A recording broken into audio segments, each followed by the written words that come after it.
The Case-Book of Sherlock Holmes by Sir Arthur Conan Doyle. Preface. I fear that Mr. Sherlock Holmes may become like one of those popular tenors who, having outlived their time, are still tempted to make repeated farewell bows to their indulgent audiences. This must cease, and he must go the way of all flesh, material or imaginary. One likes to think that there is some fantastic limbo for the children of imagination, some strange, impossible place where the bow of Fielding may still make love to the bells of Richardson, where Scott's heroes still may strut, Dickens' delightful cockneys still raise a laugh, and Thackeray's worldlings continue to carry on their reprehensible careers. Perhaps in some humble corner of such a Valhalla, Sherlock and his Watson may for a time find a place, while some more astute sleuth, with some even less astute comrade, may fill the stage which they have vacated. His career has been a long one, though it is possible to exaggerate it. Decrepit gentlemen who approach me and declare that his adventures formed the reading of their boyhood do not meet the response from me which they seem to expect. One is not anxious to have one's personal dates handled so unkindly.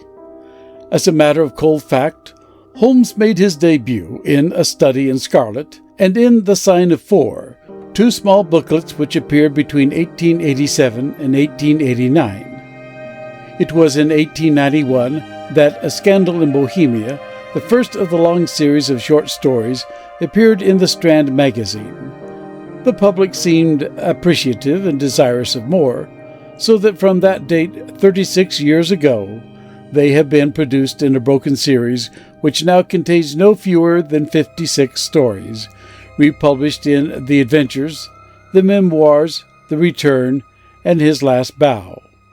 And there remain these 12 published during the last few years, which are here produced under the title of The Case-Book of Sherlock Holmes. He began his adventures in the very heart of the later Victorian era, carried it through the all-too-short reign of Edward, and has managed to hold his own little niche even in these feverish days.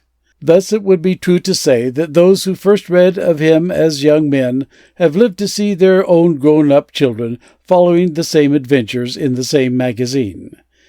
It is a striking example of the patience and loyalty of the British public. I had fully determined at the conclusion of the memoirs to bring Holmes to an end, as I felt that my literary energies should not be directed too much into one channel. That pale, clear-cut face and loose-limbed figure were taking up an undue share of my imagination. I did the deed, but fortunately no coroner had pronounced upon the remains, and so after a long interval it was not difficult for me to respond to the flattering demand and to explain my rash act away. I have never regretted it, for I have not in actual practice found that these lighter sketches have prevented me from exploring and finding my limitations in such varied branches of literature as history, poetry, historical novels, psychic research, and the drama. Had Holmes never existed, I could not have done more, though he may perhaps have stood a little in the way of the recognition of my more serious literary work. And so, dear reader, farewell to Sherlock Holmes. I thank you for your past constancy, and can but hope that some return has been made in the shape of that distraction from the worries of life and stimulating change of thought, which can only be found in the fairy kingdom of romance. Arthur Conan Doyle. End of preface.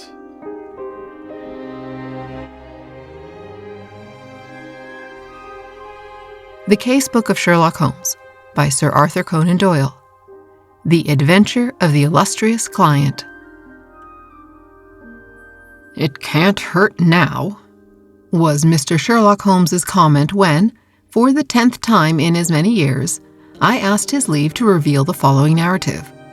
So it was that at last I obtained permission to put on record what was, in some ways, the supreme moment of my friend's career. Both Holmes and I had a weakness for the Turkish bath. It was over a smoke in the pleasant lassitude of the drawing-room, that I found him less reticent and more human than anywhere else. On the upper floor of the Northumberland Avenue establishment, there is an isolated corner where 2 couches lie side by side, and it was on these that we lay upon September 3rd, 1902, the day when my narrative begins. I had asked him whether anything was stirring, and for answer, he had shot his long, thin, nervous arm out of the sheets which enveloped him and had drawn an envelope from the inside pocket of the coat which hung beside him. "It may be some fussy, self-important fool. It may be a matter of life or death," said he, as he handed me the note. "I know no more than this message tells me." It was from the Carlton Club, and dated the evening before. This is what I read. "Sir James Damery presents his compliments to Mr. Sherlock Holmes, and will call upon him at 4:30 tomorrow. Sir James begs to say that the matter upon which he desires to consult Mr. Holmes is very delicate, and also very important. He trusts, therefore, that Mr. Holmes will make every effort to grant this interview, and that he will confirm it over the telephone to the Carlton Club." "I need not say that I have confirmed it, Watson," said Holmes as I returned the paper. "Do you know anything of this man Damery?" "Only that his name is a household word in society." "Well, I can tell you a little more than that. He has rather a reputation for arranging delicate matters which are to be kept out of the papers. You may remember his negotiations with Sir George Lewis over the Hammerford will case. He is a man of the world, with a natural turn for diplomacy.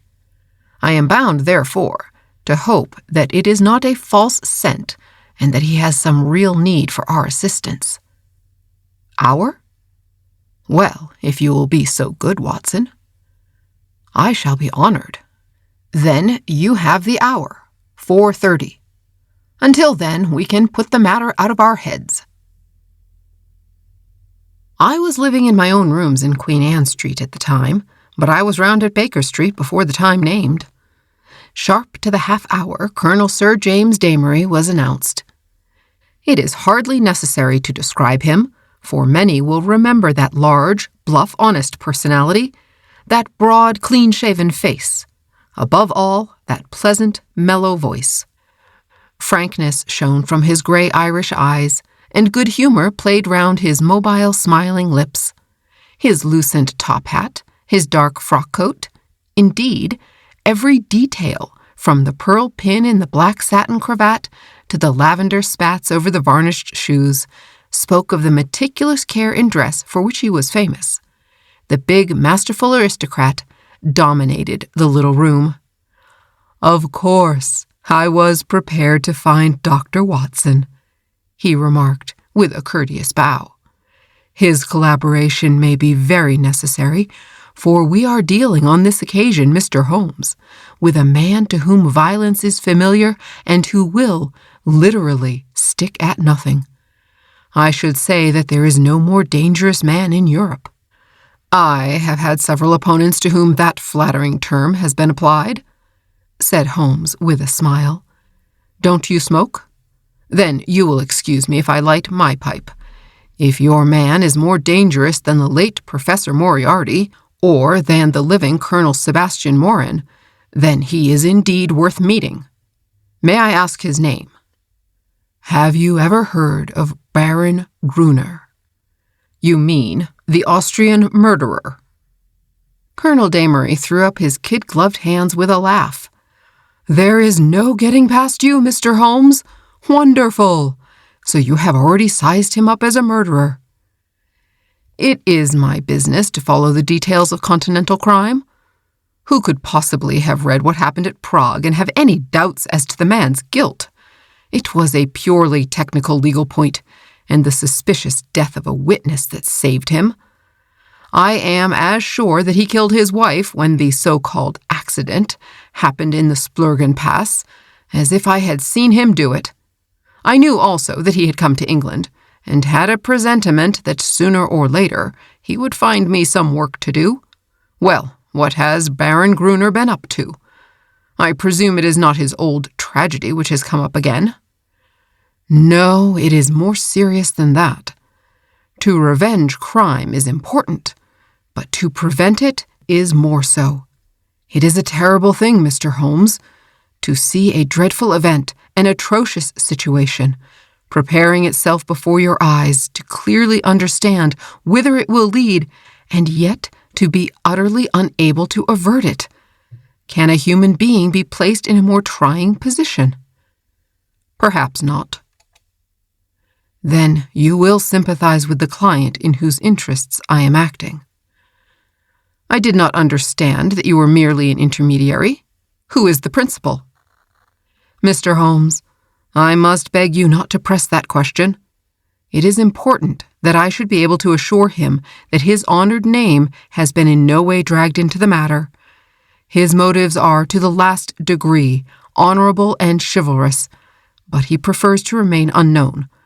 I need not say that your fees will be assured and that you will be given a perfectly free hand. Surely the actual name of your client is immaterial? I am sorry, said Holmes. I am accustomed to have mystery at one end of my cases, but to have it at both ends is too confusing. I fear, Sir James, that I must decline to act. Our visitor was greatly disturbed. His large, sensitive face was darkened with emotion and disappointment. You hardly realize the effect of your own action, Mr. Holmes, said he. You place me in a most serious dilemma, for I am perfectly certain that you would be proud to take over the case if I could give you the facts, and yet a promise forbids me from revealing them all. May I at least lay all that I can before you? By all means, so long as it is understood that I commit myself to nothing. That is understood. In the first place, you have no doubt heard of General de Merville. De Merville of Khyber fame? Yes, I have heard of him. He has a daughter, Violet de Merville, young, rich, beautiful, accomplished, a wonder woman in every way. It is this daughter, this lovely, innocent girl, whom we are endeavoring to save from the clutches of a fiend. Baron Gruner has some hold over her, then. The strongest of all holds where a woman is concerned, the hold of love. The fellow is, as you may have heard, extraordinarily handsome, with a most fascinating manner, a gentle voice, and that air of romance and mystery which means so much to a woman. He is said to have the whole sex at his mercy, and to have made ample use of the fact. But how came such a man to meet a lady of the standing of Miss Violet de Merville? It was on a Mediterranean yachting voyage. The company, though select, paid their own passages. No doubt the promoters hardly realized the Baron's true character until it was too late. The villain attached himself to the lady, and with such effect that he has completely and absolutely won her heart. To say that she loves him hardly expresses it. She dotes upon him, she is obsessed by him. Outside of him there is nothing on earth. She will not hear one word against him. Everything has been done to cure her of her madness, but in vain. To sum up, she proposes to marry him next month. As she is of age and has a will of iron, it is hard to know how to prevent her. Does she know about the Austrian episode? The cunning devil has told her every unsavory public scandal of his past life, but always in such a way as to make himself out to be an innocent martyr. She absolutely accepts his version and will listen to no other. Dear me! But surely you have inadvertently let out the name of your client? It is no doubt General de Merville. Our visitor fidgeted in his chair. I could deceive you by saying so, Mr. Holmes, but it would not be true. De Merville is a broken man. The strong soldier has been utterly demoralized by this incident. He has lost the nerve which never failed him on the battlefield, and has become a weak, doddering old man, utterly incapable of contending with a brilliant, forceful rascal like this Austrian. My client, however, is an old friend, one who has known the general intimately for many years and taken a paternal interest in this young girl since she wore short frocks. He cannot see this tragedy consummated without some attempt to stop it. There is nothing in which Scotland Yard can act. It was his own suggestion that you should be called in, but it was, as I have said, on the express stipulation that he should not be personally involved in the matter. I have no doubt, Mr. Holmes, with your great powers, you could easily trace my client back through me, but I must ask you, as a point of honor, to refrain from doing so, and not to break in upon his incognito." Holmes gave a whimsical smile. "I think I may safely promise that," said he. "I may add that your problem interests me, and that I shall be prepared to look into it. How shall I keep in touch with you? The Carlton Club will find me, but in case of emergency, there is a private telephone call, XX31. Holmes noted it down and sat, still smiling, with the open memorandum book upon his knee. "The Baron's present address, please." "Vernon Lodge, near Kingston. It is a large house. He has been fortunate in some rather shady speculations and is a rich man, which naturally makes him a more dangerous antagonist." "Is he at home at present?" "Yes." "Apart from what you have told me, can you give me any further information about the man?" "He has expensive tastes. He is a horse fancier. For a short time he played polo at Hurlingham, but then this Prague affair got noised about and he had to leave. He collects books and pictures. He is a man with a considerable artistic side to his nature. He is, I believe, a recognized authority upon Chinese pottery and has written a book upon the subject." "A complex mind," said Holmes. "All great criminals have that. My old friend, Charlie Peace, was a violin virtuoso. Wainwright was no mean artist. I could quote many more. Well, Sir James, you will inform your client that I am turning my mind upon Baron Gruner. I can say no more. I have some sources of information of my own, and dare say we may find some means of opening the matter up." When our visitor had left us, Holmes sat so long in deep thought that it seemed to me that he had forgotten my presence. At last, however, he came briskly back to earth. "Well, Watson, any views?" he asked. "I should think you had better see the young lady yourself." "My dear Watson, if her poor old broken father cannot move her, how shall I, a stranger, prevail? And yet there is something in the suggestion if all else fails. But I think we must begin from a different angle. I rather fancy that Shinwell Johnson might be a help." I have not had occasion to mention Shinwell Johnson in these memoirs because I have seldom drawn my cases from the latter phases of my friend's career. During the first years of the century, he became a valuable assistant. Johnson, I grieve to say, made his name first as a very dangerous villain and served 2 terms at Parkhurst. Finally, he repented and allied himself to Holmes, acting as his agent in the huge criminal underworld of London and obtaining information which often proved to be of vital importance. Had Johnson been a narc of the police, he would soon have been exposed. But as he dealt with cases which never came directly into the courts, his activities were never realized by his companions. With the glamour of his 2 convictions upon him, he had the entree of every nightclub, doss house, and gambling den in the town, and his quick observation and active brain made him an ideal agent for gathering information. It was to him that Sherlock Holmes now proposed to turn. It is not possible for me to follow the immediate steps taken by my friend, for I had some pressing professional business of my own, but I met him by appointment that evening at Simpson's, where, sitting at a small table in the front window and looking down at the rushing stream of life in the Strand, he told me something of what had passed. "Johnson is on the prowl," said he. "He may pick up some garbage in the darker recesses of the underworld, for it is down there, amid the black roots of crime, that we must hunt for this man's secrets. But if the lady will not accept what is already known, why should any fresh discovery of yours turn her from her purpose?" "Who knows, Watson? Woman's heart and mind are insoluble puzzles to the male. Murder might be condoned or explained, and yet some smaller offense might rankle. Baron Gruner remarked to me—" "He remarked to you? Oh, to be sure, I have not told you of my plans. Well, Watson, I love to come to close grips with my man. I like to meet him eye to eye and read for myself the stuff that he is made of. When I had given Johnson his instructions, I took a cab out to Kingston and found the Baron in a most affable mood. Did he recognize you? There was no difficulty about that, for I simply sent in my card. He is an excellent antagonist, cool as ice, silky-voiced and soothing as one of your fashionable consultants, and poisonous as a cobra. He has breed in him, a real aristocrat of crime, with a superficial suggestion of afternoon tea and all the cruelty of the grave behind it.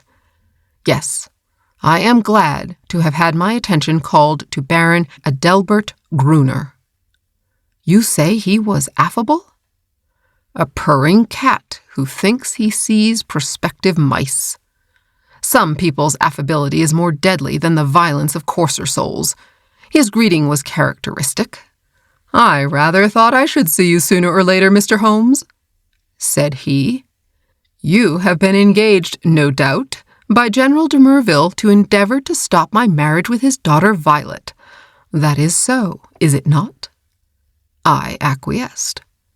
"My dear man," said he, "you will only ruin your own well-deserved reputation. It is not a case in which you can possibly succeed. You will have barren work, to say nothing of incurring some danger. Let me very strongly advise you to draw off at once." "It is curious," I answered, "but that was the very advice which I had intended to give you. I have a respect for your brains, Baron, and the little which I have seen of your personality has not lessened it. Let me put it to you as man to man. No one wants to rake up your past and make you unduly uncomfortable. It is over, and you are now in smooth waters. But if you persist in this marriage, you will raise up a swarm of powerful enemies who will never leave you alone until they have made England too hot to hold you. Is the game worth it? Surely you would be wiser if you left the lady alone. It would not be pleasant for you if these facts of your past were brought to her notice." The Baron has little waxed tips of hair under his nose, like the short antenna of an insect. These quivered with amusement as he listened, and he finally broke into a gentle chuckle. "Excuse my amusement, Mr. Holmes," said he, "but it is really funny to see you trying to play a hand with no cards in it. I don't think anyone could do it better, but it is rather pathetic all the same. Not a color card there, Mr. Holmes. Nothing but the smallest of the small." "So you think?" "So I know. Let me make the thing clear to you, for my own hand is so strong that I can afford to show it. I have been fortunate enough to win the entire affection of this lady. This was given to me in spite of the fact that I told her very clearly of all the unhappy incidents in my past life.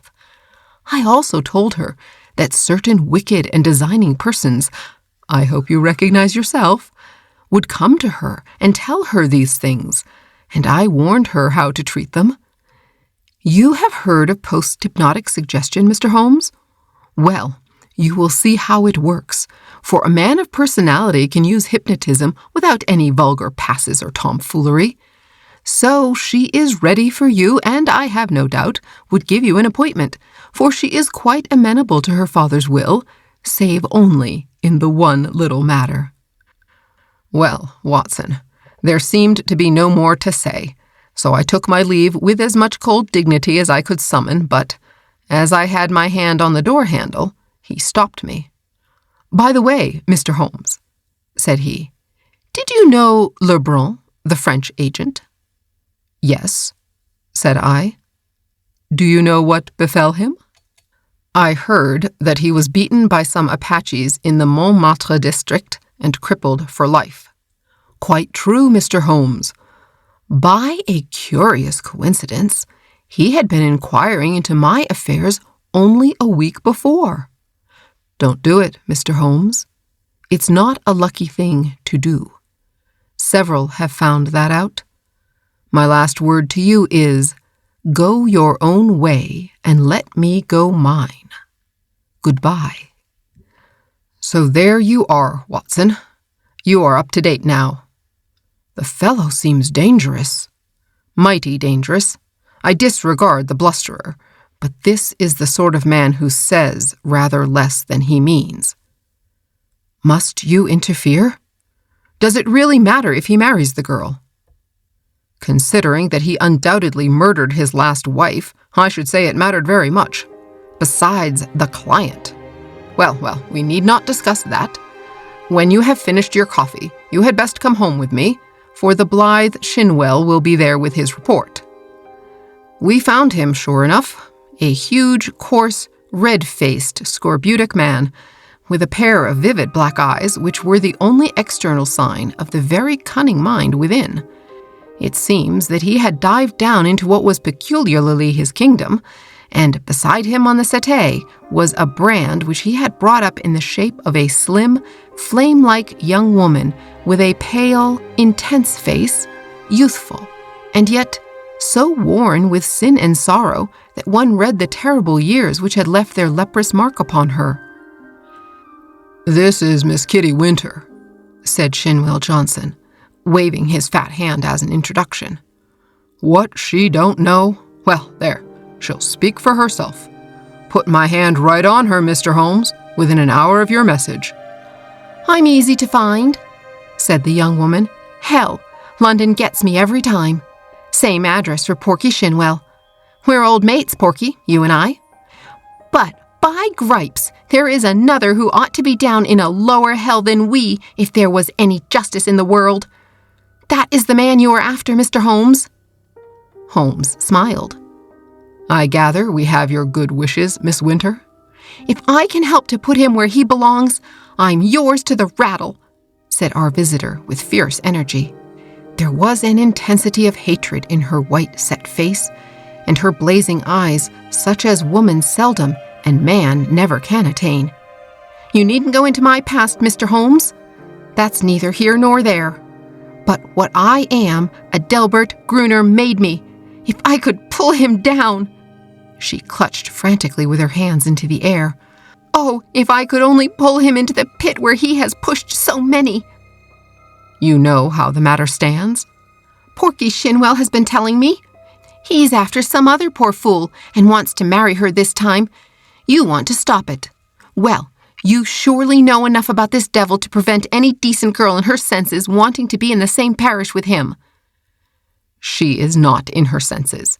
She is madly in love. She has been told all about him. She cares nothing." "Told about the murder?" "Yes." "My lord, she must have a nerve." "She puts them all down as slanders." "Couldn't you lay proofs before her silly eyes?" "Well, can you help us do so?" "Ain't I a proof myself? If I stood before her and told her how he used me—" "Would you do this?" "Would I? Would I not?" "Well, it might be worth trying. But he has told her most of his sins and had pardon from her, and I understand she will not reopen the question." "I'll lay he didn't tell her all," said Miss Winter. "I caught a glimpse of 1 or 2 murders besides the one that made such a fuss. He would speak of someone in his velvet way and then look at me with a steady eye and say, 'He died within a month.' It wasn't hot air either. But I took little notice. You see, I loved him myself at that time. Whatever he did went with me, same as with this poor fool. There was just one thing that shook me. Yes, by gripes, if it had not been for his poisonous, lying tongue that explains and soothes, I'd have left him that very night. It's a book he has, a brown leather book with a lock, and his arms in gold on the outside. I think he was a bit drunk that night, or he would not have shown it to me." "What was it then?" "I tell you, Mr. Holmes, this man collects women, and takes a pride in his collection as some men collect moths or butterflies. He had it all in that book. Snapshot photographs, names, details, everything about them. It was a beastly book. A book no man, even if he had come from the gutter, could have put together. But it was Adelbert Gruner's book all the same. Souls I have ruined. He could have put that on the outside if he had been so minded. However, that's neither here nor there, for the book would not serve you, and if it would, you can't get it." "Where is it?" "How can I tell you where it is now? It's more than a year since I left him. I know where he kept it then. He's a precise, tidy cat of a man in many of his ways, so maybe it is still in the pigeonhole of the old bureau in the inner study. Do you know his house?" "I've been in the study," said Holmes. "Have you, though? You haven't been slow on the job if you only started this morning. Maybe dear Adelbert has met his match this time. The outer study is the one with the Chinese crockery in it, big glass cupboard between the windows. Then behind his desk is the door that leads to the inner study, a small room where he keeps papers and things." "Is he not afraid of burglars?" "Adelbert is no coward. His worst enemy couldn't say that of him. He can look after himself. There's a burglar alarm at night. Besides, what is there for a burglar unless they got away with all this fancy crockery?" "No good," said Shinwell Johnson, with the decided voice of the expert. "No fence wants stuff of that sort that you can neither melt nor sell." "Quite so," said Holmes. "Well now, Miss Winter, if you will call here tomorrow evening at 5, I would consider in the meanwhile whether your suggestion of seeing this lady personally may not be arranged. I am exceedingly obliged to you for your cooperation. I need not say that my clients will consider liberally." "None of that, Mr. Holmes," cried the young woman. "I am not out for money. Let me see this man in the mud, and I've got all I worked for. In the mud with my foot on his cursed face. That's my price. I'm with you tomorrow or any other day so long as you are on his track. Porky here can tell you always where to find me." I did not see Holmes again until the following evening, when we dined once more at our Strand restaurant. He shrugged his shoulders when I asked him what luck he had had in his interview. Then he told the story, which I would repeat in this way. His hard, dry statement needs some little editing to soften it into the terms of real life. "There was no difficulty at all about the appointment," said Holmes, "for the girl glories in showing abject filial obedience in all secondary things in an attempt to atone for her flagrant breach of it in her engagement. The general phoned that all was ready, and the fiery Miss W. turned up according to schedule, so that at 5:30, a cab deposited us outside 104 Berkeley Square, where the old soldier resides, one of those awful grey London castles which would make a church seem frivolous. A footman showed us into a great yellow-curtained drawing-room, and there was the lady awaiting us, demure, pale, self-contained, as inflexible and remote as a snow image on a mountain. I don't quite know how to make her clear to you, Watson. Perhaps you may meet her before we are through, and you can use your own gift of words. She is beautiful, but with the ethereal, otherworld beauty of some fanatic whose thoughts are set on high. I have seen such faces in the pictures of the old masters of the Middle Ages. How a beast man could have laid his vile paws upon such a being of the beyond, I cannot imagine. You may have noticed how extremes call to each other, the spiritual to the animal, the caveman to the angel. You never saw a worse case than this. She knew what we had come for, of course. That villain had lost no time in poisoning her mind against us. Miss Winter's advent rather amazed her, I think, but she waved us into our respective chairs like a reverend abbess receiving two rather leprous mendicants. If your head is inclined to swell, my dear Watson, take a course of Miss Violet de Merville. "Well, sir," said she, in a voice like the wind from an iceberg, "your name is familiar to me. You have called, as I understand, to malign my fiancé, Baron Gruner. It is only by my father's request that I see you at all, and I warn you in advance that anything you can say could not possibly have the slightest effect upon my mind." I was sorry for her, Watson. I thought of her for the moment as I would have thought of a daughter of my own. I am not often eloquent. I use my head, not my heart. But I really did plead with her with all the warmth of words that I could find in my nature. I pictured to her the awful position of a woman who only wakes to a man's character after she is his wife. A woman who has to submit to be caressed by bloody hands and lecherous lips. I spared her nothing. The shame, the fear, the agony, the hopelessness of it all. All my hot words could not bring one tinge of color to those ivory cheeks, or one gleam of emotion to those abstracted eyes. I thought of what the rascal had said about a post-hypnotic influence. One could really believe that she was living above the earth in some ecstatic dream. Yet there was nothing indefinite in her replies. "I have listened to you with patience, Mr. Holmes," said she. "The effect upon my mind is exactly as predicted. I am aware that Delbert, that my fiancé, has had a stormy life in which he has incurred bitter hatreds and most unjust aspersions. You are only the last of a series who have brought their slanders before me. Possibly you mean well, though I learn that you are a paid agent who would have been equally willing to act for the Baron as against him.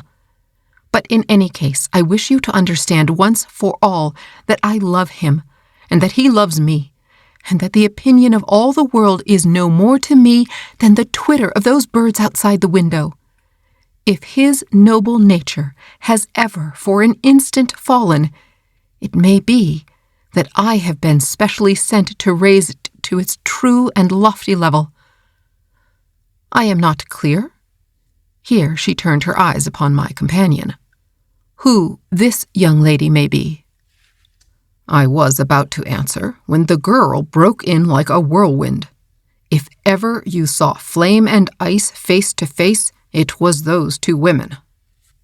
"I'll tell you who I am," she cried, springing out of her chair, her mouth all twisted with passion. "I am his last mistress. I am one of 100 that he has tempted and used and ruined and thrown into the refuse heap, as he will you also. Your refuse heap is more likely to be a grave, and maybe that's the best. I tell you, you foolish woman, if you marry this man, he'll be the death of you. It may be a broken heart, or it may be a broken neck, but he'll have you one way or the other. It's not out of love for you I'm speaking. I don't care a tinker's curse whether you live or die. It's out of hate for him, and to spite him, and to get back on him for what he did to me. But it's all the same, and you needn't look at me like that, my fine lady, for you may be lower than I am before you are through with it." "I should prefer not to discuss such matters," said Miss de Merville coldly. "Let me say once for all that I am aware of 3 passages in my fiancé's life in which he became entangled with designing women, and that I am assured of his hearty repentance for any evil that he may have done." "3 passages!" screamed my companion.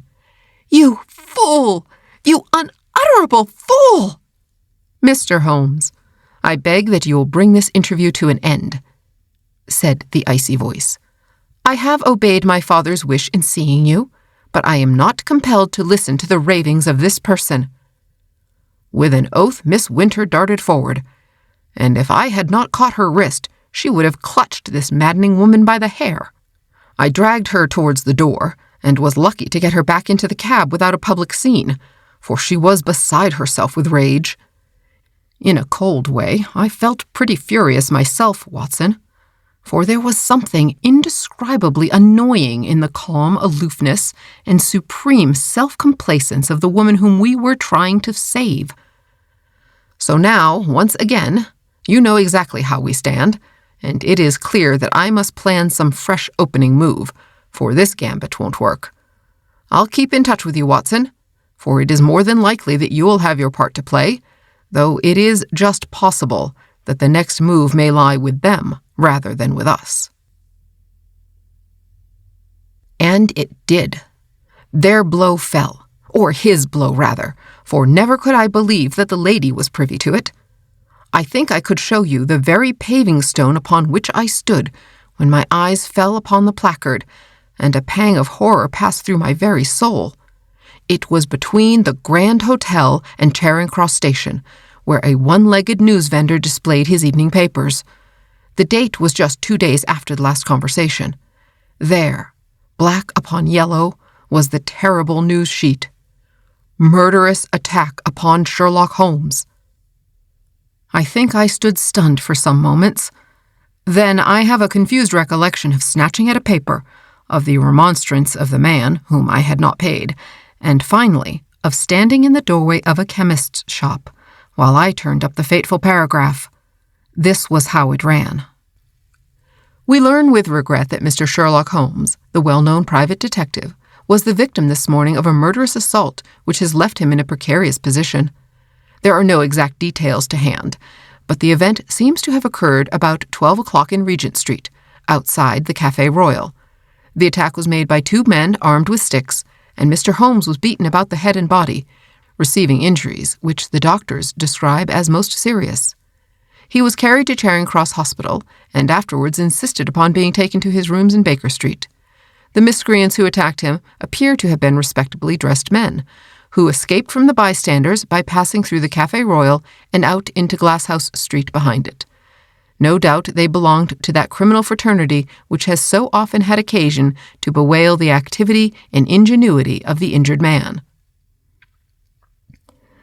I need not say that my eyes had hardly glanced over the paragraph before I had sprung into a hansom and was on my way to Baker Street. I found Sir Leslie Oakshott, the famous surgeon, in the hall, and his brougham waiting at the curb. "No immediate danger," was his report. 2 lacerated scalp wounds and some considerable bruises. Several stitches have been necessary. Morphine has been injected and quiet is essential, but an interview of a few minutes would not be absolutely forbidden. With this permission, I stole into the darkened room. The sufferer was wide awake, and I heard my name in a hoarse whisper. The blind was 3/4 down, but one ray of sunlight slanted through and struck the bandaged head of the injured man. A crimson patch had soaked through the white linen compress. I sat beside him and bent my head. "All right, Watson. Don't look so scared," he muttered in a very weak voice. "It's not as bad as it seems." "Thank God for that." "I'm a bit of a single-stick expert, as you know. I took most of them on my guard. It was the second man that was too much for me." "What can I do, Holmes? Of course, it was that damned fellow who set them on. I'll go and thrash the hide off him if you give the word." "Good old Watson. No, we can do nothing there unless the police lay their hands on the men. But their getaway had been well prepared, we may be sure of that. Wait a little. I have my plans. The first thing is to exaggerate my injuries. They'll come to you for news. Put it on thick, Watson. Lucky if I live the week out. Concussion, delirium, what you like. You can't overdo it." "But Sir Leslie Oakshott? Oh, he's all right. He shall see the worst side of me. I'll look after that." "Anything else?" "Yes. Tell Shinwell Johnson to get that girl out of the way. Those beauties will be after her now. They know, of course, that she was with me in the case. If they dared to do me in, it is not likely they will neglect her. That is urgent. Do it tonight. I'll go now. Anything more?" "Put my pipe on the table and the tobacco slipper. Right. Come in each morning, and we will plan our campaign." I arranged with Johnson that evening to take Miss Winter to a quiet suburb and see that she lay low until the danger was past. For 6 days, the public was under the impression that Holmes was at the door of death. The bulletins were very grave, and there were sinister paragraphs in the papers. My continual visits assured me that it was not so bad as that. His wiry constitution and his determined will were working wonders. He was recovering fast, and I had suspicions at times that he was really finding himself faster than he pretended, even to me.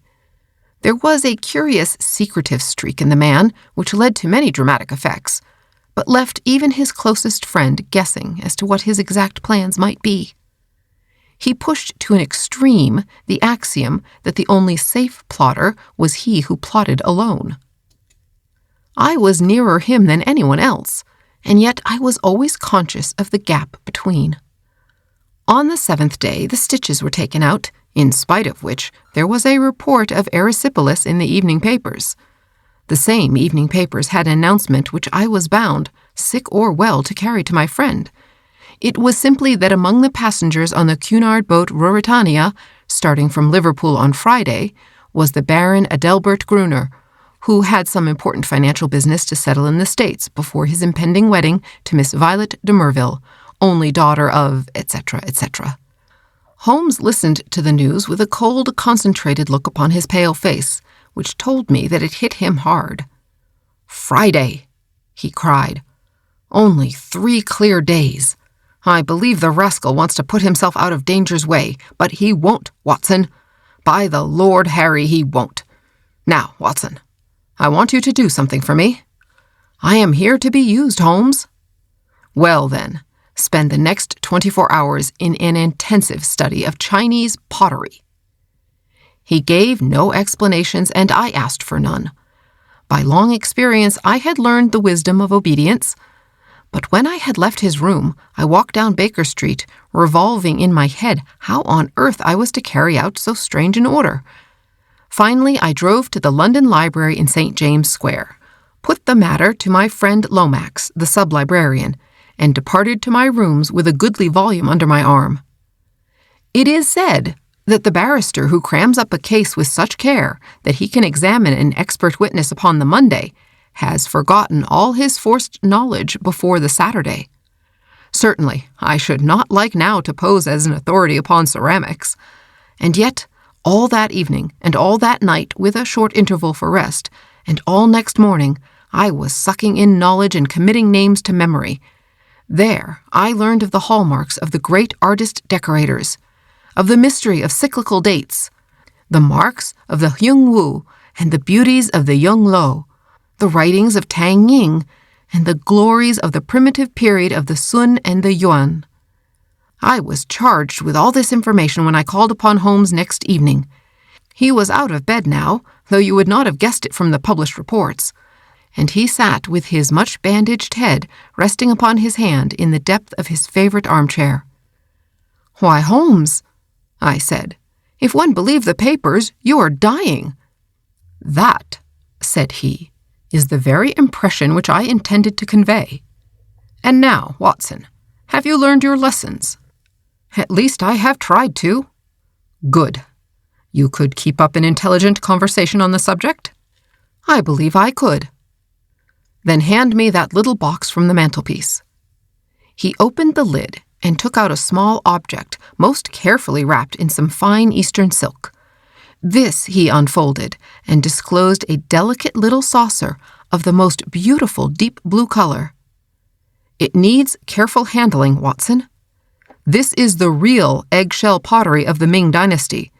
No finer piece ever passed through Christie's. A complete set of this would be worth a king's ransom.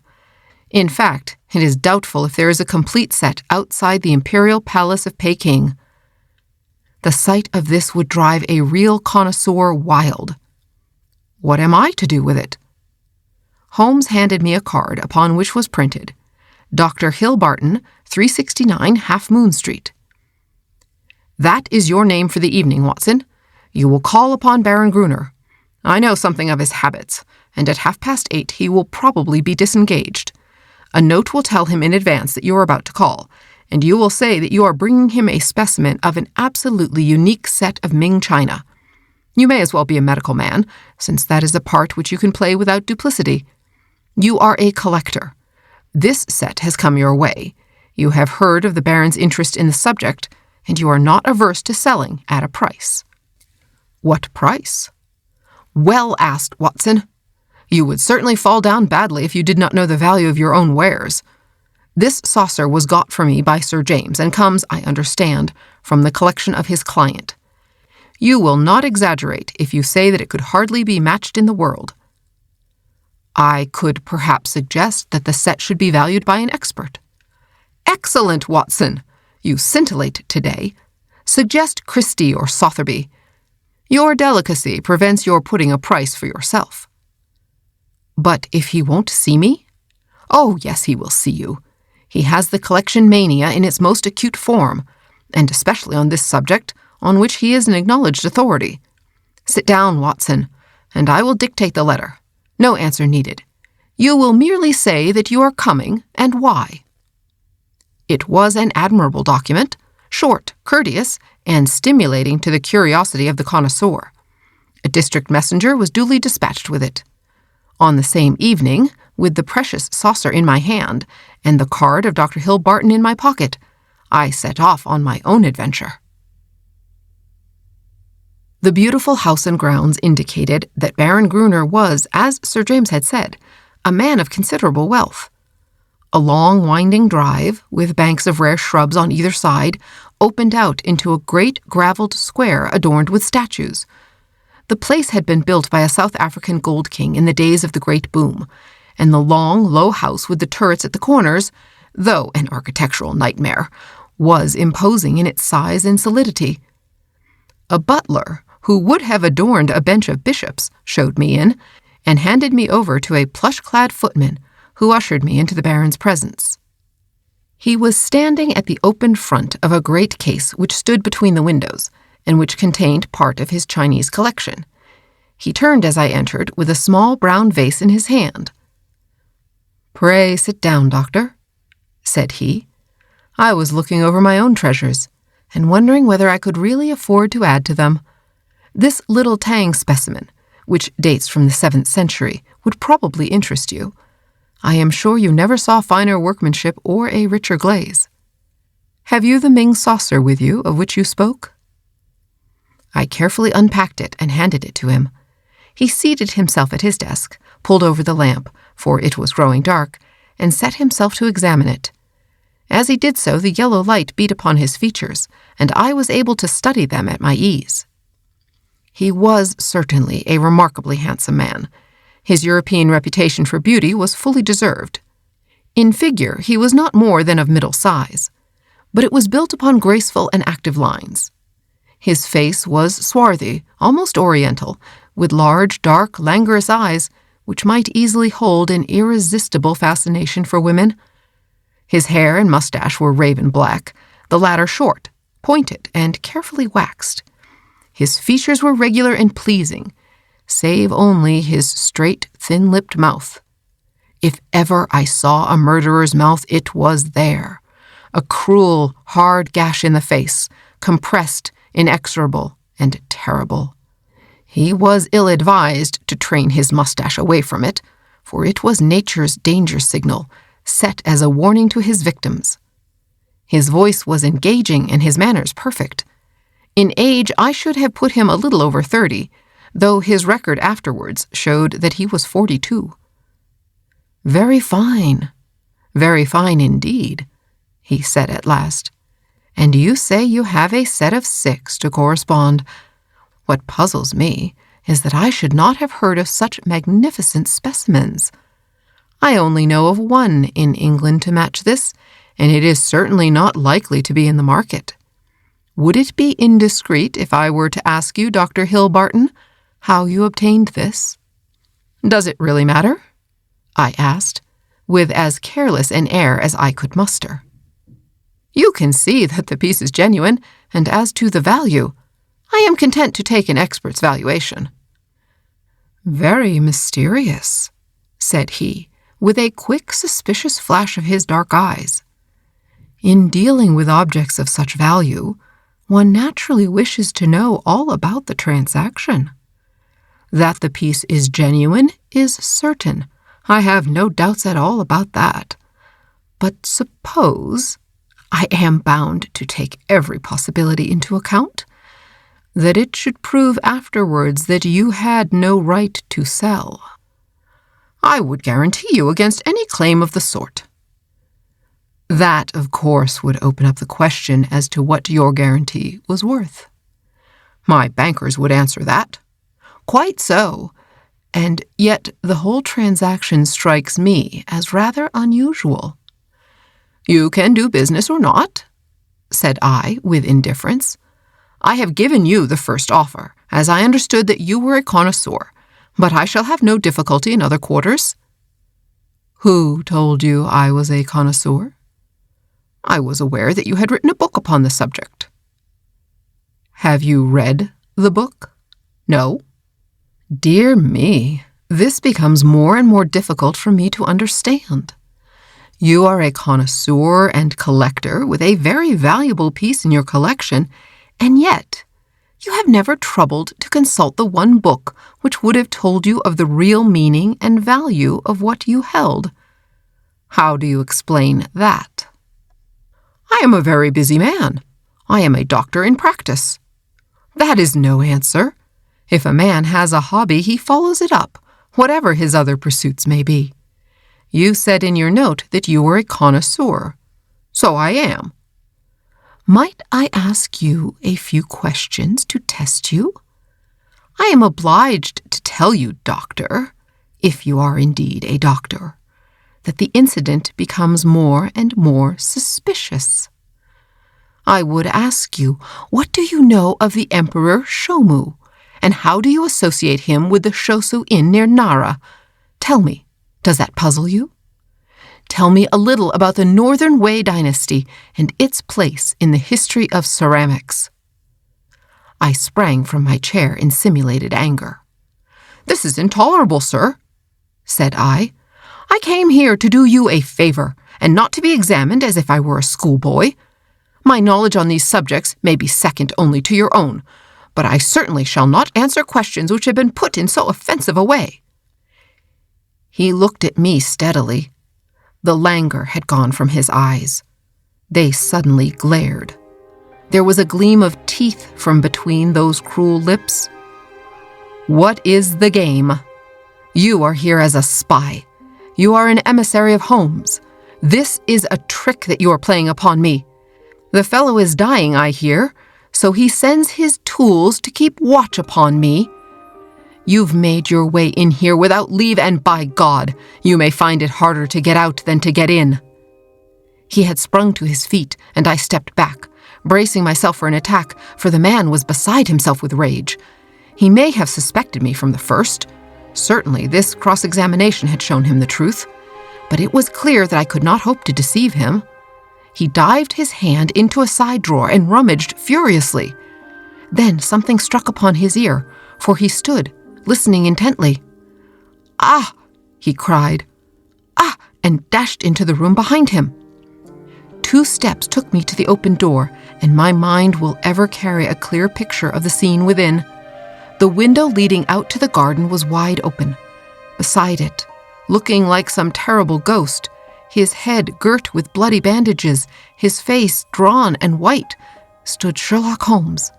The next instant he was through the gap, and I heard the crash of his body among the laurel bushes outside. With a howl of rage, the master of the house rushed after him to the open window. And then, it was done in an instant, and yet I clearly saw it.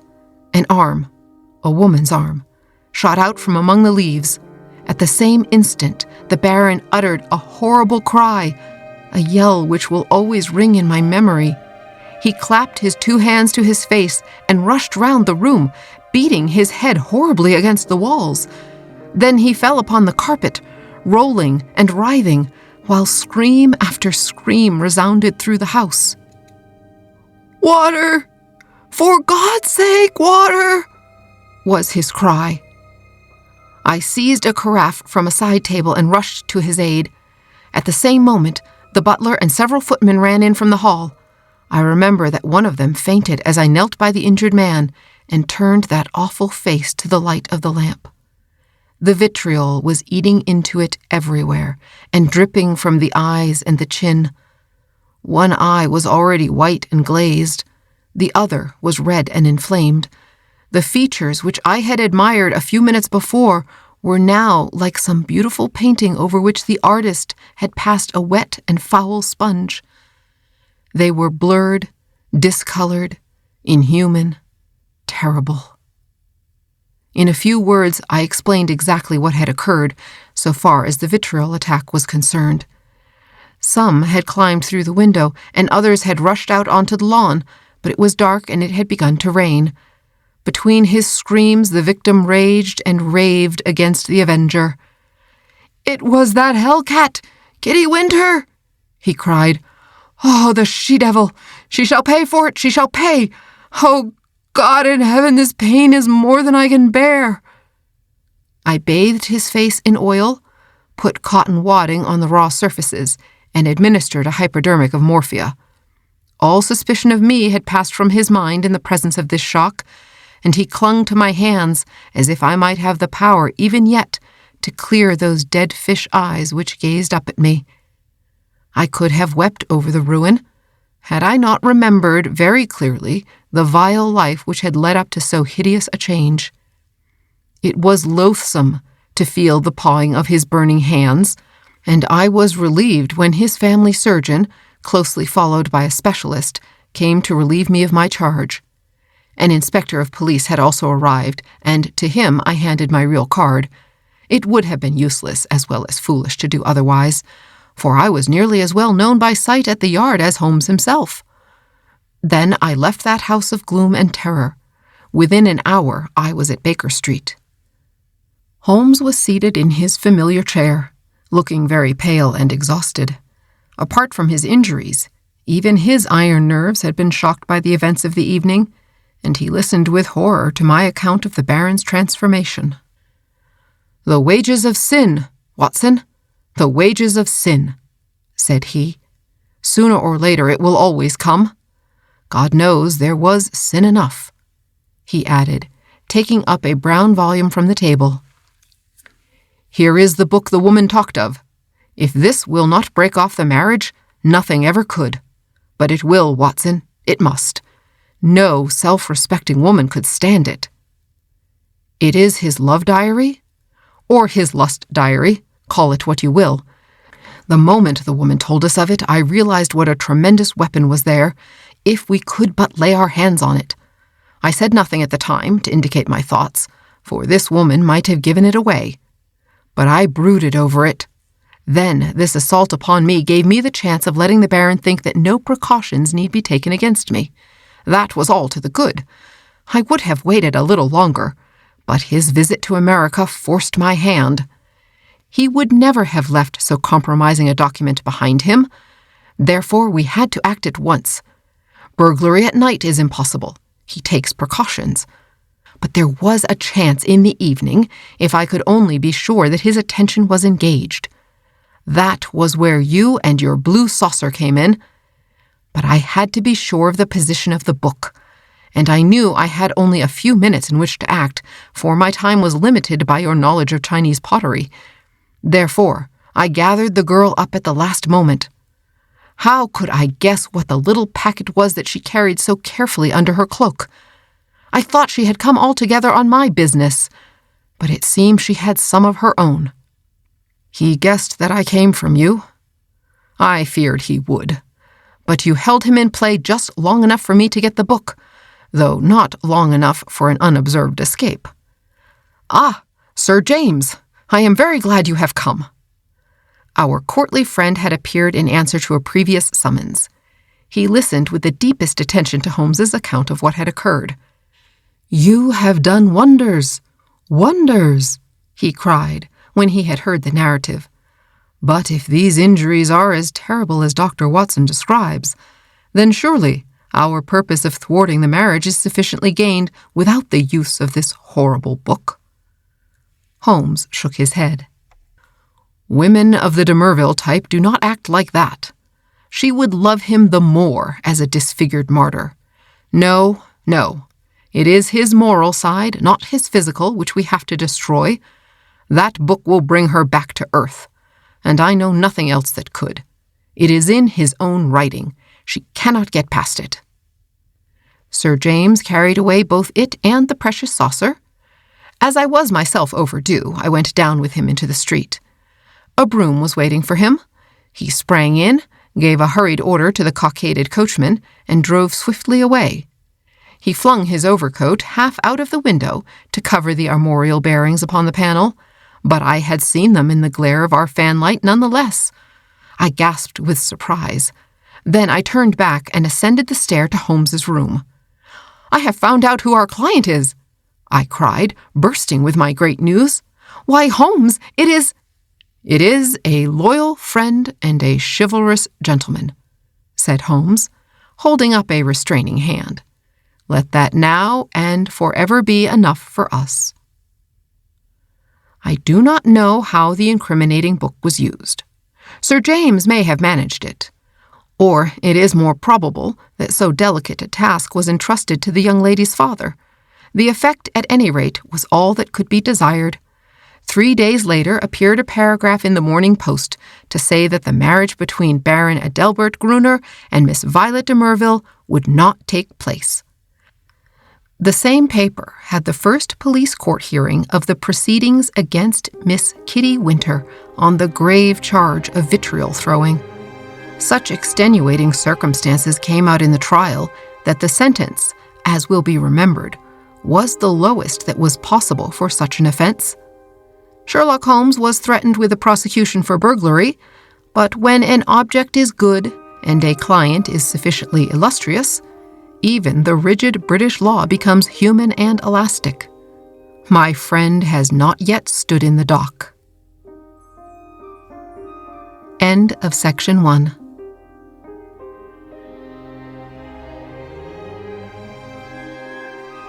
Section 2 of the Case-Book of Sherlock Holmes by Sir Arthur Conan Doyle. The Adventure of the Blanched Soldier. The ideas of my friend Watson, though limited, are exceedingly pertinacious. For a long time he has worried me to write an experience of my own. Perhaps I have rather invited this persecution, since I have often had occasion to point out to him how superficial are his own accounts, and to accuse him of pandering to popular taste instead of confining himself rigidly to facts and figures. "Try it yourself, Holmes," he has retorted, and I am compelled to admit that, having taken my pen in my hand, I do begin to realize that the matter must be presented in such a way as may interest the reader. The following case can hardly fail to do so, as it is among the strangest happenings in my collection, though it chanced that Watson had no note of it in his collection. Speaking of my old friend and biographer, I would take this opportunity to remark that, if I burden myself with a companion in my various little inquiries, it is not done out of sentiment or caprice, but it is that Watson has some remarkable characteristics of his own, to which, in his modesty, he has given small attention amid his exaggerated estimates of my own performances. A confederate who foresees your conclusions and course of action is always dangerous, but one to whom each development comes as a perpetual surprise, and to whom the future is always a closed book, is indeed an ideal helpmate. I find from my notebook that it was in January 1903, just after the conclusion of the Boer War, that I had my visit from Mr. James M. Dodd, a big, fresh, sunburned, upstanding Briton. The good Watson had at that time deserted me for a wife, the only selfish action which I can recall in our association. I was alone. It is my habit to sit with my back to the window and to place my visitors in the opposite chair, where the light falls full upon them. Mr. James M. Dodd seemed somewhat at a loss how to begin the interview. I did not attempt to help him, for his silence gave me more time for observation. I have found it wise to impress clients with a sense of power, and so I gave him some of my conclusions. "From South Africa, sir, I perceive." "Well, yes, sir," he answered with some surprise. "Imperial Yeomanry, I fancy?" "Well, exactly." "Middlesex Corps, no doubt." "That is so. Mr. Holmes, you are a wizard." I smiled at his bewildered expression. When a gentleman of virile appearance enters my room with such tan upon his face as an English sun could never give, and with his handkerchief in his sleeve instead of in his pocket, it is not difficult to place him. You wear a short beard, which shows that you are not a regular. You have the cut of a riding man. As to Middlesex, Your card has already shown me that you are a stockbroker from Throgmorton Street. What other regiment would you join?" "You see everything." "Well, I see no more than you, but I have trained myself to notice what I see. However, Mr. Dodd, it was not to discuss the science of observation that you called upon me this morning. What has been happening at Tuxbury Old Park?" "Mr. Holmes!" "My dear sir, there is no mystery. Your letter came with that heading, and as you fixed this appointment in very pressing terms, it was clear that something sudden and important had occurred." "Well, yes, indeed. But the letter was written in the afternoon, and a good deal has happened since then. If Colonel Emsworth had not kicked me out—" "Kicked you out?" "Well, that was what it amounted to. He's a hard nail, is Colonel Emsworth. The greatest martinet in the army in his day, and it was a day of rough language, too.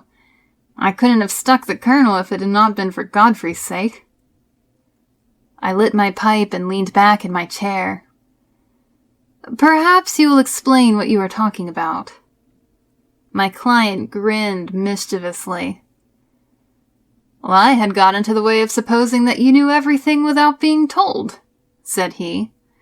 "But I will give you the facts, and I hope to God that you will be able to tell me what they mean. I've been awake all night puzzling my brain, and the more I think, the more incredible does it become. When I joined up in January 1901, just 2 years ago, young Godfrey Emsworth had joined the same squadron. He was Colonel Emsworth's only son, Emsworth, the Cremine V.C., and he had the fighting blood in him, so it is no wonder he volunteered. There was not a finer lad in the regiment. We formed a friendship, the sort of friendship which can only be made when one lives the same life and shares the same joys and sorrows. He was my mate, and that means a good deal in the army. We took the rough and the smooth together for a year of hard fighting. Then he was hit with a bullet from an elephant gun in the action near Diamond Hill, outside Pretoria. I got 1 letter from the hospital at Cape Town and 1 from Southampton. Since then, not a word. Not 1 word, Mr. Holmes, for 6 months and more, and he my closest pal. Well, when the war was over and we all got back, I wrote to his father and asked where Godfrey was. No answer. I waited a bit, and then I wrote again. This time I had a reply, short and gruff. Godfrey had gone on a voyage round the world, and it was not likely that he would be back for a year. That was all. I wasn't satisfied, Mr. Holmes. The whole thing seemed to me so damned unnatural. He was a good lad, and he would not drop a pal like that. It was not like him. Then again, I happened to know that he was heir to a lot of money, and also that his father and he did not always hit it off too well. The old man was sometimes a bully, and young Godfrey had too much spirit to stand it. No, I wasn't satisfied, and I determined that I would get to the root of the matter. It happened, however, that my own affairs needed a lot of straightening out after 2 years' absence, and so it is only this week that I have been able to take up Godfrey's case again. But since I have taken it up, I mean to drop everything in order to see it through. Mr. James M. Dodd appeared to be the sort of person whom it would be better to have as a friend than as an enemy.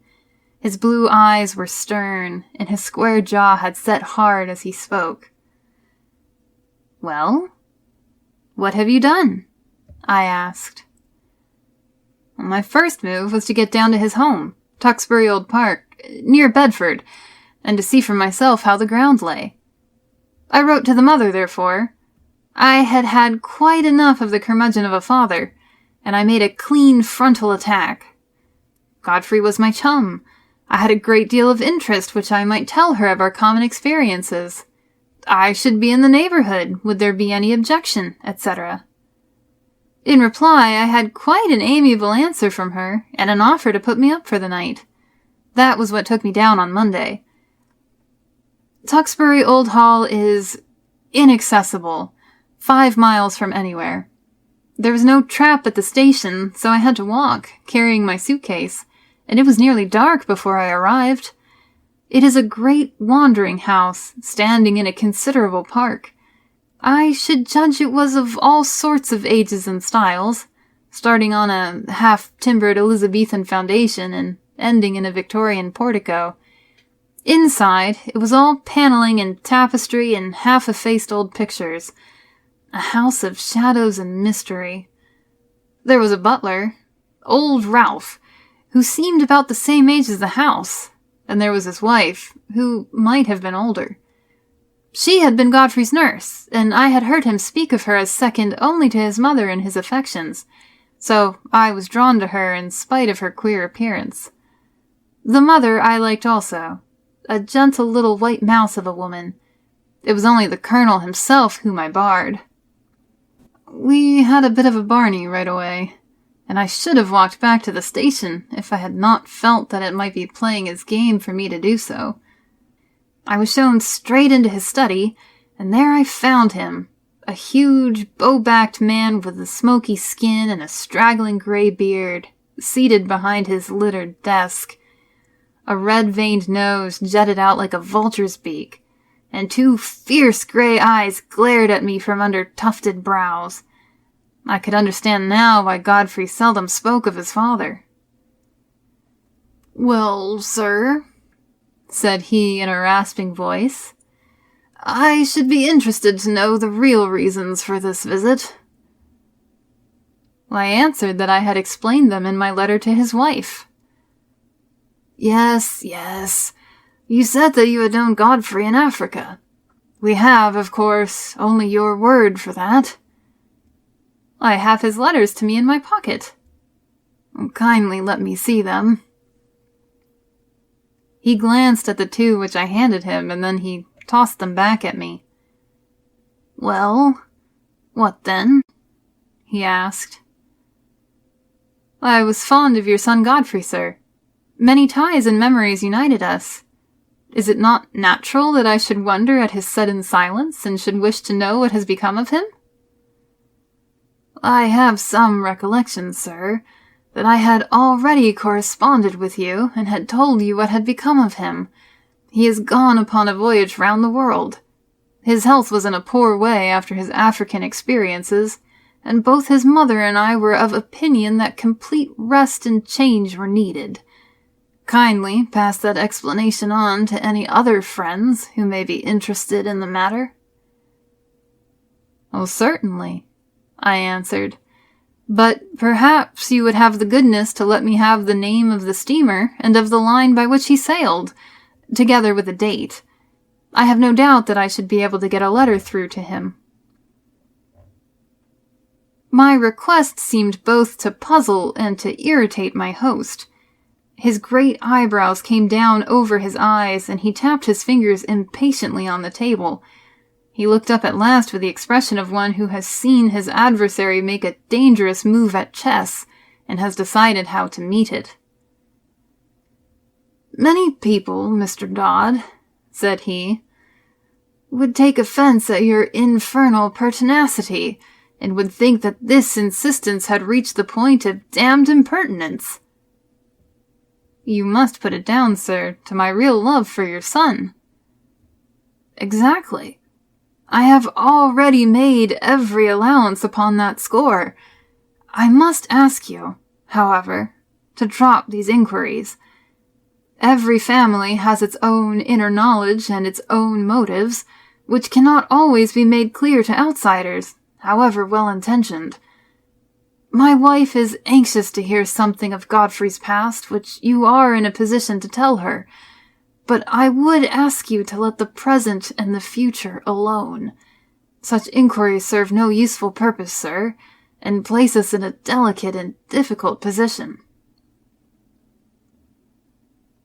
So, I came to a dead end, Mr. Holmes. There was no getting past it. I could only pretend to accept the situation and register a vow inwardly that I would never rest until my friend's fate had been cleared up. It was a dull evening.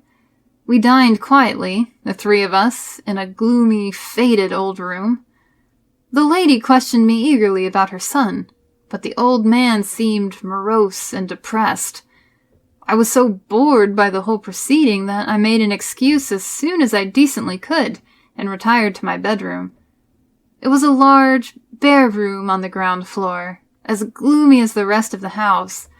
But after a year of sleeping upon the veldt, Mr. Holmes, one is not too particular about one's quarters.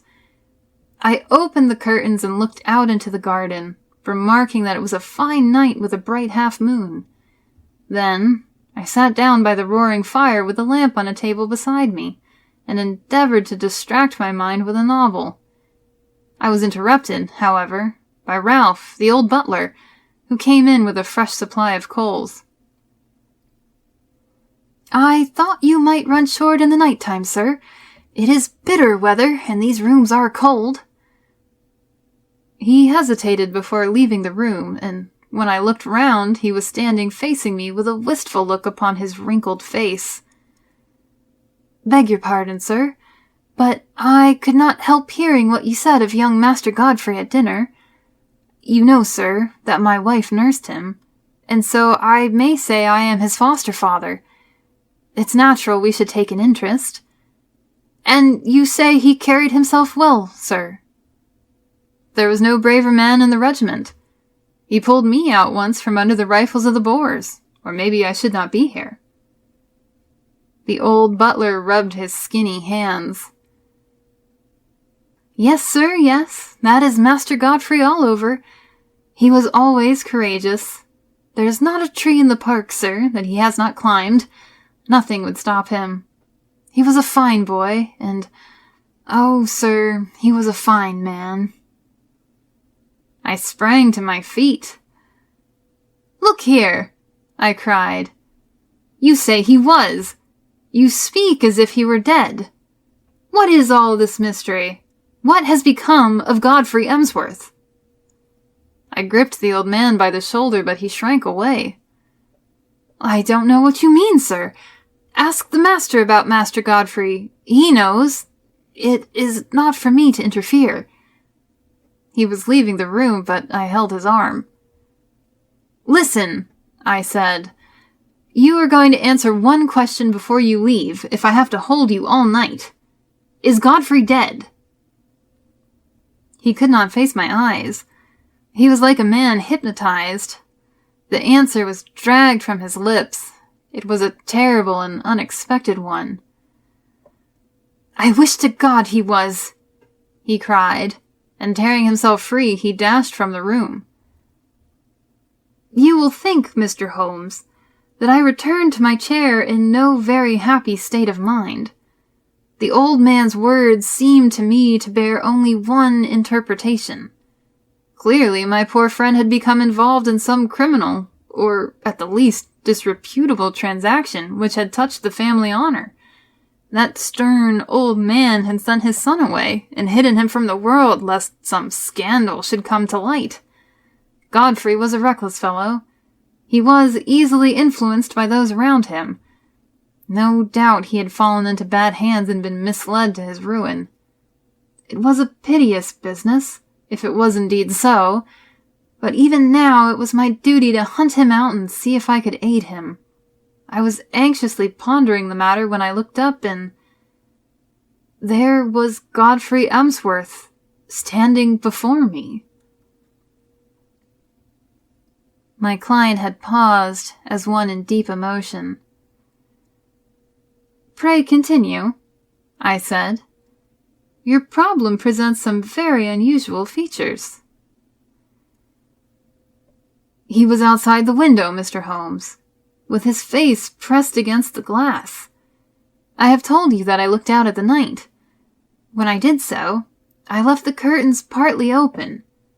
His figure was framed in this gap. The window came down to the ground, and I could see the whole length of it. But it was his face which held my gaze. He was deadly pale. Never have I seen a man so white. I reckon ghosts may look like that, but his eyes met mine, and they were the eyes of a living man. He sprang back when he saw that I was looking at him, and he vanished into the darkness. There was something shocking about the man, Mr. Holmes. It wasn't merely that ghastly face glimmering as white as cheese in the darkness. It was more subtle than that. Something slinking, something furtive, something guilty, something very unlike the frank, manly lad that I had known. It left a feeling of horror in my mind. But when a man has been soldiering for a year or two with Brother Boar as a playmate, he keeps his nerve and acts quickly. Godfrey had hardly vanished before I was at the window. There was an awkward catch, and I was some little time before I could throw it up. Then I nipped through and ran down the garden path in the direction that I thought he might have taken. It was a long path, and the light was not very good, but it seemed to me something was moving ahead of me. I ran on and called his name, but it was no use. When I got to the end of the path, there were several others branching in different directions to various outhouses. I stood hesitating, and as I did so, I heard distinctly the sound of a closing door. It was not behind me in the house, but ahead of me, somewhere in the darkness. That was enough, Mr. Holmes, to assure me that what I had seen was not a vision. Godfrey had run away from me, and he had shut a door behind him. Of that I was certain. There was nothing more I could do, and I spent an uneasy night turning the matter over in my mind and trying to find some theory which would cover the facts. Next day, I found the Colonel rather more conciliatory, and as his wife remarked that there were some places of interest in the neighborhood, it gave me an opening to ask whether my presence for one more night would incommode them. A somewhat grudging acquiescence from the old man gave me a clear day in which to make my observations. I was already perfectly convinced that Godfrey was in hiding somewhere near, but where and why remained to be solved. The house was so large and so rambling that a regiment might be hid away in it and no one the wiser. If the secret lay there, it was difficult for me to penetrate it. But the door which I had heard close was certainly not in the house. I must explore the garden and see what I could find.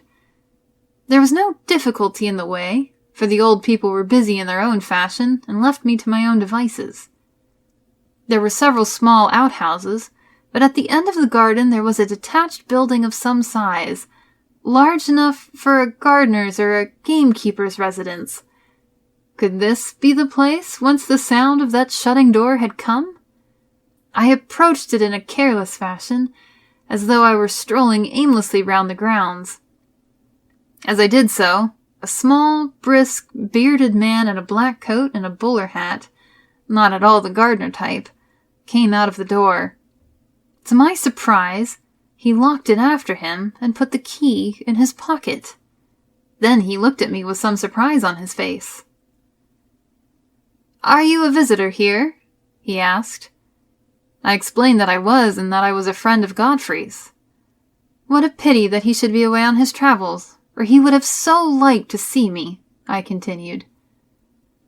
"Quite so. Exactly," said he, with a rather guilty air. "No doubt you will renew your visit at some more propitious time." He passed on, but when I turned, I observed that he was standing, watching me, half concealed by the laurels at the far end of the garden. I had a good look at the little house as I passed it, but the windows were heavily curtained, and so far as one could see, it was empty. I might spoil my own game, and even be ordered off the premises, if I were too audacious, for I was still conscious that I was being watched. Therefore, I strolled back to the house and waited for night before I went on with my inquiry. When all was dark and quiet, I slipped out of my window and made my way as silently as possible to the mysterious lodge. I have said that it was heavily curtained, but now I found that the windows were shuttered as well. Some light, however, was breaking through one of them, so I concentrated my attention upon this. I was in luck, for the curtain had not been quite closed, and there was a crack in the shutter so that I could see the inside of the room. It was a cheery place enough, a bright lamp and a blazing fire. Opposite to me was seated the little man whom I had seen in the morning. He was smoking a pipe and reading a paper. "What paper?" I asked. My client seemed annoyed at the interruption of his narrative. "Can it matter?" he asked. "Well, it is most essential." I really took no notice. "Possibly you observed whether it was a broad-leafed paper or of that smaller type which one associates with weeklies." "Well, now that you mention it, it was not large. It might have been the Spectator." However, I had little thought to spare upon such details, for a second man was seated with his back to the window, and I could swear that this second man was Godfrey. I could not see his face, but I knew the familiar slope of his shoulders. He was leaning upon his elbow in an attitude of great melancholy, his body turned toward the fire. I was hesitating as to what I should do when there was a sharp tap on my shoulder, and there was Colonel Emsworth beside me. "This way, sir," said he in a low voice. He had walked in silence to the house, and I followed him into my own bedroom. He had picked up a timetable in the hall. "There is a train to London at 8:30, said he. "The trap will be at the door at 8. He was white with rage, and indeed I felt myself in so difficult a position that I could only stammer out a few incoherent apologies, in which I tried to excuse myself by urging my anxiety for my friend. "The matter will not bear discussion," said he abruptly. "You have made a most damnable intrusion into the privacy of our family. You were here as a guest, and you have become a spy. I have nothing more to say, sir, save that I have no wish ever to see you again." At this I lost my temper, Mr. Holmes, and I spoke with some warmth. "I have seen your son, and I am convinced that for some reason of your own you are concealing him from the world. I have no idea what your motives are in cutting him off in this fashion, but I am sure that he is no longer a free agent. I warn you, Colonel Emsworth, that until I am assured as to the safety and well-being of my friend, I shall never desist in my efforts to get to the bottom of the mystery, and I shall certainly not allow myself to be intimidated by anything which you may say or do." Well, the old fellow looked diabolical, and I really thought he was about to attack me. I have said that he was a gaunt, fierce old giant, and though I am no weakling, I might have been hard put to it to hold my own against him. However, after a long glare of rage, he turned upon his heel and walked out of the room. For my part, I took the appointed train in the morning, with the full intention of coming straight to you and asking for your advice and assistance at the appointment for which I had already written. Such was the problem which my visitor laid before me.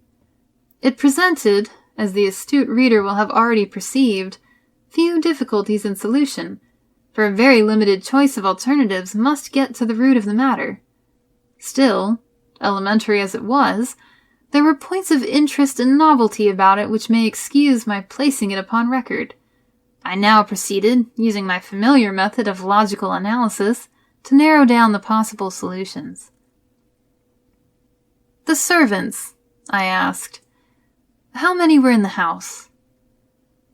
"Well, to the best of my belief, there were only the old butler and his wife. They seemed to live in the simplest fashion."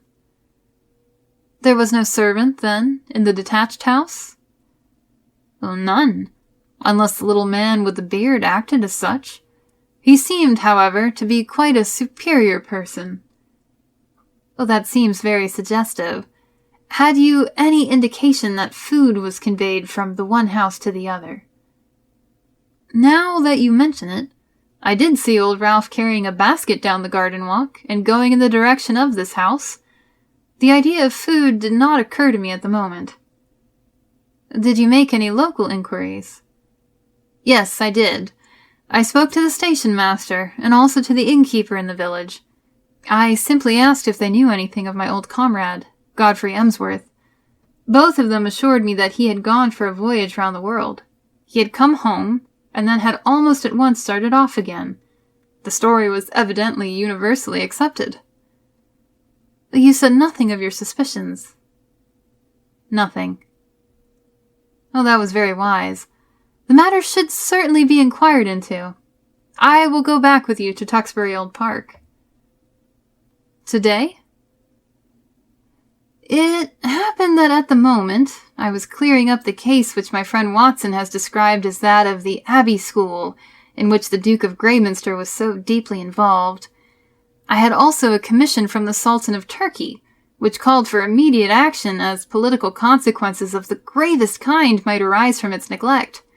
Therefore, it was not until the beginning of the next week, as my diary records, that I was able to start forth on my mission to Bedfordshire, in company with Mr. James M. Dodd. As we drove to Euston, we picked up a grave and taciturn gentleman of iron-grey aspect, with whom I had made the necessary arrangements. "This is an old friend," said I to Dodd. "It is possible that his presence may be entirely unnecessary, and on the other hand, it may be essential. It is not necessary at the present stage to go further into the matter."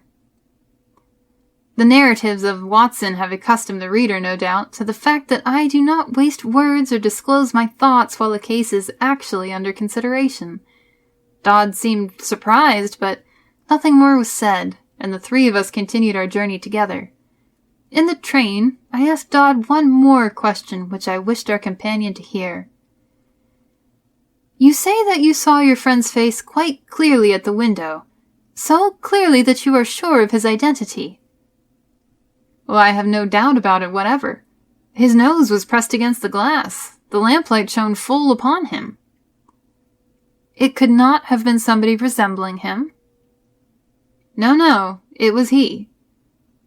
"But you say he was changed?" "Only in color. His face was... how shall I describe it? It was of a fish-belly whiteness. It was bleached." "Was it equally pale all over?" "I think not. It was his brow which I saw so clearly as it was pressed against the window." "Did you call to him?" "I was too startled and horrified for the moment. Then I pursued him, as I have told you, but without result." My case was practically complete, and there was only one small incident needed to round it off. When, after a considerable drive, we arrived at the strange old rambling house which my client had described, it was Ralph, the elderly butler, who opened the door. I had requisitioned the carriage for the day, and had asked my elderly friend to remain within it unless we should summon him. Ralph, a little wrinkled old fellow, was in the conventional costume of black coat and pepper-and-salt trousers, with only one curious variant.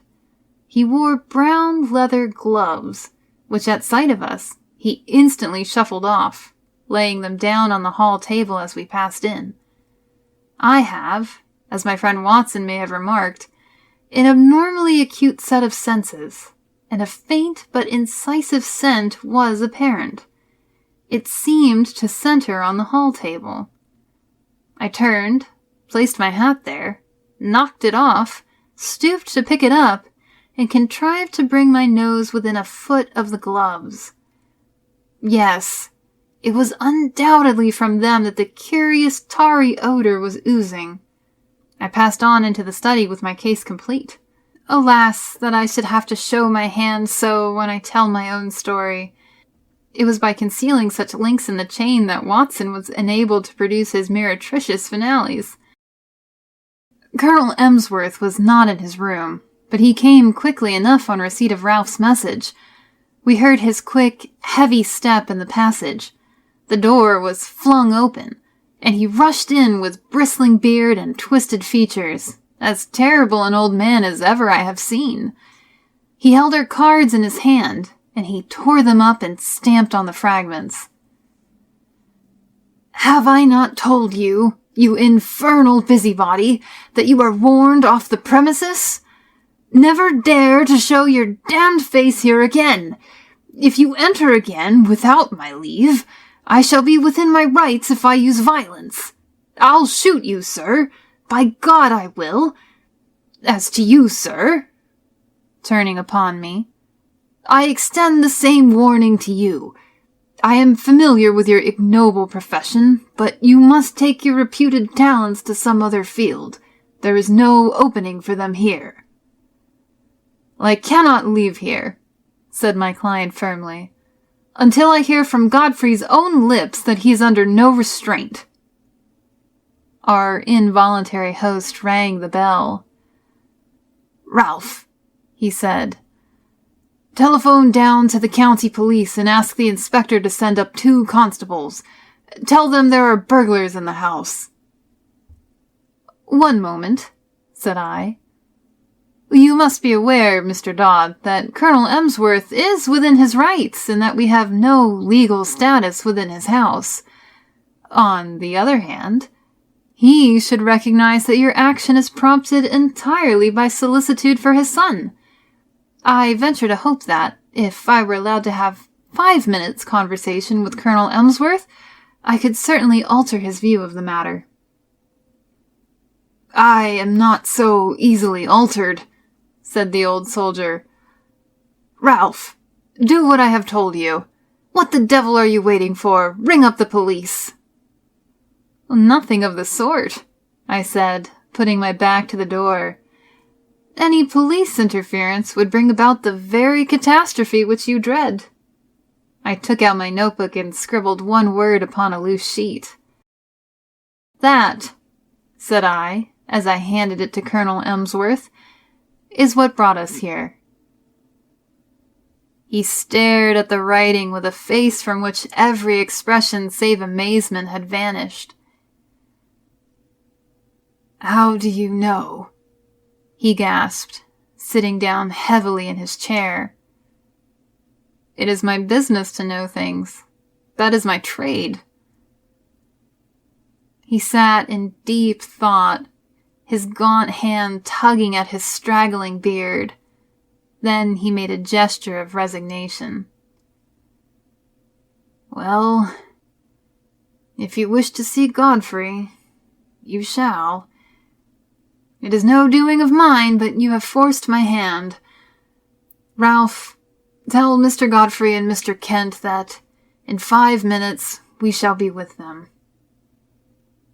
At the end of that time, we passed down the garden path and found ourselves in front of the mystery house at the end.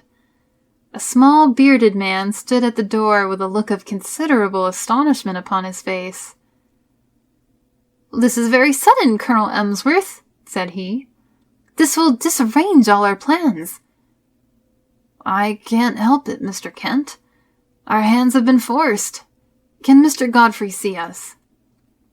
"Yes, he is waiting inside." He turned and led us into a large, plainly furnished front room. A man was standing with his back to the fire, and at the sight of him, my client sprang forward with outstretched hand. "Why, Godfrey, old man, this is fine!" But the other waved him back. "Don't touch me, Jimmy. Keep your distance. Yes, you may well stare. I don't quite look like the smart Lance Corporal Emsworth of B Squadron, do I?"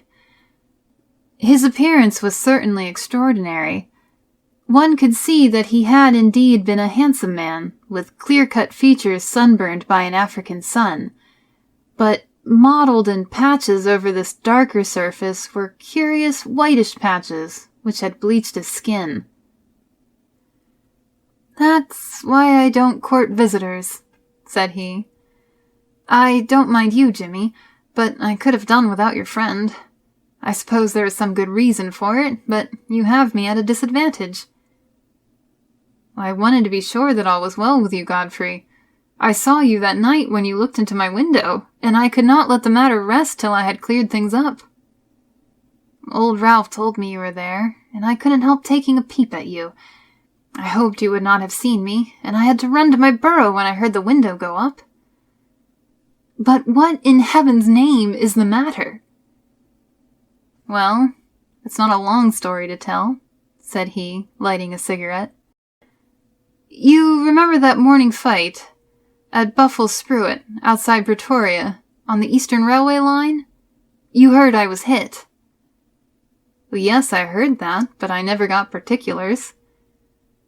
3 of us got separated from the others. It was very broken country, and you may remember, there was Simpson, the fellow we called Baldy Simpson, and Anderson, and I.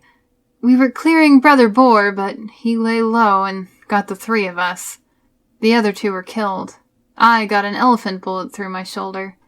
I stuck onto my horse, however, and he galloped several miles before I fainted and rolled off the saddle. When I came to myself, it was nightfall, and I raised myself up, feeling very weak and ill. To my surprise, there was a house close beside me, a fairly large house, with a broad stoop and many windows. It was deadly cold. You remember the kind of numb cold which used to come at evening? A deadly, sickening sort of cold, very different from a crisp, healthy frost. Well, I was chilled to the bone, and my only hope seemed to lie in reaching that house. I staggered to my feet and dragged myself along, hardly conscious of what I did. I have a dim memory of slowly ascending the steps, entering a wide open door, passing into a large room, which contained several beds, and throwing myself down with a gasp of satisfaction upon one of them. It was unmade, but that troubled me not at all. I drew the clothes over my shivering body, and in a moment I was in a deep sleep. It was morning when I wakened, and it seemed to me that, instead of coming out into a world of sanity, I had emerged into some extraordinary nightmare. The African sun flooded through the big curtainless windows, and every detail of the great, bare, whitewashed dormitory stood out hard and clear. In front of me was standing a small, dwarf-like man with a huge, bulbous head, who was jabbering excitedly in Dutch, waving 2 horrible hands which looked to me like brown sponges. Behind him stood a group of people who seemed to be intensely amused by the situation, but a chill came over me as I looked at them. Not one of them was a normal human being. Every one was twisted or swollen or disfigured in some strange way. The laughter of these strange monstrosities was a dreadful thing to hear. It seemed that none of them could speak English, but the situation wanted clearing up, for the creature with the big head was growing furiously angry, and, uttering wild beast cries, he had laid his deformed hands upon me and was dragging me out of bed, regardless of the fresh flow of blood from my wound. The little monster was as strong as a bull, and I don't know what he might have done to me had not an elderly man who was clearly in authority been attracted to the room by the hubbub. He said a few stern words in Dutch, and my persecutor shrank away. Then he turned upon me, gazing at me in the utmost amazement. "How in the world did you come here?" he asked in amazement. "Wait a bit. I see that you are tired out, and that wounded shoulder of yours wants looking after. I am a doctor, and I'll soon have you tied up. But, man alive, you are in far greater danger here than ever you were on the battlefield. You are in the leper hospital, and you have slept in a leper's bed." Need I tell you more, Jimmy? It seems that in view of the approaching battle, all these poor creatures had been evacuated the day before. Then, as the British advanced, they had been brought back by this, their medical superintendent, who assured me that, though he believed he was immune to the disease, he would nonetheless never have dared to do what I had done. He put me in a private room, treated me kindly, and within a week or so I was removed to the General Hospital at Pretoria. So, there you have my tragedy. I hoped against hope, but it was not until I had reached home that the terrible signs which you see upon my face told me that I had not escaped. What was I to do? I was in this lonely house. We had 2 servants whom we could utterly trust. There was a house where I could live. Under pledge of secrecy, Mr. Kent, who is a surgeon, was prepared to stay with me. It seemed simple enough on those lines. The alternative was a dreadful one. segregation for life among strangers with never a hope of release. But absolute secrecy was necessary, or even in this quiet countryside there would have been an outcry, and I should have been dragged to my horrible doom. Even you, Jimmy, even you had to be kept in the dark. Why my father has relented, I cannot imagine. Colonel Emsworth pointed to me. This is the gentleman who forced my hand. He unfolded the scrap of paper on which I had written the word leprosy. It seemed to me that if he knew so much as that, it was safer that he should know all. And so it was, said I. Who knows but good may come of it? I understand that only Mr. Kent has seen the patient. May I ask, sir, if you are an authority on such complaints, which are, I understand, tropical or semi-tropical in their nature? I have the ordinary knowledge of the educated medical man, he observed with some stiffness. Oh, I have no doubt, sir, that you are fully competent, but I am sure that you will agree that in such a case a second opinion is valuable. You have avoided this, I understand, for fear that pressure should be put upon you to segregate the patient. That is so, said Colonel Emsworth. I foresaw this situation, I explained, and I have brought with me a friend whose discretion may absolutely be trusted. I was able once to do him a professional service, and he is ready to advise as a friend rather than as a specialist. His name is Sir James Saunders. The prospect of an interview with Lord Roberts would not have excited greater wonder and pleasure in a raw subaltern than was now reflected upon the face of Mr. Kent. I shall indeed be proud, he murmured. Well, then I will ask Sir James to step this way. He is at present in the carriage outside the door. Meanwhile, Colonel Emsworth, we may perhaps assemble in your study, where I could give the necessary explanations. And here it is that I miss my Watson. By cunning questions and ejaculations of wonder, he could elevate my simple art, which is but systematized common sense, into a prodigy. When I tell my own story, I have no such aid. And yet, I will give my process of thought even as I gave it to my small audience, which included Godfrey's mother in the study of Colonel Emsworth. That process, said I, starts upon the supposition that when you have eliminated all which is impossible, then whatever remains, however improbable, must be the truth. It may well be that several explanations remain, in which case one tries test after test until one or the other of them has a convincing amount of support.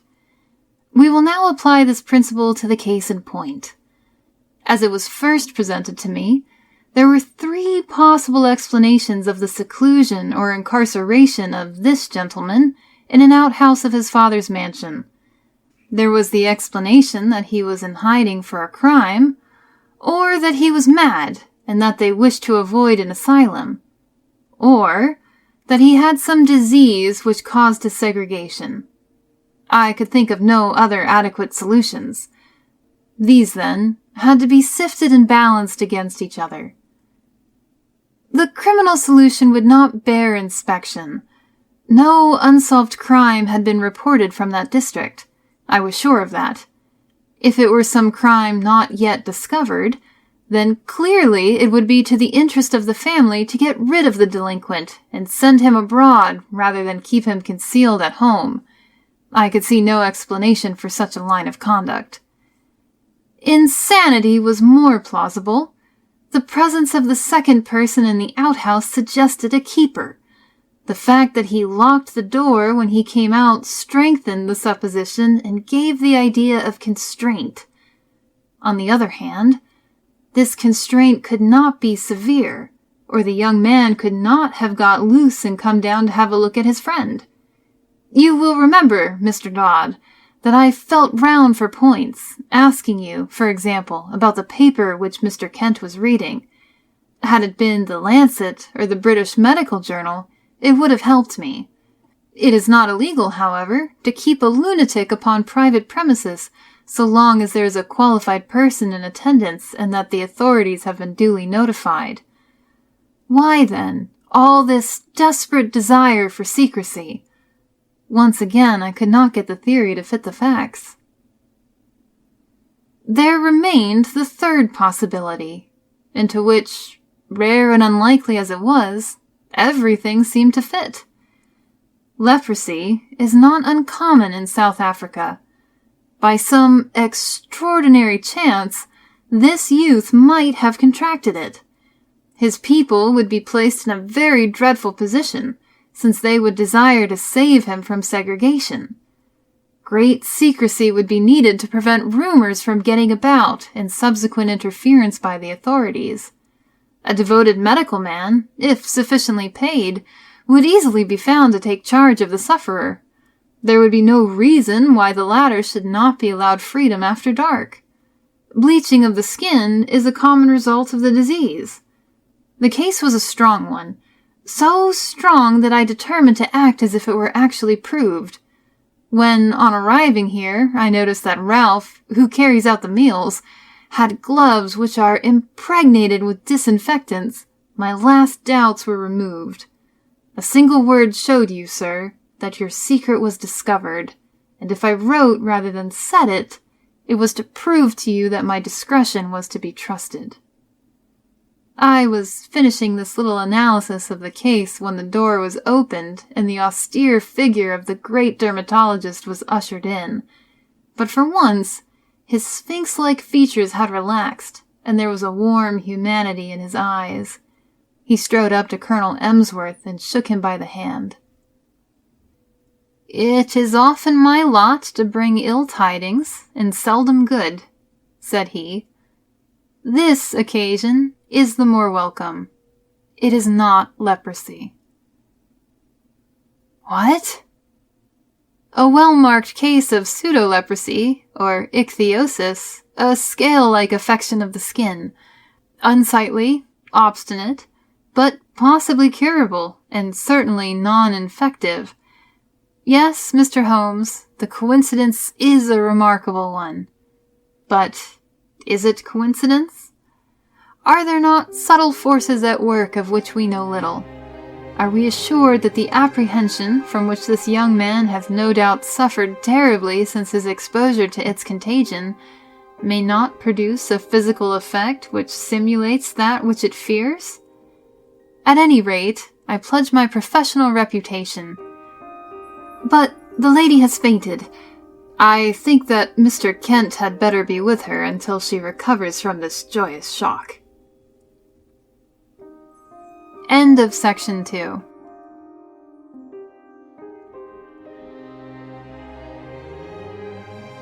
Section 3 of the Case-Book of Sherlock Holmes. The Adventure of the Mazarin Stone.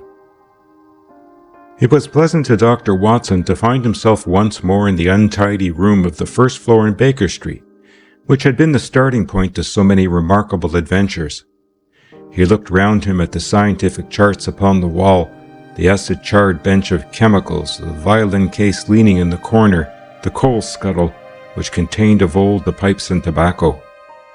Finally, his eyes came round to the fresh and smiling face of Billy, the young but very wise and tactful page, who had helped a little to fill up the gap of loneliness and isolation which surrounded the saturnine figure of the great detective. "It all seems very unchanged, Billy. You don't change either.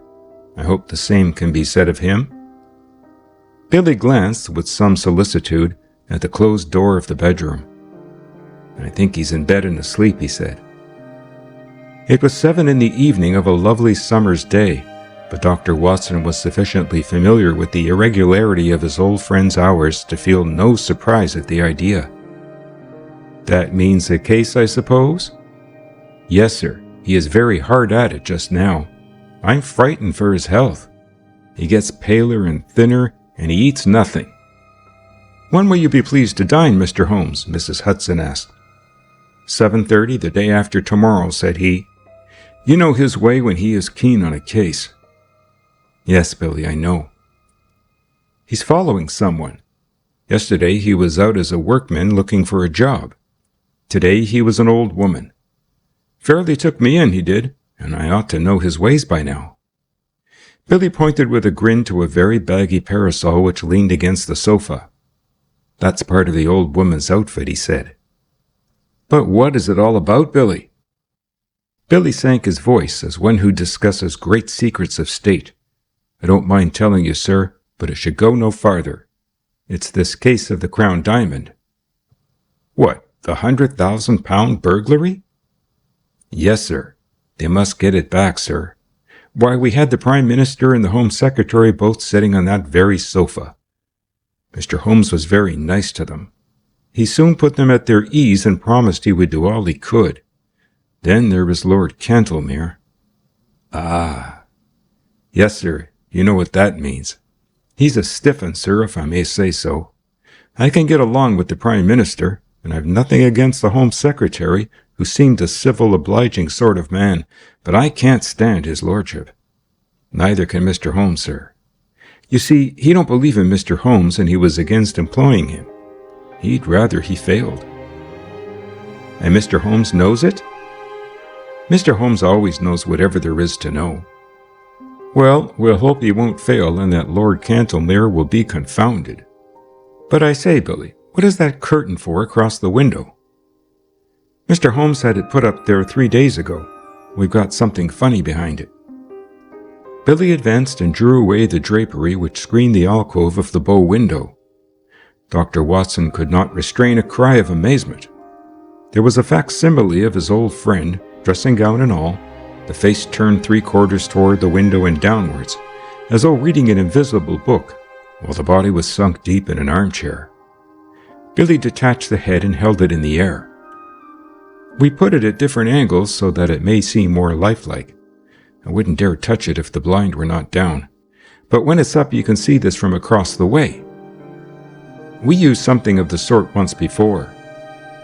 "Before my time," said Billy. He drew the window curtains apart and looked out into the street. "There are folk who watch us from over yonder. I can see a fellow now at the window. Have a look for yourself."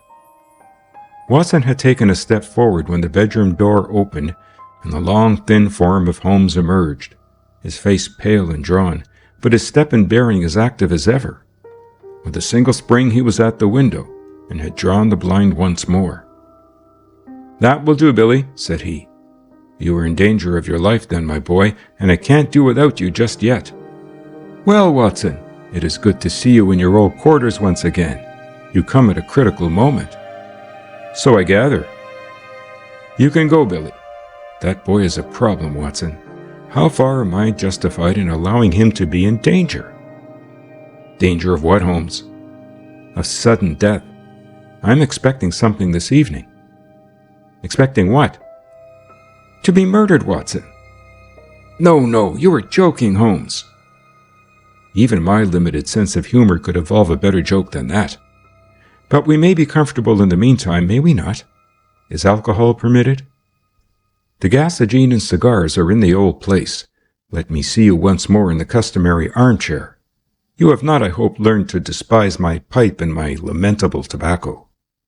It has to take the place of food these days." "But why not eat?" "Because the faculties become refined when you starve them.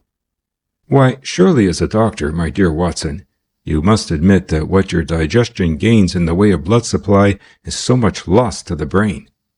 I am a brain, Watson. The rest of me is a mere appendix. Therefore it is the brain I must consider." "But this danger, Holmes?" "Ah, yes. In case it should come off, it would perhaps be as well that you should burden your memory with the name and address of the murderer. You can give it to Scotland Yard with my love and a parting blessing. Silvius is the name. Count Negretto Silvius. Write it down, man, write it down. 136 Moorside Gardens, N.W. Got it?" Watson's honest face was twitching with anxiety. He knew only too well the immense risks taken by Holmes, and was well aware that what he said was more likely to be understatement than exaggeration. Watson was always the man of action, and he rose to the occasion. "Count me in, Holmes. I have nothing to do for a day or two." Your morals don't improve, Watson. You have added fibbing to your other vices. You bear every sign of the busy medical man with calls on him every hour. Not such important ones, but can't you have this fellow arrested? Yes, Watson, I could. That's what worries him so. But why don't you? Because I don't know where the diamond is. Ah, Billy told me, the missing crown jewel. Yes, the great yellow Mazarin stone. I've cast my net and I have fish. But I have not got the stone. What is the use of taking them?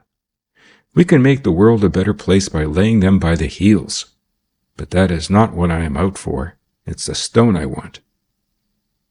And is this Count Silvius one of your fish? Yes, and he's a shark. He bites. The other is Sam Merton, the boxer. Not a bad fellow, Sam, but the Count has used him. Sam's not a shark. He is a great big silly bull-headed gudgeon, but he is flopping about in my net all the same. Where is this Count Silvius? I've been at his very elbow all the morning. You've seen me as an old lady, Watson. I was never more convincing. He actually picked up my parasol for me once. By your leave, madam, he said, half Italian, you know, and with the southern graces of manner when in the mood, but a devil incarnate in the other mood. Life is full of whimsical happenings, Watson. It might have been a tragedy. Well, perhaps it might. I followed him to old Straubenzie's workshop in the Minories. Straubenzee made the air gun, a very pretty bit of work as I understand, and I rather fancy it is in the opposite window at the present moment. Have you seen the dummy? Of course, Billy showed it to you. Well, it may get a bullet through its beautiful head at any moment. Ah, Billy, what is it? The boy had reappeared in the room with a card upon a tray. Holmes glanced at it with raised eyebrows and an amused smile. The man himself. I had hardly expected this. Grasp the nettle, Watson. A man of nerve. Possibly you have heard of his reputation as a shooter of big game. It would indeed be a triumphant ending to his excellent sporting record if he added me to his bag. This is a proof that he feels my toe very close behind his heel. Send for the police. I probably shall, but not just yet. Would you glance carefully out of the window, Watson, and see if anyone is hanging about in the street? Watson looked warily round the edge of the curtain. Yes, there is one rough fellow near the door. That will be Sam Merton, the faithful but rather fatuous Sam. Where is this gentleman, Billy? In the waiting room, sir. Show him up when I ring. Yes, sir. If I am not in the room, show him in all the same. Yes, sir. Watson waited until the door was closed, and then he turned earnestly to his companion. Look here, Holmes, this is simply impossible. This is a desperate man who sticks at nothing. He may have come to murder you. I should not be surprised. I insist upon staying with you. You would be horribly in the way. In his way?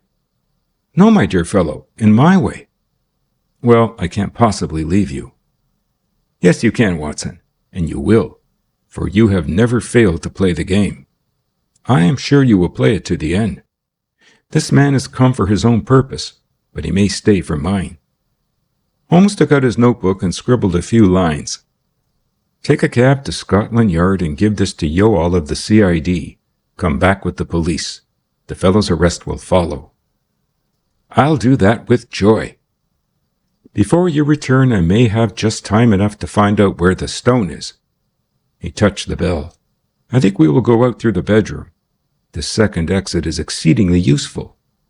I rather want to see my shark without his seeing me, and I have, as you will remember, my own way of doing it. It was, therefore, an empty room into which Billy, a minute later, ushered Count Silvius. The famous game-shot sportsman, man about town, was a big swarthy fellow, with a formidable dark mustache, shading a cruel thin-lipped mouth, and surmounted by a long curved nose, like the beak of an eagle. He was well dressed, but his brilliant necktie, shining pin, and glittering rings were flamboyant in their effect. As the door closed behind him, he looked round him with fierce startled eyes, like one who suspects a trap at every turn. Then he gave a violent start as he saw the impassive head and the collar of the dressing gown which projected above the armchair in the window. At first his expression was one of pure amazement. Then the light of a horrible hope gleamed in his dark, murderous eyes. He took one more glance round to see that there were no witnesses, and then, on tiptoe, his thick stick half raised, he approached the silent figure. He was crouching for his final spring and blow when a cool, sardonic voice greeted him from the open bedroom door. "Don't break it, Count! Don't break it!" The assassin staggered back, amazement in his convulsed face. For an instant he half raised his loaded cane once more, as if he would turn his violence from the effigy to the original. But there was something in that steady grey eye and mocking smile which caused his hand to sink to his side. "It's a pretty little thing," said Holmes, advancing towards the image. "Tavernier, the French modeller, made it. He is as good at waxworks as your friend Straubenzee is at air guns." "Air guns, sir? What do you mean?" "Put your hat and stick on the side table. Thank you. Pray take a seat. Would you care to put your revolver out also?" "Oh, very good, if you prefer to sit upon it."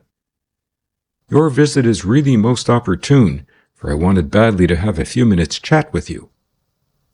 The Count scowled with heavy, threatening eyebrows. "I, too, wish to have some words with you, Holmes. That is why I am here. I won't deny that I intended to assault you just now." Holmes swung his leg on the edge of the table. "I rather gathered that you had some idea of the sort in your head," said he. "But why these personal attentions?" "Because you have gone out of your way to annoy me. Because you have put your creatures upon my track." "My creatures? I assure you no."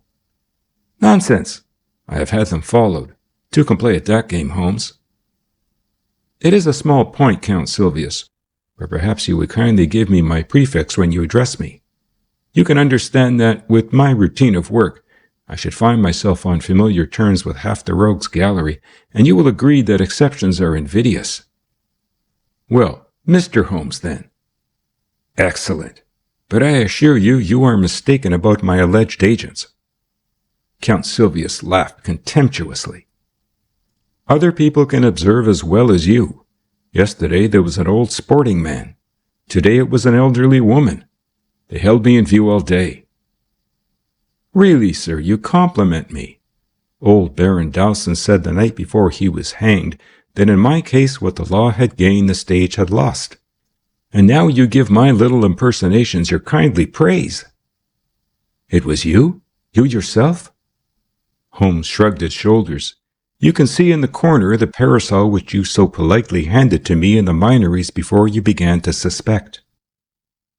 If I had known, you might never have seen this humble home again. I was well aware of it. We all have neglected opportunities to deplore. As it happens, you did not know, so here we are." The Count's knotted brows gathered more heavily over his menacing eyes. "What you say only makes the matter worse. It was not your agents, but your play-acting, busybody self. You admit that you have dogged me. Why?"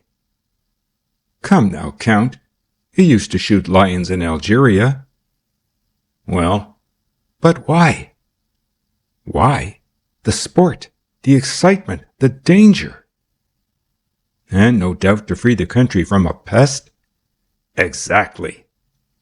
My reasons in a nutshell." The Count sprang to his feet, and his hand involuntarily moved back to his hip pocket. "Sit down, sir, sit down. There was another more practical reason. I want that yellow diamond." Count Silvius lay back in his chair with an evil smile. "Upon my word," said he. "You knew that I was after you for that. The real reason why you are here tonight is to find out how much I know about the matter and how far my removal is absolutely essential. Well, I should say that from your point of view, it is absolutely essential, for I know all about it, save only one thing, which you are about to tell me." "Oh, indeed! And pray, what is this missing fact?" "Where the crown diamond now is." The Count looked sharply at his companion. "Oh, you want to know that, do you? How the devil should I be able to tell you where it is?" "You can, and you will." "Indeed." "You can't bluff me, Count Silvius." Holmes' eyes, as he gazed at him, contracted and lightened until they were like two menacing points of steel. "You are absolutely plate glass. I see to the very back of your mind." "Then of course you see where the diamond is." Holmes clapped his hands with amusement, and then pointed a derisive finger.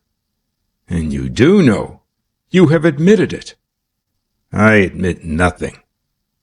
"Now, Count, if you will be reasonable, we can do business. If not, you will get hurt." Count Silvius threw up his eyes to the ceiling. "And you talk about bluff," said he. Holmes looked at him thoughtfully, like a master chess player who meditates his crowning move. Then he threw open the table drawer and drew out a squat notebook. "Do you know what I keep in this book?" "No, sir, I do not." "You." "Me?" "Yes, sir, you. You are all here. Every action of your vile and dangerous life." "Damn you, Holmes," cried the Count, with blazing eyes. "There are limits to my patience." "It's all here, Count. The real facts as to the death of old Mrs. Harold, who left you the Blymer estate, which you so rapidly gambled away." "You are dreaming." "And the complete life history of Miss Minnie Warrender." "Tut, you will make nothing of that." "Plenty more here, Count. Here is the robbery in the train deluxe to the Riviera on February 13th, 1892. Here is the forged check in the same year on the Crédit Lyonnais." "No, you're wrong there." "Then I am right on the others."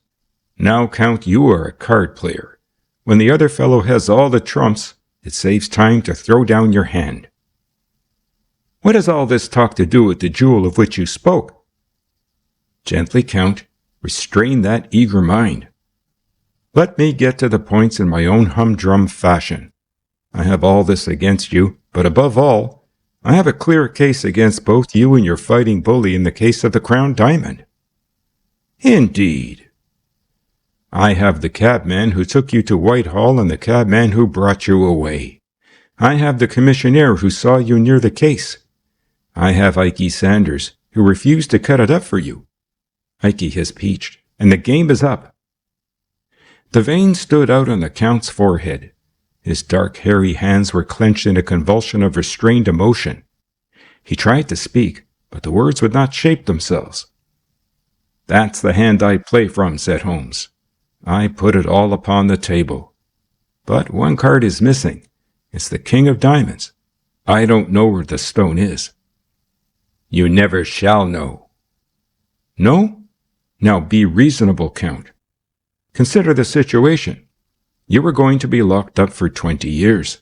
So is Sam Merton. What good are you going to get out of your diamond? None in the world. But if you hand it over, well, I'll compound the felony. We don't want you or Sam. We want the stone. Give that up, and so far as I'm concerned, you can go free so long as you behave yourself in the future. If you make another slip, well, it will be the last. But this time my commission is to get the stone, not you." "But if I refuse?" "Why, then alas, it must be you and not the stone." Billy had appeared in answer to a ring. "I think, Count, that it would be as well to have your friend Sam at this conference. After all, his interests should be represented. Billy, you will see a large and ugly gentleman outside the front door. Ask him to come up." "If he won't come, sir?" "No violence, Billy. Don't be rough with him. If you tell him that Count Silvius wants him, he will certainly come." "What are you going to do now?" asked the Count, as Billy disappeared. "My friend Watson was with me just now. I told him that I had a shark and a gudgeon in my net. Now I am drawing the net, and up they come together." The Count had risen from his chair, and his hand was behind his back. Holmes held something half protruding from the pocket of his dressing gown. "You won't die in your bed, Holmes." "I have often had the same idea. Does it matter very much?" After all, Count, your own exit is more likely to be perpendicular than horizontal. But these anticipations of the future are morbid. Why not give ourselves up to the unrestrained enjoyment of the present? A sudden wild beast light sprang up in the dark, menacing eyes of the master criminal. Holmes' figure seemed to grow taller as he grew tense and ready. "It is no use your fingering your revolver, my friend," he said in a quiet voice. "You know perfectly well that you dare not use it, even if I give you time to draw it. Nasty, noisy things, revolvers, Count. Better stick to air guns. Ah, I think I hear the fairy footstep of your estimable partner. Good day, Mr. Merton. Rather dull in the street, is it not?" The prize fighter, a heavily built young man with a stupid, obstinate, slab-sided face, stood awkwardly at the door, looking about him with a puzzled expression. Holmes' debonair manner was a new experience, and though he vaguely felt that it was hostile, he did not know how to counter it. He turned to his more astute comrade for help. "What's the game now, Count? What's this fellow want? What's up?" His voice was deep and raucous. The Count shrugged his shoulders, and it was Holmes who answered. "If I may put it in a nutshell, Mr. Merton, I should say it was all up." The boxer still addressed his remarks to his associate. "Is this cove trying to be funny or what? I'm not in the funny mood myself." "No, I expect not," said Holmes. "I think I can promise you that you will feel even less humorous as the evening advances. Now look here, Count Sylvius. I'm a busy man and I can't waste time. I'm going into that bedroom. Pray make yourselves quite at home in my absence.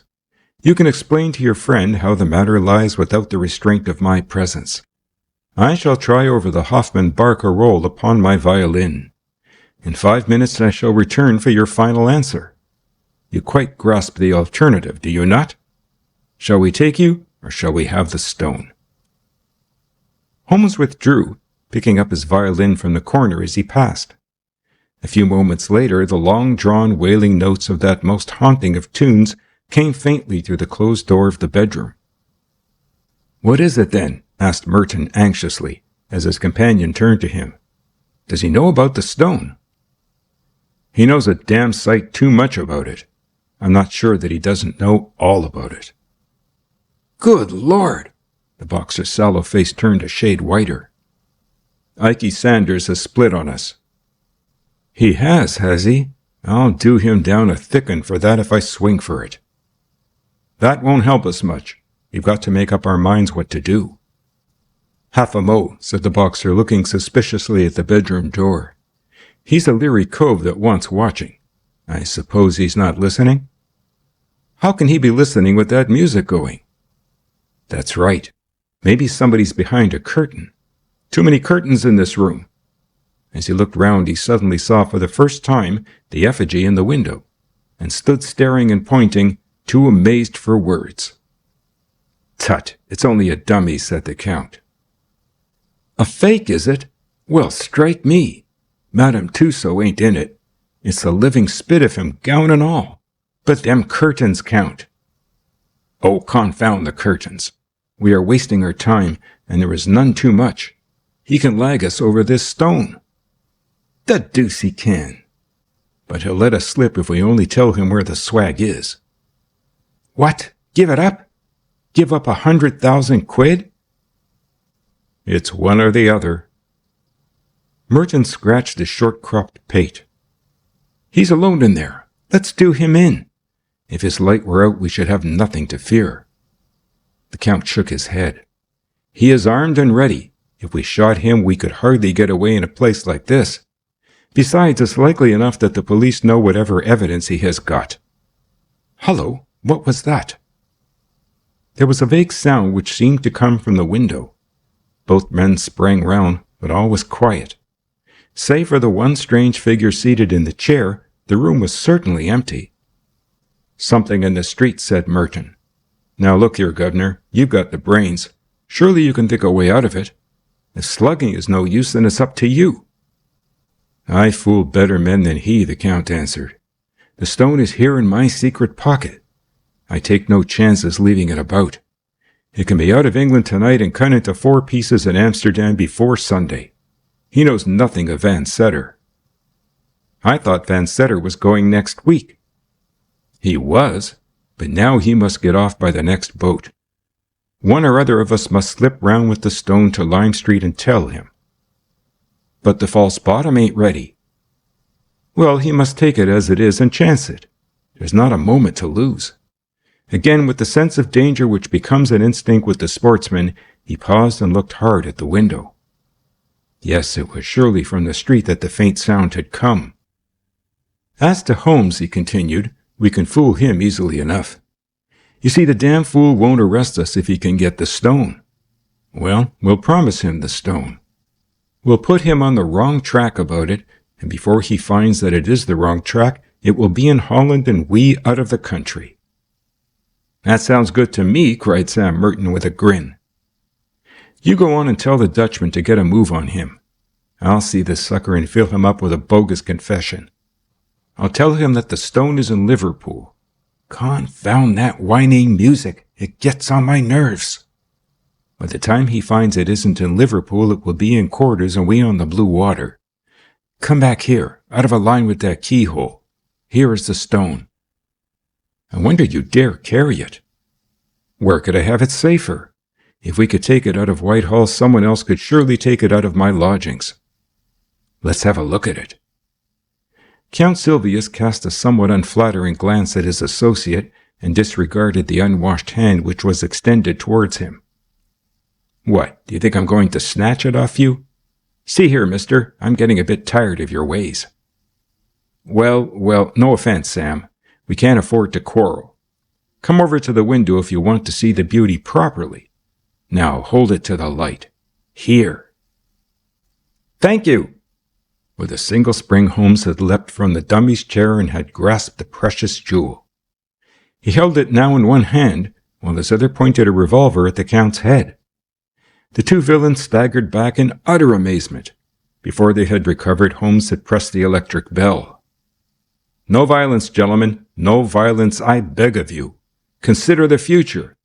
It must be very clear to you that your position is an impossible one. The police are waiting below." The Count's bewilderment overmastered his rage and fear. "But how the deuce—" he gasped. "Your surprise is very natural. You are not aware that a second door from my bedroom leads behind that curtain. I fancy that you must have heard me when I displaced the figure, but luck was on my side. It gave me a chance of listening to your racy conversation, which would have been painfully constrained had you been aware of my presence." The Count gave a gesture of resignation. "We give you best, Holmes. I believe you are the devil himself." "Not far from him, at any rate," Holmes answered with a polite smile. Sam Merton's slow intellect had only gradually appreciated the situation. Now, as the sound of heavy steps came from the stairs outside, he broke silence at last. "A fair cop," said he. "But I say, what about that bloomin' fiddle? I hear it yet." "Tut, tut," Holmes answered. "You are perfectly right. Let it play. These modern gramophones are a remarkable invention." There was an inrush of police. The handcuffs clicked and the criminals were led to the waiting cab. Watson lingered with Holmes, congratulating him upon this fresh leaf added to his laurels. Once more their conversation was interrupted by the imperturbable Billy with his card tray. "Lord Cantlemere, sir." "Show him up, Billy. This is the eminent peer who represents the very highest interests," said Holmes. "He is an excellent and loyal person, but rather of the old regime. Shall we make him unbend? Dare we venture upon a slight liberty? He knows, we may conjecture, nothing of what has occurred." The door opened to admit a thin, austere figure with a hatchet face and drooping mid-Victorian whiskers of a glossy blackness which hardly corresponded with the rounded shoulders and feeble gait. Holmes advanced affably and shook an unresponsive hand. "How do you do, Lord Cantlemere? It is chilly for the time of year, but rather warm indoors. May I take your overcoat?" "No, I thank you. I will not take it off." Holmes laid his hand insistently upon the sleeve. "Pray allow me. My friend Dr. Watson would assure you that these changes of temperature are most insidious. His lordship shook himself free with some impatience. I am quite comfortable, sir. I have no need to stay. I have simply looked in to know how your self-appointed task was progressing. It is difficult, very difficult. I feared that you would find it so. There was a distinct sneer in the old courtier's words and manner. Every man finds his limitations, Mr. Holmes, but at least it cures us of the weakness of self-satisfaction. Yes, sir, I have been much perplexed. No doubt. Especially upon one point. Possibly you could help me upon it? You apply for my advice rather late in the day. I thought that you had your own all-sufficient methods. Still, I am ready to help you. You see, Lord Cantlemere, we can no doubt frame a case against the actual thieves. When you have caught them. Exactly. But the question is, how shall we proceed against the receiver? Is this not rather premature? It is as well to have our plans ready. Now, what would you regard as final evidence against the receiver? The actual possession of the stone. You would arrest him upon that? Most undoubtedly. Holmes seldom laughed, but he got as near as it as his old friend Watson could remember. In that case, my dear sir, I shall be under the painful necessity of advising your arrest. Lord Cantlemere was very angry. Some of the ancient fires flickered up into his sallow cheeks. You take a great liberty, Mr. Holmes. In 50 years of official life, I cannot recall such a case. I am a busy man, sir, engaged upon important affairs. I have no time or taste for foolish jokes. I may tell you frankly, sir, that I have never been a believer in your powers, and that I have always been of the opinion that the matter was far safer in the hands of the regular police force. Your conduct confirms all my conclusions. I have the honor, sir, to wish you good evening. Holmes had swiftly changed his position and was between the pier and the door. One moment, sir, said he. To actually go off with the Mazarin stone would be a more serious offense than to be found in temporary possession of it. Sir, this is intolerable. Let me pass. Put your hand in the right-hand pocket of your overcoat. What do you mean, sir? Come, do what I ask. An instant later, the amazed peer was standing, blinking and stammering, with a great yellow stone on his shaking palm. What? How is this, Mr. Holmes? Too bad, Lord Cantlemere, too bad, cried Holmes. My old friend here will tell you that I have an impish habit of practical joking. Also that I can never resist a dramatic situation. I took the liberty, the very great liberty, I admit, of putting the stone into your pocket at the beginning of our interview. The old peer stared from the stone to the smiling face before him. Sir, I am bewildered. But yes, it is indeed the Mazarin stone. We are greatly your debtors, Mr. Holmes. Your sense of humor may, as you admit, be somewhat perverted, and its exhibition remarkably untimely. But at least I withdraw any reflection I have made upon your amazing professional powers. But how? The case is but half finished. The details can wait. No doubt, Lord Cantlemere, your pleasure in telling of this successful result in the exalted circle to which you return will be some small atonement for my practical joke. Billy, you will show his lordship out, and tell Mrs. Hudson that I should be glad if she would send up dinner for two as soon as possible. End of section 3.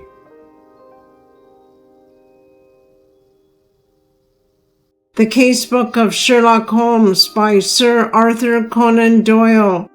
The Adventure of the Three Gables.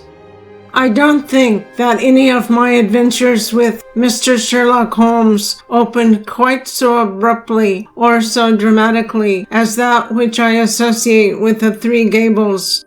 I had not seen Holmes for some days and had no idea of the new channel into which his activities had been directed.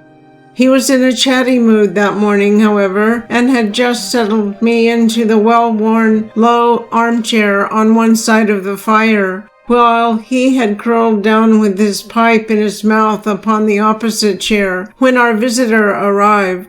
If I had said that a mad bull had arrived, it would give a clearer impression of what occurred. The door had flown open and a huge Negro had burst into the room. He would have been a comic figure if he had not been terrific, for he was dressed in a very loud gray check suit with a flowing salmon-colored tie. His broad face and flattened nose were thrust forward as his sullen dark eyes, with a smoldering gleam of malice in them, turned from one of us to the other. "Which of you gentlemen is Master Holmes?" he asked. Holmes raised his pipe with a languid smile. "Oh, it's you, is it?" said our visitor, coming with an unpleasant, stealthy step round the angle of the table. "See here, Master Holmes, you keep your hands out of other folks' business. Leave folks to manage their own affairs. Got that, Master Holmes?" "Keep on talking," said Holmes. "It's fine." "Oh, it's fine, is it?" growled the savage. "It won't be so damn fine if I have to trim you up a bit. I've handled your kind before now, and they didn't look fine when I was through with them. Look at that, Master Holmes." He swung a huge knotted lump of a fist under my friend's nose. Holmes examined it closely with an air of great interest. "Were you born so?" he asked, "or did it come by degrees?" It may have been the icy coolness of my friend, or it may have been the slight clatter which I made as I picked up the poker. In any case, our visitor's manner became less flamboyant. "Well, I've given you fair warning," said he. "I've a friend that's interested out far away. You know what I'm meaning. And he don't intend to have no button in by you. Got that? You ain't the law, and I ain't the law either. And if you come in, I'll be on hand also. Don't you forget it." "I've wanted to meet you for some time," said Holmes. "I won't ask you to sit down, for I don't like the smell of you, but aren't you Steve Dixie the Bruiser?" "That's my name, Master Holmes, and you'll get put through it for sure if you give me any lip." "It is certainly the last thing you need," said Holmes, staring at our visitor's hideous mouth. "But it was the killing of young Perkins outside the Holborn bar." "What? You're not going?" The Negro had sprung back, and his face was leaden.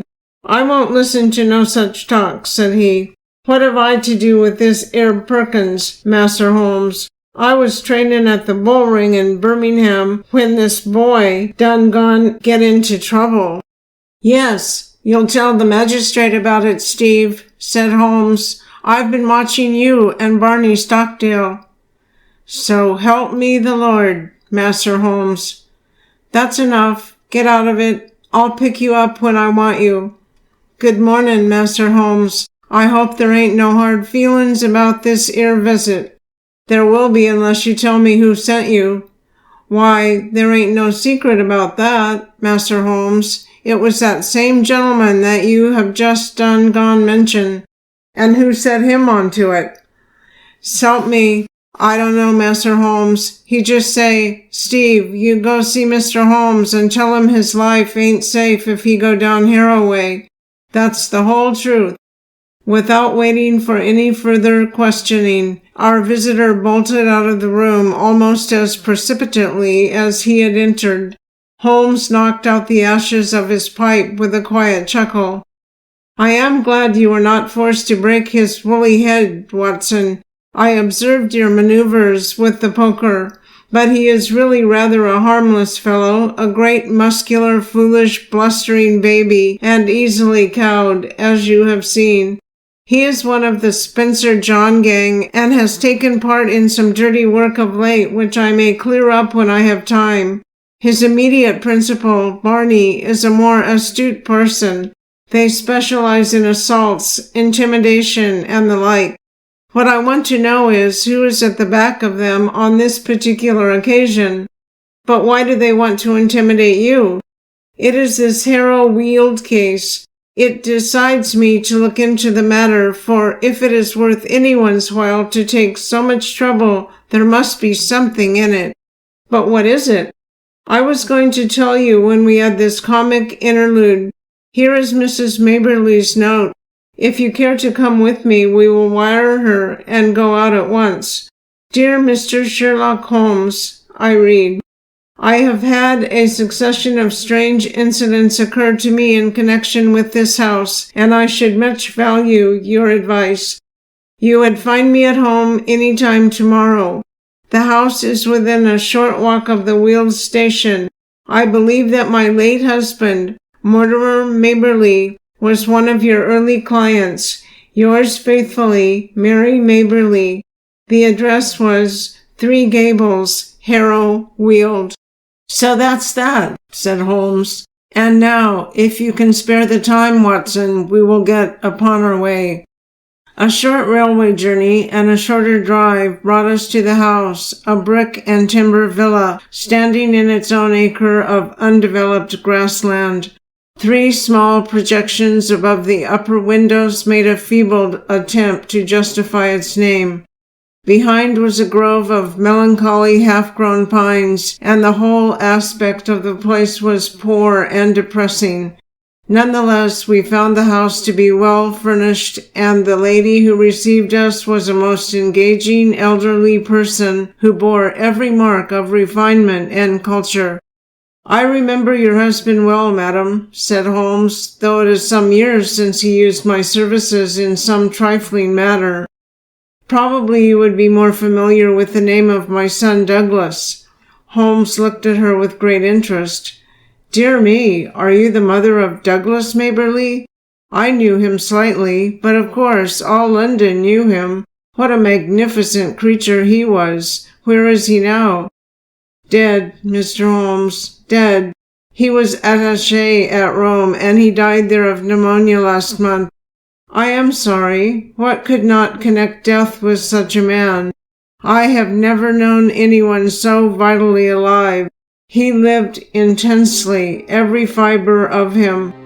Too intensely, Mr. Holmes. That was the ruin of him. You remember him as he was, debonair and splendid. You did not see the moody, morose, brooding creature into which he developed. His heart was broken.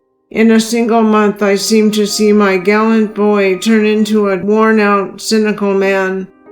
A love affair? A woman? Or a fiend? Well, it was not to talk of my poor lad that I asked you to come, Mr. Holmes. Dr. Watson and I are at your service. There have been some very strange happenings. I have been in this house more than a year now, and as I wish to lead a retired life, I have seen little of my neighbors. 3 days ago, I had a call from a man who said that he was a house agent. He said that this house would exactly suit a client of his, and that if I would part with it, money would be no object. It seemed to me very strange, as there are several empty houses on the market which appear to be equally eligible, but naturally I was interested in what he said. I therefore named a price which was £500 more than I gave. He at once closed with the offer, but added that his client desired to buy the furniture as well, and would I put a price upon it. Some of this furniture is from my old home, and it is, as you see, very good, so that I named a good round sum. To this also he at once agreed. I had always wanted to travel, and the bargain was so good a one that it really seemed that I should be my own mistress for the rest of my life. Yesterday the man arrived with the agreement all drawn out. Luckily, I showed it to Mr. Sutro, my lawyer who lives in Harrow. He said to me, "This is a very strange document. Are you aware that if you sign it, you could not legally take anything out of the house, not even your own private possessions?" When the man came again in the evening, I pointed this out, and I said that I meant only to sell the furniture. "No, no, everything," said he. "But my clothes, my jewels?" Well, some concession might be made for your personal effects, but nothing shall go out of the house unchecked. My client is a very liberal man, but he has his fads and his own way of doing things. It is everything or nothing with him. Then it must be nothing, said I. And there the matter was left, but the whole thing seemed to me to be so unusual that I thought, here we had a very extraordinary interruption. Holmes raised his hand for silence. Then he strode across the room, flung open the door, and dragged in a great gaunt woman whom he had seized by the shoulder. She entered with ungainly struggles like some huge awkward chicken torn squawking out of its coop. "Leave me alone! What are you doing of?" she screeched. "Why, Susan, what is this?" "Well, ma'am, I was coming in to ask if the visitors would stand for lunch when this man jumped out at me. I have been listening to her for the last 5 minutes, but did not wish to interrupt your most interesting narrative. Just a little wheezy, Susan, are you not? You breathe too heavily for that kind of work." Susan turned a sulky but amazed face upon her captor. "Who be you, anyhow, and what right have you a-pulling me about like this?" "It was merely that I wished to ask a question in your presence. Did you, Mrs. Maberly, mention to anyone that you were going to write to me and consult me?" "No, Mr. Holmes, I did not." "Who posted your letter?" "Susan did." "Exactly. Now, Susan, to whom was it that you wrote or sent a message to say that your mistress was asking advice from me?" "It's a lie. I sent no message." "Now, Susan, wheezy people may not live long, you know. It's a wicked thing to tell fibs. Whom did you tell?" "Susan," cried her mistress, "I believe you are a bad, treacherous woman.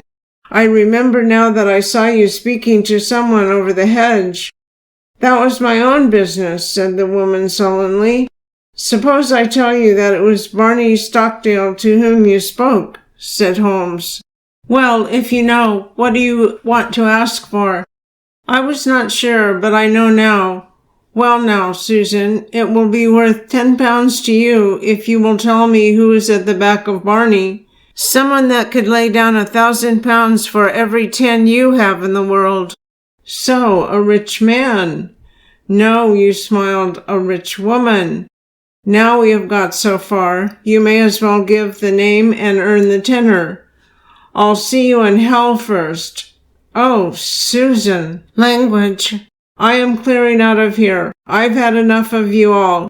I'll send for my box tomorrow." She flounced for the door. "Goodbye, Susan. Paregoricus the stuff. Now," he continued, turning suddenly from lively to severe when the door had closed behind the flushed and angry woman, "this gang means business. Look how close they play the game.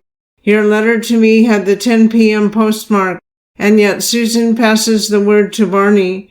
Barney has time to go to his employer and get instructions. He or she, I inclined to the latter from Susan's grin when she thought I had blundered, forms a plan. Black Steve is called in, and I am warned off by 11 o'clock next morning. That's quick work, you know." "But what do they want?" "Yes, that's the question. Who had the house before you?" "A retired sea captain called Ferguson." "Anything remarkable about him?"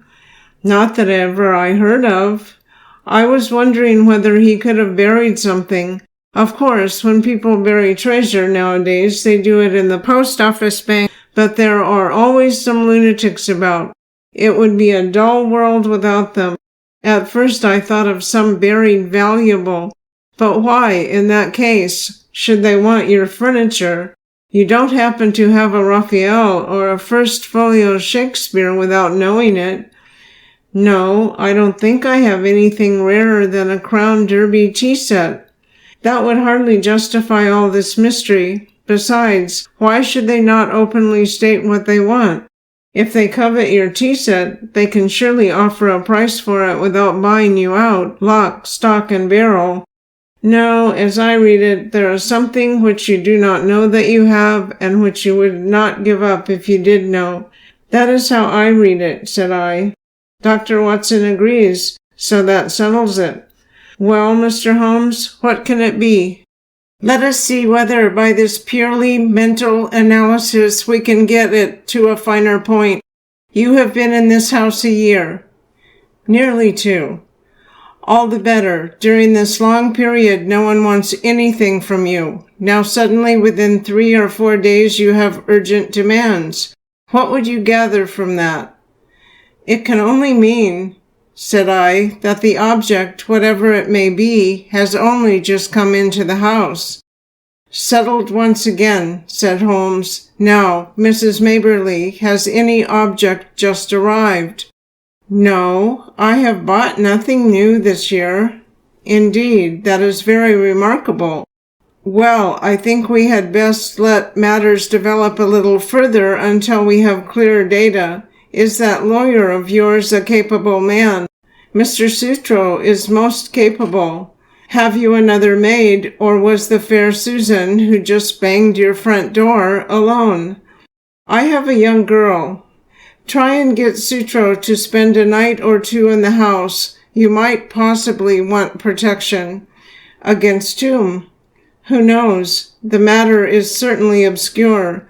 If I can't find what they are after, I must approach the matter from the other end and try to get at the principal.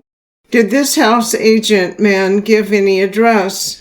Simply his card and occupation.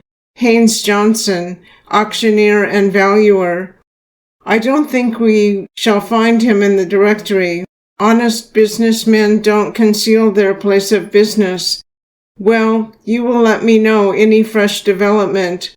I have taken up your case, and you may rely upon it that I shall see it through. As we passed through the hall, Holmes's eyes, which missed nothing, lighted upon several trunks and cases which were piled in the corner. The labels shone out upon them. Milano, Lucerne, these are from Italy. They are poor Douglas's things. You have not unpacked them? How long have you had them? They arrived last week. But you said, why, surely this might be the missing link. How do we know that there is not something of value there? There could not possibly be, Mr. Holmes. Poor Douglas had only his pay and a small annuity. What could he have of value? Holmes was lost in thought. Delay no longer, Mrs. Maberly, he said at last. Have these things taken upstairs to your bedroom. Examine them as soon as possible and see what they contain. I will come tomorrow and hear your report. It was quite evident that the Three Gables was under very close surveillance, for as we came round the high hedge at the end of the lane, there was the Negro prize-fighter standing in the shadow. We came on him quite suddenly, and a grim and menacing figure he looked in that lonely place. Holmes clapped his hand to his pocket. Lookin' for your gun, Master Holmes? No, for my scent bottle, Steve. You are funny, Master Holmes, ain't you? It won't be funny for you, Steve, if I get after you. I gave you fair warning this morning. Well, Master Holmes, I done think over what you said, and I don't want no more talk about that affair of Master Perkins. S'pose I can help you, Master Holmes, I will. Well then, tell me who is behind you on this job. So help me the Lord, Master Holmes, I told you the truth before. I don't know. My boss Barney gives me orders, and that's all. Well, just bear in mind, Steve, that the lady in that house and everything under that roof is under my protection. Don't you forget it. All right, Master Holmes, I'll remember. I've got him thoroughly frightened for his own skin, Watson, Holmes remarked as we walked on. I think he would double-cross his employer if he knew who he was. It was lucky I had some knowledge of the Spencer John crowd, and that Steve was one of them. Now, Watson, this is a case for Langdale Pike, and I am going to see him now. When I get back, I may be clearer in the matter. I saw no more of Holmes during the day, but I could well imagine how he spent it, for Langdale Pike was his human book of reference upon all matters of social scandal. This strange, languid creature spent his waking hours in the bow window of a St. James Street club, and was the receiving station, as well as the transmitter, for all the gossip of the metropolis. He made, it was said, a 4-figure income by the paragraphs which he contributed every week to the garbage papers which cater for an inquisitive public. If ever, far down in the turbid depths of London life, there was some strange swirl or eddy, it was marked with automatic exactness by this human dial upon the surface. Holmes discreetly helped Langdale to knowledge, and on occasion was helped in turn. When I met my friend in his room early next morning, I was conscious from his bearing that all was well, but nonetheless a most unpleasant surprise was awaiting us. It took the shape of the following telegram. Please come out at once. Client's house burgled in the night. Police in possession. Sutro. Holmes whistled. The drama has come to a crisis, and quicker than I had expected. There is a great driving power at the back of this business, Watson, which does not surprise me after what I have heard. This Sutro, of course, is her lawyer. I made a mistake, I fear, in not asking you to spend the night on guard. This fellow has clearly proved a broken reed. Well, there is nothing for it but another journey to Harrow Weald.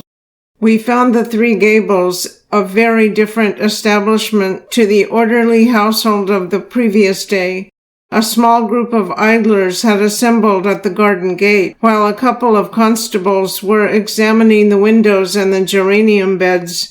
Within we met a grey old gentleman who introduced himself as the lawyer, together with a bustling, rubicund inspector who greeted Holmes as an old friend. Well, Mr. Holmes, no chance for you in this case, I'm afraid. Just a common, ordinary burglary, and well within the capacity of the poor old police. No experts need apply. I am sure the case is in very good hands, said Holmes. Merely a common burglary, you say? Quite so. We know pretty well who the men are and where to find them. It is that gang of Barney Stockdale, with the big nigger in it. They've been seen about here. Excellent. What did they get? Well, they don't seem to have got much. Mrs. Maberly was chloroformed, and the house was— Ah, here's the lady herself. Our friend of yesterday, looking very pale and ill, had entered the room, leaning upon a little maidservant. You gave me good advice, Mr. Holmes, said she, smiling ruefully. Alas, I did not take it. I did not wish to trouble Mr. Sutro, and so I was unprotected. I only heard of it this morning, the lawyer explained. Mr. Holmes advised me to have some friend in the house. I neglected his advice, and I have paid for it. You look wretchedly ill, said Holmes. Perhaps you are hardly equal to telling me what occurred. It is all here, said the inspector, tapping a bulky notebook. Still, if the lady is not too exhausted. There is really so little to tell. I have no doubt that wicked Susan had planned an entrance for them. They must have known the house to an inch. I was conscious for a moment of the chloroform rag which was thrust over my mouth, but I have no notion how long I may have been senseless. When I woke, one man was at the bedside and another was rising with a bundle in his hand from among my son's baggage, which was partially open and littered over the floor. Before he could get away, I sprang up and seized him. You took a big risk, said the inspector. I clung to him, but he shook me off, and the other may have struck me, for I can remember no more. Mary the maid heard the noise and began screaming out of the window. That brought the police, but the rascals had got away. What did they take? Well, I don't think there is anything of value missing. I am sure there was nothing in my son's trunks. Did the men leave no clue? There was one sheet of paper which I may have torn from the man that I grasped. It was lying all crumpled on the floor. It is in my son's handwriting, which means that it is not of much use, said the inspector. Now, if it had been in the burglar's— Exactly, said Holmes. What rugged common sense! Nonetheless, I should be curious to see it. The inspector drew a folded sheet of foolscap from his pocketbook. "I never pass anything, however trifling," said he, with some pomposity. "That is my advice to you, Mr. Holmes. In 25 years' experience I have learned my lesson. There is always the chance of finger marks or something." Holmes inspected the sheet of paper. "What do you make of it, Inspector?" "Seems to be the end of some queer novel, so far as I can see." "It may certainly prove to be the end of a queer tale," said Holmes. "You have noticed the number on the top of the page. It is 245. Where are the odd 244 pages? Well, I suppose the burglars got those. Much good may it do them. It seems a queer thing to break into a house in order to steal such papers as that. Does it suggest anything to you, Inspector?" "Yes, sir. It suggests that in their hurry the rascals just grabbed at what came first to hand. I wish them joy of what they got." "Why should they go to my son's things?" asked Mrs. Maberly. "Well, they found nothing valuable downstairs, so they tried their luck upstairs. That is how I read it. What do you make of it, Mr. Holmes?" "I must think it over, Inspector. Come to the window, Watson." Then, as we stood together, he read over the fragment of paper. It began in the middle of a sentence and ran like this: "Face bled considerably from the cuts and blows, but it was nothing to the bleeding of his heart as he saw that lovely face, the face for which he had been prepared to sacrifice his very life, looking out at his agony and humiliation." She smiled. Yes, by heaven, she smiled, like the heartless fiend she was, as he looked up at her. It was at that moment that love died and hate was born. Man must live for something. If it is not for your embrace, my lady, then it shall surely be for your undoing and my complete revenge." "Queer grammar," said Holmes with a smile as he handed the paper back to the inspector. "Did you notice how the he suddenly changed to my?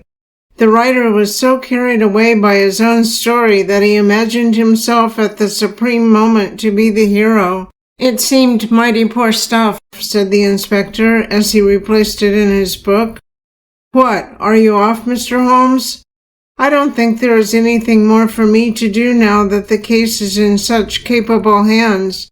By the way, Mrs. Maberly, did you say you wish to travel?" "It has always been my dream, Mr. Holmes." "Where would you like to go? Cairo, Madeira, the Riviera?" "Oh, if I had the money I would go round the world." "Quite so, round the world. Well, good morning. I may drop you a line in the evening." As we passed the window, I caught a glimpse of the inspector's smile and shake of the head. These clever fellows have always a touch of madness. That was what I read in the inspector's smile. "Now, Watson, we are at the last lap of our little journey," said Holmes when we were back in the roar of central London once more. "I think we had best clear the matter up at once, and it would be well that you should come with me, for it is safer to have a witness when you are dealing with such a lady as Isadora Klein." We had taken a cab and were speeding to some address in Grosvenor Square. Holmes had been sunk in thought, but he roused himself suddenly. "By the way, Watson, I suppose you see it all clearly." "No, I can't say that I do. I only gather that we are going to see the lady who is behind all this mischief." "Exactly. But does the name Isadora Klein convey nothing to you? She was, of course, the celebrated beauty. There was never a woman to touch her. She is pure Spanish, the real blood of the masterful conquistadors, and her people have been leaders in Pernambuco for generations. She married the aged German sugar king Klein and presently found herself the richest as well as the most lovely widow upon earth. Then there was an interval of adventure when she pleased her own tastes. She had several lovers, and Douglas Maberly, one of the most striking men in London, was one of them. It was by all accounts more than an adventure with him. He was not a society butterfly, but a strong, proud man who gave and expected all. But she is the belle dame sans merci of fiction. When her caprice is satisfied, the matter is ended, and if the other party in the matter can't take her word for it, she knows how to bring it home to him. Then that was his own story. Ah, you are piecing it together now. I hear that she is about to marry the young Duke of Lomond, who might also be her son. His Grace's ma might overlook the age, but a big scandal would be a different matter, so it is imperative. Ah, here we are. It was one of the finest corner houses of the West End.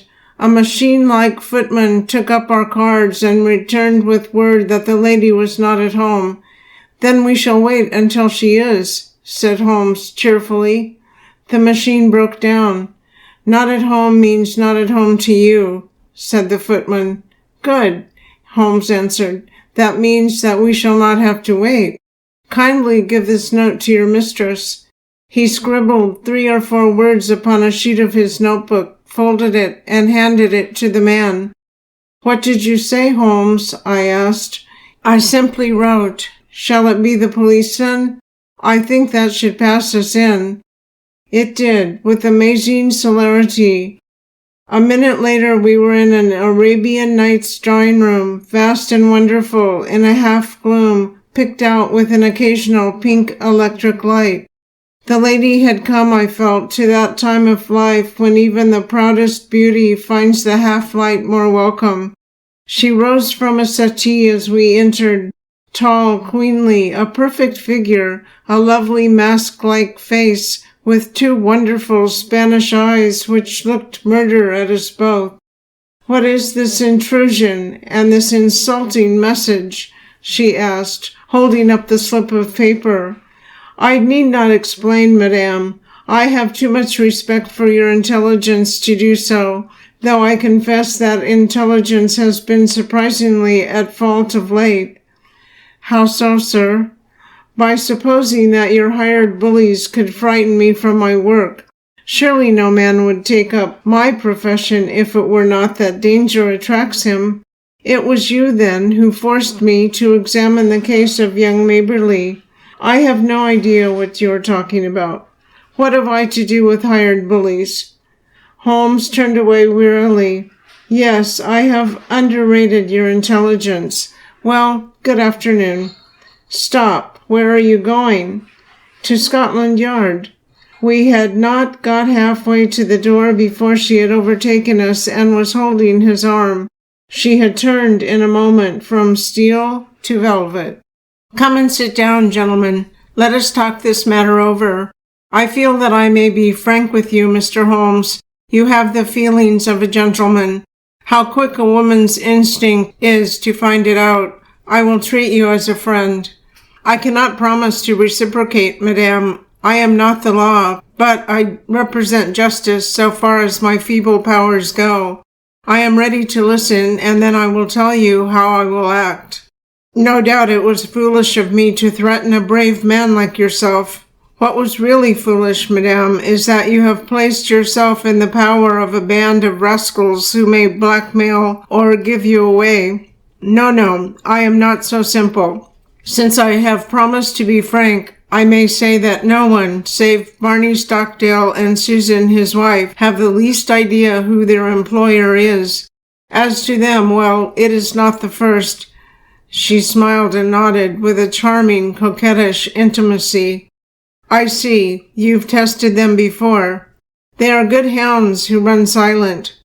Such hounds have a way sooner or later of biting the hand that feeds them. They will be arrested for this burglary. The police are already after them.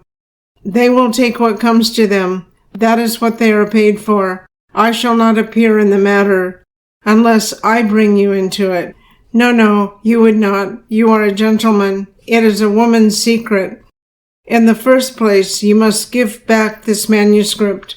She broke into a ripple of laughter and walked to the fireplace. There was a calcined mass which she broke up with the poker. "Shall I give this back?" she asked.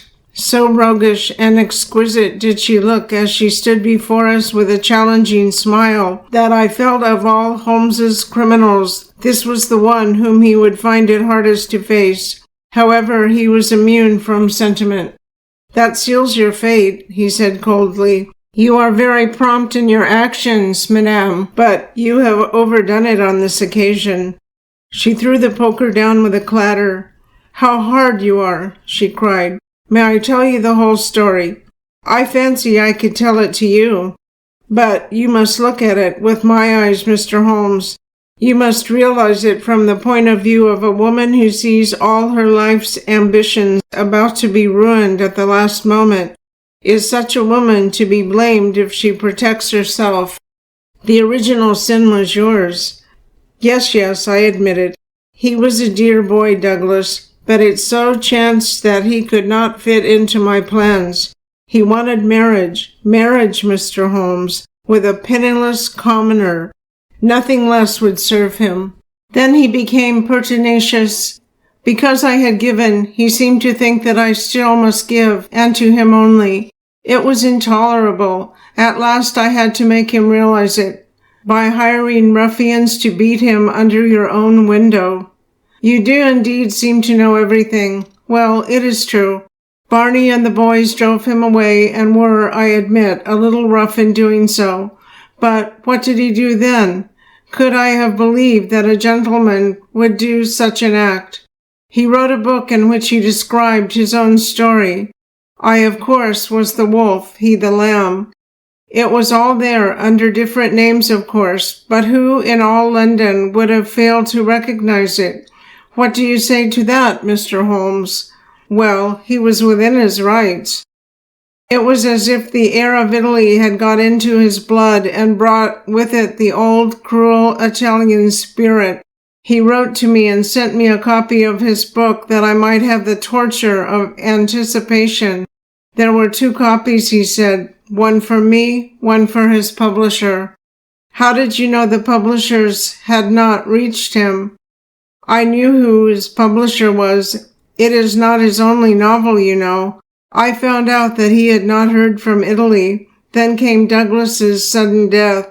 So long as that other manuscript was in the world, there was no safety for me. Of course, it must be among his effects, and these would be returned to his mother.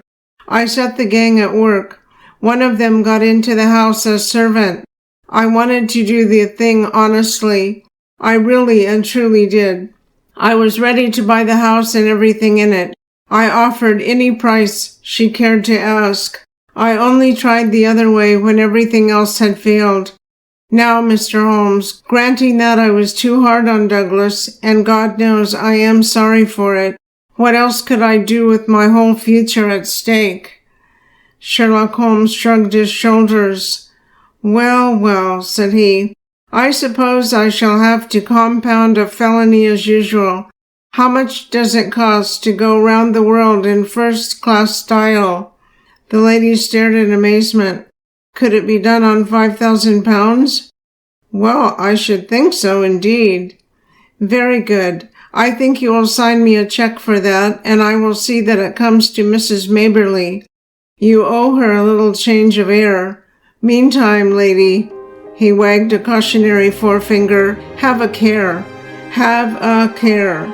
You can't play with edged tools forever without cutting those dainty hands. End of section 4.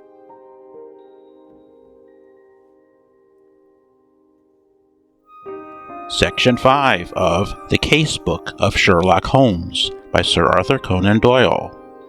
The Adventure of the Sussex Vampire. Holmes had read carefully a note which the last post had brought him.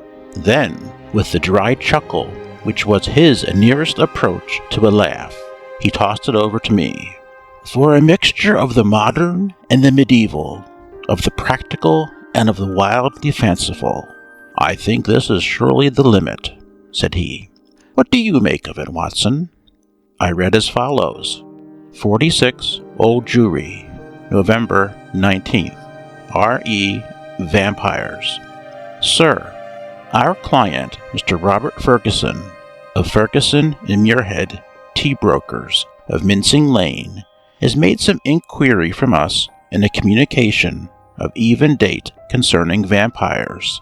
As our firm specializes entirely upon the assessment of machinery, the matter hardly comes within our purview, and we have therefore recommended Mr. Ferguson to call upon you and lay the matter before you. We have not forgotten your successful action in the case of Matilda Briggs. We are, sir, faithfully yours, Morrison, and Dodd, per E.J.C. Matilda Briggs was not the name of a young woman, Watson, said Holmes in a reminiscent voice. It was a ship which is associated with the giant rat of Sumatra, a story for which the world is not yet prepared. But what do we know about vampires? Does it come within our purview either? Anything is better than stagnation, but really, we seem to have been switched on to a Grimm's fairy tale. Make a long arm, Watson, and see what V has to say. I leaned back and took down the great index volume to which he referred. Holmes balanced it on his knee, and his eyes moved slowly and lovingly over the record of old cases, mixed with the accumulated information of a lifetime. Voyage of the Glorious Scott, he read. That was a bad business. I have some recollection that you made a record of it, Watson, though I was unable to congratulate you upon the result. Victor Lynch, the forger, venomous lizard, or Gila. Remarkable case, that. Vittoria, the circus belle. Vanderbilt and the Yeggman. Vipers, Vigor, the Hammersmith Wonder. Hello, good old index. You can't beat it. Listen to this, Watson. Vampirism in Hungary. And again, vampires in Transylvania. He turned over the pages with eagerness, but after a short, intent perusal, he threw down the great book with a snarl of disappointment. Rubbish, Watson, rubbish. What have we to do with walking corpses who can only be held in their grave by stakes driven through their hearts? It's pure lunacy. But surely, said I, the vampire was not necessarily a dead man. A living person might have the habit. I have read, for example, of the old sucking the blood of the young in order to retain their youth. You are right, Watson. It mentions the legend in one of these references. But are we to give serious attention to such things? This agency stands flat-footed upon the ground. There it must remain. The world is big enough for us. No ghosts need apply. I fear that we cannot take Mr. Robert Ferguson very seriously. Possibly this note may be from him, and may throw some light upon what is worrying him. He took up a second letter, which had lain unnoticed upon the table, whilst he had been absorbed with the first. This he began to read with a smile of amusement upon his face, which gradually faded away into an expression of intense interest and concentration. When he had finished, he sat for some little time, lost in thought, with the letter dangling from his fingers. Finally, with a start, he aroused himself from his reverie. Cheeseman's, Lamberley. Where is Lamberley, Watson? It is in Sussex, south of Horsham. Not very far, eh? And Cheeseman's? I know that country, Holmes. It is full of old houses which are named after the men who built them centuries ago. You get Audleys and Harveys and Carretons. The folks are forgotten, but their names live in their houses. Precisely, said Holmes coldly. It was one of the peculiarities of his proud, self-contained nature that, though he docketed any fresh information very quickly and accurately in his brain, he seldom made any acknowledgment to the giver. I rather fancy we shall know a good deal more about Cheeseman's Lamberley before we are through. The letter is, as I had hoped, from Robert Ferguson. By the way, he claims acquaintance with you. With me? You had better read it." He handed the letter across. It was headed with the address quoted. "Dear Mr. Holmes," it said, "I have been recommended to you by my lawyers, but indeed the matter is so extraordinarily delicate that it is most difficult to discuss. It concerns a friend for whom I am acting. This gentleman married some 5 years ago a Peruvian lady, the daughter of a Peruvian merchant whom he had met in connection with the importation of nitrates.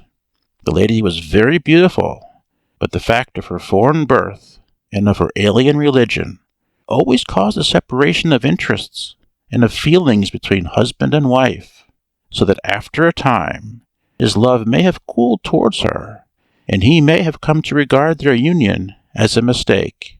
He felt there were sides of her character which he could never explore or understand. This was the more painful, as she was as loving a wife as a man could have, to all appearance absolutely devoted. Now, for the point which I will make more plain when we meet. Indeed, this note is merely to give you a general idea of the situation, and to ascertain whether you would care to interest yourself in the matter. The lady began to show some curious traits quite alien to her ordinarily sweet and gentle disposition. The gentleman had been married twice, and he had one son by the first wife. This boy was now 15, a very charming and affectionate youth, though unhappily injured through an accident in childhood. Twice the wife was caught in the act of assaulting this poor lad in the most unprovoked way. Once she struck him with a stick and left a great weal on his arm. This was a small matter, however, compared with her conduct to her own child, a dear boy just under 1 year of age. On one occasion, about a month ago, this child had been left by its nurse for a few minutes. A loud cry from the baby, as of pain, called the nurse back. As she ran into the room, she saw her employer, the lady, leaning over the baby and apparently biting his neck. There was a small wound in the neck, from which a stream of blood had escaped. The nurse was so horrified that she wished to call the husband, but the lady implored her not to do so, and actually gave her £5 as a price for her silence. No explanation was ever given, and for the moment the matter was passed over.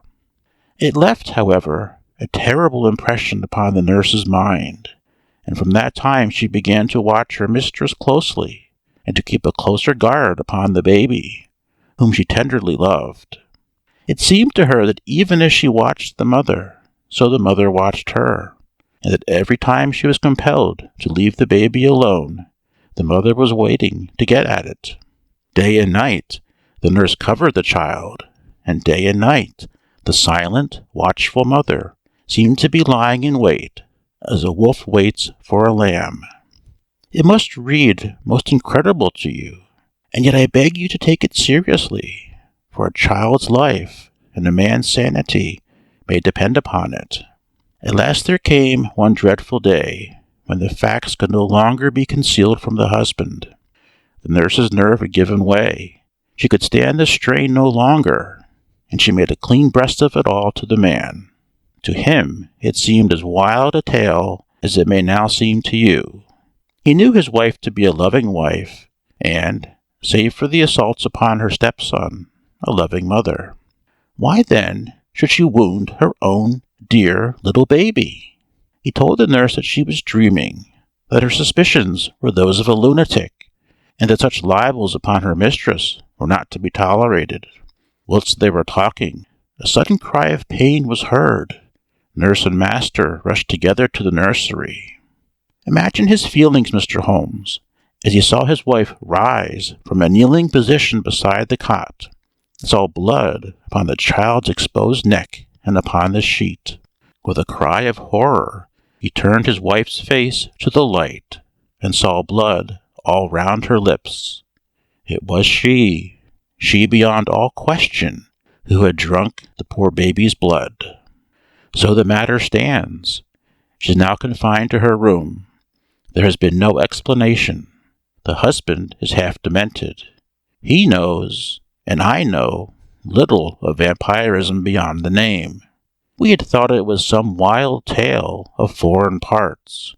And yet here, in the very heart of the English Sussex. Well, all this can be discussed with you in the morning. Will you see me? Will you use your great powers in aiding a distracted man? If so, kindly wire to Ferguson, Cheeseman's, Lamberley, and I will be at your rooms by 10 o'clock. Yours faithfully, Robert Ferguson. P.S. I believe your friend Watson played rugby for Blackheath when I was a 3/4 for Richmond. It is the only personal introduction which I can give. Of course I remember him, said I, as I laid down the letter. Big Bob Ferguson, the finest 3/4 Richmond ever had. He was always a good-natured chap. It's like him to be so concerned over a friend's case. Holmes looked at me thoughtfully and shook his head. I never get your limits, Watson, said he. There are unexplored possibilities about you. Take a wire down, like a good fellow. We'll examine your case with pleasure. Your case? We must not let him think that this agency is a home for the weak-minded. Of course it is his case. Send him that wire, and let the matter rest till morning. Promptly at 10 o'clock next morning, Ferguson strode into our room. I had remembered him as a long, slab-sided man, with loose limbs and a fine turn of speed, which had carried him round many an opposing back. There is surely nothing in life more painful than to meet the wreck of a fine athlete whom one has known in his prime. His great frame had fallen in, his flaxen hair was scanty, and his shoulders were bowed. I fear that I aroused corresponding emotions in him. "Hullo, Watson," said he, and his voice was still deep and hearty. "You don't look quite the man you did when I threw you over the ropes into the crowd at the old deer park. I expect I have changed a bit also, but it's this last day or two that has aged me. I see by your telegram, Mr. Holmes, that it is no use my pretending to be anyone's deputy." "It is simpler to deal direct," said Holmes. "Of course it is. But you can imagine how difficult it is when you are speaking of the one woman whom you are bound to protect and help. What can I do? How am I to go to the police with such a story? Yet the kiddies have got to be protected. Is it madness, Mr. Holmes? Is it something in the blood? Have you any similar case in your experience? For God's sake, give me some advice, for I am at my wit's end." "Very naturally, Mr. Ferguson. Now sit here and pull yourself together and give me a few clear answers. I can assure you that I am very far from being at my wit's end, that I am confident we shall find some solution. First of all, tell me what steps you have taken. Is your wife still near the children?" "We had a dreadful scene. She is a most loving woman, Mr. Holmes. If ever a woman loved a man with all her heart and soul, she loves me. She was cut to the heart that I should have discovered this horrible, this incredible secret. She would not even speak. She gave no answer to my reproaches, save to gaze at me with a sort of wild, despairing look in her eyes. Then she rushed to her room and locked herself in. Since then, she has refused to see me. She has a maid who was with her before her marriage, Dolores by name, a friend rather than a servant. She takes her food to her." "Then the child is in no immediate danger?" "Mrs. Mason, the nurse, has sworn that she will not leave it night or day. I can absolutely trust her. I am more uneasy about poor little Jack, for, as I told you in my note, he has twice been assaulted by her." "But never wounded?" "No. She struck him savagely. It is the more terrible, as he is a poor little inoffensive cripple."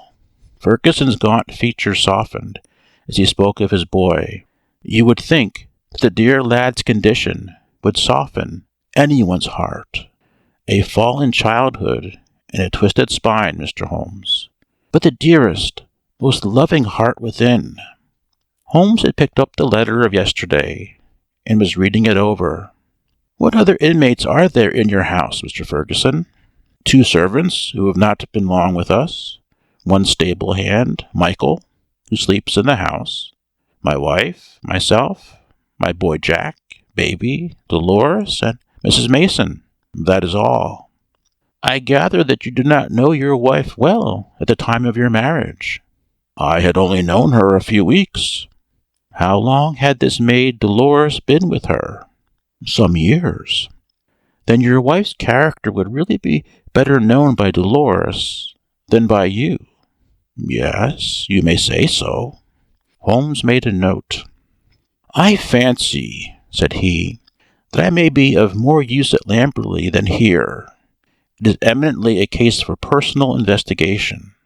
If the lady remains in her room, our presence could not annoy or inconvenience her. Of course, we would stay at the inn. Ferguson gave a gesture of relief. It is what I hoped, Mr. Holmes. There is an excellent train at 2 from Victoria, if you could come. Of course we could come. There is a lull at present. I can give you my undivided energies. Watson, of course, comes with me. But there are 1 or 2 points upon which I wish to be very sure before I start. This unhappy lady, as I understand it, has appeared to assault both the children, her own baby and your little son. That is so. But the assaults take different forms, do they not? She has beaten your son, once with a stick and once very savagely with her hands. Did she give no explanation why she struck him? None, save that she hated him. Again and again she said so. Well, that is not unknown among stepmothers. A posthumous jealousy, we will say. Is the lady jealous by nature? Yes, she is very jealous. Jealous with all the strength of her fiery tropical love. But the boy, he is 15, I understand, and probably very developed in mind, since his body has been circumscribed in action. Did he give you no explanation of these assaults? No, he declared there was no reason. Were they good friends at other times? No, there was never any love between them. Yet you say he is affectionate. Never in the world could there be so devoted a son. My life is his life. He is absorbed in what I say or do. Once again Holmes made a note. For some time he sat lost in thought. No doubt you and the boy were great comrades before the second marriage. You were thrown very close together, were you not? Very much so. And the boy, having so affectionate a nature, was devoted, no doubt, to the memory of his mother. Most devoted. He would certainly seem to be a most interesting lad. But there is one other point about these assaults. Were the strange attacks upon the baby and the assaults upon your son at the same period? In the first case it was so.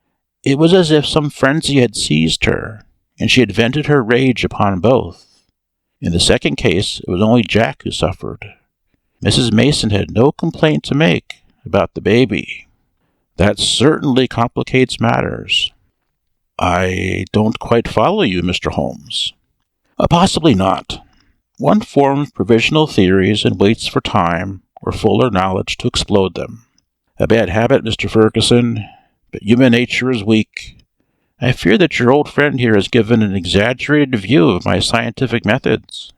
However, I will only say at the present stage that your problem does not appear to me to be insoluble, and that you may expect to find us at Victoria at 2 o'clock. It was evening of a dull, foggy November day, when, having left our bags at the Chequers, Lamberley, we drove through the Sussex clay of a long, winding lane, and finally reached the isolated and ancient farmhouse in which Ferguson dwelt. It was a large, straggling building, very old in the center, very new at the wings, with towering Tudor chimneys and a lichen-spotted, high-pitched roof of Horsham slabs. The doorsteps were worn into curves, and the ancient tiles which lined the porch were marked with the rebus of a cheese and a man, after the original builder. Within, the ceilings were corrugated with heavy oaken beams, and the uneven floors sagged into sharp curves. An odor of age and decay pervaded the whole crumbling building. There was one very large central room into which Ferguson led us. Here, in a huge, old-fashioned fireplace, with an iron screen behind it dated 1670, there blazed and spluttered a splendid log fire. The room, as I gazed round, was a most singular mixture of dates and of places. The half-panelled walls may well have belonged to the original yeoman farmer of the 17th century. They were ornamented, however, on the lower part by a line of well-chosen modern watercolors. Well above, where yellow plaster took the place of oak, there was hung a fine collection of South American utensils and weapons, which had been brought, no doubt, by the Peruvian lady upstairs. Holmes rose with that quick curiosity which sprang from his eager mind, and examined them with some care. He returned with his eyes full of thought. "Hello!" he cried. "Hello!" A spaniel had lain in a basket in the corner. It came slowly forward towards its master, walking with difficulty. Its hind legs moved irregularly, and its tail was on the ground. It licked Ferguson's hand. "What is it, Mr. Holmes?" "The dog. What's the matter with it?" "That's what puzzled the vet. A sort of paralysis. Spinal meningitis, he thought. But it is passing. It'll be all right soon. Won't you, Carlo?" A shiver of assent passed through the drooping tail. The dog's mournful eyes passed from one of us to the other. He knew that we were discussing his case. "Did it come on suddenly?" "In a single night." "How long ago?" "It may have been 4 months ago." "Very remarkable. Very suggestive. What do you see in it, Mr. Holmes?" "A confirmation of what I had already thought." "For God's sake, what do you think, Mr. Holmes? It may be a mere intellectual puzzle to you, but it is life and death to me. My wife, a would-be murderer. My child in constant danger. Don't play with me, Mr. Holmes. It is too terribly serious." The big rugby three-quarter was trembling all over. Holmes put his hand soothingly upon his arm. "I fear that there is pain for you, Mr. Ferguson, whatever the solution may be," said he. "I would spare you all I can. I cannot say more for the instant, but before I leave this house, I hope I may have something definite." "Please God you may. If you will excuse me, gentlemen, I will go up to my wife's room and see if there has been any change." He was away some minutes, during which Holmes resumed his examination of the curiosities upon the wall. When our host returned, it was clear from his downcast face that he had made no progress. He brought with him a tall, slim, brown-faced girl. "The tea is ready, Dolores," said Ferguson. "See that your mistress has everything she can wish." "She very ill," cried the girl, looking with indignant eyes at her master. "She no ask for food. She very ill. She need doctor. I frightened stay alone with her, without doctor." Ferguson looked at me with a question in his eyes. "I should be so glad if I could be of use." "Would your mistress see Dr. Watson?" "I take him. I no ask leave. She needs doctor." "Then I'll come with you at once." I followed the girl, who was quivering with strong emotion, up the staircase and down an ancient corridor. At the end was an iron-clamped and massive door. It struck me, as I looked at it, that if Ferguson tried to force his way to his wife, he would find it no easy matter. The girl drew a key from her pocket, and the heavy oaken planks creaked upon their old hinges. I passed in, and she swiftly followed, fastening the door behind her. On the bed a woman was lying, who was clearly in a high fever. She was only half conscious, but as I entered, she raised a pair of frightened but beautiful eyes and glared at me in apprehension. Seeing a stranger, she appeared to be relieved and sank back with a sigh upon the pillow. I stepped up to her with a few reassuring words, and she lay still while I took her pulse and temperature. Both were high, and yet my impression was that the condition was rather that of mental and nervous excitement than of any actual seizure. "She lied like that 1 day, 2 day. I afraid she die," said the girl. The woman turned her flushed and handsome face towards me. "Where is my husband?" "He is below, and would wish to see you." "I will not see him. I will not see him." Then she seemed to wander off into delirium. "A fiend! A fiend! Oh, what shall I do with this devil?" "Can I help you in any way?" "No, no one can help. It is finished. All is destroyed.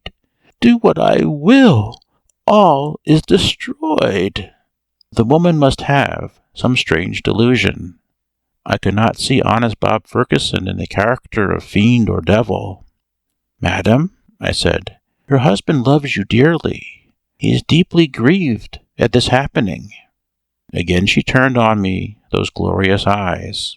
"He loves me, yes. But do I not love him? Do I not love him even to sacrifice myself, rather than break his dear heart?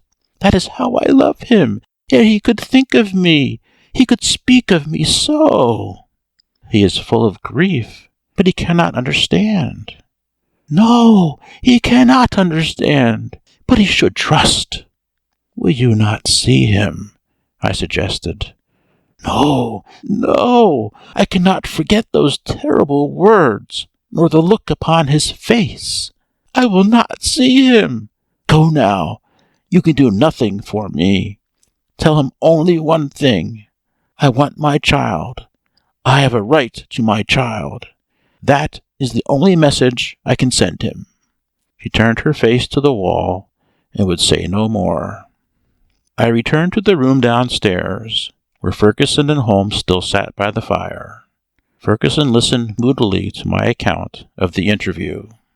"How can I send her the child?" he said. "How do I know what strange impulse might come upon her? How can I ever forget how she rose from beside it with its blood upon her lips?" He shuddered at the recollection. "The child is safe with Mrs. Mason, and there he must remain." A smart maid, the only modern thing which we had seen in the house, had brought in some tea. As she was serving it, the door opened, and a youth entered the room. He was a remarkable lad, pale-faced and fair-haired, with excitable light blue eyes, which blazed into a sudden flame of emotion and joy as they rested upon his father. He rushed forward and threw his arms round his neck with the abandon of a loving girl. "Oh, Daddy!" he cried. "I did not know that you were due yet. I should have been here to meet you. Oh, I am so glad to see you." Ferguson gently disengaged himself from the embrace with some little show of embarrassment. "Dear old chap," said he, patting the flaxen head with a very tender hand. "I came early because my friends, Mr. Holmes and Dr. Watson, have been persuaded to come down and spend an evening with us." "Is that Mr. Holmes, the detective?" "Yes." The youth looked at us with a very penetrating and, as it seemed to me, unfriendly gaze. "What about your other child, Mr. Ferguson?" asked Holmes. "Might we make the acquaintance of the baby?" "Ask Mrs. Mason to bring baby down," said Ferguson. The boy went off with a curious, shambling gait, which told my surgical eyes that he was suffering from a weak spine. Presently he returned. Behind him came a tall, gaunt woman, bearing in her arms a very beautiful child, dark-eyed, golden-haired, a wonderful mixture of the Saxon and the Latin. Ferguson was evidently devoted to it, for he took it into his arms and fondled it most tenderly. "Fancy anyone having the heart to hurt him," he muttered, as he glanced down at the small, angry red pucker upon the cherub throat. It was at this moment that I chanced to glance at Holmes, and saw a most singular intentness in his expression. His face was as set as if it had been carved out of old ivory, and his eyes, which had glanced for a moment at father and child, were now fixed with eager curiosity upon something at the other side of the room. Following his gaze, I could only guess that he was looking out through the window at the melancholy, dripping garden. It is true that a shutter had half closed outside and obstructed the view, but nonetheless it was certainly at the window that Holmes was fixing his concentrated attention.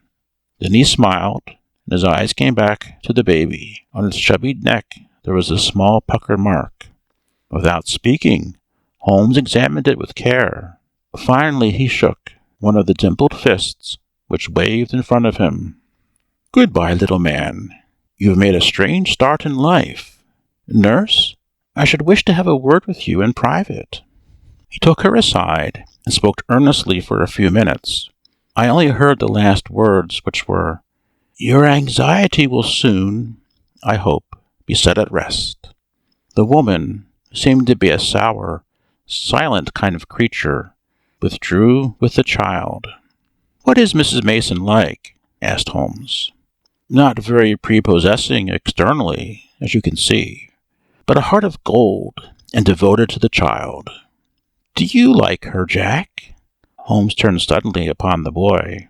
His expressive, mobile face shadowed over, and he shook his head. "Jackie has very strong likes and dislikes," said Ferguson, putting his arm round the boy. "Luckily I am one of his likes." The boy cooed and nestled his head upon his father's breast.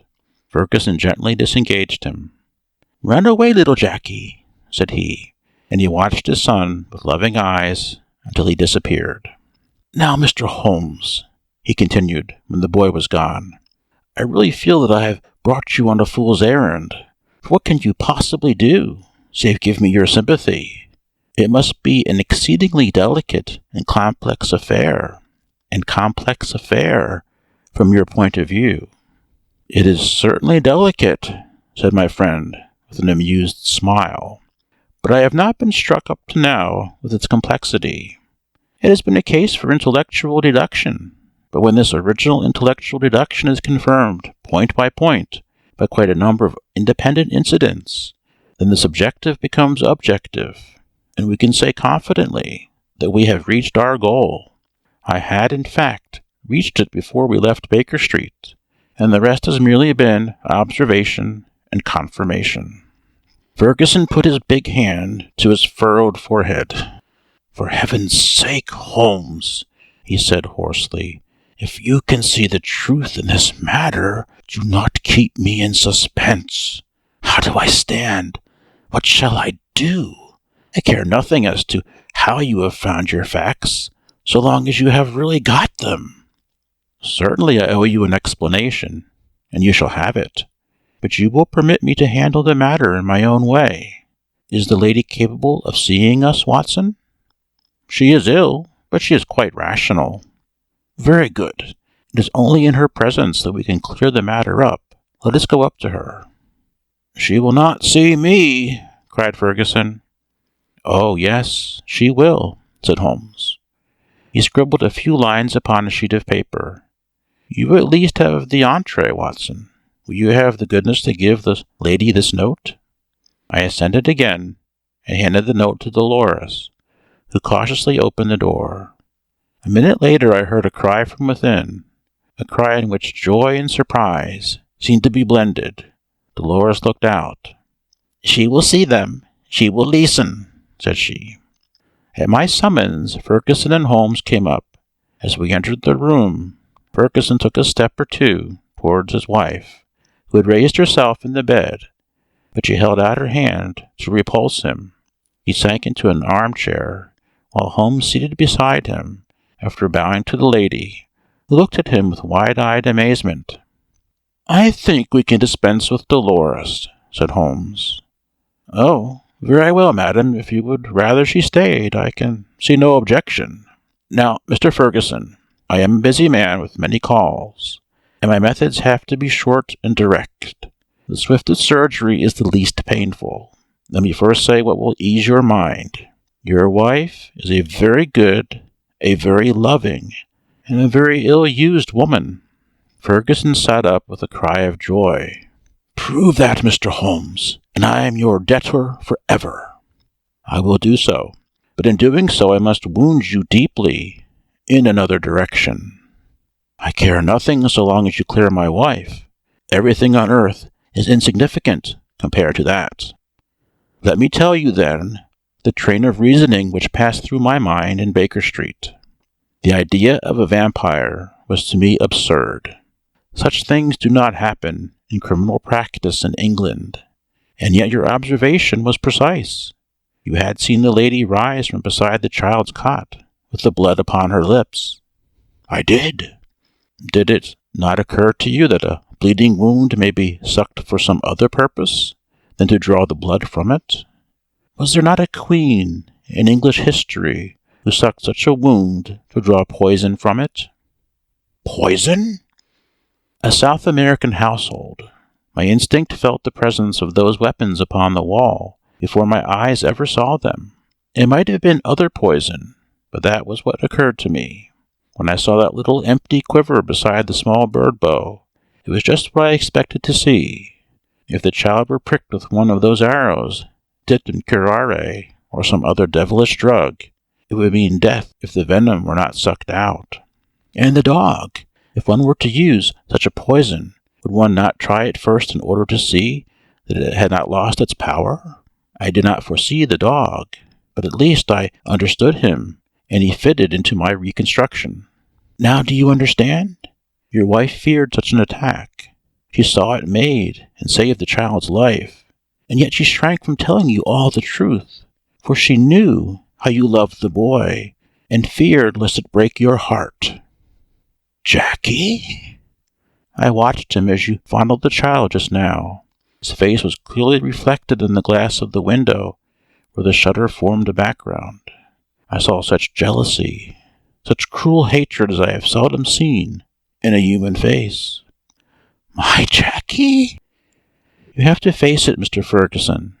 It is the more painful because it is a distorted love, a maniacal, exaggerated love for you, and possibly for his dead mother, which has prompted his action. His very soul is consumed with hatred for the splendid child, whose health and beauty are a contrast to his own weakness. Good God, it is incredible! Have I spoken the truth, madam? The lady was sobbing, with her face buried in the pillows. Now she turned to her husband. How could I tell you, Bob? I felt the blow it would be to you. It was better that I should wait, and that it should come from some other lips than mine. When this gentleman, who seemed to have powers of magic, wrote that he knew all, I was glad. I think a year at sea will be my prescription for Master Jackie, said Holmes, rising from his chair. Only one thing is still clouded, madame. We can quite understand your attacks upon Master Jackie. There is a limit to a mother's patience. But how did you dare to leave the child these last 2 days? I had told Mrs. Mason. She knew. Exactly. So I imagined. Ferguson was standing by the bed, choking, his hands outstretched and quivering. This, I fancy, is the time for our exit, Watson, said Holmes in a whisper. If you will take one elbow of the 2 faithful Dolores, I will take the other. There now, he added, as he closed the door behind him. I think we may leave them to settle the rest among themselves. I have only one further note of this case. It is the letter which Holmes wrote in final answer to that with which the narrative begins. It ran thus: Baker Street, November 21st, R.E. Vampires. Sir, referring to your letter of the 19th, I beg to state that I have looked into the inquiry of your client, Mr. Robert Ferguson, of Ferguson and Muirhead, tea brokers of Mincing Lane, and that the matter has been brought to a satisfactory conclusion. With thanks for your recommendation, I am, sir, faithfully yours, Sherlock Holmes. End of Section 5. Section 6 of the Case-Book of Sherlock Holmes by Sir Arthur Conan Doyle. The Adventure of the Three Garridebs. It may have been a comedy, or it may have been a tragedy. It cost one man his reason, it cost me a bloodletting, and it cost yet another man the penalties of the law. Yet there was certainly an element of comedy. Well, you shall judge for yourselves. I remember the date very well, for it was in the same month that Holmes refused a knighthood for services which may perhaps some day be described. I only refer to the matter in passing, for in my position of partner and confidant I am obliged to be particularly careful to avoid any indiscretion. I repeat, however, that this enables me to fix the date, which was the latter end of June 1902, shortly after the conclusion of the South African War. Holmes had spent several days in bed, as was his habit from time to time, but he emerged that morning with a long foolscap document in his hand and a twinkle of amusement in his austere grey eyes. "There is a chance for you to make some money, friend Watson," said he. "Have you ever heard the name of Garrideb?" I admitted that I had not. "Well, if you can lay your hand upon a Garrideb, there's money in it." "Why?" "Ah, that's a long story, rather a whimsical one too. I don't think in all our explorations of human complexities we have ever come upon anything more singular. The fellow will be here presently for cross-examination, so I won't open the matter up till he comes, but meanwhile that's the name we want." The telephone directory lay on the table beside me, and I turned over the pages in a rather hopeless quest, but to my amazement there was this strange name in its due place. I gave a cry of triumph. "Here you are, Holmes, here it is!" Holmes took the book from my hand. "Garrideb N," he read. 136 Little Rider Street, W. "Sorry to disappoint you, my dear Watson, but this is the man himself. That is the address upon his letter. We want another to match him." Mrs. Hudson had come in with a card upon a tray. I took it up and glanced at it. "Why, here it is!" I cried in amazement. "This is a different initial. John Garrideb, Counsellor at Law, Moorville, Kansas, USA." Holmes smiled as he looked at the card. "I am afraid you must make yet another effort, Watson," said he. "This gentleman is also in the plot already, though I certainly did not expect to see him this morning. However, he is in a position to tell us a good deal which I want to know." A moment later he was in the room. Mr. John Garrideb, Counsellor at Law, was a short, powerful man with the round, fresh, clean-shaven face characteristic of so many American men of affairs. The general effect was chubby and rather childlike, so that one received the impression of quite a young man with a broad-set smile upon his face. His eyes, however, were arresting. Seldom in any human head have I seen a pair which bespoke a more intense inward life. So bright were they, so alert, so responsive to every change of thought. His accent was American, but was not accompanied by any eccentricity of speech. "Mr. Holmes?" he asked, glancing from one to the other. "Ah, yes. Your pictures are not unlike you, sir, if I may say so. I believe you have had a letter from my namesake, Mr. Nathan Garrideb, have you not?" "Pray sit down," said Sherlock Holmes. "We shall, I fancy, have a good deal to discuss." He took up his sheets of foolscap. "You are, of course, the Mr. John Garrideb mentioned in this document, but surely you have been in England some time." "Why do you say that, Mr. Holmes?" I seemed to read sudden suspicion in those expressive eyes. "Your whole outfit is English." Mr. Garrideb forced a laugh. "I've read of your tricks, Mr. Holmes, but I never thought I would be the subject of them. Where do you read that?" "The shoulder cut of your coat, the toes of your boots. Could anyone doubt it?" Well, well, I had no idea I was so obvious a Britisher. But business brought me over here some time ago, and so, as you say, my outfit is nearly all London. However, I guess your time is of value, and we did not meet to talk about the cut of my socks. What about getting down to that paper you hold in your hand?" Holmes had in some way ruffled our visitor, whose chubby face had assumed a far less amiable expression. "Patience, patience, Mr. Garrideb," said my friend in a soothing voice. "Dr. Watson would tell you that these little digressions of mine sometimes prove in the end to have some bearing on the matter. But why did Mr. Nathan Garrideb not come with you?" "Why did he ever drag you into it at all?" asked our visitor, with a sudden outflame of anger. "What in thunder had you to do with it? Here was a bit of professional business between two gentlemen, and one of them must needs call in a detective. I saw him this morning, and he told me this fool trick he had played me, and that's why I am here, but I feel bad about it all the same." "There was no reflection upon you, Mr. Garrideb. It was simply zeal upon his part to gain your end, an end which is, I understand, equally vital for both of you. He knew that I had means of getting information, and, therefore, it was very natural that he should apply to me. Our visitor's angry face gradually cleared. "Well, that puts it different," said he. "When I went to see him this morning, and he told me he had sent to a detective, I just asked for your address and came right away.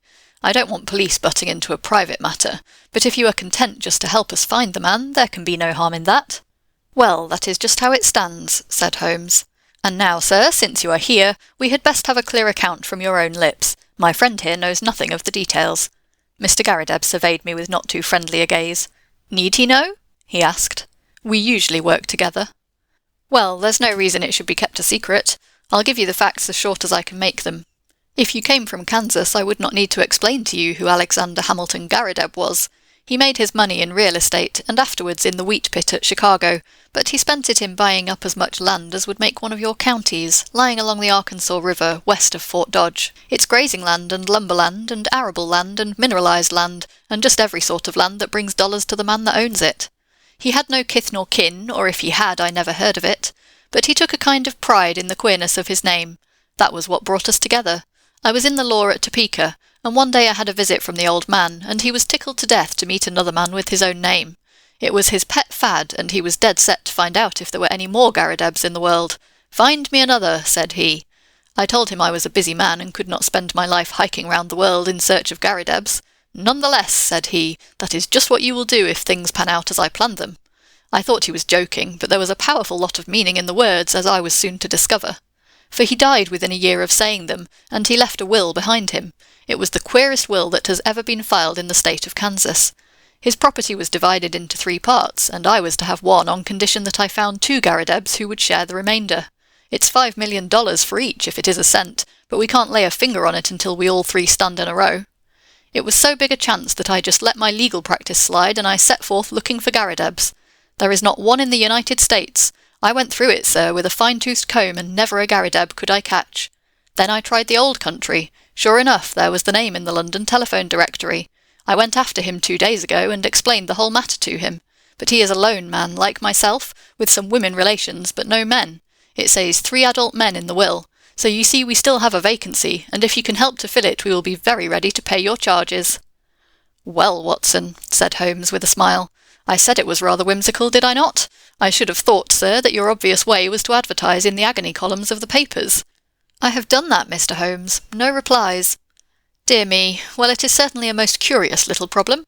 I may take a glance at it in my leisure. By the way, it is curious that you should have come from Topeka. I used to have a correspondent, he is dead now, old Dr. Lysander Starr, who was mayor in 1890. "Good old Dr. Starr," said our visitor. "His name is still honoured. Well, Mr. Holmes, I suppose all we can do is to report to you and let you know how we progress. I reckon you will hear within a day or 2. With this assurance, our American bowed and departed. Holmes had lit his pipe, and he sat for some time with a curious smile upon his face. "Well?" I asked at last. "I am wondering, Watson, just wondering." "At what?" Holmes took his pipe from his lips. "I was wondering, Watson, what on earth could be the object of this man in telling us such a rigmarole of lies. I nearly asked him so, for there are times when a brutal frontal attack is the best policy, but I judged it better to let him think he had fooled us. Here is a man with an English coat frayed at the elbow, and trousers bagged at the knee with a year's wear, and yet by this document, and by his own account, he is a provincial American lately landed in London. There have been no advertisements in the agony columns. You know that I missed nothing there. They are my favourite covert for putting up a bird, and I would never have overlooked such a cock-pheasant as that. I never knew a Dr. Lysander Starr of Topeka. Touch him where you would, he was false. I think the fellow is really an American, but he has worn his accent smooth with years of London. What is his game, then, and what motive lies behind this preposterous search for Garridebs? It's worth our attention, for, granting that the man is a rascal, he is certainly a complex and ingenious one. We must now find out if our other correspondent is a fraud also. Just ring him up, Watson." I did so, and heard a thin, quavering voice at the other end of the line. Yes, I am Mr. Nathan Garrideb. Is Mr. Holmes there? I should very much like to have a word with Mr. Holmes." My friend took the instrument, and I heard the usual syncopated dialogue. "Yes, he has been here. I understand that you don't know him. How long? Only 2 days. Yes, of course, it is a most captivating prospect. Will you be at home this evening? I suppose your namesake will not be there? Very good, we will come then, for I would rather have a chat without him. Dr. Watson will come with me. I understood from your note that you did not go out often. Well, we shall be round about 6. You need not mention it to the American lawyer. Very good. Goodbye."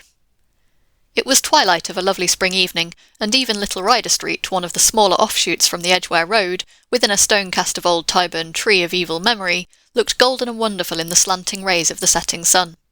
The particular house to which we were directed was a large, old-fashioned, early Georgian edifice, with a flat brick face broken only by 2 deep bay windows on the ground floor. It was on this ground floor that our client lived, and, indeed, the low windows proved to be the front of the huge room in which he spent his waking hours. Holmes pointed as we passed to the small brass plate which bore the curious name. "Up some years, Watson," he remarked, indicating its discoloured surface. "It's his real name, anyhow, and that is something to note." The house had a common stair, and there were a number of names painted in the hall, some indicating offices and some private chambers. It was not a collection of residential flats, but rather the abode of Bohemian bachelors. Our client opened the door for us himself, and apologised by saying that the woman in charge left at 4 o'clock. Mr. Nathan Garrideb proved to be a very tall, loose-jointed, round-backed person, gaunt and bald, some 60-odd years of age. He had a cadaverous face, with the dull, dead skin of a man to whom exercise was unknown. Large round spectacles and a small projecting goat's beard combined with his stooping attitude to give him an expression of peering curiosity. The general effect, however, was amiable, though eccentric. The room was as curious as its occupant. It looked like a small museum. It was both broad and deep, with cupboards and cabinets all round, crowded with specimens, geological and anatomical. Cases of butterflies and moths flanked each side of the entrance. A large table in the centre was littered with all sorts of debris, while the tall brass tube of a powerful microscope bristled up amongst them. As I glanced round, I was surprised at the universality of the man's interests. Here was a case of ancient coins. There was a cabinet of flint instruments. Behind his central table was a large cupboard of fossil bones. Above was a line of plaster skulls, with such names as Neanderthal, Heidelberg, Cro-Magnon printed beneath them. It was clear that he was a student of many subjects. As he stood in front of us now, he held a piece of chamois leather in his right hand, with which he was polishing a coin. "Syracusan, of the best period," he explained, holding it up. "They degenerated greatly towards the end. At their best I hold them supreme, though some prefer the Alexandrian school. You will find a chair here, Mr. Holmes. Pray allow me to clear these bones. And you, sir, yes, Dr. Watson, if you would have the goodness to put the Japanese vase to one side. You see round me my little interests in life. My doctor lectures me about never going out, but why should I go out when I have so much to hold me here? I can assure you that the adequate cataloguing of one of those cabinets would take me 3 good months." Holmes looked round him with curiosity. "But do you tell me that you never go out?" he said. "Now and again I drive down to Sotheby's or Christie's, otherwise I very seldom leave my room. I am not too strong, and my researches are very absorbing.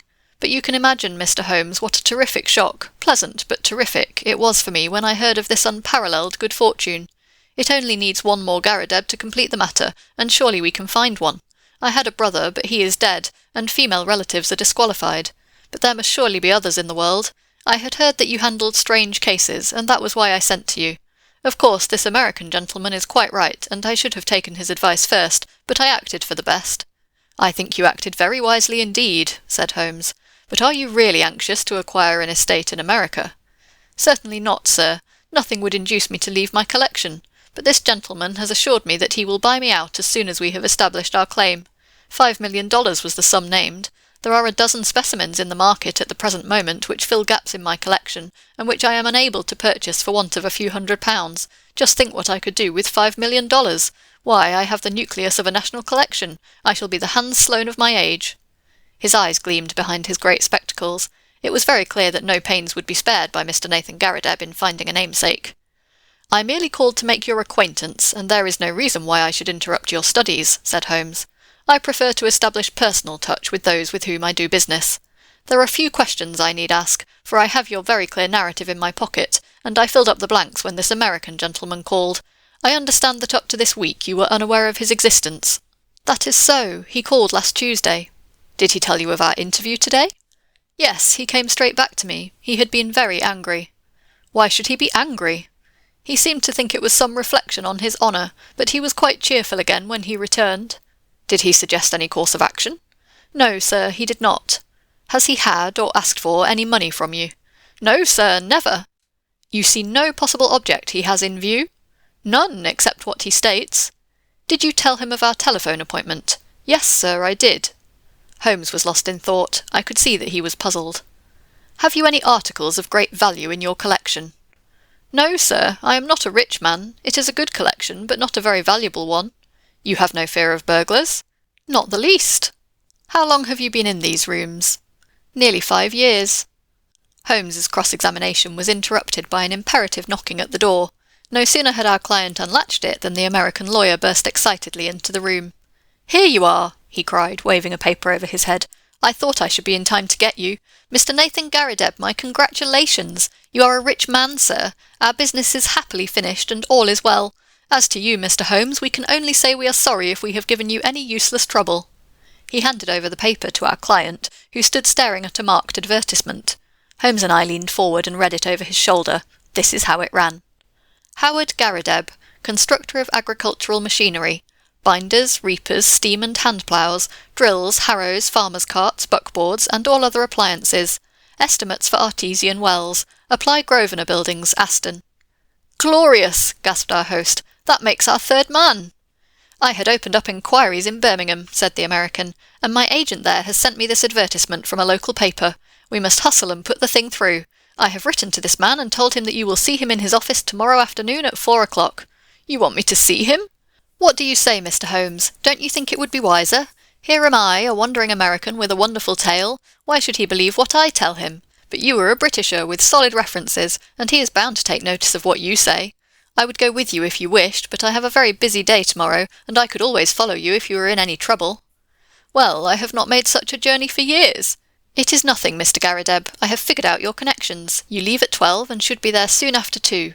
Then you can be back the same night. All you have to do is to see this man, explain the matter, and get an affidavit of his existence. By the Lord," he added hotly, "considering I've come all the way from the centre of America, it is surely little enough if you go 100 miles in order to put this matter through." "Quite so," said Holmes. "I think what this gentleman says is very true." Mr. Nathan Garrideb shrugged his shoulders with a disconsolate air. "Well, if you insist I shall go," said he. "It is certainly hard for me to refuse you anything, considering the glory of hope that you have brought into my life." "Then that is agreed," said Holmes, "and no doubt you will let me have a report as soon as you can." "I'll see to that," said the American. "Well," he added, looking at his watch, "I'll have to get on. I'll call tomorrow, Mr. Nathan, and see you off to Birmingham. Coming my way, Mr. Holmes? Well then, goodbye, and we may have good news for you tomorrow night." I noticed that my friend's face cleared when the American left the room, and the look of thoughtful perplexity had vanished. "I wish I could look over your collection, Mr. Garrideb," said he. "In my profession all sorts of odd knowledge comes useful, and this room of yours is a storehouse of it." Our client shone with pleasure, and his eyes gleamed from behind his big glasses. "I had always heard, sir, that you were a very intelligent man," said he. "I could take you round now, if you have the time."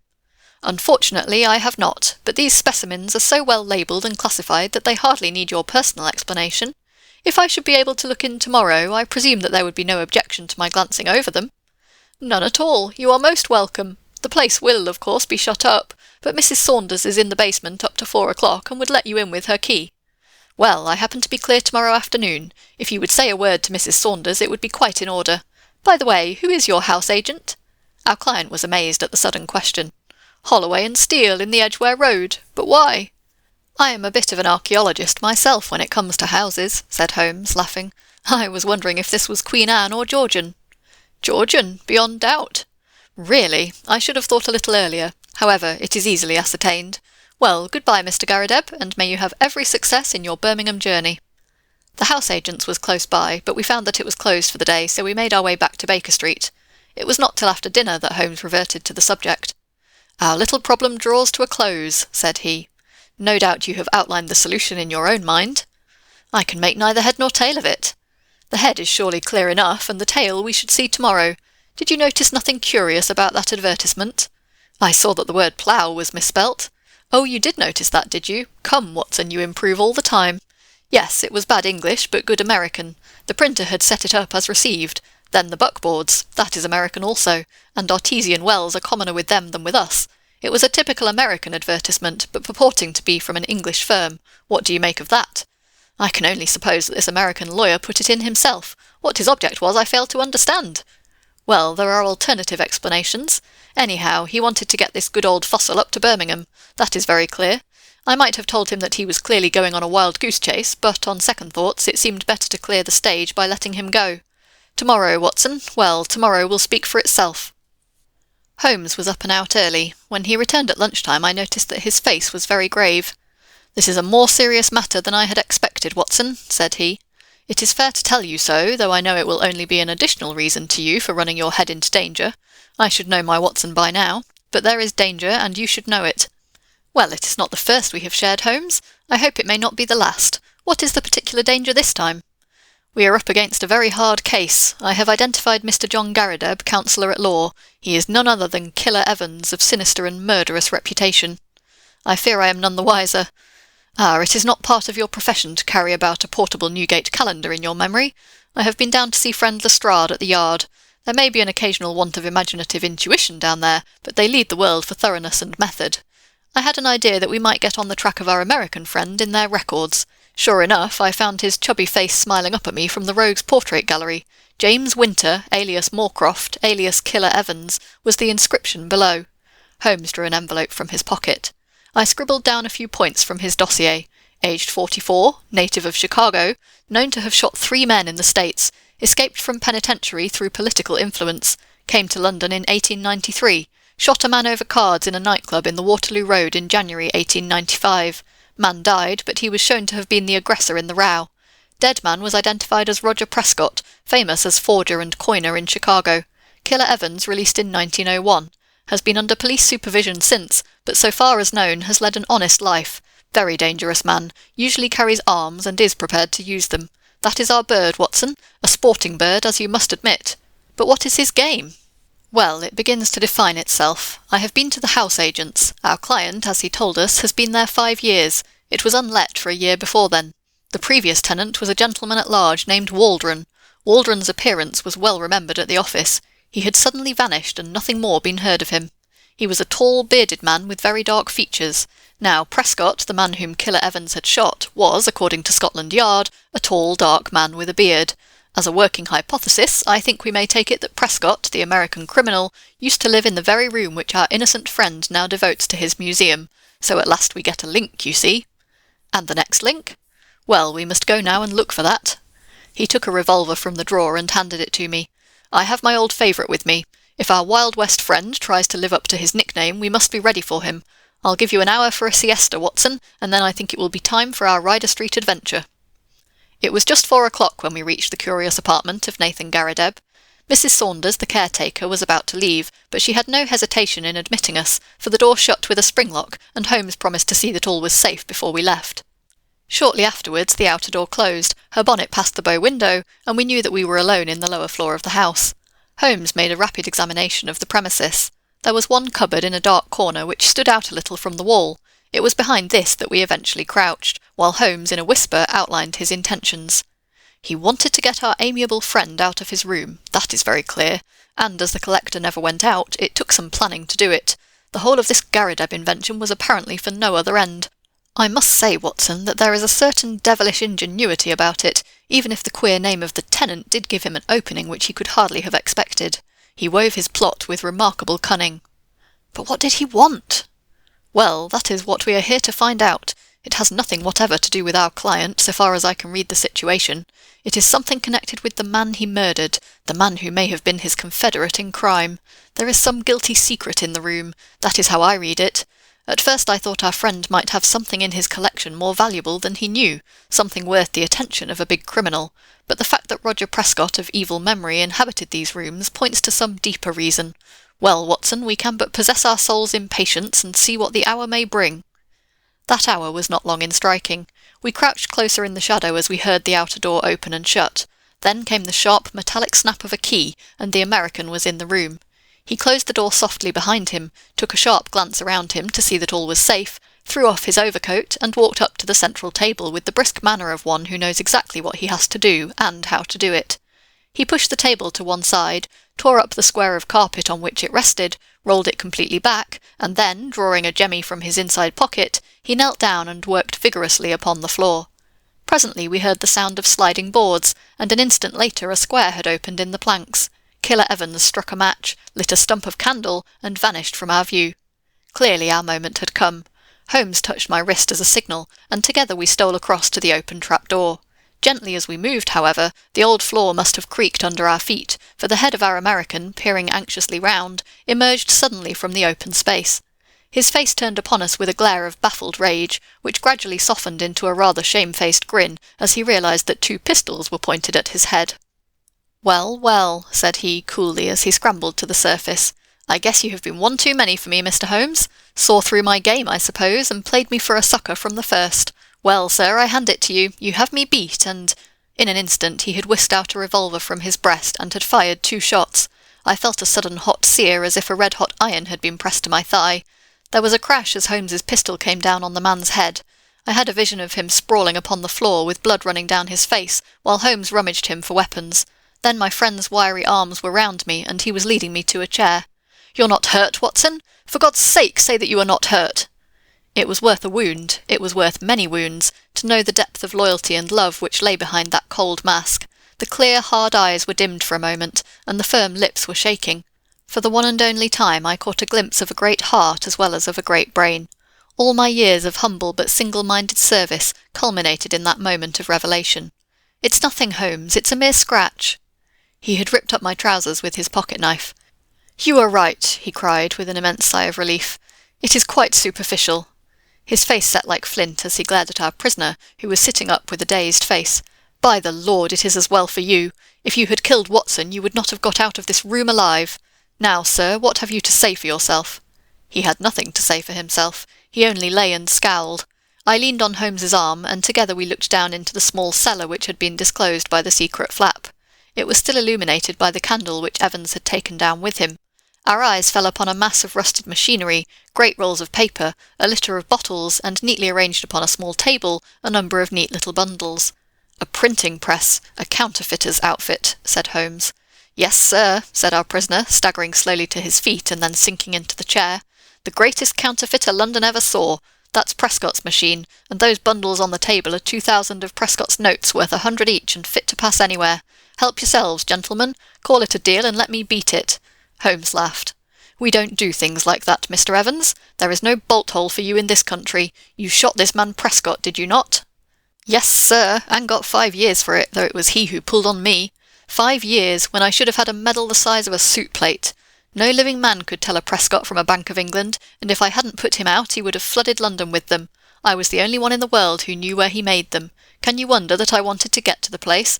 And can you wonder that when I found this crazy boob of a bug hunter with the queer name squatting right on the top of it, and never quitting his room, I had to do the best I could to shift him? Maybe I would have been wiser if I had put him away. It would have been easy enough, but I'm a soft-hearted guy that can't begin shooting unless the other man has a gun also. But say, Mr. Holmes, what have I done wrong, anyhow?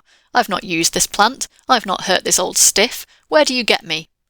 "Only attempted murder, so far as I can see," said Holmes. "But that's not our job. They take that at the next stage. What we wanted at present was just your sweet self. Please give the yard a call, Watson. It won't be entirely unexpected." So those were the facts about Killer Evans and his remarkable invention of the 3 Garadebs. We heard later that our poor old friend never got over the shock of his dissipated dreams. When his castle in the air fell down, it buried him beneath the ruins. He was last heard of at a nursing home in Brixton.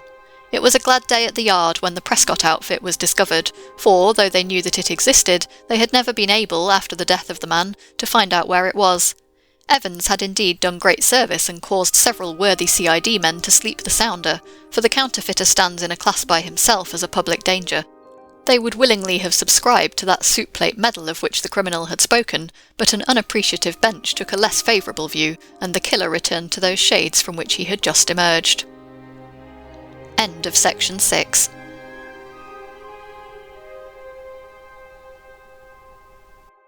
Section 7 of the Case-Book of Sherlock Holmes by Sir Arthur Conan Doyle. The Problem of Thor Bridge. Somewhere in the vaults of the Bank of Cox and Company at Charing Cross, there is a travel-worn and battered tin dispatch box with my name, John H. Watson, M.D., late Indian Army, painted upon the lid. It is crammed with papers, nearly all of which are records of cases, to illustrate the curious problems which Mr. Sherlock Holmes had at various times to examine. Some, and not the least interesting, were complete failures, and as such will hardly bear narrating, since no final explanation is forthcoming. A problem without a solution may interest the student, but can hardly fail to annoy the casual reader. Among these unfinished tales is that of Mr. James Phillimore, who, stepping back into his own house to get his umbrella, was never more seen in this world. No less remarkable is that of the cutter Alicia, which sailed one spring morning into a small patch of mist from where she never again emerged. Nor was anything further ever heard of herself and her crew. A third case worthy of note is that of Isidora Persano, the well-known journalist and duelist, who was found stark, staring mad, with a matchbox in front of him which contained a remarkable worm, said to be unknown to science. Apart from these unfathomed cases, there are some which involve the secrets of private families to an extent which would mean consternation in many exalted quarters, if it were thought possible that they might find their way into print. I need not say that such a breach of confidence is unthinkable, and that these records will be separated and destroyed now that my friend has time to turn his energies to the matter. There remain a considerable residue of cases of greater or lesser interest which I might have edited before had I not feared to give the public a surfeit which might react upon the reputation of the man whom above all others I revere. In some I was myself concerned and can speak as an eyewitness, while in others I was either not present or played so small a part that they could only be told as by a third person. The following narrative is drawn from my own experience. It was a wild morning in October, and I observed as I was dressing how the last remaining leaves were being whirled from the solitary plane tree which graces the yard behind our house.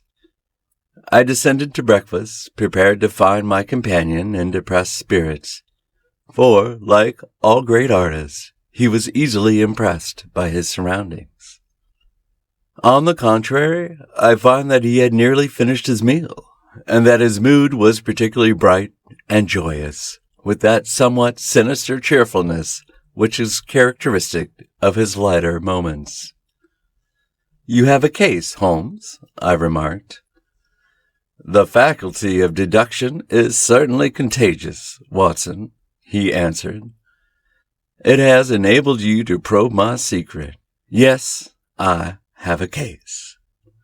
After a month of trivialities and stagnation, the wheels move once more. Might I share it?" "There is little to share, but we may discuss it when you have consumed the 2 hard-boiled eggs with which our new cook has favored us. Their condition may not be unconnected with a copy of the Family Herald, which I observed yesterday upon the hall table. Even so trivial a matter as cooking an egg demands an attention which is conscious of the passage of time, and incompatible with the love romance in that excellent periodical." A quarter of an hour later, the table had been cleared, and we were face to face. He had drawn a letter from his pocket. "You have heard of Neil Gibson, the Gold King," he said. "You mean the American senator? Well, he was once senator for some western state, but is better known as the greatest gold mining magnate in the world." "Yes, I know of him. He has surely lived in England for some time. His name is very familiar." "Yes, he bought a considerable estate in Hampshire some 5 years ago. Possibly you have already heard of the tragic end of his wife?" "Ah, of course, I remember it now. That is why the name is familiar, but I really know nothing of the details." Holmes waved his hand towards some papers on a chair. "I had no idea that the case was coming my way, or I should have had my extracts ready," said he. "The fact is that the problem, though exceedingly sensational, appeared to present no difficulty.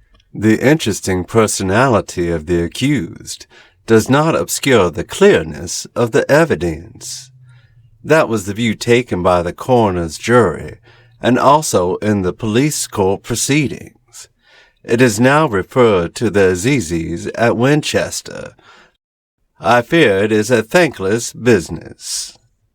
I can discover facts, Watson, but I cannot change them. Unless some entirely new and unexpected ones come to light, I do not see what my client can hope for. Your client? Ah, I forgot I had not told you. I am getting into your involved habit, Watson, of telling a story backwards. You had best read this first. The letter, which he handed to me, written in a bold, masterful hand, ran as follows. Claridge's Hotel, October 3rd. Dear Mr. Sherlock Holmes, I can't see the best woman God ever made go to her death without doing all that is possible to save her. I can't explain things. I can't even try to explain them. But I know beyond all doubt that Miss Dunbar is innocent. You know the facts. Who doesn't? It has been the gossip of the country, and never a voice raised for her. It is the damned injustice of it all that makes me crazy. That woman has a heart that wouldn't let her kill a fly. Well, I'll come at 11 tomorrow and see if you can get some ray of light in the dark. Maybe I have a clue and don't know it. Anyhow, all I know and all I have and all I am are for your use, if only you can save her. If ever in your life you showed your powers, put them now into this case. Yours faithfully, J. Neil Gibson. There you have it, said Sherlock Holmes, knocking out the ashes of his after-breakfast pipe and slowly refilling it. That is the gentleman I await. As to the story, you have hardly time to master all these papers, so I must give it to you in a nutshell if you are to take an intelligent interest in the proceedings. This man is the greatest financial power in the world, and a man, as I understand, of most violent and formidable character. He married a wife, the victim of this tragedy, of whom I know nothing, save that she was past her prime, which was the more unfortunate, as a very attractive governess superintended the education of 2 young children. These are the 3 people concerned, and the scene is a grand old manor house, the center of an historical English estate. Then, as to the tragedy, the wife was found in the grounds nearly half a mile from the house, late at night, clad in her dinner dress, with a shawl over her shoulders and a revolver bullet through her brain. No weapon was found near her, and there was no local clue as to the murder. No weapon near her, Watson. Mark that. The crime seems to have been committed late in the evening, and the body was found by a gamekeeper about 11 o'clock, when it was examined by the police and by a doctor before being carried up to the house. Is this too condensed, or can you follow it clearly? It is all very clear, but why suspect the governess? Well, in the first place, there is some very direct evidence. A revolver with 1 discharged chamber and a caliber which corresponded with the bullet was found on the floor of her wardrobe. His eyes fixed, and he repeated in broken words, "On the floor of her wardrobe." Then he sank into silence, and I saw that some train of thought had been set moving, which I should be foolish to interrupt. Suddenly, with a start, he emerged into brisk life once more. Yes, Watson, it was found. Pretty damning, eh? So the 2 juries thought. Then the dead woman had a note upon her making an appointment at that very place and signed by the governess. How's that? Finally, there is the motive.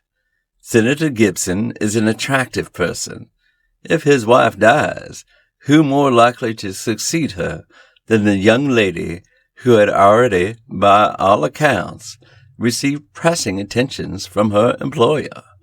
Love, fortune, power, all depending upon one middle-aged life. Ugly, Watson, very ugly.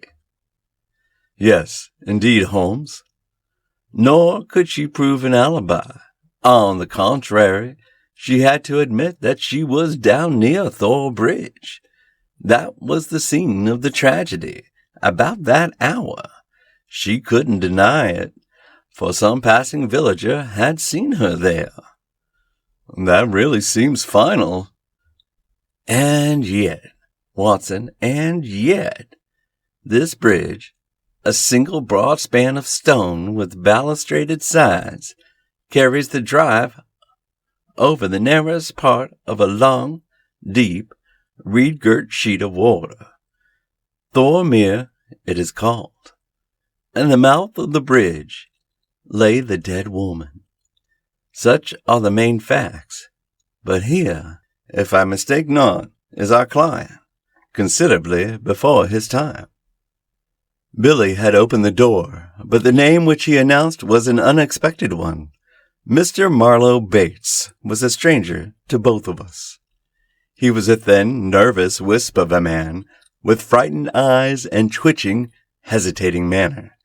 A man whom my own professional eye would judge to be on the brink of an absolute nervous breakdown. "You seem agitated, Mr. Bates," said Holmes. "Pray, sit down. I fear I can only give you a short time, for I have an appointment at 11. "I know you have," our visitor gasped, shouting out short sentences like a man who is out of breath. "Mr. Gibson is coming. Mr. Gibson is my employer. I am manager of his estate. Mr. Holmes, he is a villain, an infernal villain." Strong language, Mr. Bates. "I have to be emphatic, Mr. Holmes, for this time is so limited. I would not have him find me here for the world. He is almost due now, but I was so situated that I could not come earlier. His secretary, Mr. Ferguson, only told me this morning of his appointment with you." "And you are his manager?" "I have given him notice. In a couple of weeks I shall shake off his accursed slavery. A hard man, Mr. Holmes, hard to all about him. Those public charities are a screen to cover his private iniquities. But his wife was his chief victim. He was brutal to her. Yes, sir, brutal. How she came by her death, I do not know. But I am sure that he had made her life a misery to her. She was a creature of the tropics, a Brazilian by birth, as no doubt you know." "No, it had escaped me." "Tropical by birth and tropical by nature, a child of the sun and of passion. She had loved him as such women can love, but when her own physical charms had faded, I am told that they once were great, there was nothing to hold him. We all liked her and felt for her and hated him for the way that he treated her. But he is plausible and cunning. That is all I have to say to you. Don't take him at his face value. There is more behind. Now I'll go. No, don't detain me. He is almost due." With a frightened look at the clock, our strange visitor literally ran to the door and disappeared. "Well, well," said Holmes after an interval of silence. "Mr. Gibson seems to have a nice, loyal household. But the warning is a useful one. And now we can only wait till the man himself appears." Sharp at the hour we heard a heavy step upon the stairs, and the famous millionaire was shown into the room. As I looked upon him, I understood not only the fears and dislike of his manager, but also the execrations which so many business rivals have heaped upon his head. If I were a sculptor and desired to idealize the successful man of affairs, iron of nerve and leathery of conscience, I should choose Mr. Neil Gibson as my model. His tall, gaunt, craggy frame had a suggestion of hunger and rapacity. An Abraham Lincoln keyed to base uses instead of high ones would give some idea of the man. His face might have been chiseled in granite, hard-set, craggy, remorseless, with deep lines upon it, the scars of many a crisis. Cold gray eyes, looking shrewdly out from under bristling brows, surveyed us each in turn. He bowed in perfunctory fashion as Holmes mentioned my name, and then with a masterful air of possession, he drew a chair up to my companion, and seated himself with his bony knees almost touching him. "Let me say right here, Mr. Holmes," he began, "that money is nothing to me in this case. You can burn it if it's any use in lighting you to the truth. This woman is innocent, and this woman has to be cleared. And it's up to you to do it. Name your figure." "My professional charges are upon a fixed scale," said Holmes coldly. "I do not vary them, save when I remit them altogether." "Well, if dollars make no difference to you, think of the reputation. If you pull this off, every paper in England and America will be booming you. You'll be the talk of 2 continents. "Thank you, Mr. Gibson. I do not think that I am in need of booming. It may surprise you to know that I prefer to work anonymously, and that it is the problem itself which attracts me. But we are wasting time. Let us get down to the facts. I think that you will find the main ones in the press reports. I don't know that I can add anything which will help you, but if there is anything you would wish more light upon, well, I am here to give it." "Well, there is just one point." "What is it?" "What were the exact relations between you and Miss Dunbar?" The Gold King gave a violent start, and half rose from his chair. Then his massive calm came back to him. "I suppose you are within your rights, and may be doing your duty, in asking such a question, Mr. Holmes." "We all agree to suppose so," said Holmes. "Then I can assure you that our relations were entirely and always those of an employer towards a young lady whom he never conversed with or ever saw, save when she was in the company of his children." Holmes rose from his chair. "I am a rather busy man, Mr. Gibson," said he, "and I have no time or taste for aimless conversations. I wish you good morning." Our visitor had risen also, and his great loose figure towered over Holmes. There was an angry gleam from under those bristling brows, and a tinge of color in the sallow cheeks. "What the devil do you mean by this, Mr. Holmes? Do you dismiss my case?" "Well, Mr. Gibson, at least I dismiss you. I should have thought my words were plain."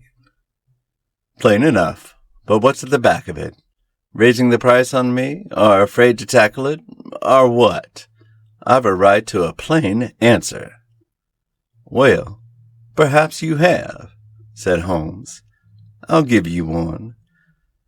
This case is quite sufficiently complicated to start with, without the further difficulty of false information." "Meaning that I lie." "Well, I was trying to express it as delicately as I could, but if you insist upon the word, I will not contradict you." I sprang to my feet, for the expression upon the millionaire's face was fiendish in its intensity, and he had raised his great knotted fist. Holmes smiled languidly and reached his hand out for his pipe. "Don't be noisy, Mr. Gibson. I find that after breakfast even the smallest argument is unsettling. I suggest that a stroll in the morning air and a little quiet thought will be greatly to your advantage." With an effort, the Gold King mastered his fury. I could not but admire him, for by a supreme self-command he had turned in a minute from a hot flame of anger to a frigid and contemptuous indifference. "Well, it's your choice. I guess you know how to run your own business. I can't make you touch the case against your will. You've done yourself no good this morning, Mr. Holmes, for I have broken stronger men than you. No man ever crossed me, and was the better for it." "So many have said so, and yet here I am," said Holmes, smiling. "Well, good morning, Mr. Gibson. You have a good deal yet to learn." Our visitor made a noisy exit, but Holmes smoked in imperturbable silence with dreamy eyes fixed upon the ceiling. "Any views, Watson?" he asked at last. "Well, Holmes, I must confess that when I consider that this is a man who would certainly brush any obstacle from his path, and when I remember that his wife may have been an obstacle and an object of dislike, as that man Bates plainly told us, it seems to me—" "Exactly, and to me also. But what were his relations with the governess, and how did you discover them?" "Bluff, Watson, bluff. When I consider the passionate, unconventional, unbusinesslike tone of his letter, and contrasted it with his self-contained manner and appearance, it was pretty clear that there was some deep emotion which centered upon the accused woman rather than upon the victim.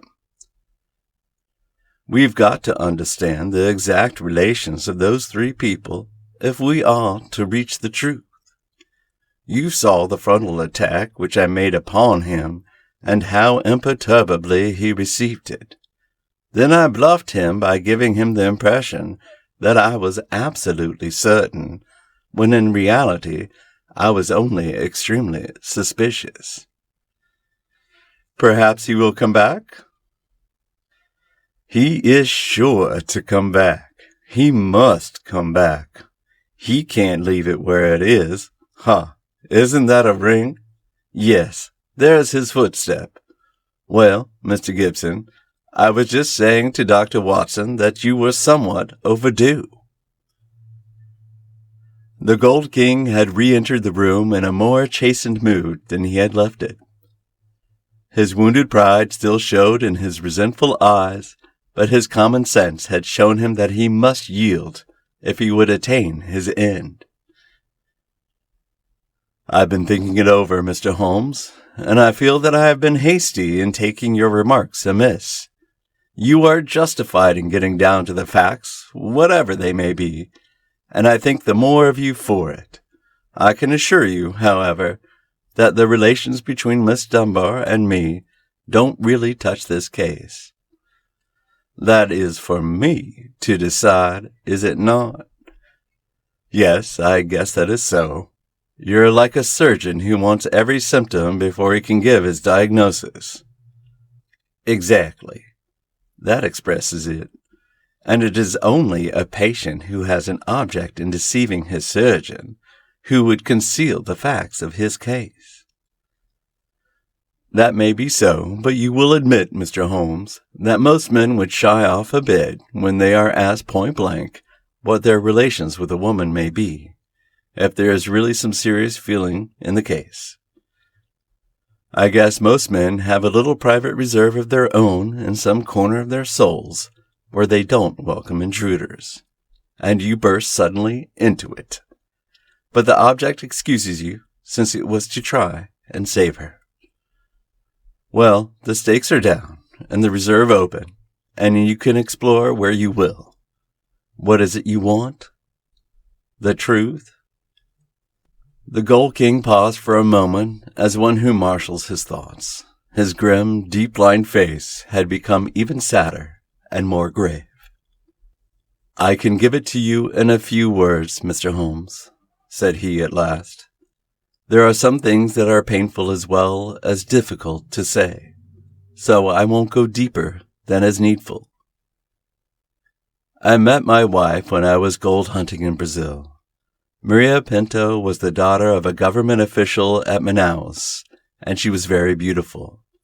I was young and ardent in those days, but even now, as I look back with colder blood and a more critical eye, I can see that she was rare and wonderful in her beauty. It was a deep, rich nature, too, passionate, wholehearted, tropical, ill-balanced, very different from the American women whom I had known. Well, to make a long story short, I loved her, and I married her.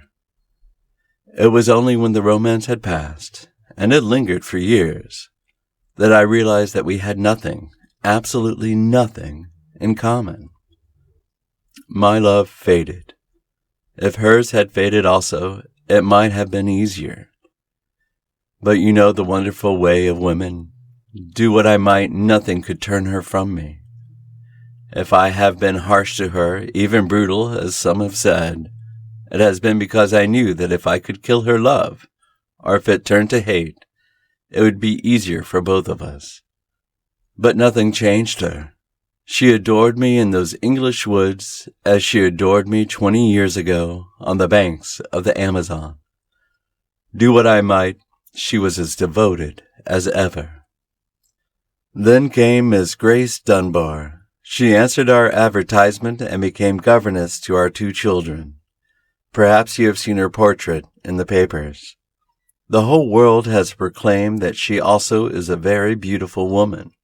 Now, I make no pretense to be more moral than my neighbors, and I will admit to you that I could not live under the same roof with such a woman and in daily contact with her without feeling a passionate regard for her. Do you blame me, Mr. Holmes? I do not blame you for feeling it. It should blame you if you expressed it, since the young lady was in a sense under your protection. Well, maybe so, said the millionaire, though for a moment the reproof had brought the old angry gleam into his eyes. I'm not pretending to be any better than I am. I guess all my life I've been a man that reached out his hand for what he wanted, and I never wanted anything more than the love and possession of that woman. I told her so. Oh, you did you? Holmes could look very formidable when he was moved. I said to her that if I could marry her, I would, but that it was out of my power. I said that money was no object, and that all I could do to make her happy and comfortable would be done. Very generous, I am sure, said Holmes with a sneer. See here, Mr. Holmes, I come to you on a question of evidence, not on a question of morals. I'm not asking for your criticism. It is only for the young lady's sake that I touch your case at all, said Holmes sternly. I don't know that anything she is accused of is really worse than what you have yourself admitted, that you have tried to ruin a defenseless girl who was under your roof. Some of you rich men have to be taught that all the world cannot be bribed into condoning your offenses. To my surprise, the Gold King took the reproof with equanimity. That's how I feel myself about it now. I thank God that my plans did not work out as I intended. She would have none of it, and she wanted to leave the house instantly. Why did she not? Well, in the first place, others were dependent upon her, and it was no light matter for her to let them all down by sacrificing her living. When I had sworn, as I did, that she would never be molested again, she consented to remain. But there was another reason. She knew the influence she had over me, and that it was stronger than any other influence in the world. She wanted to use it for good. How? Well, she knew something of my affairs. They are large, Mr. Holmes, large beyond the belief of an ordinary man. I can make or break, and it is usually break. It wasn't individuals only, it was communities, cities, even nations. Business is a hard game, and the weak go to the wall. I played the game for all it was worth. I never squealed myself, and I never cared if the other fellow squealed. But she saw it different. I guess she was right. She believed and said that a fortune for one man that was more than he needed should not be built on 10,000 ruined men who were left without the means of life. That was how she saw it. And I guess she could see past the dollars to something that was more lasting. She found that I listened to what she said, and she believed she was serving the world by influencing my actions. So she stayed. And then this came along. Can you throw any light upon that? The Gold King paused for a minute or more, his head sunk in his hands, lost in deep thought. It's very black against her, I can't deny that, and women lead an inward life and may do things beyond the judgment of a man. At first I was so rattled and taken aback that I was ready to think she had been led away in some extraordinary fashion that was clean against her usual nature. One explanation came into my head. I give it to you, Mr. Holmes, for what it is worth. There is no doubt that my wife was bitterly jealous.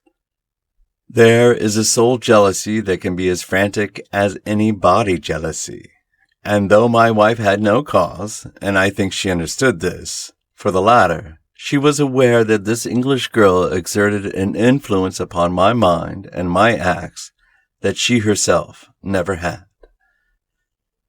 It was an influence for good, but that did not mend the matter. She was crazy with hatred, and the heart of the Amazon was always in her blood. She might have planned to murder Miss Dunbar, or we will say to threaten her with a gun, and so frighten her into leaving us. Then there might have been a scuffle, and the gun gone off and shot the woman who held it. That possibility had already occurred to me, said Holmes. Indeed, it is the only obvious alternative to deliberate murder. But she utterly denies it. Well, that is not final, is it? One can understand that a woman placed in so awful a position might hurry home, still in her bewilderment, holding the revolver. She might even throw it down among her clothes, hardly knowing what she was doing. And when it was found, she might try to lie her way out by a total denial. Since all explanation was impossible, what is against such a supposition? Miss Dunbar herself. Well, perhaps. Holmes looked at his watch. I have no doubt we can get the necessary permits this morning and reach Winchester by the evening train. When I have seen this young lady, it is very possible that I may be of more use to you in the matter, though I cannot promise that my conclusions will necessarily be such as you desire. There was some delay in the official pass, and instead of reaching Winchester that day, we went down to Thor Place, the Hampshire estate of Mr. Neil Gibson. He did not accompany us himself, but we had the address of Sergeant Coventry of the local police, who had first examined into the affair. He was a tall, thin, cadaverous man, with a secretive and mysterious manner, which conveyed the idea that he knew or suspected a very great deal more than he dared say. He had a trick, too, of suddenly sinking his voice to a whisper as if he had come upon something of vital importance, though the information was usually commonplace enough. Behind these tricks of manner, he soon showed himself to be a decent, honest fellow who was not too proud to admit that he was out of his depth and would welcome any help. "Anyhow, I'd rather have you than Scotland Yard, Mr. Holmes," said he. "If the Yard gets called into a case, then the local loses all credit for success and may be blamed for failure. Now, you play straight, so I've heard." "I need not appear in the matter at all," said Holmes, to the evident relief of our melancholy acquaintance. "If I can clear it up, I don't ask to have my name mentioned." "Well, it's very handsome of you, I'm sure, and your friend, Dr. Watson, can be trusted, I know. Now, Mr. Holmes, as we walk down to the place, there is one question I should like to ask you. I'd breathe it to no soul but you." He looked round, as though he hardly dare utter the words. "Don't you think there might be a case against Mr. Neil Gibson himself?" "I have been considering that." "You've not seen Miss Dunbar. She is a wonderful, fine woman in every way. He may well have wished his wife out of the road, and these Americans are readier with pistols than our folk are. It was his pistol, you know." "Was that clearly made out?" "Yes, sir. It was one of a pair that he had." "One of a pair? Where is the other?" "Well, the gentleman has a lot of firearms of one sort and another. We never quite matched that particular pistol, but the box was made for two." "If it was one of a pair, you should surely be able to match it." "Well, we have them all laid out at the house, if you would care to look them over. Later, perhaps, I think we will walk down together and have a look at the scene of the tragedy." This conversation had taken place in the little front room of Sergeant Coventry's humble cottage, which served as the local police station. A walk of half a mile or so across a wind-swept heath, all gold and bronze with the fading ferns, brought us to a side gate opening into the grounds of the Thor Place estate. A path led us through the pheasant preserves, and then from a clearing we saw the widespread half-timbered house, half Tudor and half Georgian, upon the crest of the hill. Beside us there was a long, reedy pool constricted in the center where the main carriage drive passed over a stone bridge, but swelling into small lakes on either side. Our guide paused at the mouth of the bridge, and he pointed to the ground. That was where Miss Gibson's body lay. I marked it by that stone. "I understand that you were there before it was moved?" "Yes, they sent for me at once." "Who did?" "Mr. Gibson himself. The moment the alarm was given and he had rushed down with others from the house, he insisted that nothing should be moved until the police should arrive." "That was sensible. I gathered from the newspaper report that the shot was fired from close quarters." "Yes, sir, very close." "Near the right temple?" "Just behind it, sir." "How did the body lie?" "On the back, sir. No trace of a struggle, no marks, no weapon. The short note from Miss Dunbar was clutched in her left hand." "Clutched, you say?" "Yes, sir. We could hardly open the fingers." "That is of great importance. It excludes the idea that anyone could have placed the note there after death in order to furnish a false clue. Dear me, the note, as I remember, was quite short. 'I will be at Thor Bridge at 9 o'clock. G. Dunbar.' Was that not so?" "Yes, sir." "Did Miss Dunbar admit writing it?" "Yes, sir." "What was her explanation?" "This is curious," said he. "Yes, sir, we saw the chip on the ledge. I expect it's been done by some passer-by. The stonework was gray, but at this one point it showed white for a space not larger than a sixpence." When examined closely, one could see that the surface was chipped as by a sharp blow. "It took some violence to do that," said Holmes thoughtfully. With his cane, he struck the ledge several times without leaving a mark. "Yes, it was a hard knock, and a curious place, too. It was not from above, but from below. For you see, that is on the lower edge of the parapet. But it is at least 15 feet from the body. Yes, it is 15 feet from the body.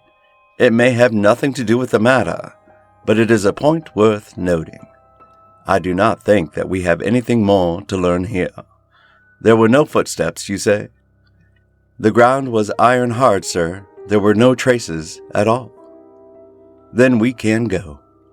We will go up to the house first and look over these weapons of which you speak. Then we shall get on to Winchester, for I should desire to see Miss Dunbar before we go farther." Mr. Neil Gibson had not returned from town, but we saw in the house the neurotic Mr. Bates who had called upon us in the morning. He showed us with a sinister relish the formidable array of firearms of various shapes and sizes which his employer had accumulated in the course of an adventurous life. "Mr. Gibson has his enemies, as anyone would expect who knew him and his methods," said he. "He sleeps with a loaded revolver in the drawer beside his bed. He is a man of violence, sir, and there are times when all of us are afraid of him. I am sure that the poor lady who has passed was often terrified." "Did you ever witness physical violence toward her?" "No, I cannot say that, but I have heard words which were nearly as bad, words of cold, cutting contempt, even before the servants." "Our millionaire does not seem to shine in private life," remarked Holmes, as we made our way to the station. "Well, Watson, we have come on a good many facts, some of them new ones, and yet I seem some way from my conclusion. In spite of the very evident dislike which Mr. Bates has to his employer, I gather from him that when the alarm came, he was undoubtedly in his library. Dinner was over at 8:30, and all was normal up to then. It is true that the alarm was somewhat late in the evening, but the tragedy certainly occurred about the hour named in the note. There is no evidence at all that Mr. Gibson had been out of doors since his return from town at 5 o'clock. On the other hand, Miss Dunbar, as I understand it, admits that she had made an appointment to meet Mrs. Gibson at the bridge. Beyond this, she would say nothing, as her lawyer had advised her to reserve her defense. We have several very vital questions to ask that young lady, and my mind will not be easy until we have seen her. I must confess that the case would seem to me to be very black against her, if it were not for one thing." "And what is that, Holmes?" "The finding of the pistol in her wardrobe." "Dear me, Holmes," I cried, "that seemed to be the most damning incident of all." "Not so, Watson. It had struck me even at my first perfunctory reading as very strange, and now that I am in closer touch with the case, it is my only firm ground for hope. We must look for consistency. Where there is a want of it, we must suspect deception." "I hardly follow you." "Well, now, Watson, suppose for a moment that we visualize you in the character of a woman who, in a cold, premeditated fashion, is about to get rid of a rival. You have planned it. A note has been written. The victim has come. You have your weapon. The crime is done. It has been workmanlike and complete. Do you tell me that after carrying out so crafty a crime, you would now ruin your reputation as a criminal by forgetting to fling your weapon into those adjacent reed beds, which would forever cover it? But you must needs carry it carefully home and put it in your own wardrobe, the very first place that would be searched. Your best friends would hardly call you a schemer, Watson, and yet I could not picture you doing anything so crude as that." "In the excitement of the moment?" No, Watson. I will not admit that it is possible. Where a crime is coolly premeditated, then the means of covering it are coolly premeditated also. I hope, therefore, that we are in the presence of a serious misconception. But there is so much to explain. Well, we shall set about explaining it. When once your point of view is changed, the very thing which was so damning becomes a clue to the truth. For example, there is this revolver. Miss Dunbar disclaims all knowledge of it. On our new theory, she is speaking truth when she says so. Therefore, it was placed in her wardrobe. Who placed it there? Someone who wished to incriminate her. Was not that person the actual criminal? You see how we come at once upon a most fruitful line of inquiry. We were compelled to spend the night at Winchester, as the formalities had not yet been completed, but next morning, in the company of Mr. Joyce Cummings, the rising barrister who was entrusted with the defense, we were allowed to see the young lady in her cell. I had expected from all that we had heard to see a beautiful woman, but I can never forget the effect which Miss Dunbar produced upon me. It was no wonder that even the most masterful millionaire had found in her something more powerful than himself, something which could control and guide him. One felt, too, as one looked at that strong, clear-cut, and yet sensitive face, that even should she be capable of some impetuous deed, none the less there was an innate nobility of character which would make her influence always for the good. She was a brunette, tall, with a noble figure and commanding presence, but her dark eyes had in them the appealing, helpless expression of the hunted creature who feels the nets around it, but can see no way out from the toils. Now, as she realized the presence and the help of my famous friend, there came a touch of color in her wan cheeks, and a light of hope began to glimmer in the glance which she turned upon us. "Perhaps Mr. Neil Gibson has told you of something of what occurred between us?" she asked, in a low, agitated voice.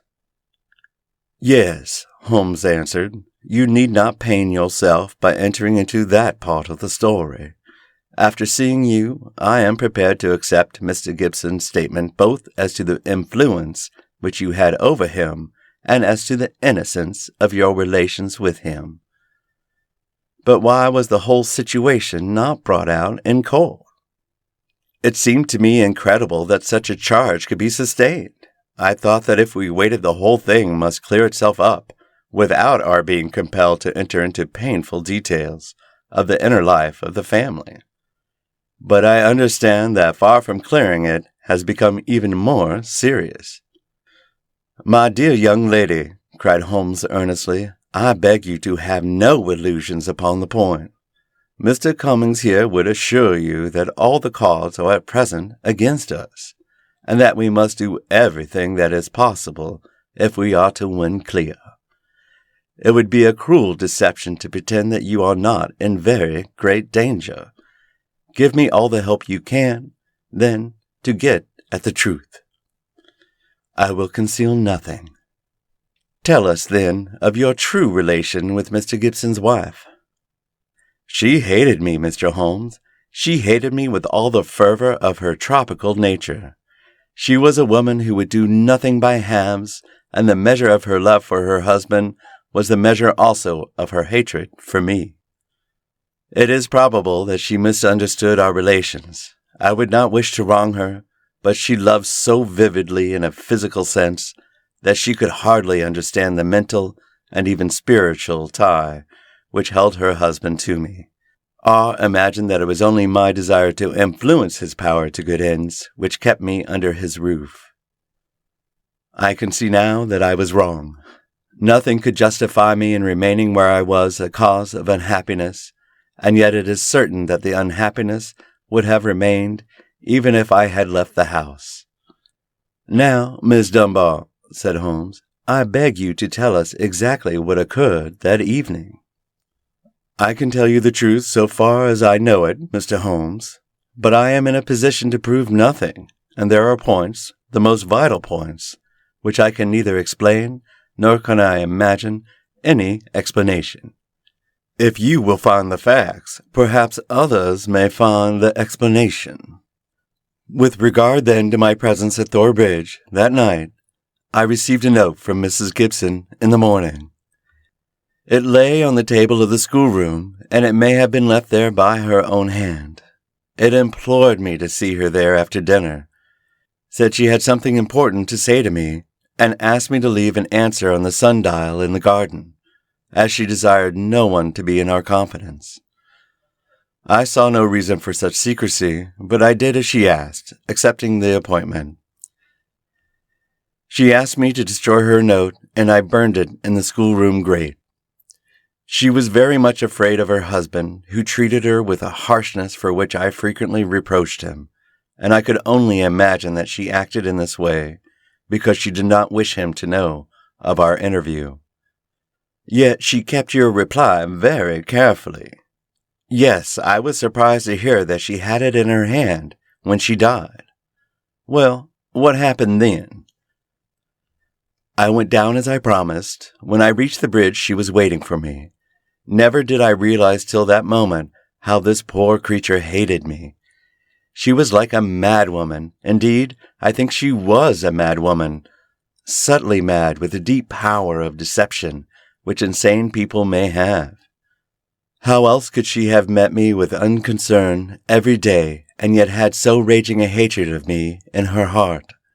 I will not say what she said. She poured her whole wild fury out in burning and horrible words. I did not even answer. I could not. It was dreadful to see her. I put my hands to my ears and rushed away. When I left her, she was standing still, shrieking out her curses at me in the mouth of the bridge, where she was afterwards found, within a few yards from the spot. And yet, presuming that she met her death shortly after you left her, you heard no shot? No, I heard nothing. But indeed, Mr. Holmes, I was so agitated and horrified by this terrible outbreak that I rushed to get back to the peace of my own room, and I was incapable of noticing anything which happened.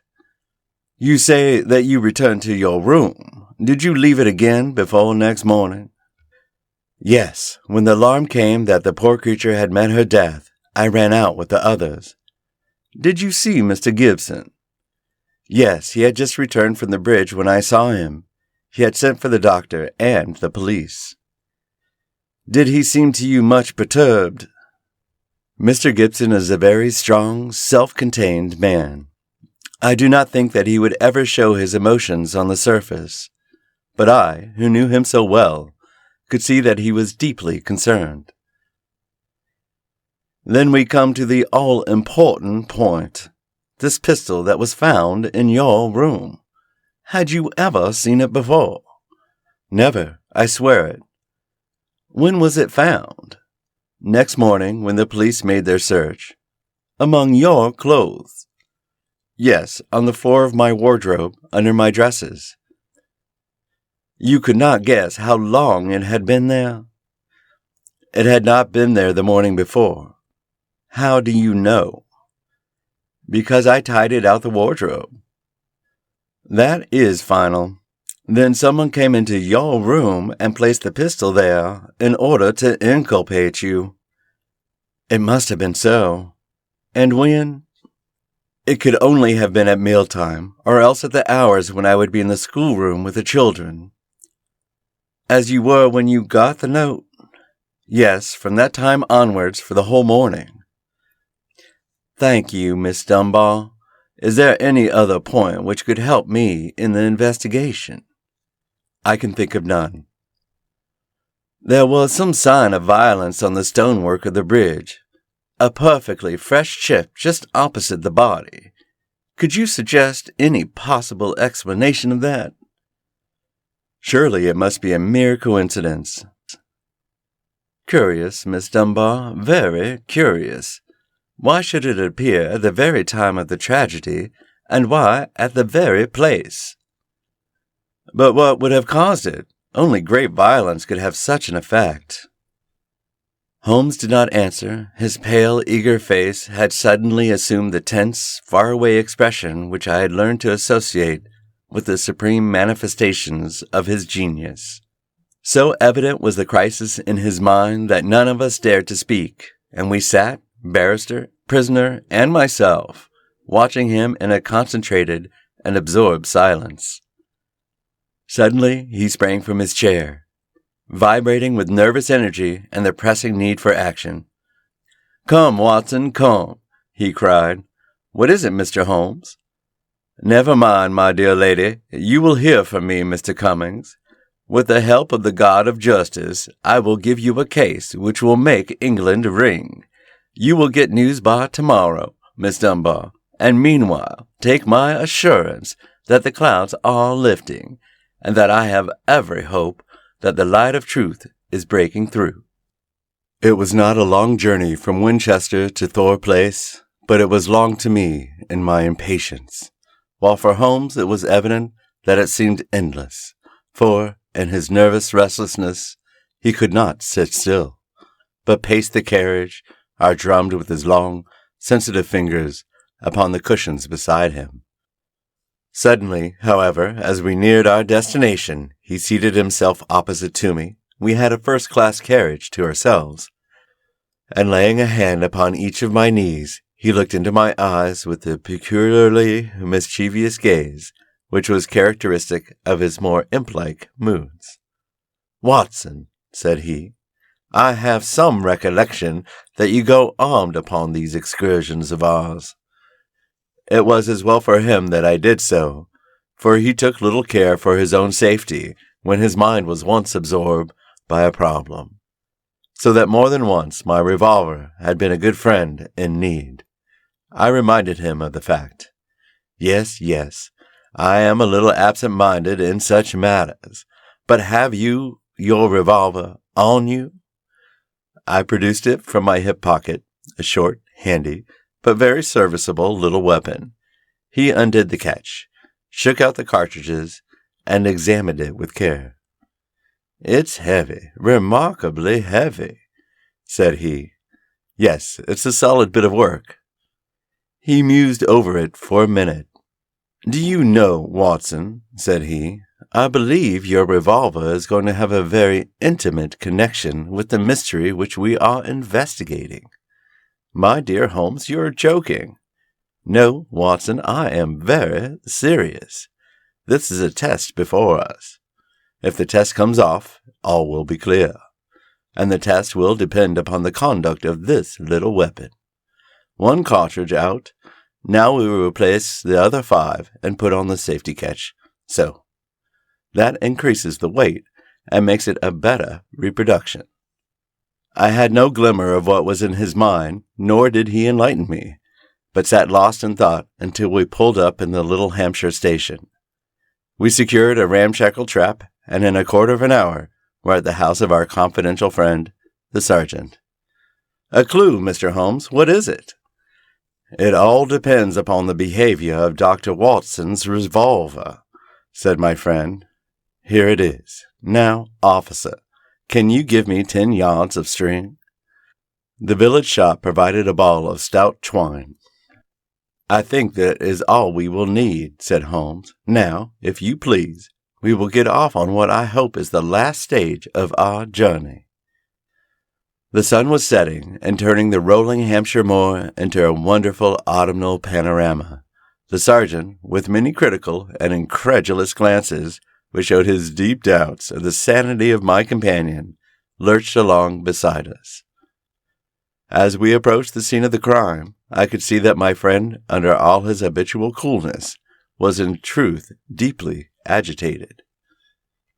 "Yes," he said in answer to my remark, "you have seen me miss my mark before, Watson. I have an instinct for such things, and yet it has sometimes played me false. It seemed a certainty when first it flashed across my mind in the cell at Winchester, but one drawback of an active mind is that the one can always conceive alternative explanations which would make our scent a false one. And yet,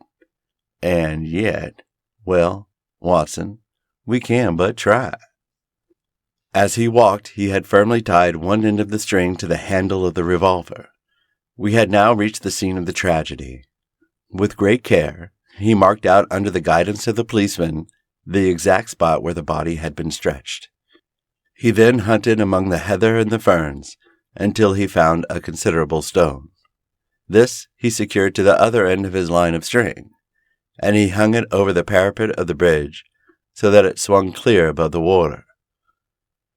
He then stood on the fatal spot, some distance from the edge of the bridge, with my revolver in his hand, the string being taut between the weapon and the heavy stone on the farther side.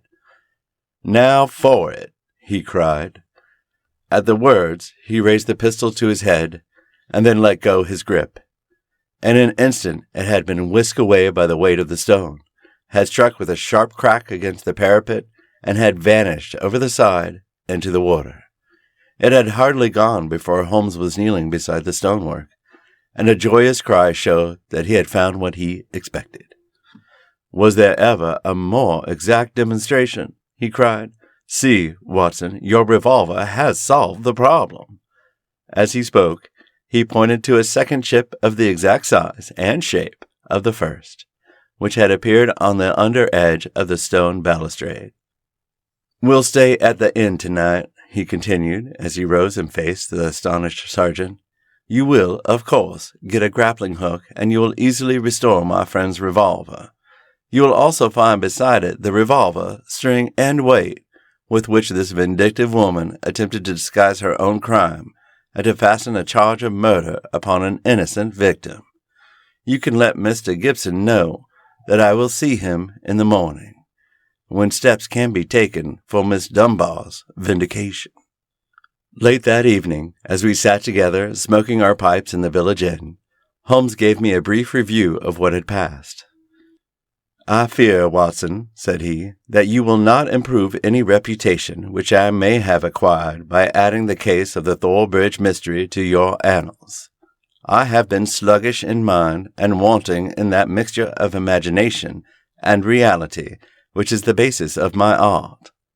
I confess that the chip in the stonework was a sufficient clue to suggest the true solution, and that I blame myself for not having attained it sooner. It must be admitted that the workings of this unhappy woman's mind were deep and subtle, so that it was no very simple matter to unravel her plot. I do not think that in our adventures we have ever come across a stranger example of what perverted love can bring about.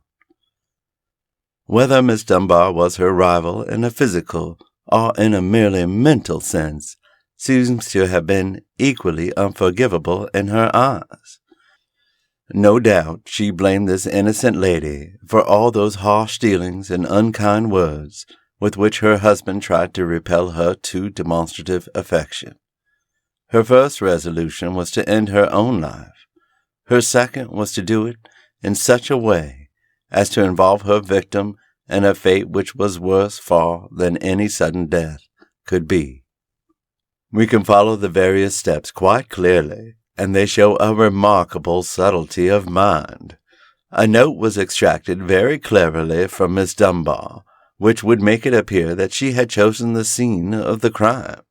In her anxiety that it should be discovered, she somewhat overdid it by holding it in her hand to the last. This alone should have excited my suspicions earlier than it did. Then she took one of her husband's revolvers. There was, as you saw, an arsenal in the house, and kept it for her own use. A similar one she concealed that morning in Miss Dunbar's wardrobe after discharging one barrel, which she could easily do in the woods without attracting attention. She then went down to the bridge, where she had contrived this exceedingly ingenious method for getting rid of her weapon. When Miss Dunbar appeared, she used her last breath in pouring out her hatred, and then, when she was out of hearing, carried out her terrible purpose. Every link is now in its place, and the chain is complete. The papers may ask why the mare was not dragged in the first instance, but it is easy to be wise after the event. And in any case, the expanse of a reed-filled lake is no easy matter to drag, unless you have a clear perception of what you are looking for and where. Well, Watson, we have helped a remarkable woman and also a formidable man. Should they in the future join their forces, as seems not unlikely, the financial world may find that Mr. Neil Gibson has learned something in the schoolroom of sorrow, where our earthly lessons are taught. End of Section 7. The Case-Book of Sherlock Holmes by Sir Arthur Conan Doyle. Chapter 8. The Adventure of the Creeping Man. Mr. Sherlock Holmes was always of opinion that I should publish the singular facts connected with Professor Pressbury, if only to dispel once for all the ugly rumors which some 20 years ago agitated the university and were echoed in the learned societies of London. There were, however, certain obstacles in the way, and the true history of this curious case remained entombed in the tin box which contains so many records of my friend's adventures. Now we have at last obtained permission to ventilate the facts, which formed one of the very last cases handled by Holmes before his retirement from practice. Even now a certain reticence and discretion have to be observed in laying the matter before the public. It was one Sunday evening early in September of the year 1903 that I received one of Holmes's laconic messages. "Come at once if convenient. If inconvenient, come all the same. S.H." The relations between us in those latter days were peculiar. He was a man of habits, narrow and concentrated habits, and I had become one of them. As an institution, I was like the violin, the shag tobacco, the old black pipe, the index books, and others perhaps less excusable. When it was a case of active work and a comrade was needed upon whose nerve he could place some reliance, my role was obvious. But apart from this, I had uses. I was a whetstone for his mind. I stimulated him. He liked to think aloud in my presence. His remarks could hardly be said to be made to me. Many of them would have been as appropriately addressed to his bedstead. But nonetheless, having formed the habit, it had become in some way helpful that I should register and interject. If I irritated him by a certain methodical slowness in my mentality, that irritation served only to make his own flame-like intuitions and impressions flash up the more vividly and swiftly. Such was my humble role in our alliance. When I arrived at Baker Street, I found him huddled up in his armchair, with updrawn knees, his pipe in his mouth, and his brow furrowed with thought. It was clear that he was in the throes of some vexatious problem. With a wave of his hand he indicated my old armchair, but otherwise for half an hour he gave no sign that he was aware of my presence. Then with a start he seemed to come from his reverie, and, with his usual whimsical smile, he greeted me back to what had once been my home. "You will excuse a certain abstraction of mind, my dear Watson," said he. "Some curious facts have been submitted to me within the last 24 hours, and they in turn have given rise to some speculations of a more general character. I have serious thoughts of writing a small monograph upon the uses of dogs in the work of the detective." "But surely, Holmes, this has been explored," said I. "Bloodhounds? Sleuthhounds? No, Watson, that side of the matter is of course obvious. But there is another which is far more subtle.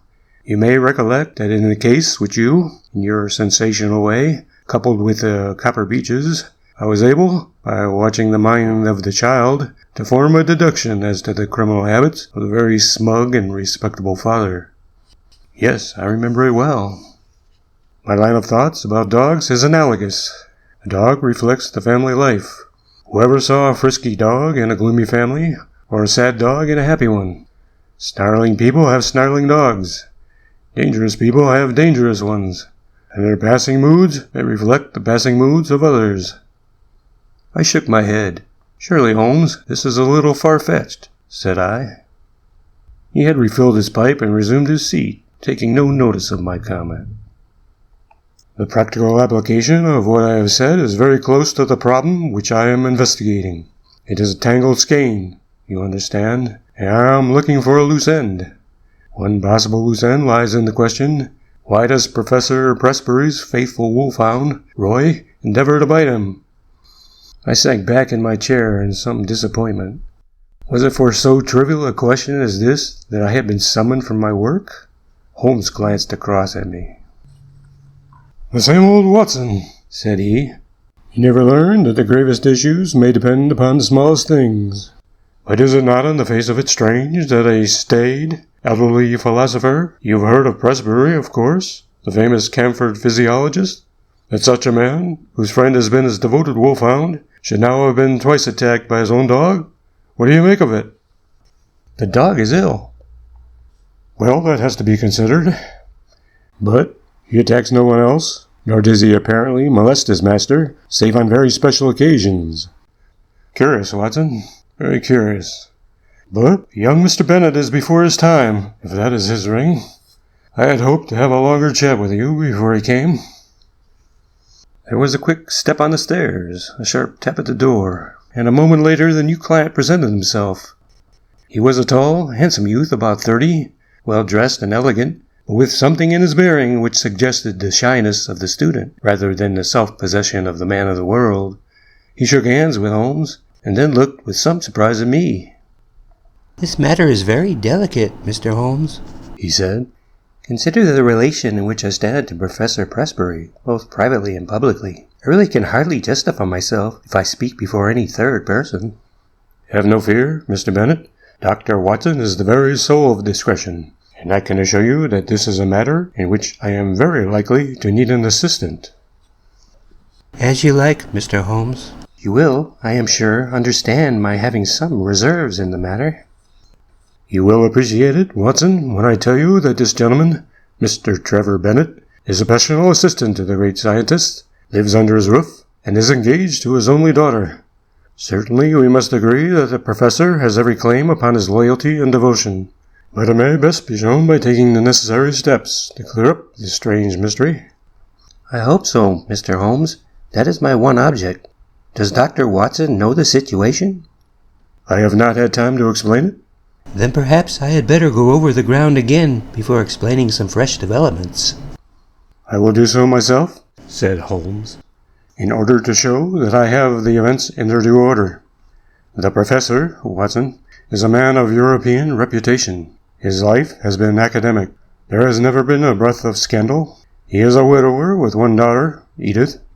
He is, I gather, a man of very virile and positive, one might almost say combative, character. So the matter stood until a very few months ago. Then the current of his life was broken. He is 61 years of age, but he became engaged to the daughter of Professor Morphy, his colleague in the chair of comparative anatomy. It was not, as I understand, the reasoned courting of an elderly man, but rather the passionate frenzy of youth, for no one could have shown himself a more devoted lover.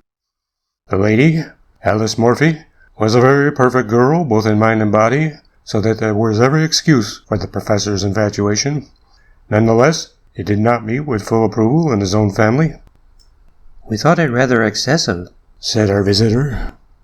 Exactly, excessive and a little violent and unnatural.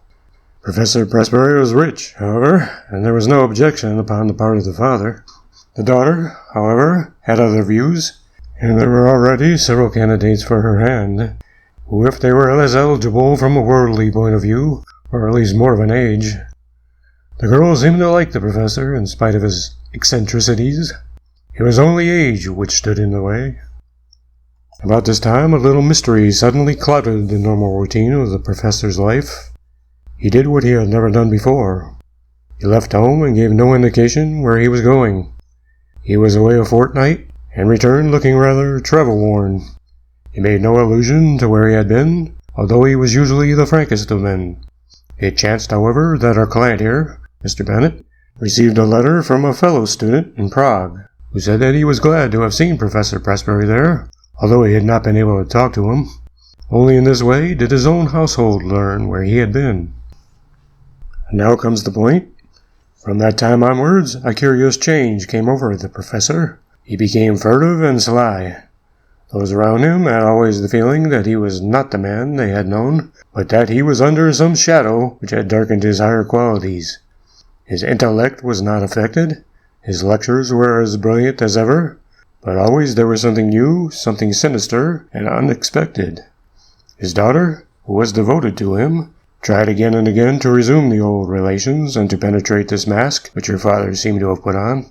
You, sir, as I understand, did the same, but all was in vain. And now, Mr. Bennet, Tell in your own words the incident of the letters. You must understand, Dr. Watson, that the professor had no secrets from me. If I were his son or his younger brother, I could not have more completely enjoyed his confidence. As his secretary, I handled every paper which came to him, and I opened and subdivided his letters. Shortly after his return, all this was changed. He told me that certain letters might come to him from London, which would be marked by a cross under the stamp. These were to be set aside for his own eyes only.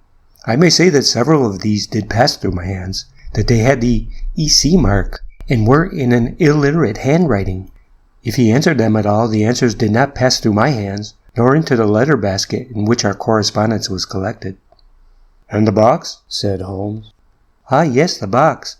The professor brought back a little wooden box from his travels. It was the one thing which suggested a continental tour, for it was one of those quaint carved things which one associates with Germany. This he placed in his instrument cupboard. One day, in looking for a canola, I took up the box. To my surprise, he was very angry, and reproved me in words which were quite savage for my curiosity. It was the first time such a thing had happened, and I was deeply hurt.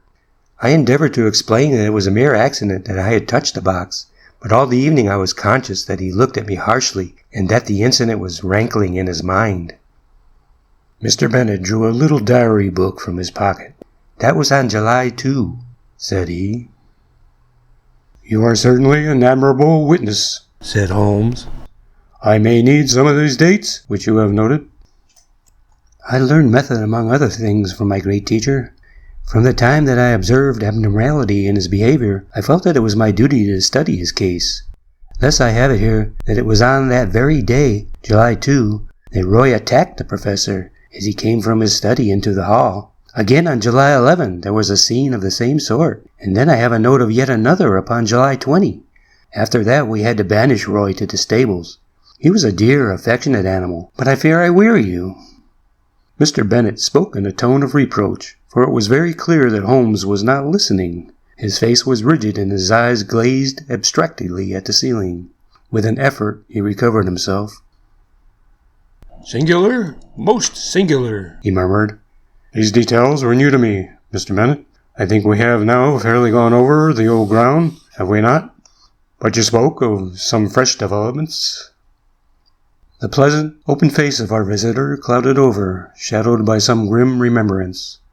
What I speak of occurred the night before last, said he. I was lying awake about 2 in the morning, when I was aware of a dull, muffled sound coming from the passage. I opened my door and peeped out. I should explain that the professor sleeps at the end of the passage. The date being? Asked Holmes. Our visitor was clearly annoyed at so irrelevant an interruption. I have said, sir, that it was the night before last, that is, September 4. Holmes nodded and smiled. Pray continue, said he. He sleeps at the end of the passage, and would have to pass my door in order to reach the staircase. It was a really terrifying experience, Mr. Holmes. I think that I am as strong-nerved as my neighbors, but I was shaken by what I saw. The passage was dark, save that one window halfway along it threw a patch of light. I could see that something was coming along the passage, something dark and crouching. Then suddenly it emerged into the light, and I saw that it was he. He was crawling, Mr. Holmes. Crawling. He was not quite on his hands and knees. I should rather say on his hands and feet, with his face sunk between his hands. Yet he seemed to move with ease. I was so paralyzed by the sight that it was not until he had reached my door that I was able to step forward and ask if I could assist him. His answer was extraordinary. He sprang up, spat out some atrocious word at me, and hurried on past me and down the staircase. I waited about for an hour, but he did not come back. It must have been daylight before he regained his room. Well, Watson, what do you make of that? Asked Holmes, with the air of the pathologist who presents a rare specimen. Lumbago, possibly. I have known a severe attack make a man walk in just such a way. Nothing would be more trying to the temper. Good, Watson. You always keep us flat-footed on the ground, but we can hardly accept lumbago, since he was able to stand erect in a moment. He was never better in health, said Bennet. In fact, he is stronger than I have known him for years. But there are the facts, Mr. Holmes. It is not a case in which we can consult the police, and yet we are utterly at our wits' end as to what to do. and we feel in some strange way that we are drifting towards disaster. Edith, Miss Presbury, feels as I do, that we cannot wait passively any longer. It is certainly a very curious and suggestive case. What do you think, Watson? Speaking as a medical man, said I, it appears to be a case for an alienist. The old gentleman's cerebral processes were disturbed by the love affair. He made a journey abroad in the hope of breaking himself of the passion. His letters in the box may be connected with some other private transaction. A loan, perhaps, or share certificates, which are in the box. And the wolfhound, no doubt, disapproved of the financial bargain. No, Watson, there is more in it than this. Now I can only suggest what Sherlock Holmes was about to suggest will never be known, for at this moment the door opened and a young lady was shown into the room. As she appeared, Mr. Bennet sprang up with a cry and ran forward with his hands out to meet those which she had herself outstretched. Edith, dear, nothing the matter, I hope? I felt I must follow you. Oh, Jack, I have been so dreadfully frightened. It is awful to be there alone. Mr. Holmes, this is the young lady I spoke of. This is my fiancée. We were gradually coming to that conclusion, were we not, Watson? Holmes answered with a smile. I take it, Miss Presbury, that there is some fresh development in the case, and that you thought we should know? Our new visitor, a bright, handsome girl of a conventional English type, smiled back at Holmes as she seated herself beside Mr. Bennet. When I found Mr. Bennet had left his hotel, I thought I should probably find him here. Of course he had told me that he would consult you. But oh, Mr. Holmes, can you do nothing for my poor father? I have hopes, Miss Presbury, but the case is still obscure. Perhaps what you have to say may throw some fresh light upon it. It was last night, Mr. Holmes. He had been very strange all day. I am sure that there are times when he has no recollection of what he does. He lives as in a strange dream. Yesterday was such a day. It was not my father with whom I lived. His outward shell was there, but it was not really he. Tell me what happened. I was awakened in the night by the dog barking most furiously. Poor Roy, he is chained down near the stable. I may say that I always sleep with my door locked, for as Mr. Bennet will tell you, we all have a feeling of impending danger. My room is on the second floor. It happened that the blind was up in my window, and there was bright moonlight outside. As I lay with my eyes fixed upon the square of light, listening to the frenzied barkings of the dog, I was amazed to see my father's face looking in at me. Mr. Holmes, I nearly died of surprise and horror. There it was pressed against the window pane, and one hand seemed to be raised as if to push up the window. If that window had opened, I think I should have gone mad. It was no delusion, Mr. Holmes. Don't deceive yourself by thinking so. I dare say it was 20 seconds or so that I lay paralyzed and watched the face. Then it vanished. But I could not spring out of bed and look out after it. I lay cold and shivering till morning. At breakfast he was sharp and fierce in manner, and made no allusion to the adventure of the night. Neither did I, but I gave an excuse for coming to town. Here I am. Holmes looked thoroughly surprised at Miss Presbury's narrative. My dear young lady, you say that your room is on the second floor. Is there a long ladder in the garden? No, Mr. Holmes. That is the amazing part of it. There is no possible way of reaching the window, and yet he was there. The date being September 5, said Holmes. That certainly complicates matters. It was the young lady's turn to look surprised. This is the second time that you have alluded to the date, Mr. Holmes, said Bennet. Is it possible that it has any bearing upon the case? It is possible, very possible, and yet I have not my full material at present. Possibly you are thinking of the connection between insanity and phases of the moon? No, I assure you, it was quite a different line of thought. Possibly you can leave your notebook with me and I will check the dates. Now I think, Watson, that our line of action is perfectly clear.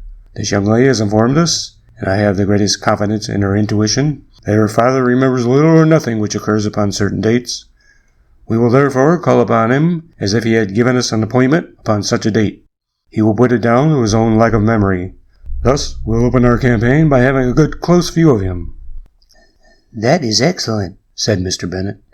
I warn you, however, that the professor is irascible and violent at times. Holmes smiled. There are reasons why we should come at once. Very cogent reasons, if my theories hold good. Tomorrow, Mr. Bennet will certainly see us in Camford. There is, if I remember right, an inn called the Checkers, where the port used to be above mediocrity and the linen was above reproach. I think, Watson, that our lot for the next few days might lie in less pleasant places.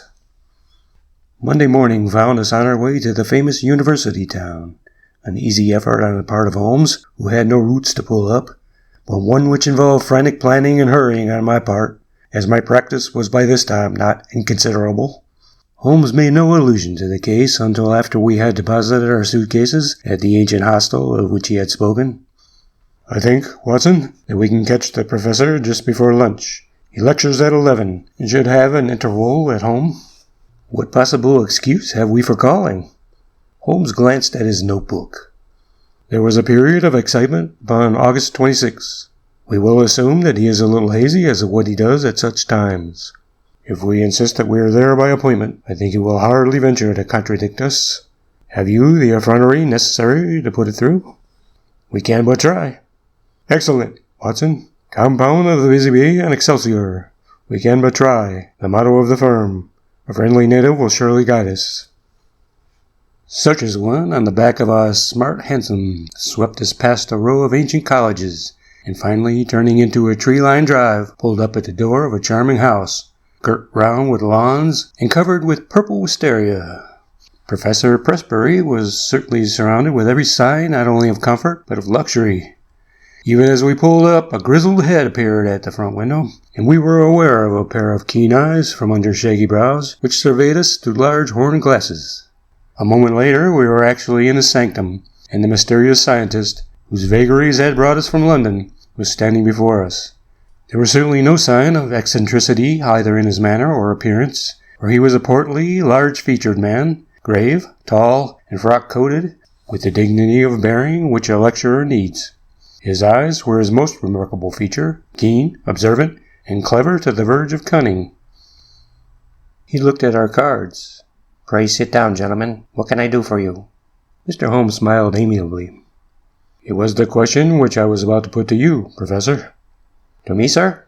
"Possibly there is some mistake. I heard through a second person that Professor Pressbury of Camford had need of my services." "Oh, indeed." It seemed to me that there was a malicious sparkle in the intense gray eyes. "You heard that, did you? May I ask the name of your informant?" "I am sorry, Professor, but the matter was rather confidential. If I have made a mistake, there is no harm done. I can only express my regret." "Not at all. I should wish to go further into this matter. It interests me. Have you any scrap of writing, any letter or telegram, to bear out your assertion?" "No, I have not." "I presume that you do not go so far as to assert that I summoned you?" "I would rather answer no questions," said Holmes. "No, I dare say not," said the professor, with asperity. "However, that particular one can be answered very easily without your aid." He walked across the room to the bell. Our London friend, Mr. Bennet, answered the call. "Come in, Mr. Bennet. These two gentlemen have come from London under the impression that they have been summoned. You handle all my correspondence. Have you a note of anything going to a person named Holmes?" "No, sir," Bennet answered with a flush. "That is conclusive," said the professor, glaring angrily at my companion. "Now, sir," he leaned forward with his two hands upon the table, "it seems to me that your position is a very questionable one." Holmes shrugged his shoulders. "I can only repeat that I am sorry that we have made a needless intrusion." "Hardly enough, Mr. Holmes," the old man cried in a high screaming voice, with extraordinary malignancy upon his face. He got between us and the door as he spoke, and he shook his two hands at us with furious passion. "You can hardly get out of it so easily as that." His face was convulsed, and he grinned and gibbered at us in his senseless rage. I am convinced that we should have had to fight our way out of the room if Mr. Bennet had not intervened. "My dear Professor," he cried, "consider your position. Consider the scandal at the university. Mr. Holmes is a well-known man. You cannot possibly treat him with such discourtesy." Sulkily, our host, if I may call him so, cleared the path to the door. We were glad to find ourselves outside the house, and in the quiet of the tree-lined drive. Holmes seemed greatly amused by the episode. "Our learned friend's nerves are somewhat out of order," said he. "Perhaps our intrusion was a little crude, and yet we have gained that personal contact which I desired. But, dear me, Watson, he is surely at our heels. The villain still pursues us." There were the sounds of running feet behind, but it was, to my relief, not the formidable professor, but his assistant who appeared round the curve of the drive. He came panting up to us.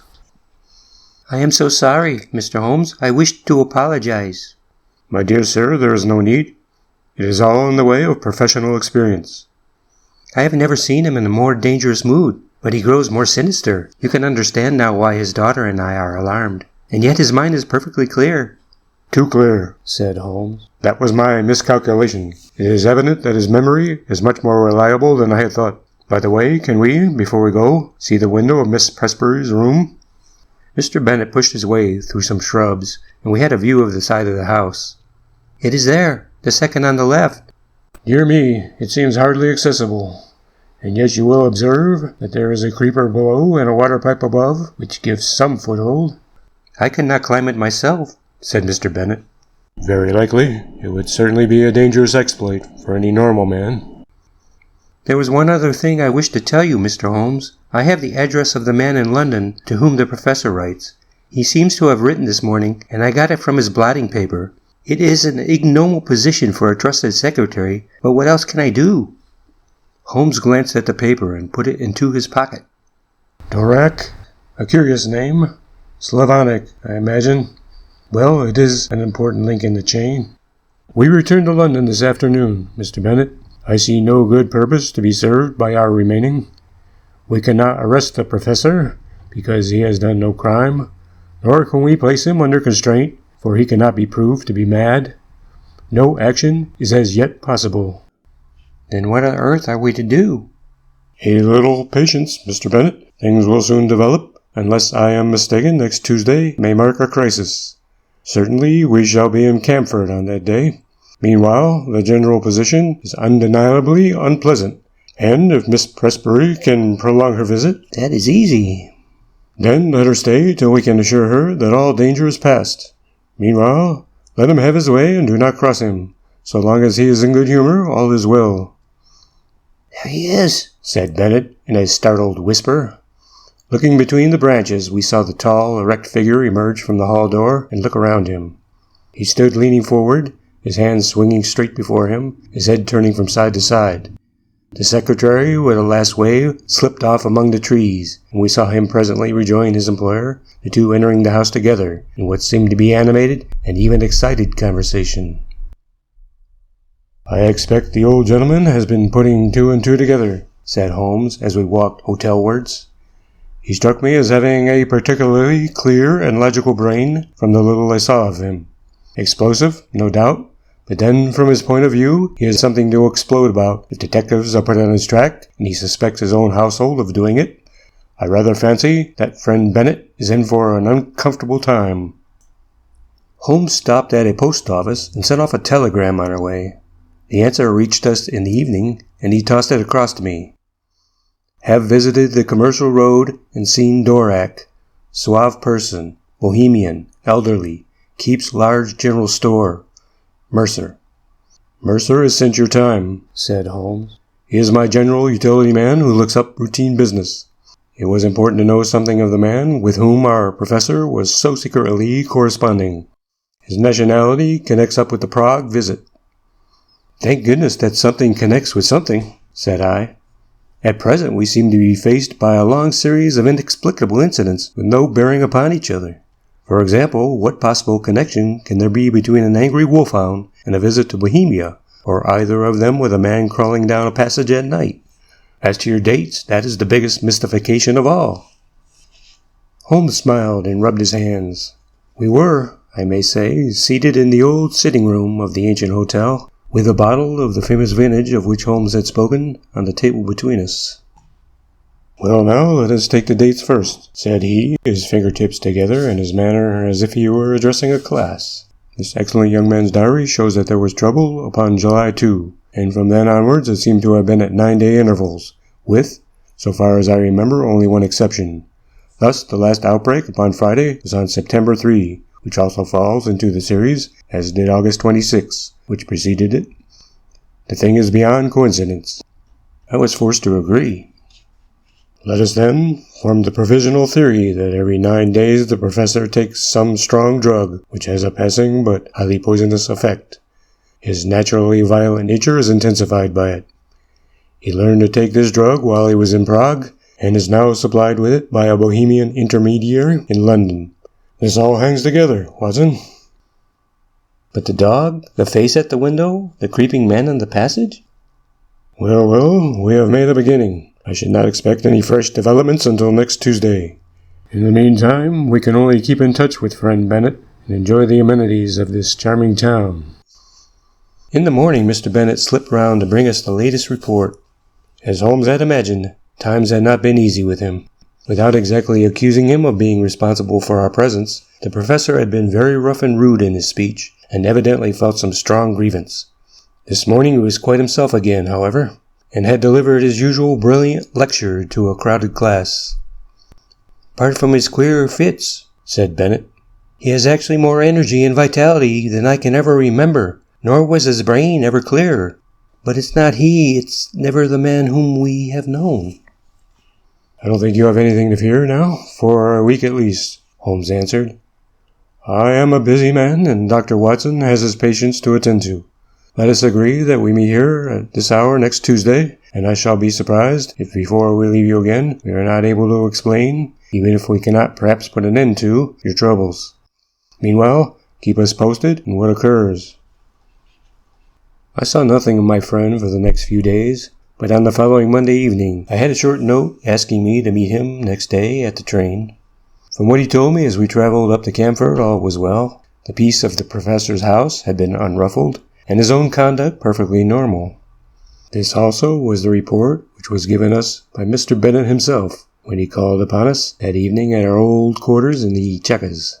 "He heard from his London correspondent today. There was a letter, and there was a small packet, each with the cross under the stamp, which warned me not to touch them. There has been nothing else." "That may prove quite enough," said Holmes grimly. "Now, Mr. Bennet, we shall, I think, come to some conclusion tonight. If my deductions are correct, we should have an opportunity of bringing matters to a head. In order to do so, it is necessary to hold the professor under observation. I would suggest, therefore, that you remain awake and on the lookout.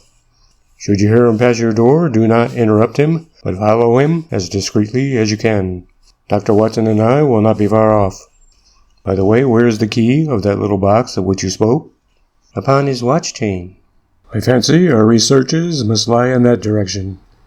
At the worst, the lock should not be very formidable. Have you any other able-bodied man on the premises?" "There is the coachman, MacPhail." "Where does he sleep?" "Over the stables." "We might possibly want him. Well, we can do no more until we see how things develop. Goodbye, but I expect that we shall see you before morning." It was nearly midnight before we took our station among some bushes immediately opposite the hall door of the professor. It was a fine night, but chilly, and we were glad of our warm overcoats. There was a breeze, and clouds were scuttling across the sky, obscuring from time to time the half-moon. It would have been a dismal vigil were it not for the expectation and excitement which carried us along, and the assurance of my comrade that we had probably reached the end of the strange sequence of events which had engaged our attention. "If the cycle of 9 days holds good, then we shall have the professor at his worst tonight," said Holmes. "The fact that these strange symptoms began after his visit to Prague, that he is in secret correspondence with a Bohemian dealer in London, who presumably represents someone in Prague, and that he received a packet from him this very day, all point in one direction. What he takes and why he takes it are still beyond our ken. But that it emanates in some way from Prague is clear enough. He takes it under definite directions which regulate this 9th day system, which was the first point which attracted my attention. But his symptoms are most remarkable. Did you observe his knuckles?" I had to confess that I did not. "Thick and horny in a way which is quite new in my experience. Always look at the hands first, Watson, then cuffs, trouser knees, and boots. Very curious knuckles, which can only be explained by the mode of progression observed by—" Holmes paused, and suddenly clapped his hand to his forehead. "Oh, Watson, what a fool I have been! It seems incredible, and yet it must be true. All points in one direction. How could I miss seeing the connection of ideas? Those knuckles! How could I have passed those knuckles? And the dog! And the ivy! It's surely time I disappeared into that little farm of my dreams. Look out, Watson. Here he is. We shall have the chance of seeing for ourselves. The hall door had slowly opened, and against the lamp-lit background we saw the tall figure of Professor Presbury. He was clad in his dressing gown. As he stood outlined in the doorway, he was erect but leaning forward with dangling arms, as when we saw him last. Now he stepped forward into the drive, and an extraordinary change came over him. He sank down into a crouching position, and moved along upon his hands and feet, skipping every now and then, as if he were overflowing with energy and vitality. He moved along the face of the house, and then round the corner. As he disappeared, Bennet slipped through the hall door, and softly followed him. "Come, Watson, come!" cried Holmes. And we stole as softly as we could through the bushes, until we had gained a spot whence we could see the other side of the house, which was bathed in the light of the half-moon. The professor was clearly visible crouching at the foot of the ivy-covered wall. As we watched him, he suddenly began, with incredible agility, to ascend it. From branch to branch he sprang, sure of foot and firm of grasp, climbing apparently in mere joy at his own powers, with no definite object in view. With his dressing gown flapping on each side of him, he looked like some huge bat glued against the side of his own house, a great square dark patch upon the moonlit wall. Presently he tired of this amusement, and, dropping from branch to branch, he squatted down into the old attitude, and moved toward the stables, creeping along in the same strange way as before. The wolfhound was out now, barking furiously, and more excited than ever when it actually caught sight of its master. It was straining on its chain and quivering with eagerness and rage. The professor squatted down very deliberately, just out of reach of the hound, and began to provoke it in every possible way. He took handfuls of pebbles from the drive and threw them in the dog's face, prodded him with a stick which he had picked up, flicked his hands about only a few inches from the gaping mouth, and endeavored in every way to increase the animal's fury, which was already beyond all control. In all our adventures, I do not know that I have ever seen a more strange sight than this impassive and still dignified figure, crouching frog-like upon the ground, and goading to a wilder exhibition of passion the maddened hound, which ramped and raged in front of him by all manner of ingenious and calculated cruelty. And then in a moment it happened. It was not the chain that broke, but it was the collar that slipped, for it had been made for a thick-necked Newfoundland.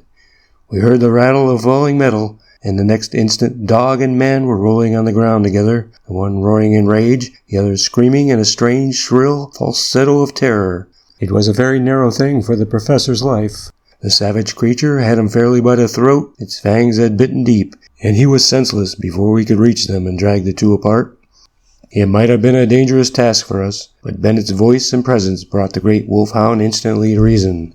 The uproar had brought the sleepy and astonished coachman from his room above the stables.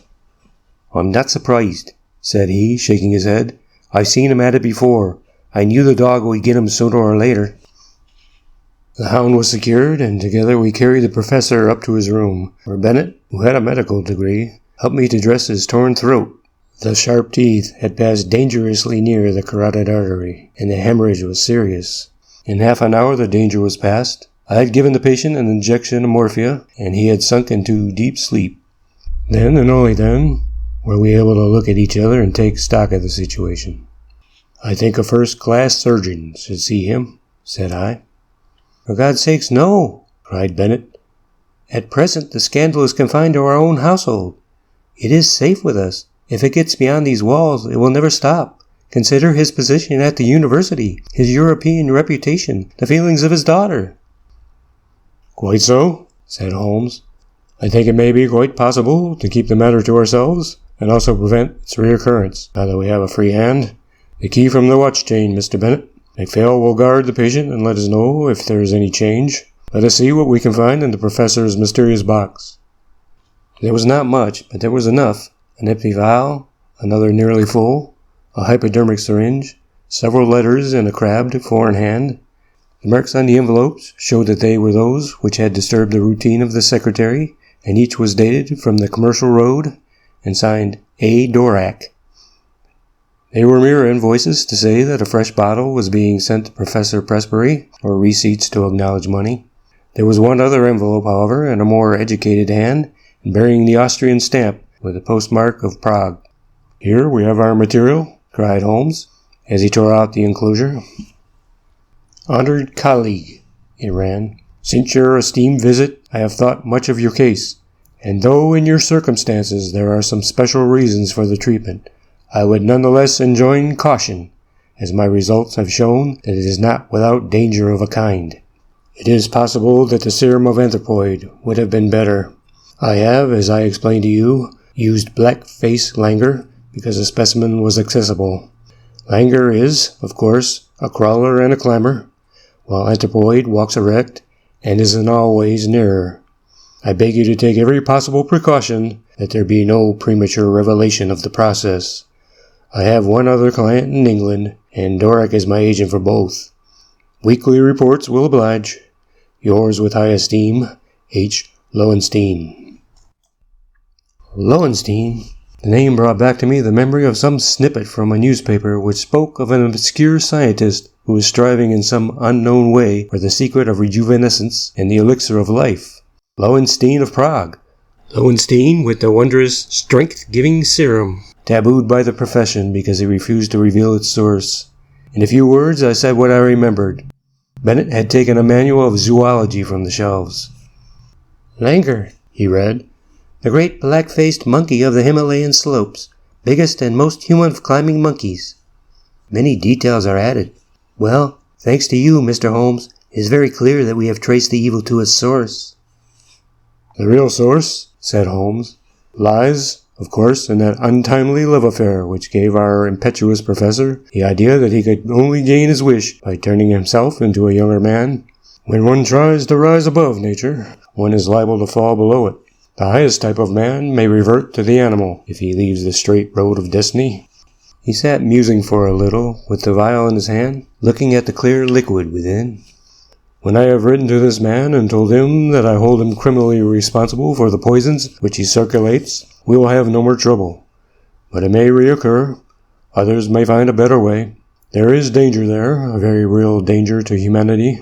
Consider, Watson, that the material, the sensual, the worldly would all prolong their worthless lives. The spiritual would not avoid the call to something higher. It would be the survival of the least fit. What sort of cesspool may not our poor world become? Suddenly the dreamer disappeared, and Holmes, the man of action, sprang from his chair. I think there is nothing more to be said, Mr. Bennett. The various incidents will now fit themselves easily into the general scheme. The dog, of course, was aware of the change far more quickly than you. His smell would ensure that. It was the monkey, not the professor, whom Roy attacked, just as it was the monkey who teased Roy. Climbing was a joy to the creature, and it was a mere chance, I take it, that the pastime brought him to the young lady's window. There is an early train to town, Watson, but I think we shall just have time for a cup of tea at the Checkers before we catch it. End of Section 8.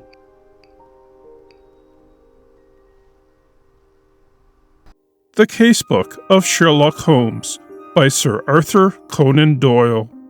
The Adventure of the Lion's Mane. It is a most singular thing that a problem which was certainly as abstruse and unusual as any which I have faced in my long professional career should have come to me after my retirement, and be brought, as it were, to my very door. It occurred after my withdrawal to my little Sussex home, when I had given myself up entirely to that soothing life of nature for which I had so often yearned during the long years spent amid the gloom of London. At this period of my life, the good Watson had passed almost beyond my ken. An occasional weekend visit was the most that I ever saw of him. Thus I must act as my own chronicler. Ah, had he but been with me, how much he might have made of so wonderful a happening, and of my eventual triumph against every difficulty. As it is, however, I must needs tell my tale in my own plain way, showing by my words each step upon the difficult road which lay before me as I searched for the mystery of the lion's mane. My villa is situated upon the southern slope of the downs, commanding a great view of the Channel. At this point, the coastline is entirely of chalk cliffs, which can only be descended by a single, long, tortuous path, which is steep and slippery.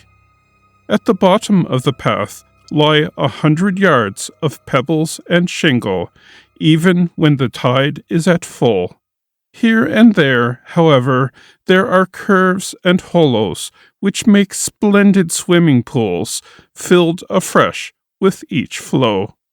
This admirable beach extends for some miles in each direction, save only at one point where the little cove and village of Fulworth break the line. My house is lonely. I, my old housekeeper, and my bees have the estate all to ourselves. Half a mile off, however, is Harold Stackhurst's well-known coaching establishment. The Gables, quite a large place, which contains some score of young fellows preparing for various professions, with a staff of several masters. Stackhurst himself was a well-known rowing blue in his day, and an excellent all-round scholar. He and I were always friendly from the day I came to the coast, and he was the one man who was on such terms with me that we could drop in on each other in the evenings without an invitation. Towards the end of July 1907, there was a severe gale, the wind blowing up channel, heaping the seas to the base of the cliffs, and leaving a lagoon at the turn of the tide. On the morning of which I speak, the wind had abated, and all nature was newly washed and fresh. It was impossible to work upon so delightful a day, and I strolled out before breakfast to enjoy the exquisite air. I walked along the cliff path which led to the steep descent to the beach. As I walked, I heard a shout behind me, and there was Harold Stackhurst waving his hand in cheery greeting. "What a morning, Mr. Holmes! I thought I should see you out. Going for a swim, I see. At your old tricks again," he laughed, patting his bulging pocket. "Yes, Macpherson started early, and I expect I may find him there." Fitzroy Macpherson was the science master, a fine, upstanding young fellow whose life had been crippled by heart trouble following rheumatic fever. He was a natural athlete, however, and excelled in every game which did not throw too great a strain upon him. Summer and winter he went for his swim, and, as I am a swimmer myself, I have often joined him. At this moment we saw the man himself. His head showed above the edge of the cliff where the path ends. Then his whole figure appeared at the top, staggering like a drunken man. The next instant he threw up his hands and, with a terrible cry, fell upon his face. Stackhurst and I rushed forward. It may have been 50 yards, and turned him on his back. He was obviously dying. Those glazed, sunken eyes and dreadful livid cheeks could mean nothing else.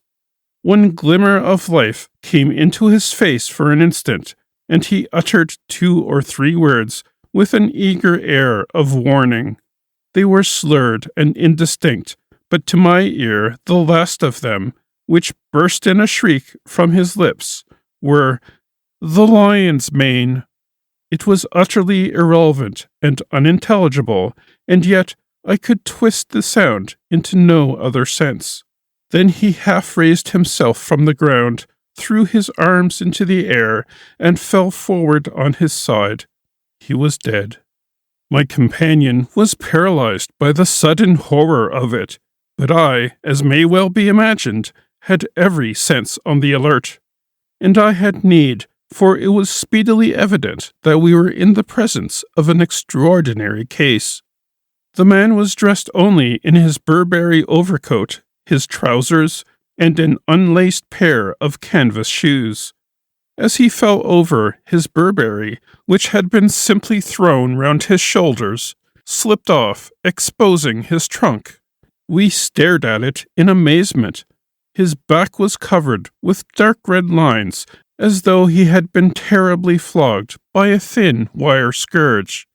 The instrument with which this punishment had been inflicted was clearly flexible, for the long, angry wheels curved round his shoulders and ribs.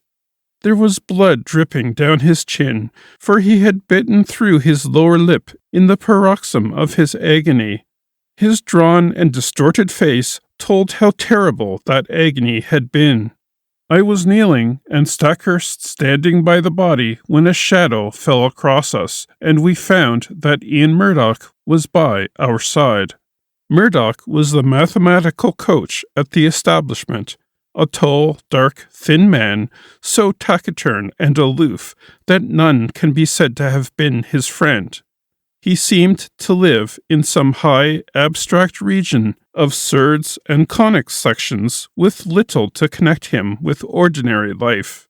He was looked upon as an oddity by the students, and would have been there but there was some strange, outlandish blood in the man, which showed itself not only in his coal-black eyes and swarthy face, but also in occasional outbreaks of temper, which could only be described as ferocious. On one occasion, being plagued by a little dog belonging to Macpherson, he had caught the creature up and hurled it through the plate-glass window, an action for which Stackhurst would certainly have given him his dismissal had he not been a very valuable teacher. Such was the strange, complex man who now appeared beside us.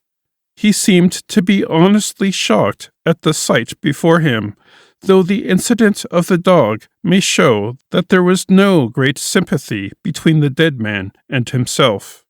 Poor fellow! Poor fellow! What can I do? How can I help? Were you with him? Can you tell us what has happened? No, I was late this morning. I was not on the beach at all. I have come straight from the Gables. What can I do? You can hurry to the police station at Fulworth. Report the matter at once. Without a word, he made off at top speed, and I proceeded to take the matter in hand, while Stackhurst, dazed at this tragedy, remained by the body. My first task, naturally, was to note who was on the beach. From the top of the path, I could see the whole sweep of it, and it was absolutely deserted, save that 2 or 3 dark figures could be seen far away, moving towards the village of Fulworth.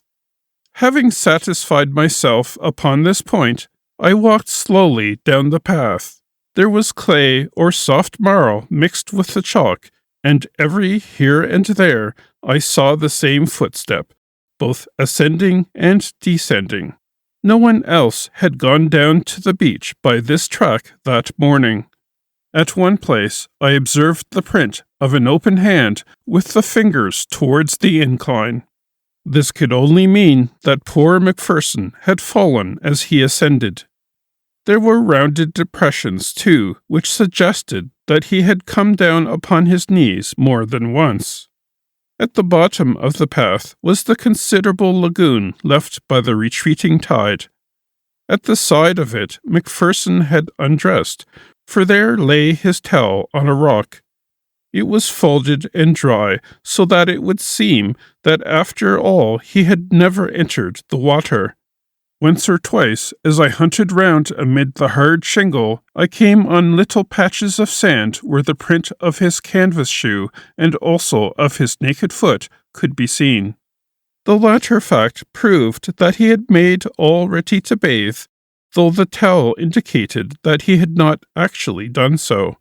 And here was the problem clearly defined, as strange a one as had ever confronted me. The man had not been on the beach more than a quarter of an hour at the most. Stackhurst had followed him from the Gables, so there could be no doubt about that. He had gone to bathe and had stripped, as the naked footsteps showed. Then he had suddenly huddled on his clothes again. They were all dishevelled and unfastened, and he had returned without bathing, or at any rate without drying himself. and the reason for his change of purpose had been that he had been scourged in some savage, inhuman fashion, tortured until he bit his lip through in his agony, and was left with only strength enough to crawl away and to die. Who had done this barbarous deed? There were, it is true, small grottos and caves in the base of the cliffs, but the low sun shone directly into them, and there was no place for concealment. Then, again, there were those distant figures on the beach. They seemed too far away to have been connected with the crime, and the broad lagoon in which Macpherson had intended to bathe lay between him and them, lapping up to the rocks. On the sea, 2 or 3 fishing boats were at no great distance. Their occupants might be examined at our leisure. There were several roads for inquiry, but none which led to any very obvious goal. When I at last returned to the body, I found that a little group of wandering folk had gathered round it. Stackhurst was, of course, still there, and Ian Murdoch had just arrived with Anderson, the village constable, a big, ginger-moustached man of the slow, solid Sussex breed, a breed which covers much good sense under a heavy, silent exterior. He listened to everything, took note of all we said, and finally drew me aside. "I'd be glad of your advice, Mr. Holmes. This is a big thing for me to handle, and I'll hear of it from Lewis if I go wrong." I advised him to send for his immediate superior and for a doctor, also to allow nothing to be moved, and as few fresh footmarks as possible to be made until they came. In the meantime, I searched the dead man's pockets. There were his handkerchief, a large knife, and a small folding card case. From this projected a slip of paper, which I unfolded and handed to the constable. There was written on it, in a scrawling feminine hand, "I will be there, you may be sure, Maudie." It read like a love affair, an assignation, though when and where were a blank. The constable replaced it in the card case and returned it with the other things to the pockets of the Burberry.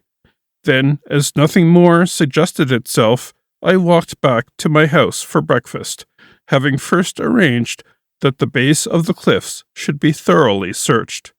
Stackhurst was round in an hour or two to tell me that the body had been removed to the Gables, where the inquest would be held. He brought with him some serious and definite news. As I expected, nothing had been found in the small caves below the cliff, but he had examined the papers in Macpherson's desk, and there were several which showed an intimate correspondence with a certain Miss Maud Bellamy of Fulworth. We had then established the identity of the writer of the note. "The police have the letters," he explained. "I could not bring them, but there is no doubt that it was a serious love affair. I see no reason, however, to connect it with that horrible happening, save, indeed, that the lady had made an appointment with him." "But hardly at a bathing pool, which all of you were in the habit of using," I remarked. "It is mere chance," said he, "that several of the students were not with Macpherson." Was it mere chance? Stackhurst knit his brows in thought. "Ian Murdoch held them back," said he. "He would insist upon some algebraic demonstration before breakfast. Poor chap, he is dreadfully cut up about it all.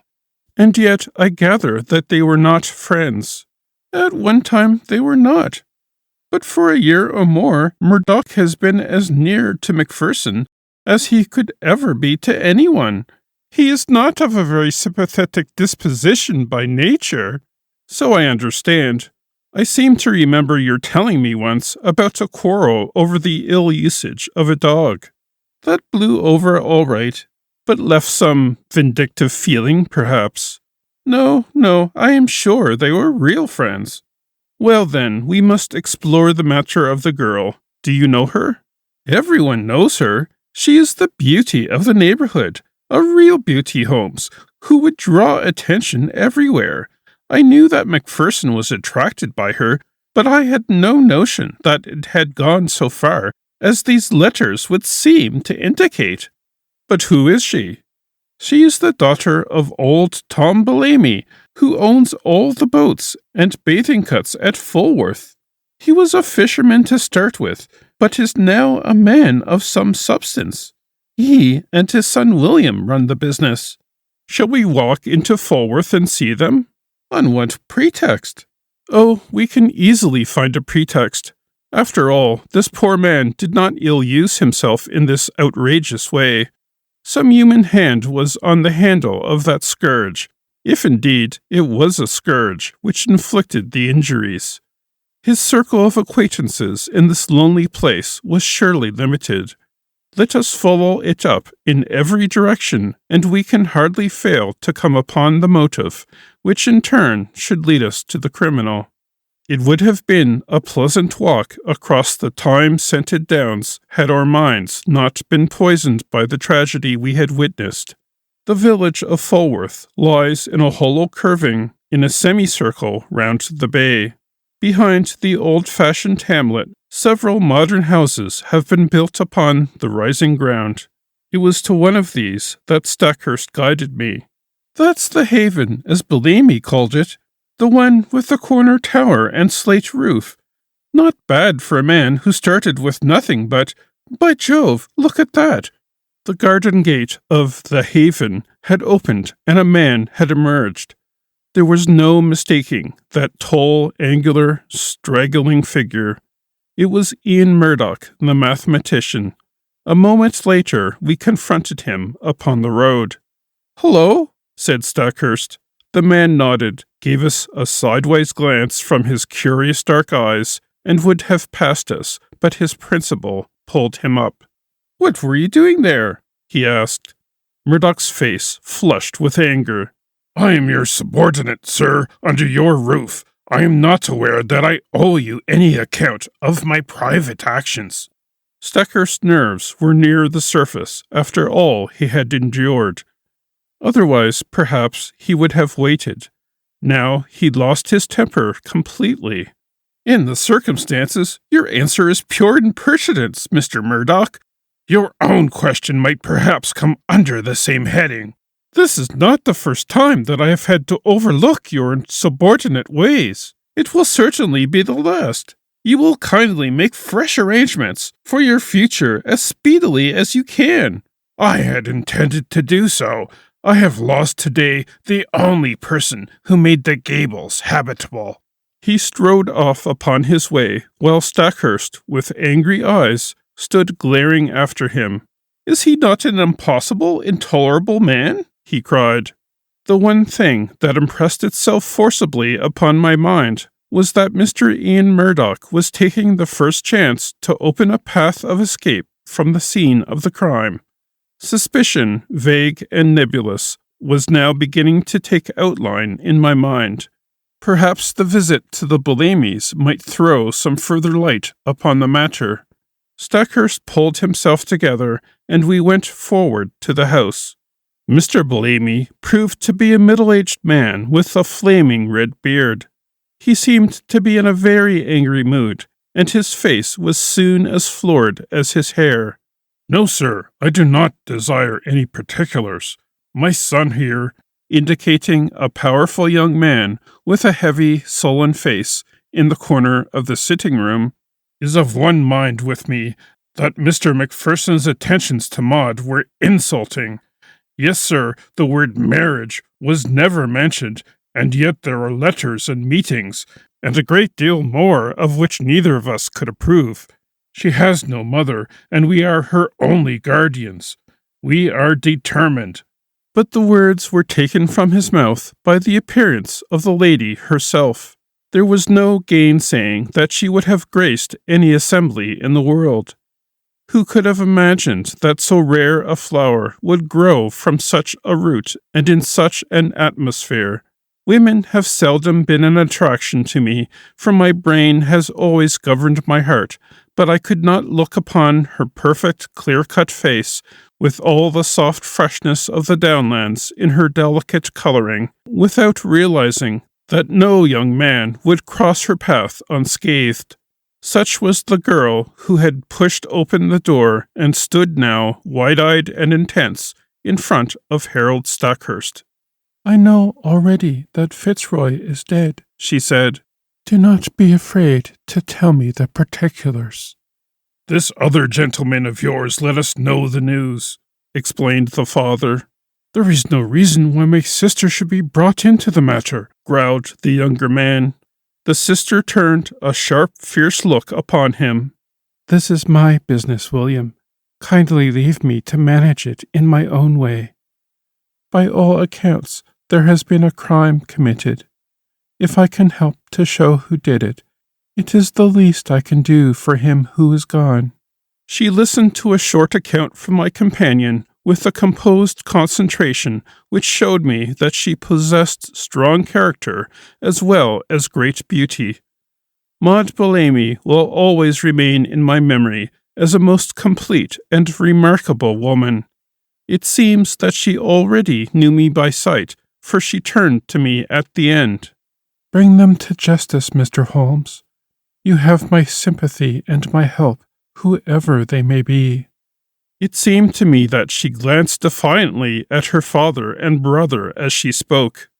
"Thank you," said I. "I value a woman's instinct in such matters. You use the word they. You think that more than one was concerned?" "I knew Mr. Macpherson well enough to be aware that he was a brave and a strong man. No single person could ever have inflicted such an outrage upon him." "Might I have one word with you alone?" "I tell you, Maud, not to mix yourself up in the matter," cried her father angrily. She looked at me helplessly. "What can I do?" "The whole world will know the facts presently, so there can be no harm if I discuss them here," said I. "I should have preferred privacy, but if your father will not allow it, he must share the deliberations." Then I spoke of the note which had been found in the dead man's pocket. "It is sure to be produced at the inquest. May I ask you to throw any light upon it that you can?" "I see no reason for mystery," she answered. "We were engaged to be married, and we only kept it secret because Fitzroy's uncle, who was very old and said to be dying, might have disinherited him if he had married against his wish. There was no other reason." "You could have told us," growled Mr. Bellamy. "So I would, father, if you had ever shown sympathy." "I object to my girl picking up with men outside her own station." "It was your prejudice against him which prevented us from telling you. As to this appointment," she fumbled in her dress and produced a crumpled note. "It was an answer to this." "Dearest," ran the message, "the old place on the beach, just after sunset on Tuesday. It is the only time I can get away. F.M." "Tuesday was today, and I had meant to meet him tonight." I turned over the paper. "This never came by post. How did you get it?" "I would rather not answer that question. It has really nothing to do with the matter which you are investigating. But anything which bears upon that I will most freely answer."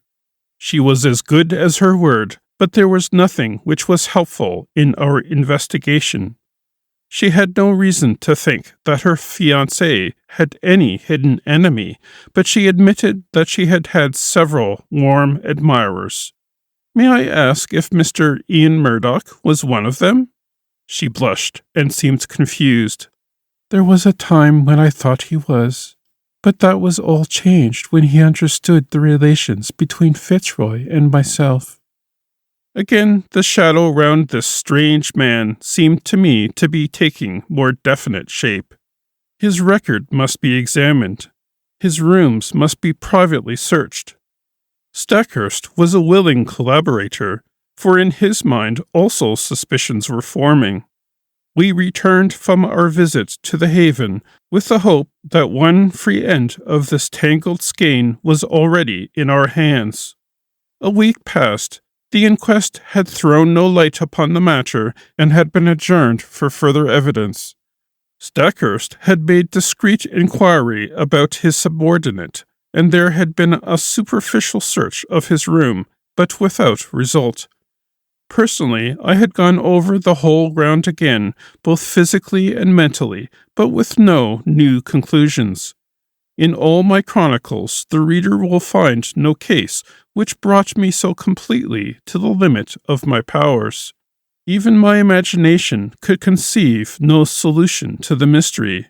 And then there came the incident of the dog.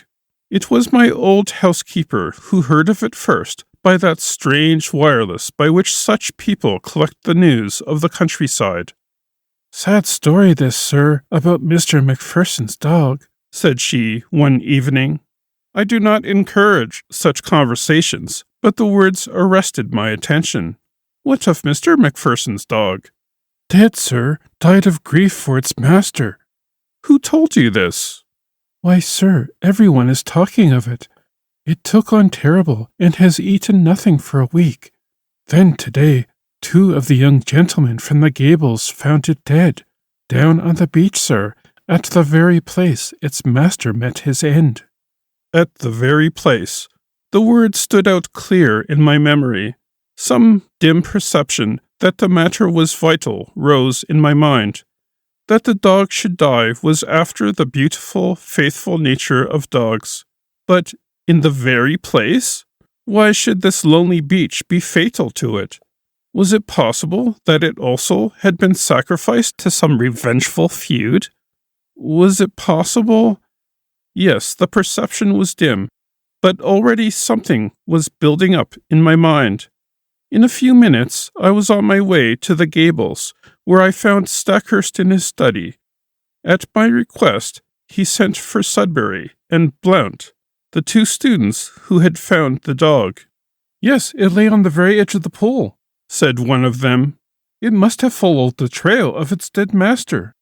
I saw the faithful little creature, an Airedale terrier, laid out upon the mat in the hall. The body was stiff and rigid, the eyes projecting, and the limbs contorted. There was agony in every line of it. From the Gables, I walked down to the bathing pool. The sun had sunk, and the shadow of the great cliff lay black across the water, which glimmered dully like a sheet of lead. The place was deserted, and there was no sign of life, save for 2 seabirds circling and screaming overhead. In the fading light, I could dimly make out the little dog's spoor upon the sand round the very rock on which his master's towel had been laid. For a long time I stood in deep meditation, while the shadows grew darker around me. My mind was filled with racing thoughts. You have known what it was to be in a nightmare in which you feel that there is some all-important thing for which you search and which you know is there, though it remains forever just beyond your reach. That was how I felt that evening as I stood alone by that place of death. Then at last I turned and walked slowly homewards. I had just reached the top of the path when it came to me. Like a flash, I remembered the thing for which I had so eagerly and vainly grasped. You will know, or Watson has written in vain, that I hold a vast store of out-of-the-way knowledge, without scientific system, but very available for the needs of my work. My mind is like a crowded box-room with packets of all sorts stowed away therein, so many that I may well have but a vague perception of what was there. I had known that there was something which might bear upon this matter. It was still vague, but at least I knew how I could make it clear. It was monstrous, incredible, and yet it was always a possibility. I would test it to the full.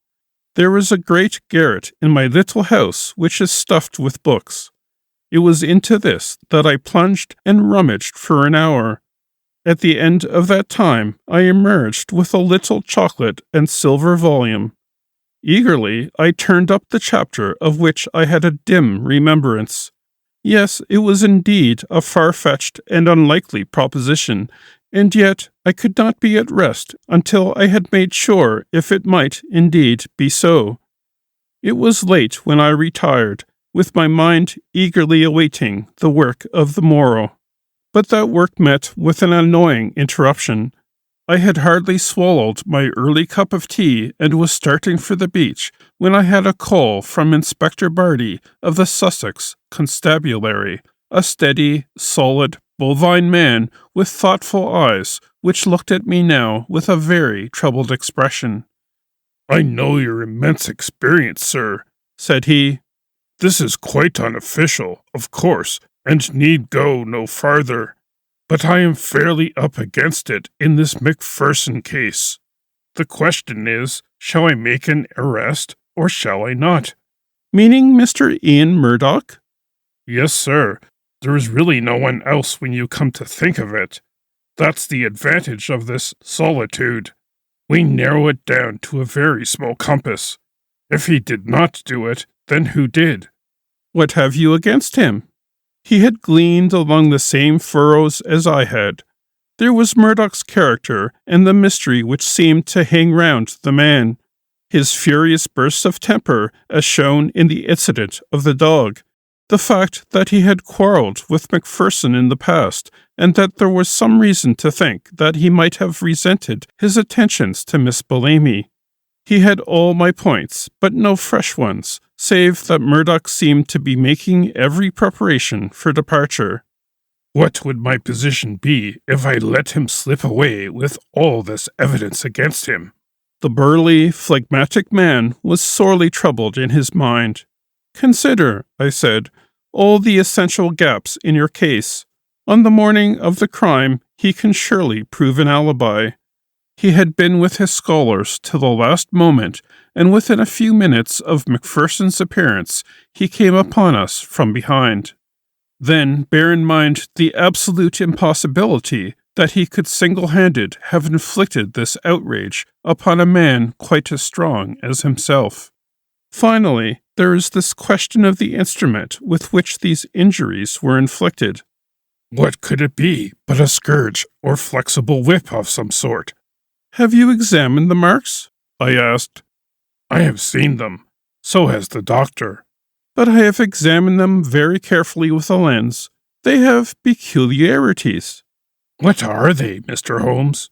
I stepped to my bureau and brought out an enlarged photograph. "This is my method in such cases," I explained. "You certainly do things thoroughly, Mr. Holmes." "I should hardly be what I am if I did not. Now let us consider this wheel which extends round the right shoulder. Do you observe nothing remarkable?" "I can't say I do." "Surely it is evident that it is unequal in its intensity. There is a dot of extravasated blood here and another there. There are similar indications in this other wheel down here. What can that mean?" "I have no idea. Have you?" "Perhaps I have. Perhaps I haven't. I may be able to say more soon. Anything which will define what made that mark will bring us a long way towards the criminal." "It is, of course, an absurd idea," said the policeman. "But if a red-hot net of wire had been laid across the back, then these better marked points would represent where the meshes crossed each other." "A most ingenious comparison, or shall we say a very stiff cat-o'-nine-tails with small hard knots upon it?" "By Jove, Mr. Holmes, I think you have hit it." "Or there may be some very different cause, Mr. Barty, but your case is far too weak for an arrest. Besides, we have those last words. Lion's mane." "I have wondered whether Ian—" "Yes, I have considered that. If the second word had borne any resemblance to Murdoch, but it did not. He gave it almost in a shriek. I am sure that it was Maine." "Have you no alternative, Mr. Holmes?" "Perhaps I have, but I do not care to discuss it until there is something more solid to discuss." "And when will that be?" "In an hour, possibly less." The inspector rubbed his chin and looked at me with dubious eyes. "I wish I could see what was in your mind, Mr. Holmes. Perhaps it's those fishing boats." No, they were too far out." "Well then, it is Bellamy and that big son of his?" They were not too sweet upon Mr. Macpherson. Could they have done him a mischief? No, no, you won't draw me until I am ready, said I with a smile. Now, Inspector, we each have our own work to do. Perhaps if you were to meet me here at midday? So far we had got when there came the tremendous interruption which was the beginning of the end. My outer door was flung open. There were blundering footsteps in the passage, and Ian Murdoch staggered into the room, pallid, dishevelled, his clothes in wild disorder, clawing with his bony hands at the furniture to hold himself erect. "Brandy, brandy," he gasped, and fell groaning upon the sofa. He was not alone. Behind him came Stackhurst, hatless and panting, almost as distrait as his companion. "Yes, yes, brandy," he cried. "The man is at his last gasp. It was all I could do to bring him here. He fainted twice upon the way." Half a tumbler of the raw spirit brought about a wondrous change. He pushed himself up on one arm and swung his coat from off his shoulders. "For God's sake, oil, opium, morphia," he cried. "Anything to ease this infernal agony." The inspector and I cried out at the sight. There, criss-crossed upon the man's naked shoulder, was the same strange reticulated pattern of red, inflamed lines which had been the death-mark of Fitzroy Macpherson. The pain was evidently terrible and was more than local, for the sufferer's breathing would stop for a time, his face would turn black, and then, with loud gasps, he would clap his hand to his heart, while his brow dropped beads of sweat. At any moment he might die. More and more brandy was poured down his throat, each fresh dose bringing him back to life. Pads of cotton wool soaked in salad oil seemed to take the agony from the strange wounds. At last his head fell heavily upon the cushion. Exhausted nature had taken refuge in its last storehouse of vitality. It was half asleep and half a faint, but at least it was ease from pain. To question him had been impossible. But the moment we were assured of his condition, Stackhurst turned upon me. "My God!" he cried. "What is it, Holmes? What is it?" "Where did you find him?" "Down on the beach, exactly where poor Macpherson met his end. If this man's heart had been weak, as Macpherson's was, he would not be here now. More than once I thought he was gone as I brought him up. It was too far to the gables, so I made for you." "Did you see him on the beach?" "I was walking on the cliff when I heard his cry. He was at the edge of the water, reeling about like a drunken man. I ran down, threw some clothes about him, and brought him up. For heaven's sake, Holmes, use all the powers you have, and spare no pains to lift the curse from this place, for life is becoming unendurable. Can you, with all your worldwide reputation, do nothing for us?" "I think I can, Stackhurst. Come with me now. And you, Inspector, come along. We will see if we cannot deliver this murderer into your hands."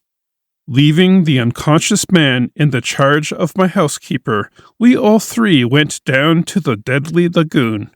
On the shingle there was piled a little heap of towels and clothes left by the stricken man.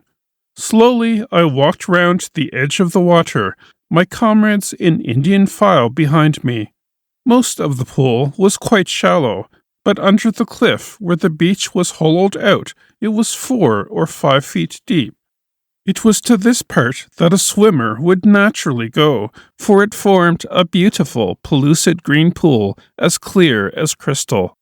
A line of rocks lay above it at the base of the cliff, and along this I led the way, peering eagerly into the depths below me. I had reached the deepest and stillest pool when my eyes caught that for which they were searching, and I burst into a shout of triumph. "Cyania!" I cried. "Cyania! Behold, the lion's mane!" The strange object at which I pointed did indeed look like a tangled mass torn from the mane of a lion. It lay upon a rocky shelf some 3 feet under the water, a curious, waving, vibrating, hairy creature with streaks of silver among its yellow tresses. It pulsated with a slow, heavy dilation and contraction. "It has done mischief enough. Its day is over," I cried.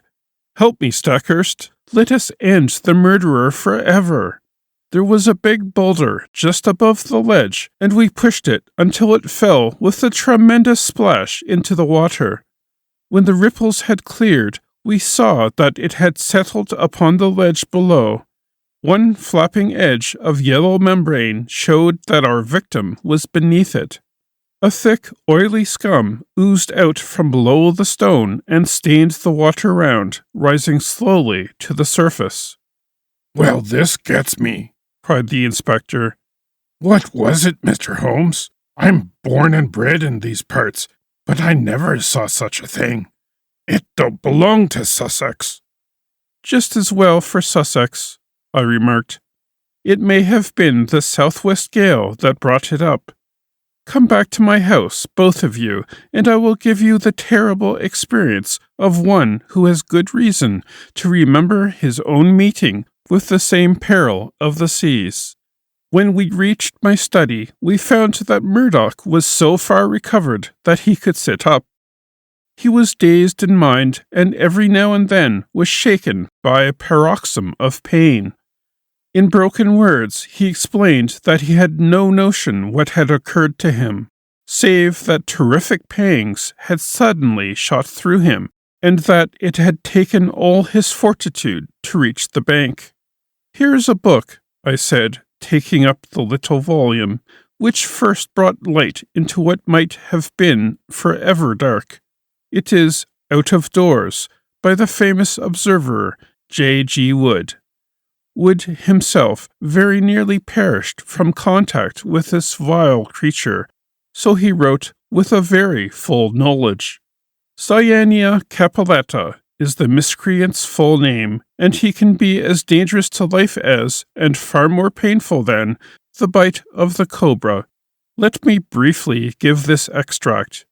If the bather should see a loose, roundish mass of tawny membranes and fibers, something like very large handfuls of lion's mane and silver paper, let him beware, for this is the fearful stinger, Cyania capillata. Could our sinister acquaintance be more clearly described? He goes on to tell his own encounter with one when swimming off the coast of Kent. He found that the creature radiated almost invisible filaments to the distance of 50 feet, and that anyone within that circumference from the deadly center was in danger of death. Even at a distance, the effect upon Wood was almost fatal.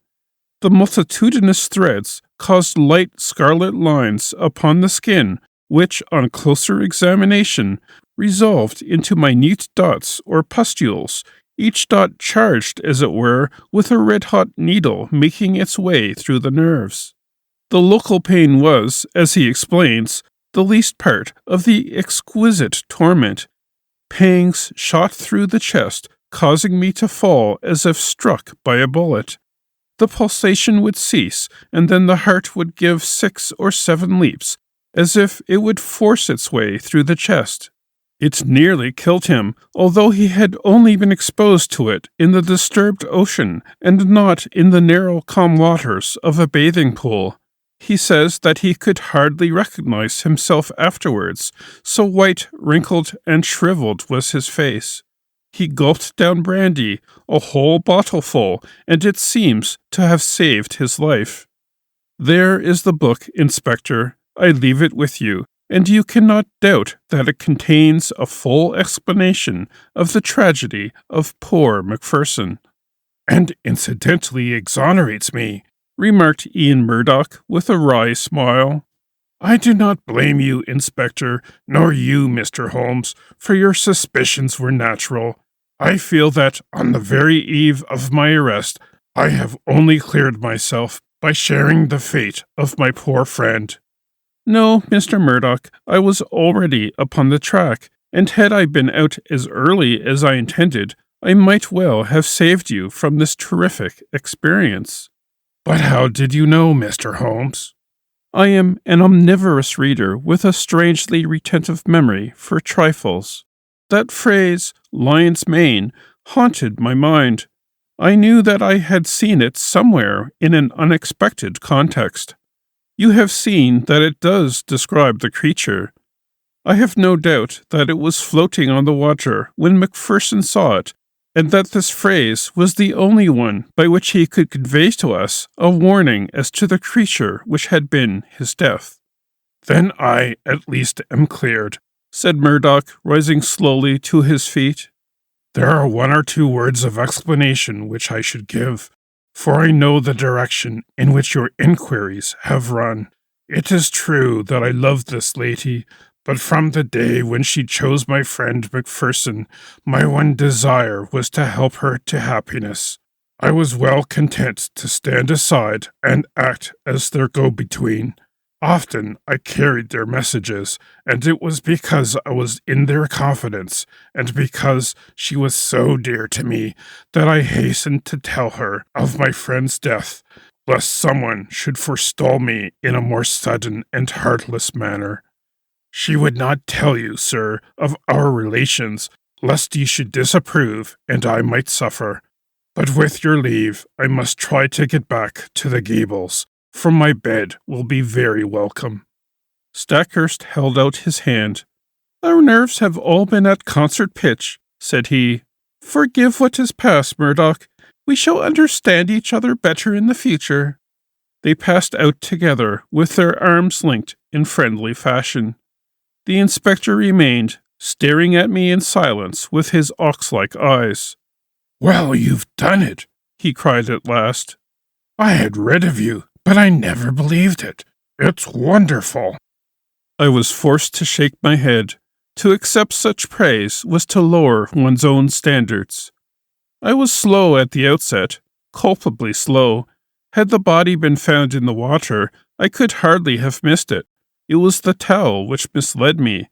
The poor fellow had never thought to dry himself, and so I in turn was led to believe that he had never been in the water. Why then should the attack of any water creature suggest itself to me? That was where I went astray. Well, Inspector, I often ventured to chaff you gentlemen of the police force, but Cyania Capillata very nearly avenged Scotland Yard. End of section 9.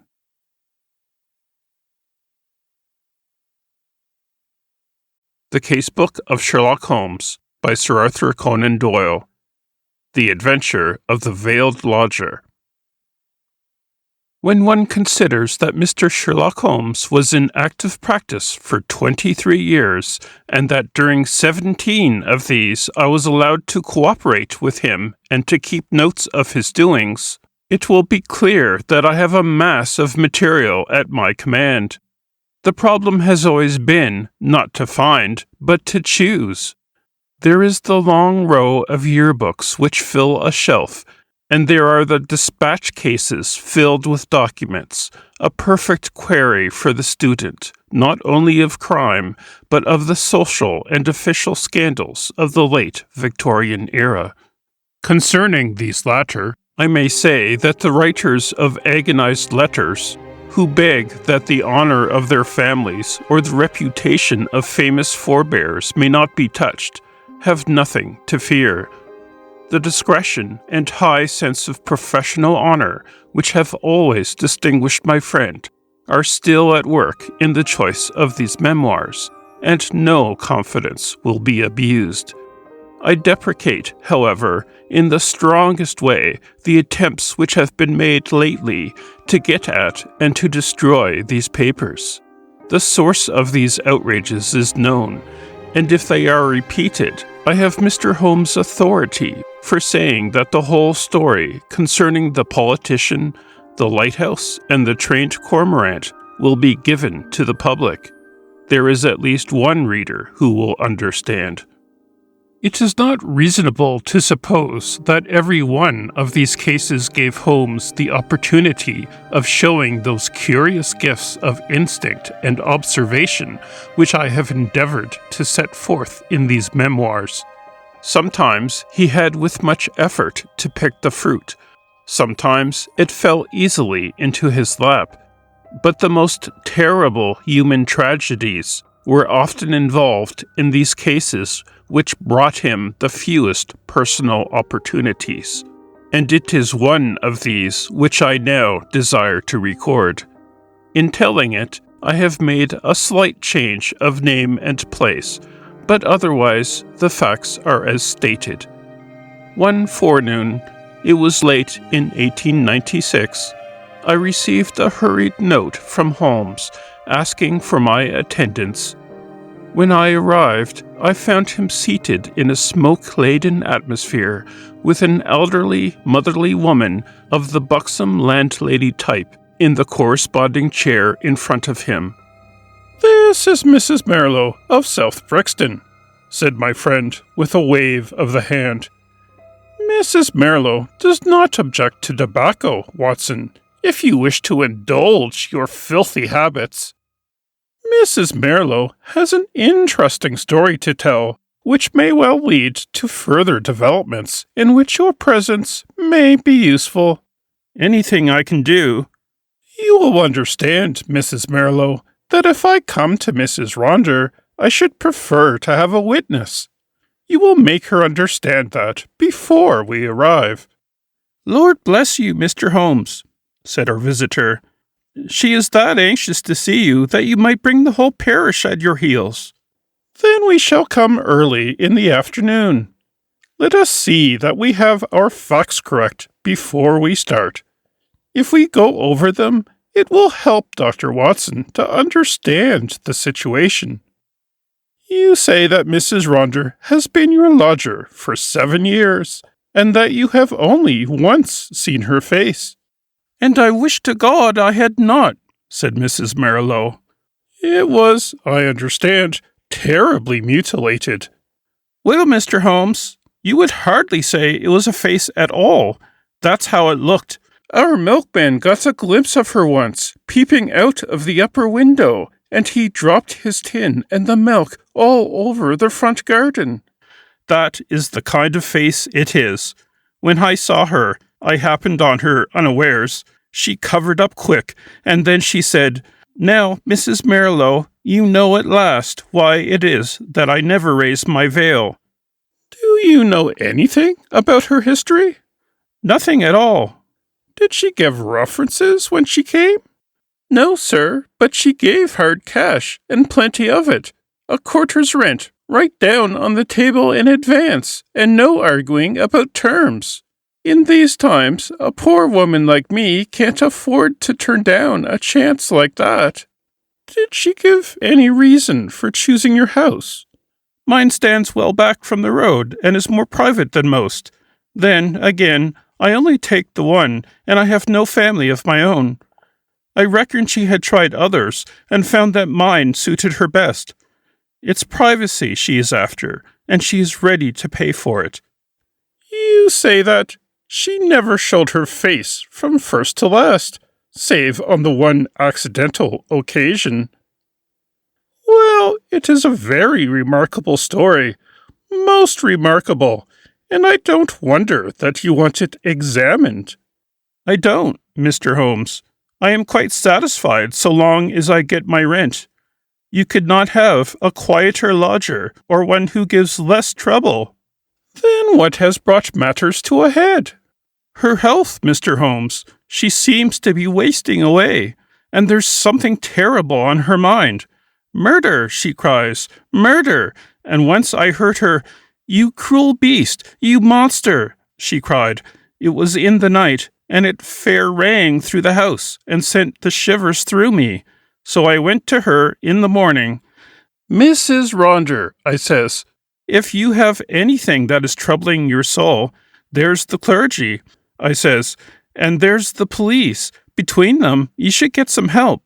'For God's sake, not the police,' says she, 'and the clergy can't change what is past. And yet, she says, it would ease my mind if someone knew the truth before I died. Well, says I, if you won't have the regulars, there is this detective man what we read about, begging your pardon, Mr. Holmes, and she fair jumped at it. That's the man, says she. I wonder I never thought of it before. Bring him here, Mrs. Merlo, and if he won't come, tell him I am the wife of Ronder's wild beast show. Say that, and give him the name Abbess Parva. Here it is as she wrote it, Abbess Parva. That will bring him, if he's the man I think he is. And it will, too, remarked Holmes. Very good, Mrs. Merlo. I should like to have a little chat with Dr. Watson. That will carry us till lunchtime. About 3 o'clock you may expect to see us at your house in Brixton. Our visitor had no sooner waddled out of the room, no other verb can describe Mrs. Merlo's method of progression, than Sherlock Holmes threw himself with fierce energy upon the pile of commonplace books in the corner. For a few minutes there was a constant swish of the leaves, and then, with a grunt of satisfaction, he came upon what he sought. So excited was he that he did not rise, but sat upon the floor like some strange Buddha, with crossed legs, the huge books all round him, and one open upon his knees. The case worried me at the time, Watson. Here are my marginal notes to prove it.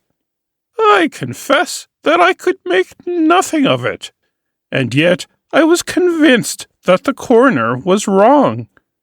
Have you no recollection of the Abbess Parva tragedy? None, Holmes. And yet you were with me then. But certainly, my own impression was very superficial, for there was nothing to go by, and none of the parties had engaged my services. Perhaps you would care to read the papers? Could you not give me the points? That is very easily done. It will probably come back to your memory as I talk. Ronder, of course, was a household word.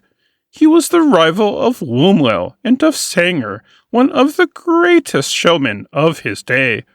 There is evidence, however, that he took to drink, and that both he and his show were on the downgrade at the time of the great tragedy.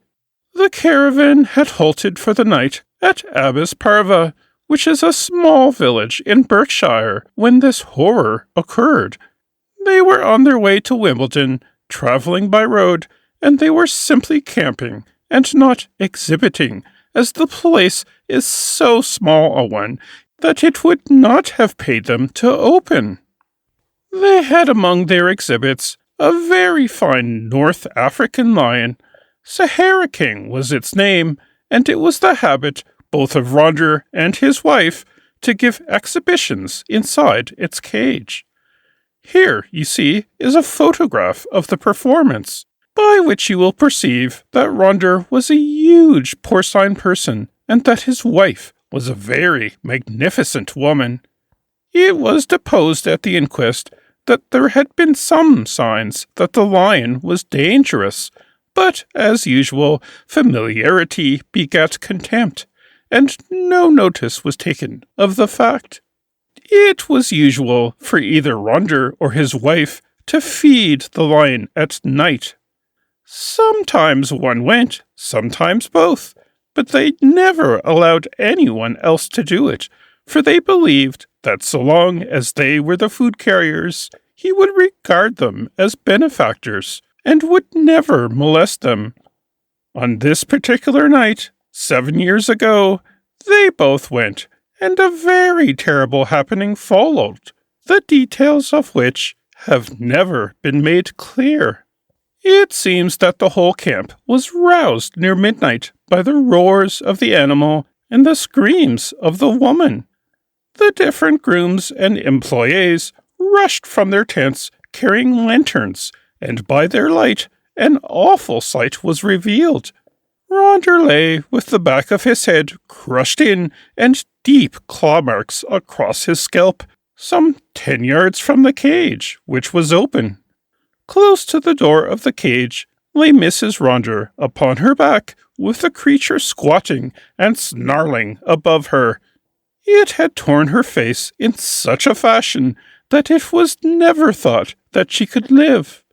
Several of the circus men, headed by Leonardo the strong man and Griggs the clown, drove the creature off with poles, upon which it sprang back into the cage and was at once locked in. How it had got loose was a mystery. It was conjectured that the pair intended to enter the cage, but that when the door was loosed, the creature bounded out upon them. There was no other point of interest in the evidence, save that the woman, in a delirium of agony, kept screaming, "Coward! Coward!" as she was carried back to the van in which they lived. It was 6 months before she was fit to give evidence, but the inquest was duly held, with the obvious verdict of death from misadventure. "What alternative could be conceived?" said I. "You may well say so. And yet there were 1 or 2 points which worried young Edmonds of the Berkshire Constabulary. A smart lad that. He was sent later to Allahabad. That was how I came into the matter, for he dropped in and smoked a pipe or 2 over it." "A thin, yellow-haired man?" "Exactly. I was sure you would pick up the trail presently." "But what worried him?" "Well, we were both worried. It was so deucedly difficult to reconstruct the affair. Look at it from the lion's point of view. He is liberated. What does he do? He takes 6 bounds forward, which brings him to Ronder. Ronder turns to fly. The claw marks were on the back of his head, but the lion strikes him down. Then, instead of bounding on and escaping, he returns to the woman, who is close to the cage, and he knocks her over and chews her face up. Then again, those cries of hers would seem to imply that her husband had in some way failed her. What could the poor devil have done to help her? You see the difficulty?" "Quite." "And then there was another thing. It comes back to me now as I think it over. There was some evidence that, just at the time the lion roared and the woman screamed, a man began shouting in terror." "This man Ronder, no doubt." "Well, if his skull was smashed in, you would hardly expect to hear from him again. There were at least 2 witnesses who spoke of the cries of a man being mingled with those of a woman." "I should think the whole camp was crying out by then. As to the other points, I think I could suggest a solution." "I should be glad to consider it." The 2 were together, 10 yards from the cage, when the lion got loose. The man turned and was struck down. The woman conceived the idea of getting into the cage and shutting the door. It was her only refuge. She made for it, and just as she reached it, the beast bounded after her and knocked her over. She was angry with her husband for having encouraged the beast's rage by turning. If they had faced it, they might have cowed it. Hence her cries of "Coward!" "Brilliant, Watson! Only 1 flaw in your diamond." "What is the flaw, Holmes?" "If they were both 10 paces from the cage, how came the beast to get loose?" "It is possible they had some enemy who loosed it."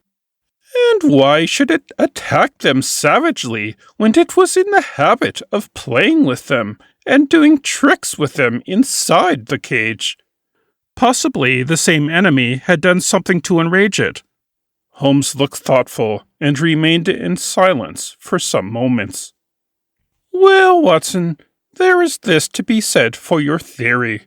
Ronder was a man of many enemies. Edmonds told me that in his cups he was horrible. A huge bully of a man, he cursed and slashed at everyone who came in his way. I expect those cries about a monster, of which our visitor has spoken, were nocturnal reminiscences of the dear departed. However, our speculations are futile until we have all the facts. There is a cold partridge on the sideboard, Watson, and a bottle of Montrachet. Let us renew our energies before we make a fresh call upon them. When our hansom deposited us at the house of Mrs. Marlowe, we found that plump lady blocking up the open door of her humble but retired abode. It was very clear that her chief preoccupation was lest she should lose a valuable lodger, and she implored us, before showing us up, to say and do nothing which could lead to so undesirable an end. Then, having reassured her, we followed her up the straight, badly carpeted staircase, and were shown into the room of the mysterious lodger. It was a close, musty, ill-ventilated place, as might be expected, since its inmate seldom left it. From keeping beasts in a cage, the woman seemed, by some retribution of fate, to have become herself a beast in a cage. She sat now in a broken armchair in the shadowy corner of the room. Long years of inaction had coarsened the lines of her figure, but at some period it must have been beautiful, and was still full and voluptuous. A thick, dark veil covered her face, but it was cut off close at her upper lip, and disclosed a perfectly shaped mouth and a delicately rounded chin. I could well conceive that she had indeed been a very remarkable woman. Her voice, too, was well modulated and pleasing. "My name is not unfamiliar to you, Mr. Holmes," said she. "I thought that it would bring you."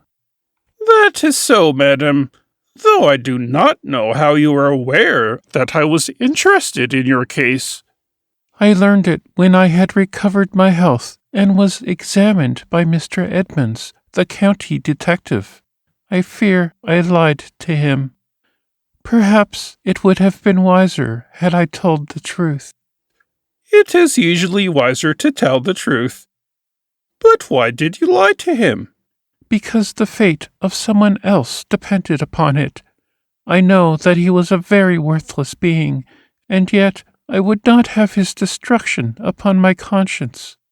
We had been so close, so close." "But has this impediment been removed?" "Yes, sir. The person that I allude to is dead."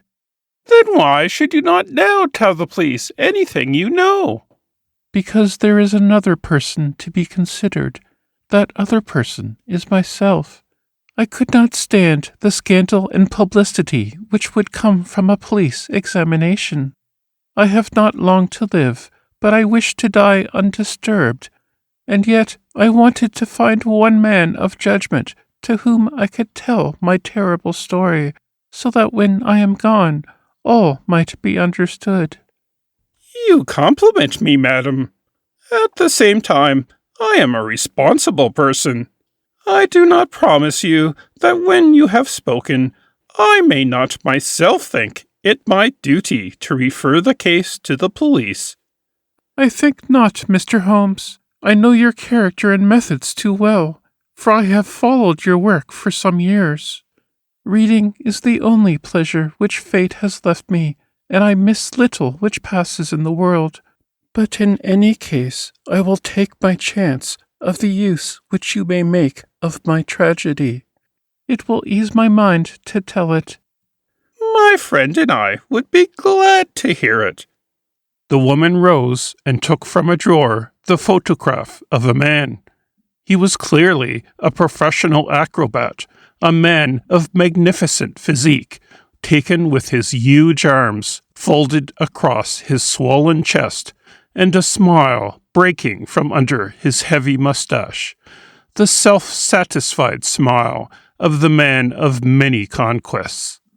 "That is Leonardo," she said. "Leonardo, the strong man who gave evidence?" "The same. And this is my husband." It was a dreadful face, a human pig, or rather a human wild boar, for it was formidable in its bestiality.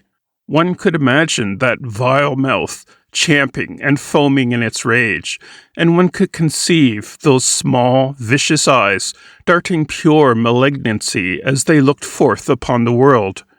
Ruffian, bully, beast, it was all written on that heavy, jowled face. Those 2 pictures will help you, gentlemen, to understand the story.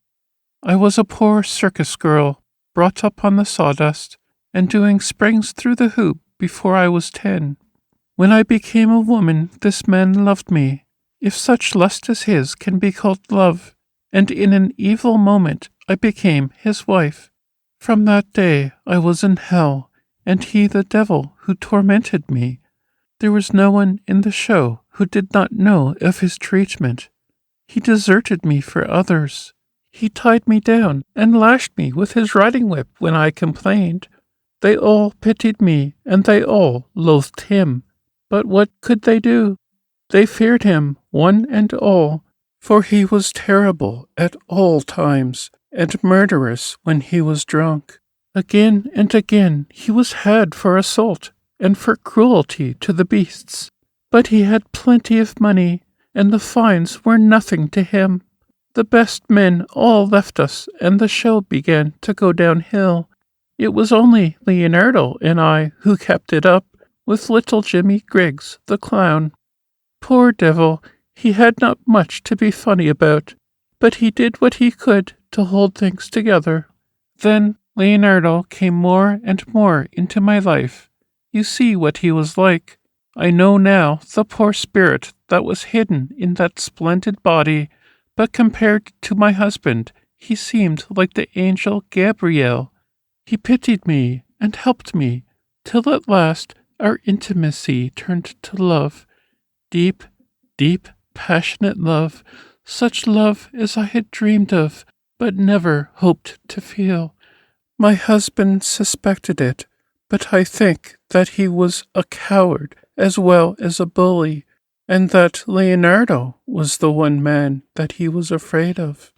He took revenge in his own way, by torturing me more than ever.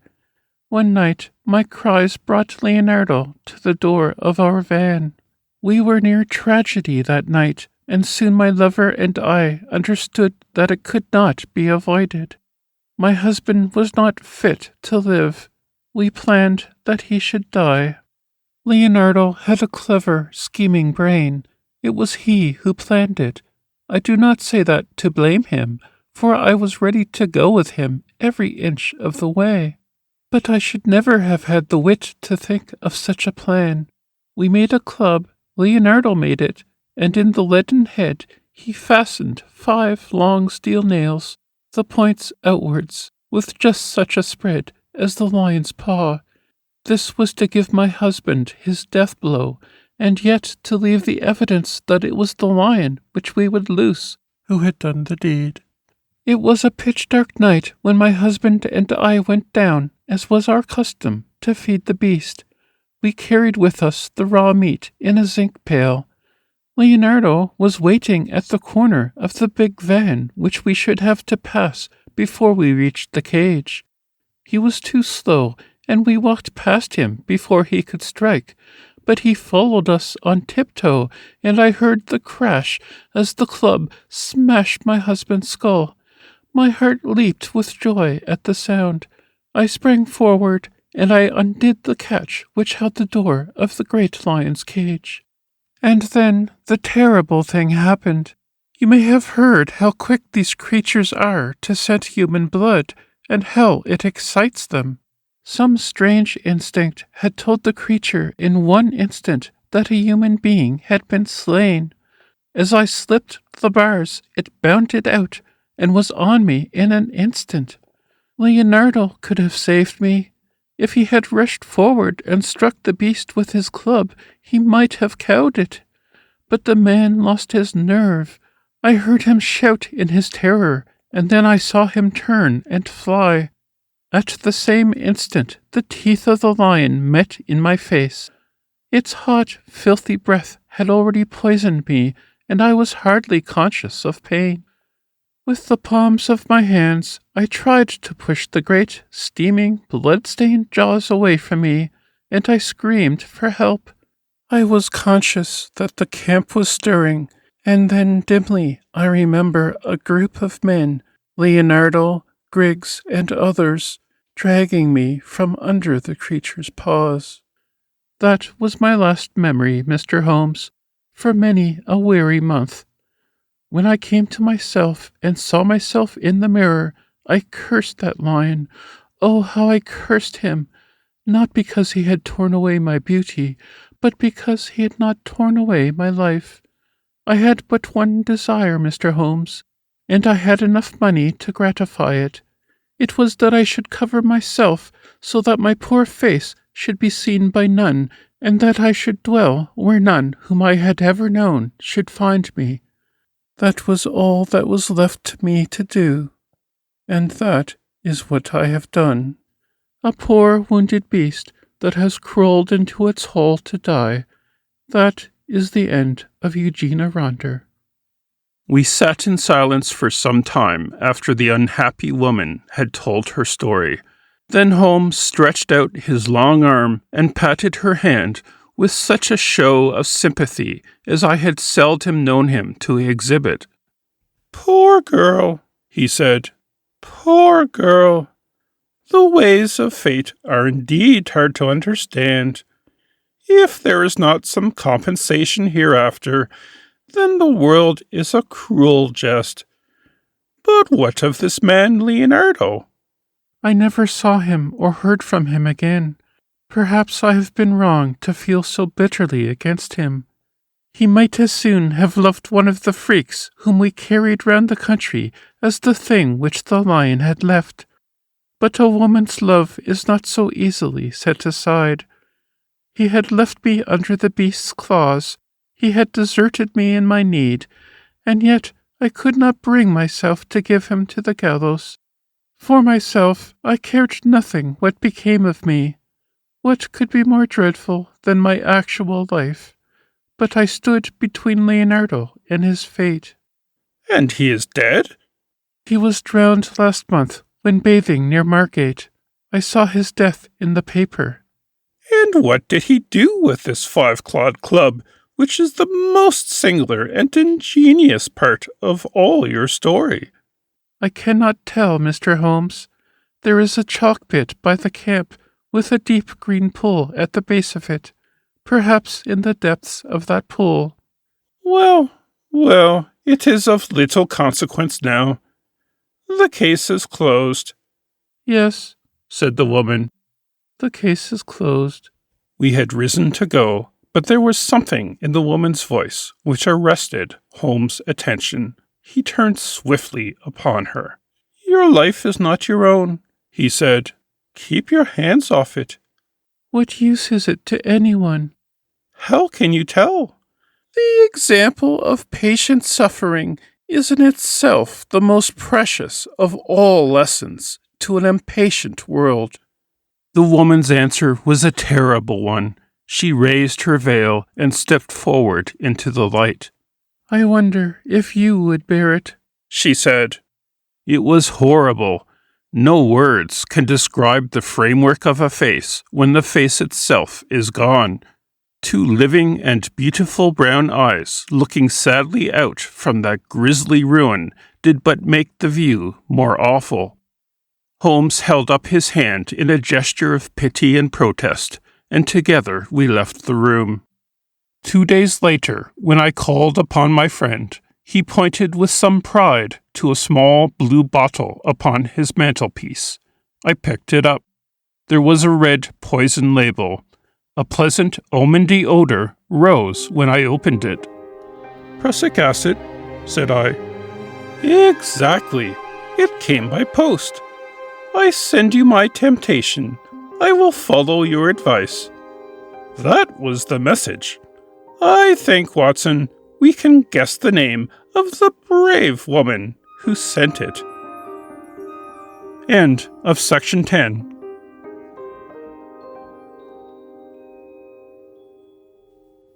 The Case-Book of Sherlock Holmes by Sir Arthur Conan Doyle. The Adventure of Shoscombe Old Place. Sherlock Holmes had been bending for a long time over a low-power microscope. Now he straightened himself up and looked round at me in triumph.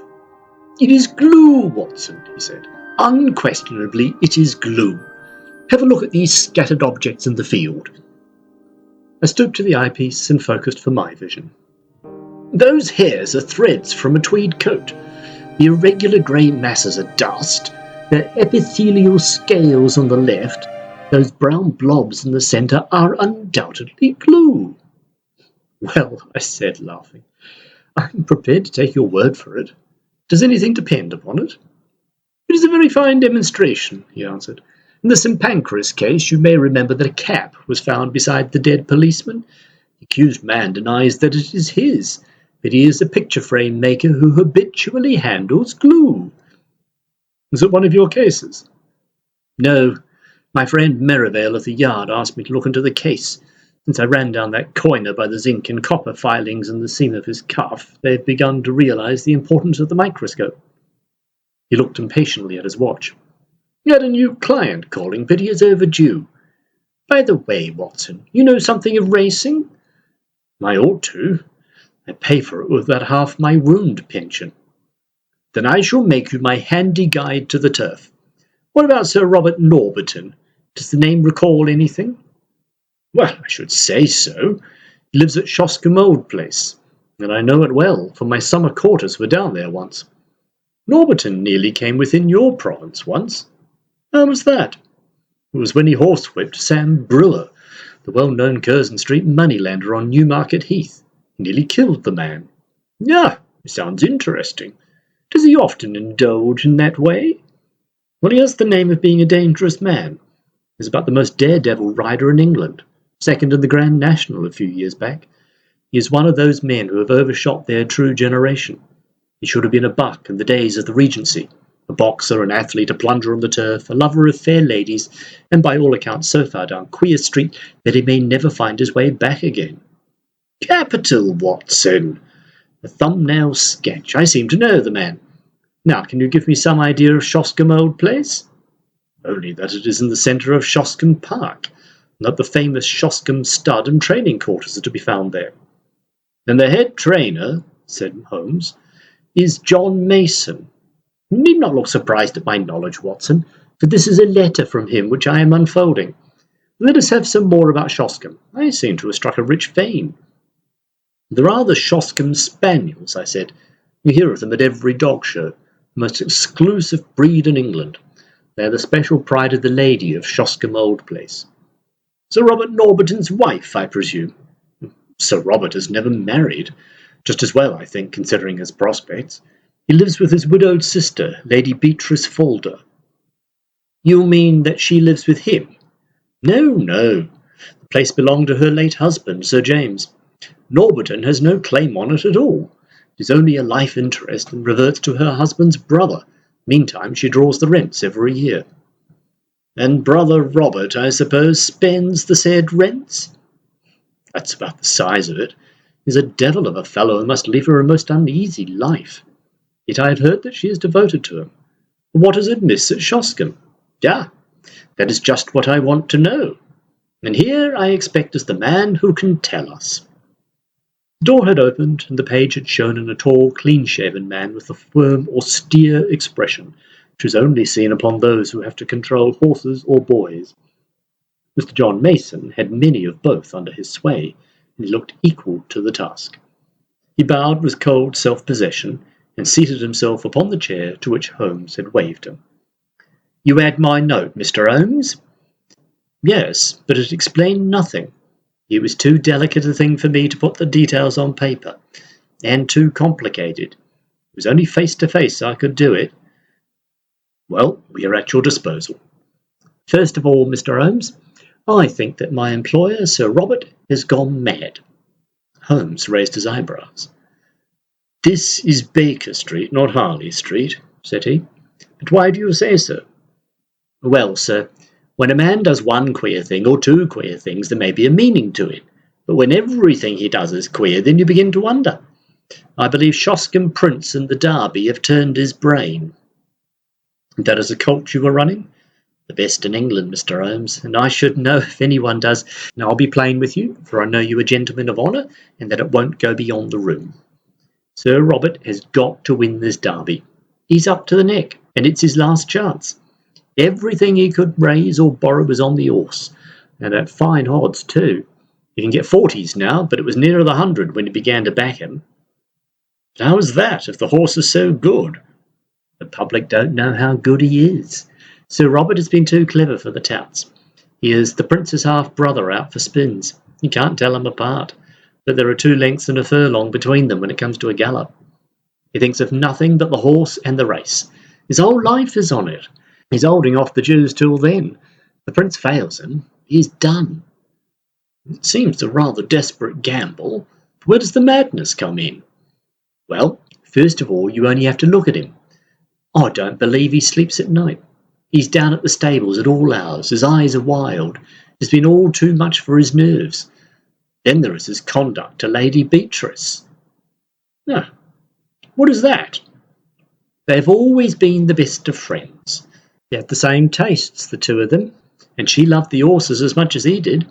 Every day at the same hour she would drive down to see him, and above all she loved the prince. He would prick up his ears when he heard the wheels on the gravel, and he would trot out each morning to the carriage to get his lump of sugar. That's all over now. Why? Well, she seems to have lost all interest in the horses. For a week now she's driven past the stables without so much as a good morning. You think there has been a quarrel, and a bitter, savage, spiteful quarrel at that. Why else would he give away her pet spaniel that she loved as if he were a child? He gave it a few days ago to old Barnes, what keeps the Green Dragon, 3 miles off at Crendell. That certainly did seem strange. Of course, with her weak heart and dropsy, one couldn't expect that she could get about with him, but he spent 2 hours every evening in her room. He might well do what he could, for she has been a rare good friend to him. But that's all over too. He never goes near her. She takes it to heart. She is brooding and sulking and drinking, Mr. Holmes. Drinking like a fish. Did she drink before this estrangement? Well, she took her glass, but now it's often a whole bottle of an evening. So Stevens the butler told me. It's all changed, Mr. Holmes. There is something damned rotten about it. But then again, what is Master doing down at the old church crypt at night? And who is the man that meets him there? Holmes rubbed his hands. Go on, Mr. Mason. You get more and more interesting. It was the butler who saw him go. 12 o'clock at night and raining hard. So next night I was up at the house, and sure enough Master was off again. Stevens and I went after him, but it was jumpy work. It would have been a bad job if he had seen us. He's a terrible man with his fists if he gets started, and no respecter of persons. So we was shy of getting too near, but we marked him down all right. It was the haunted crypt that he was making for. There was a man waiting for him there. What is this haunted crypt? Well, sir, there's an old ruined chapel in the park. It is so old that nobody could fix its date. And under it there's a crypt, which has a bad name among us.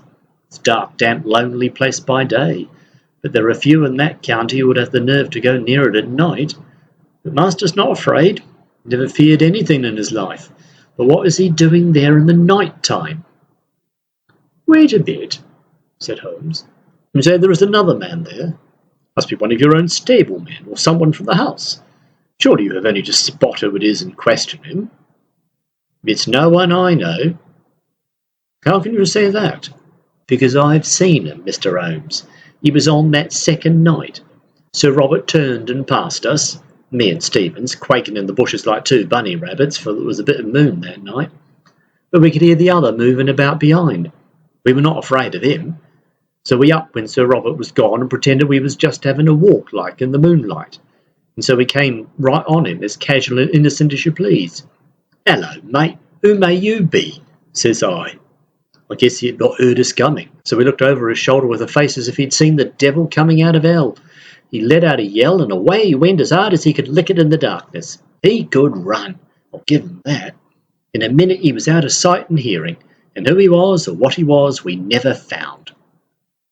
But you saw him clearly in the moonlight? Yes, I could swear to his yellow face. A mean dog, I should say. What could he have in common with Sir Robert? Holmes sat for some time lost in thought. Who keeps Lady Beatrice Folder company? He asked at last. There is her maid, Carrie Evans. She has been with her these 5 years, and is no doubt devoted. Mr. Mason shuffled uncomfortably. She's devoted enough, he answered at last, but I won't say to whom. Ah, said Holmes. I can't tell tales out of school. I quite understand, Mr. Mason. Of course, the situation is clear enough. From Dr. Watson's description of Sir Robert, I can realise that no woman is safe from him. Don't you think the quarrel between brother and sister may lie there? Well, the scandal's been pretty clear for a long time, but she may not have seen it before. Let us suppose that she has suddenly found it out. She wants to get rid of the woman. Her brother will not permit it. The invalid, with her weak heart and inability to get about, has no means of enforcing her will. The hated maid is still tied to her. The lady refuses to speak, sulks, takes to drink. Sir Robert, in anger, takes her pet spaniel away from her. Does not all this hang together? Well, it might do, as far as it goes. Exactly, as far as it goes. How would all that bear upon the visits by night to the old crypt? Can't fit that into our plot. No, sir. And something more than I can't fit in. Why should Sir Robert want to dig up a dead body? Holmes sat up abruptly. We only found it out yesterday after I'd written to you. Yesterday Sir Robert had gone to London, so Stevens and I went down to the crypt. It was all in order, sir, except that in one corner was a bit of a human body. You informed the police, I suppose? Our visitor smiled grimly. Well, sir, I think it would hardly interest them. It was just the head and a few bones of a mummy. It may have been 1,000 years old, but it wasn't there before, that I'll swear, and so will Stevens. It had been stowed away in a corner and covered over with a board, but that corner has always been empty before. What did you do with it? Well, we just left it there. That was wise. You say Sir Robert was away yesterday. Has he returned? We expect him back today. When did Sir Robert give away his sister's dog? It was just a week ago today. The creature was howling outside the old well house, and Sir Robert was in one of his tantrums that morning. He caught it up, and I thought he would have killed it. He gave it to Sandy Bain, the jockey, told him to take the dog to old Barnes at the Green Dragon, for he never wished to see it again. Holmes sat for some time in silent thought. He'd lit the oldest and foulest of his pipes. I'm not yet clear what you want me to do in this matter, Mr. Mason, he said at last. Can't you make it more definite? Perhaps this will make it more definite, Mr. Holmes, said our visitor.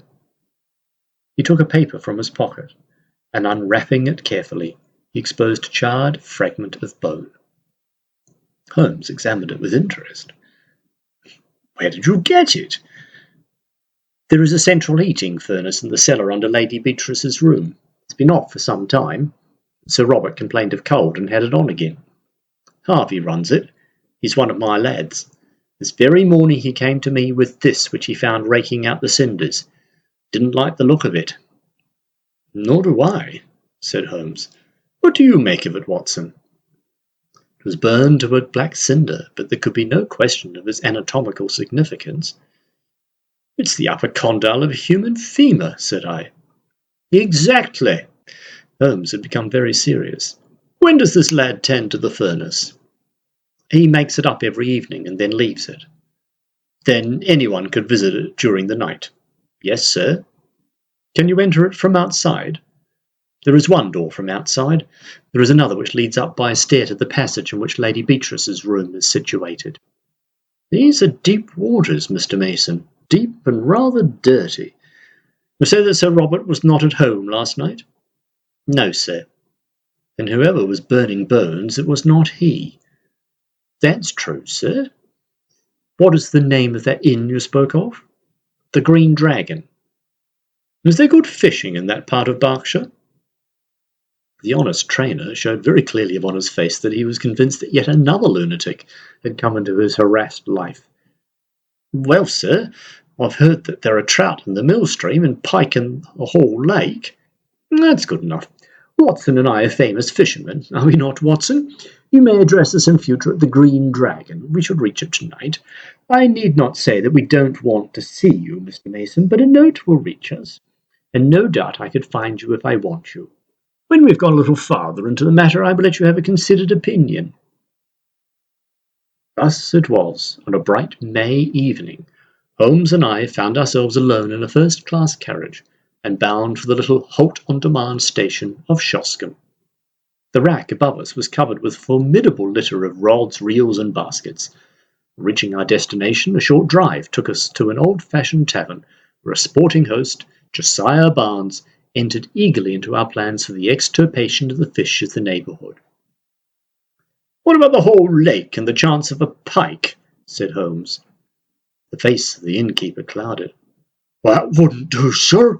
You might chance to find yourself in the lake before you were through." "Who's that, then?" "It's Sir Robert, sir. He's terrible jealous of touts.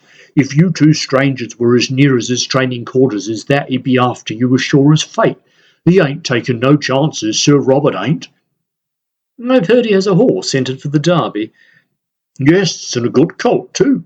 Carries all our money for the race, and all Sir Robert's into the bargain.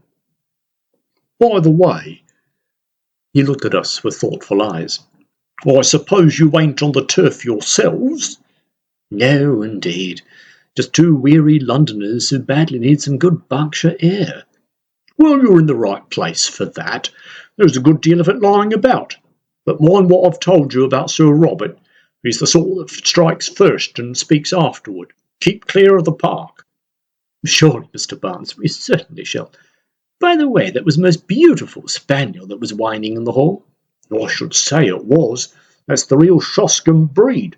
There ain't a better in England." "I'm a dog fancier myself," said Holmes. "Now, if it was a fair question, what would a prize dog like that cost?" "More than I could pay, sir. It was Sir Robert himself who gave me this one. That's why I have to keep it on a lead. It would be off to the hall in a jiffy if I gave it its head." "We are getting some cards in our hand, Watson," said Holmes when the landlord had left us. "It's not an easy one to play, but we may see our way in a day or two. By the way, Sir Robert is still in London, I hear. We might perhaps enter the sacred domain tonight without fear of bodily assault. There are one or two points on which I should like reassurance." "Have you any theory, Holmes?" "Only this, Watson, that something happened a week or so ago which has cut deep into the life of the Shoscombe household. What is that something? We can only guess at it from its effects. They seem to be of a curiously mixed character. But that should surely help us. It is only the colourless, uneventful case which is hopeless. Let us consider our data. The brother no longer visits the beloved invalid sister. He gives away her favourite dog. Her dog, Watson. Does that suggest nothing to you? Nothing but the brother's spite. Well, it might be so, or... well, there is an alternative. Now, to continue our review of the situation from the time that the quarrel, if there is a quarrel, began. The lady keeps her room, alters her habits, and is not seen save when she drives out with her maid, refuses to stop at the stables to greet her favourite horse, and apparently takes to drink. That covers the case, does it not? Save for the business in the crypt. That is another line of thought. There are two, and I beg you will not tangle them. Line A, which concerns Lady Beatrice, has a vaguely sinister flavour, has it not? I can make nothing of it. Well, now, let us take up line B, which concerns Sir Robert. He is mad keen on winning the Derby. He is in the hands of the Jews, and may at any moment be sold up and his racing stable seized by his creditors. He is a daring, desperate man. He derives his income from his sister. His sister's maid is his willing tool. So far we seem to be on fairly safe ground, do we not? But the crypt. Ah, yes, the crypt. Let us suppose, Watson, it is merely a scandalous supposition, a hypothesis put forward for argument's sake, that Sir Robert has done away with his sister. My dear Holmes, it is out of the question. Very possibly, Watson. Sir Robert is a man of honourable stock, but you do occasionally find a carrion crow among the eagles. Let us for a moment argue upon this supposition. He could not fly the country until he had realized his fortune, and that fortune could only be realized by bringing off this coup with Shoscombe Prince. Therefore he still has to stand his ground. To do that, he would have to dispose of the body of his victim, and he would have to find a substitute who would impersonate her. The maid is his confidant. That would not be impossible. The woman's body might be conveyed to the crypt, which is a place so seldom visited, and it might be discreetly destroyed at night in the furnace, leaving behind it such evidence as we have already seen. What say you to that, Watson? Well, it is all possible, if you grant the original monstrous supposition. I think there is a small experiment which we may try tomorrow, Watson, in order to throw some light on the matter.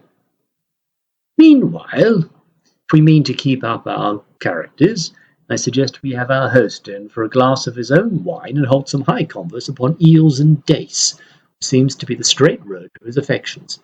We might chance to come upon some useful local gossip in the process. In the morning, Holmes discovered that we had come without our spoon bait for Jack, which absolved us from fishing for the day. About 11 o'clock we started for a walk, and he obtained leave to take the black spaniel with us. This is the place, said he, as we came to two high park gates with heraldic griffins towering over them. About midday, Mr. Barnes informs me the old lady takes a drive. The carriage must slow down while the gates are opened. When it comes through, before it gathers speed, I want you, Watson, to stop the coachman with some question. Never mind me. I shall stand behind this holly bush and see what I can see. It was not a long vigil. Within a quarter of an hour we saw the big, open, yellow barouche coming down the long avenue, with two splendid, high-stepping grey carriage horses in the shafts. Holmes crouched behind his bush with the dog. I stood unconcernedly swinging a cane in the roadway. The keeper ran out and the gates swung open. The carriage had slowed to a walk, and I was able to get a good look at the occupants. A highly coloured young woman with flaxen hair and impudent eyes sat on the left. At her right was an elderly person with rounded back and a huddle of shawls about her face and shoulders, which proclaimed the invalid. When the horses reached the high road, I held up my hand with an authoritative gesture, and as the coachman pulled up, I inquired if Sir Robert was at Shoscombe Old Place. At the same moment, Holmes stepped out and released the spaniel. With a joyous cry, it dashed forward to the carriage and sprang upon the step. Then in a moment its eager greeting changed to furious rage, and it snapped at the black skirt above it. "Drive on! Drive on!" shrieked a harsh voice. The coachman lashed the horses, and we were left standing in the roadway. "Well, Watson, that's done it," said Holmes as he fastened the lead to the neck of the excited spaniel. "He thought it was his mistress, and he found it was a stranger. Dogs don't make mistakes." "But it was the voice of a man," I cried. "Exactly. We have added one card to our hand, Watson, but it needs careful playing all the same." My companion seemed to have no further plans for the day, and we did actually use our fishing tackle in the mill stream, with the result that we had a dish of trout for our supper. It was only after that meal that Holmes showed signs of renewed activity. Once more we found ourselves upon the same road as in the morning, which led us to the park gates. A tall, dark figure was awaiting us there, who proved to be our London acquaintance, Mr. John Mason, the trainer. "Good evening, gentlemen," said he. "I got your note, Mr. Holmes. Sir Robert is not returned yet, but I hear that he is expected tonight." "How far is this crypt from the house?" asked Holmes. "Good quarter of a mile." "Then I think we can disregard him altogether." "Oh, I can't afford to do that, Mr. Holmes. The moment he arrives, you'll want to see me to get the latest news of Shoscombe Prince." "I see. In that case, we must work without you, Mr. Mason. You can show us the crypt and then leave us." It was pitch dark and without a moon, but Mason led us over the grasslands until a dark mass loomed up in front of us, which proved to be the ancient chapel. We entered the broken gap, which was once the porch, and our guide, stumbling among heaps of loose masonry, picked his way to the corner of the building, where a steep stair led down into the crypt. Striking a match, he illuminated the melancholy place, dismal and evil-smelling, with ancient crumbling walls of rough-hewn stone and piles of coffins, some of lead and some of stone, extending upon one side right up to the arched and groined roof, which lost itself in the shadows above our heads. Holmes had lit his lantern, which shot a tiny tunnel of vivid yellow light upon the mournful scene. Its rays were reflected back from the coffin plates, many of them adorned with the griffin and coronet of this old family, which carried its honours even to the gate of death. "You spoke of some bones, Mr. Mason. Could you show them before you go?" "They're here in this corner." The trainer strode across and then stood in silent surprise as our light was turned upon the place. "They're gone," said he. "So I expected," said Holmes, chuckling. "I fancy the ashes of them might even now be found in that oven which had already consumed a part." "But why in the world would anyone want to burn the bones of a man who's been dead 1,000 years?" asked Mr. Mason. "That is what we are here to find out," said Holmes. "It may mean a long search, and we need not detain you. I fancy that we shall get our solution before morning." When John Mason had left us, Holmes set to work making a very careful examination of the graves, ranging from a very ancient one, which appeared to be Saxon in the centre, through a long line of Norman Hugos and Odos, until we reached the Sir William and Sir Dennis Forder of the 18th century. It was an hour or more before Holmes came to a leaden coffin standing on end before the entrance to the vault. I heard his little cry of satisfaction, and was aware from his hurried but purposeful movements that he had reached a goal. With his lens he was eagerly examining the edges of the heavy lid. Then he drew from his pocket a short jemmy, a box opener, which he thrust into a chink, levering back the whole front, which seemed to be secured by only a couple of clamps. There was a rending, tearing sound as it gave way, but it had hardly hinged back and partly revealed the contents before we had an unforeseen interruption. Someone was walking in the chapel above. It was the firm, rapid step of one who came with a definite purpose and knew well the ground upon which he walked. A light streamed down the stairs, and an instant later the man who bore it was framed in the Gothic archway. He was a terrible figure, huge in stature and fierce in manner. A large stable lantern which he held in front of him shone upwards upon a strong, heavily moustached face and angry eyes, which glared round him into every recess of the vault, finally fixing themselves with a deadly stare upon my companion and myself. "Who the devil are you?" he thundered. "And what are you doing upon my property?" Then, as Holmes returned no answer, he took a couple of steps forward and raised a heavy stick which he carried. "Do you hear me?" he cried. "Who are you? What are you doing here?" His cudgel quivered in the air. But instead of shrinking, Holmes advanced to meet him. "I also have a question to ask you, Sir Robert," he said in a sternest tone. "Who is this, and what is it doing here?"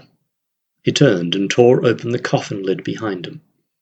In the glare of the lantern I saw a body swathed in a sheet from head to foot, with dreadful witch-like features, all nose and chin projecting at one end, the dim glazed eyes staring from a discoloured and crumbling face. The baronet had staggered back with a cry and supported himself against a stone sarcophagus. "How came you to know of this?" he cried, and then with some return of his truculent manner, "What business is it of yours?" "My name is Sherlock Holmes," said my companion. "Possibly it is familiar to you. In any case, my business is that of every other good citizen who uphold the law. Seems to me that you have much to answer for." Sir Robert glared a moment, but Holmes' quiet voice and cool, assured manner had their effect. "For God, Mr. Holmes, it's all right," said he. "Appearances are against me, I'll admit, but I could act no otherwise." "I should be happy to think so, but I fear your explanations must be for the police." Sir Robert shrugged his broad shoulders. "Well, if it must be, it must. Come up to the house and you can judge for yourself how the matter stands." Quarter of an hour later, we found ourselves in what I judge, from the lines of polished barrels behind glass covers, to be the gun room of the old house. It was comfortably furnished, and here Sir Robert left us for a few moments. When he returned, he had two companions with him. The one, the florid young woman who we had seen in the carriage, the other a small rat-faced man with a disagreeably furtive manner. These two wore an appearance of utter bewilderment, which showed that the baronet had not yet had time to explain to him the turn events had taken. "There," said Sir Robert, with a wave of his hand, "are Mr. and Mrs. Norlett. Mrs. Norlett, under her maiden name of Evans, has for some years been my sister's confidential maid. I have brought them here because I feel that my best course is to explain the true position to you, and they are the two people upon earth who can substantiate what I say." "Is this necessary, Sir Robert? Have you thought what you are doing?" cried the woman. "As to me, I entirely disclaim all responsibility," said her husband.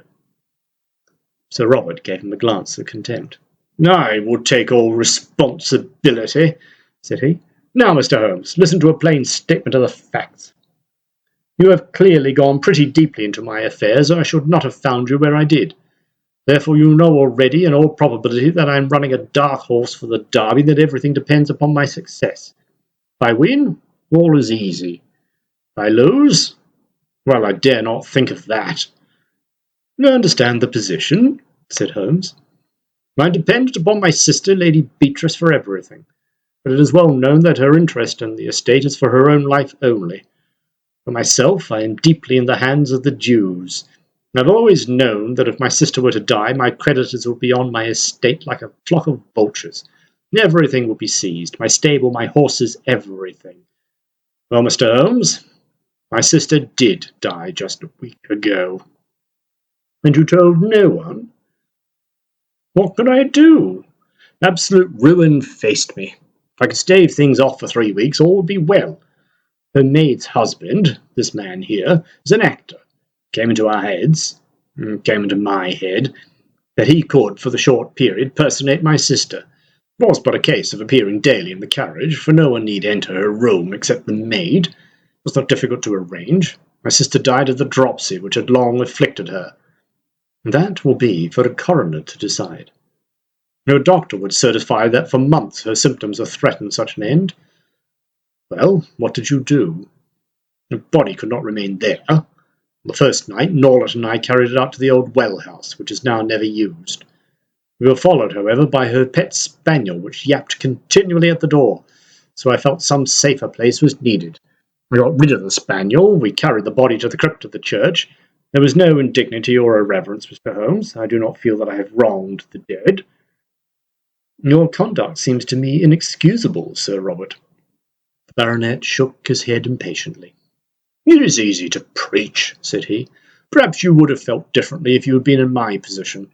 One cannot see all one's hopes and all one's plans shattered at the last moment and make no effort to save them. It seemed to me that it would be no unworthy resting place if we put her for the time in one of the coffins of her husband's ancestors lying in what is still consecrated ground. We opened such a coffin, removed the contents, and placed her as you have seen her. As to the old relics which we took out, we could not leave them on the floor of the crypt. Norlett and I removed them. He descended at night and burnt them in the central furnace. There is my story, Mr. Holmes, though how you forced my hand so that I have to tell it is more than I can say." Holmes sat for some time lost in thought. "There is one flaw in your narrative, Sir Robert," he said at last. "Your bets on the race, and therefore your hopes for the future, would hold good even if your creditors seized your estate." "The horse would be part of the estate. What do they care for my bets? Likely as not they would not run them at all. My chief creditor is, unhappily, my most bitter enemy, a rascally fellow, Sam Brewer, whom I was once compelled to horsewhip on Newmarket Heath.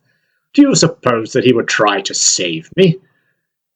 "Well, Sir Robert," said Holmes, rising, "this matter must, of course, be referred to the police. It was my duty to bring the facts to light, and there I must leave it. As to the morality or decency of your own conduct, it is not for me to express an opinion. It is nearly midnight, Watson, and I think we may make our way back to our humble abode." It is generally known now that the singular episode ended on a happier note than Sir Robert's actions deserved. Shoscombe Prince did win the Derby, the sporting owner did net £80,000 in bets, and creditors did hold their hand until the race was over, when they were paid in full, and enough was left to re-establish Sir Robert in a fair position in life. Both police and coroner took a lenient view of the transaction, and beyond a mild censure for the delay in registering the lady's decease, the lucky owner got away scatheless from this strange incident in a career which has now outlived its shadows and promises to end in an honoured old age. End of section 11.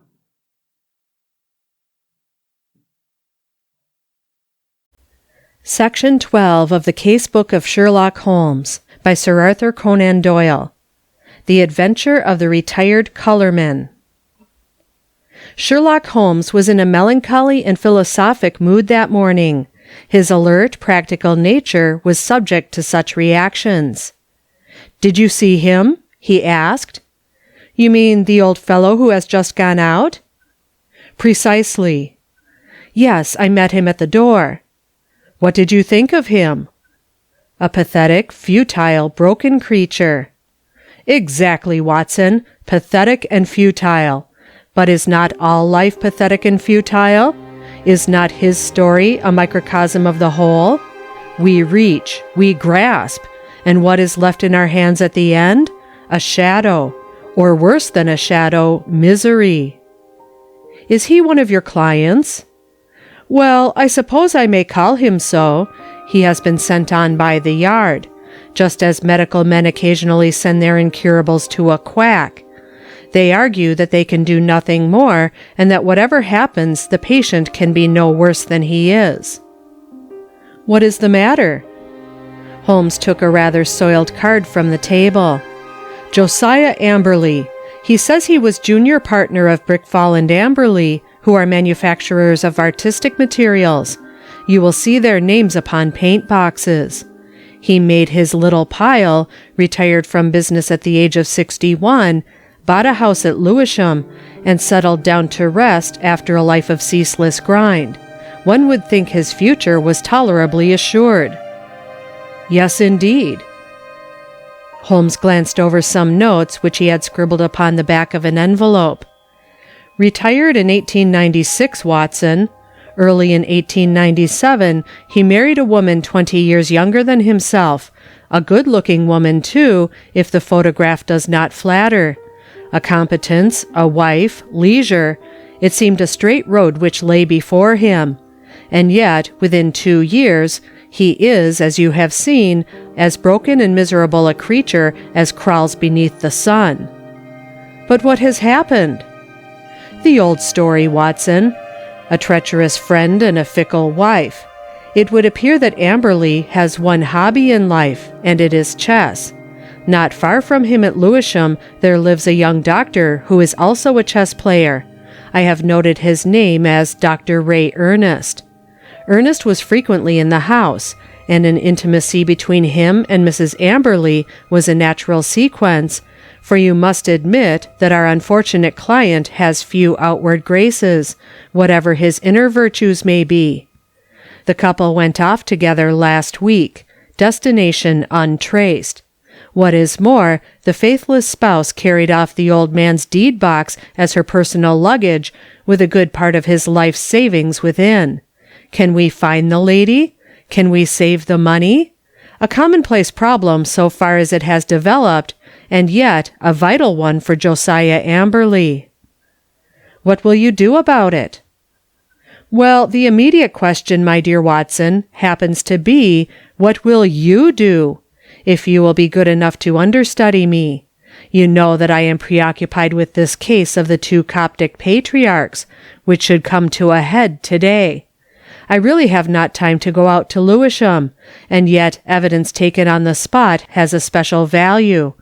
The old fellow was quite insistent that I should go, but I explained my difficulty. He is prepared to meet a representative." "By all means," I answered. "I confess I don't see that I can be of much service, but I am willing to do my best." And so it was that on a summer afternoon I set forth to Lewisham, little dreaming that within a week the affair in which I was engaging would be the eager debate of all England. It was late that evening before I returned to Baker Street and gave an account of my mission. Holmes lay with his gaunt figure stretched in his deep chair, his pipe curling forth slow wreaths of acrid tobacco, while his eyelids drooped over his eyes so lazily that he might almost have been asleep, were it not that at any halt or questionable passage of my narrative they half lifted, and two grey eyes, as bright and keen as rapiers, transfixed me with their searching glance. "The Haven is the name of Mr. Josiah Amberley's house," I explained. "I think it would interest you, Holmes. It is like some penurious patrician who has sunk into the company of his inferiors. You know that particular quarter, the monotonous brick streets, the weary suburban highways. Right in the middle of them, a little island of ancient culture and comfort, lies this old home, surrounded by high, sun-baked wall mottled with lichens and topped with moss, the sort of wall—" "Cut out the poetry, Watson," said Holmes severely. "I note that it was a high brick wall." "Exactly. I should not have known which was the Haven had I not asked a lounger who was smoking in the street. I have a reason for mentioning him. He was a tall, dark, heavily mustached, rather military-looking man. He nodded in answer to my inquiry and gave me a curiously questioning glance, which came back to my memory a little later. I had hardly entered the gateway before I saw Mr. Amberley coming down the drive. I only had a glimpse of him this morning, and he certainly gave me the impression of a strange creature. But when I saw him in full light, his appearance was even more abnormal." "I have, of course, studied it, and yet I should be interested to have your impression," said Holmes. "He seemed to me like a man who was literally bowed down by care. His back was curved as though he carried a heavy burden. Yet he was not the weakling that I had at first imagined, for his shoulders and chest have the framework of a giant, though his figure tapers away into a pair of spindled legs. Left shoe wrinkled, right one smooth." "I did not observe that." "No, you wouldn't. I spotted his artificial limb. But proceed." "I was struck by the snaky locks of grizzled hair which curled from under his old straw hat, and his face with its fierce, eager expression, and the deeply lined features." "Very good, Watson. What did he say?" "He began pouring out the story of his grievances. We walked down the drive together, and of course I took a good look round. I have never seen a worse-kept place. The garden was all running to seed, giving me an impression of wild neglect in which the plants had been allowed to find the way of nature rather than of art. How any decent woman could have tolerated such a state of things I don't know. The house, too, was slatternly to the last degree, but the poor man seemed himself to be aware of it and to be trying to remedy it, for a great pot of green paint stood in the center of the hall, and he was carrying a thick brush in his left hand. He had been working on the woodwork. He took me into his dingy sanctum, and we had a long chat. Of course, he was disappointed that you had not come yourself. "I hardly expected," he said, "that so humble an individual as myself, especially after my heavy financial loss, could obtain the complete attention of so famous a man as Mr. Sherlock Holmes." I assured him that the financial question did not arise. "No, of course, it is art for art's sake with him," said he, "but even on the artistic side of crime he might have found something here to study. And human nature, Dr. Watson, the black ingratitude of it all. When did I ever refuse one of her requests? Was ever a woman so pampered? And that young man, he might have been my own son. He had the run of my house. And yet, see how they have treated me. Oh, Dr. Watson, it is a dreadful, dreadful world." That was the burden of his song for an hour or more. He had, it seems, no suspicion of an intrigue. They lived alone, save for a woman who comes in by the day and leaves every evening at 6.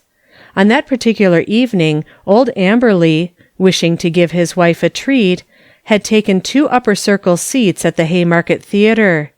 At the last moment she had complained of a headache and had refused to go. He had gone alone.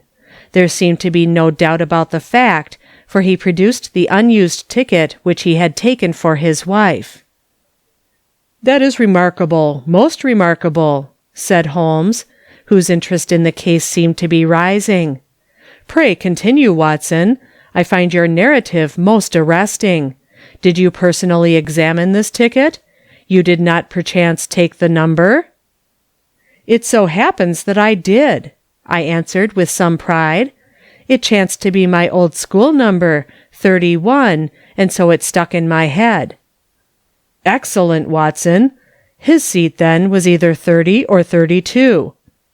"Quite so," I answered, with some mystification, "and on B row." "That is most satisfactory. What else did he tell you?" "He showed me his strong room, as he called it.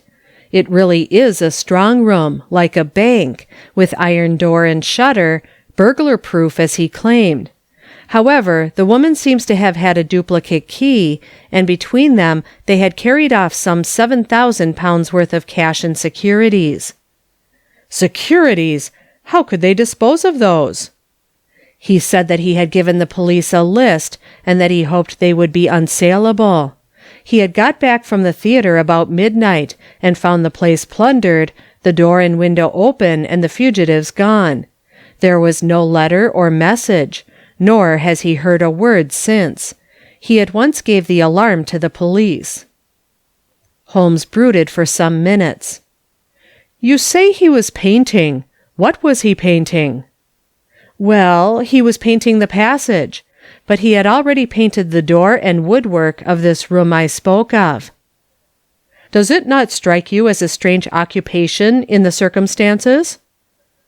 "One must do something to ease an aching heart. That was his own explanation. It was eccentric, no doubt, but he is clearly an eccentric man. He tore up one of his wife's photographs in my presence, tore it up furiously in a tempest of passion. 'I never wish to see her damned face again,' he shrieked." "Anything more, Watson?" "Yes, one thing which struck me more than anything else. I had driven to the Blackheath station and had caught my train there, when, just as it was starting, I saw a man dart into the carriage next to my own. You know that I have a quick eye for faces, Holmes. It was undoubtedly the tall, dark man whom I had addressed in the street. I saw him once more at London Bridge, and then I lost him in the crowd. But I am convinced that he was following me." "No doubt, no doubt," said Holmes. "A tall, dark, heavily mustached man, you say, with grey-tinted sunglasses?" "Holmes, you are a wizard. I did not say so, but he had grey-tinted sunglasses." "And a Masonic tie-pin?" "Holmes!" "Quite simple, my dear Watson. But let us get down to what is practical. I must admit to you that the case, which seemed to me to be so absurdly simple as to be hardly worth my notice, is rapidly assuming a very different aspect. It is true that though in your mission you have missed everything of importance, yet even those things which have obtruded themselves upon your notice give rise to serious thought." "What have I missed?" "Don't be hurt, my dear fellow. You know that I am quite impersonal. No one else would have done better, some possibly not so well. But clearly you have missed some vital points. What is the opinion of the neighbors about this man Amberley and his wife? That surely is of importance. What of Dr. Ernest? Was he the gay Lothario one would expect? With your natural advantages, Watson, every lady is your helper and accomplice. What about the girl at the post office or the wife of the greengrocer? I can picture you whispering soft nothings with the young lady at the Blue Anchor, and receiving hard somethings in exchange. All this you have left undone." "It can still be done." "It has been done. Thanks to the telephone and the help of the Yard, I can usually get my essentials without leaving this room. As a matter of fact, my information confirms the man's story. He has the local repute of being a miser as well as a harsh and exacting husband. That he had a large sum of money in that strong room of his is certain. So also is it that young Dr. Ernest, an unmarried man, played chess with Amberley, and probably played the fool with his wife. All this seems plain sailing, and one would think that there was no more to be said. And yet. Where lies the difficulty? In my imagination, perhaps. Well, leave it there, Watson. Let us escape from this weary workaday world by the side door of music. Karina sings tonight at the Albert Hall, and we will have time to dress, dine, and enjoy. In the morning I was up betimes, but some toast crumbs and 2 empty eggshells told me that my companion was earlier still. I found a scribbled note upon the table. Dear Watson, there are 1 or 2 points of contact which I should wish to establish with Mr. Josiah Amberley. When I have done so, we can dismiss the case. Or not. I would only ask you to be on hand about 3 o'clock, as I conceive it possible that I may want you. S.H. I saw nothing of Holmes all day, but at the hour named he returned, grave, preoccupied, and aloof. At such times it is wiser to leave him to himself. Has Amberley been here yet? No. Ah, I am expecting him. He was not disappointed, for presently the old fellow arrived with a very worried and puzzled expression upon his austere face. I've had a telegram, Mr. Holmes. I can make nothing of it. He handed it over, and Holmes read it aloud. Come at once without fail. Can give you information as to your recent loss. Elman, the vicarage. Dispatched at 2:10 from Little Turlington, said Holmes. Little Turlington is in Essex, I believe, not far from Frinton. Well, of course you will start at once. This is evidently from a responsible person, the vicar of the place. Where is my Crockford? Yes, here we have him, J.C. Elman, M.A., living of Mossmoor cum Little Purlington. Look up the trains, Watson. There is one at 5:20 from Liverpool Street. Excellent. You had best go with him, Watson. He may need help or advice. Clearly we have come to a crisis in this affair. But our client seemed by no means eager to start. It's perfectly absurd, Mr. Holmes, he said. What can this man possibly know of what has occurred? It is a waste of time and money. He would not have telegraphed to you if he did not know something. Wire at once that you are coming. I don't think I shall go. Holmes assumed his sternest aspect. It would make the worst possible impression both on the police and upon myself, Mr. Amberley, if, when so obvious a clue arose, you should refuse to follow it up. We should feel that you were not really in earnest in this investigation. Our client seemed horrified at the suggestion. Why, of course I shall go, if you look at it that way, said he. On the face of it, it seems absurd to suppose that this parson knows anything. But if you think— I do think, said Holmes, with emphasis, and so we were launched upon our journey. Holmes took me aside before we left the room, and gave me one word of counsel which showed that he considered the matter to be of importance. Whatever you do, see that he really does go, said he. Should he break away or return, get to the nearest telephone exchange and send the single word, bolted. I will arrange here that it shall reach me wherever I am. Little Purlington is not an easy place to reach, for it is on a branch line. My remembrance of the journey is not a pleasant one, for the weather was hot, the train slow, and my companion sullen and silent, hardly talking at all, save to make an occasional sardonic remark as to the futility of our proceedings. When we at last reached the little station, it was a 2-mile drive before we came to the vicarage, where a big, solemn, rather pompous clergyman received us in his study. Our telegram lay before him. "Well, gentlemen," he asked, "what can I do for you?" "We came," I explained, in answer to your wire." "My wire? I sent no wire." "I mean the wire which you sent to Mr. Josiah Amberley about his wife and his money." "If this is a joke, sir, it is a very questionable one," said the vicar angrily. "I have never heard of the gentleman you name, and I have not sent a wire to anyone." Our client and I looked at each other in amazement. "Perhaps there is some mistake," said I. "Are there perhaps 2 vicarages? Here is the wire itself, signed Elman, and dated from the vicarage." "There is only one vicarage, sir, and only one vicar, and this wire is a scandalous forgery, the origin of which shall certainly be investigated by the police. Meanwhile, I can see no possible object in prolonging this interview."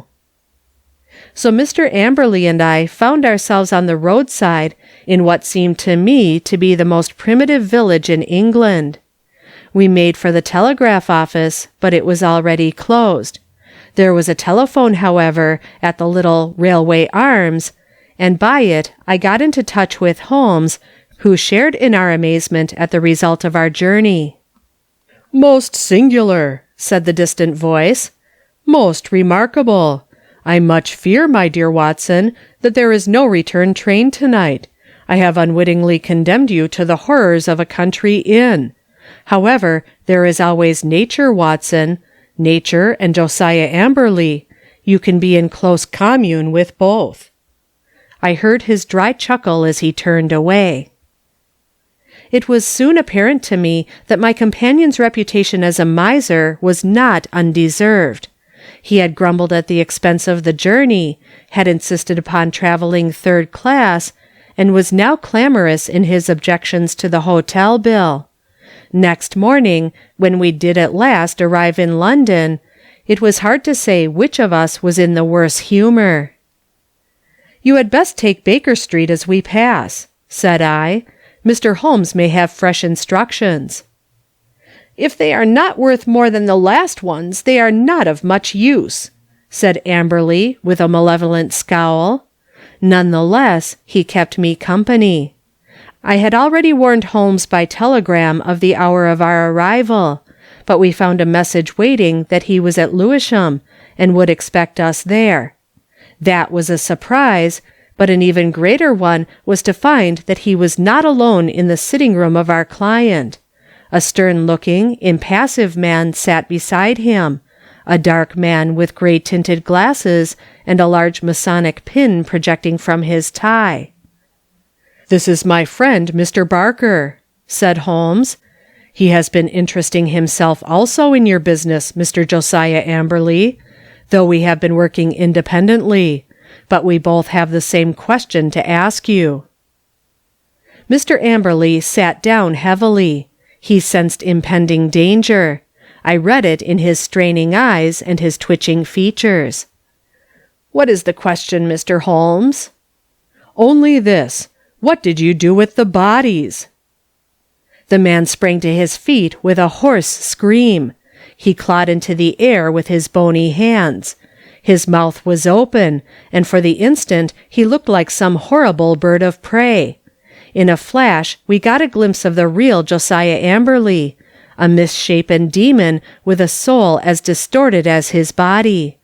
As he fell back into his chair, he clapped his hand to his lips as if to stifle a cough. Holmes sprang at his throat like a tiger, and twisted his face towards the ground. A white pellet fell from between his gasping lips. "No shortcuts, Josiah Amberley. Things must be done decently and in order. What about it, Barker?" "I have a cab at the door," said our taciturn companion.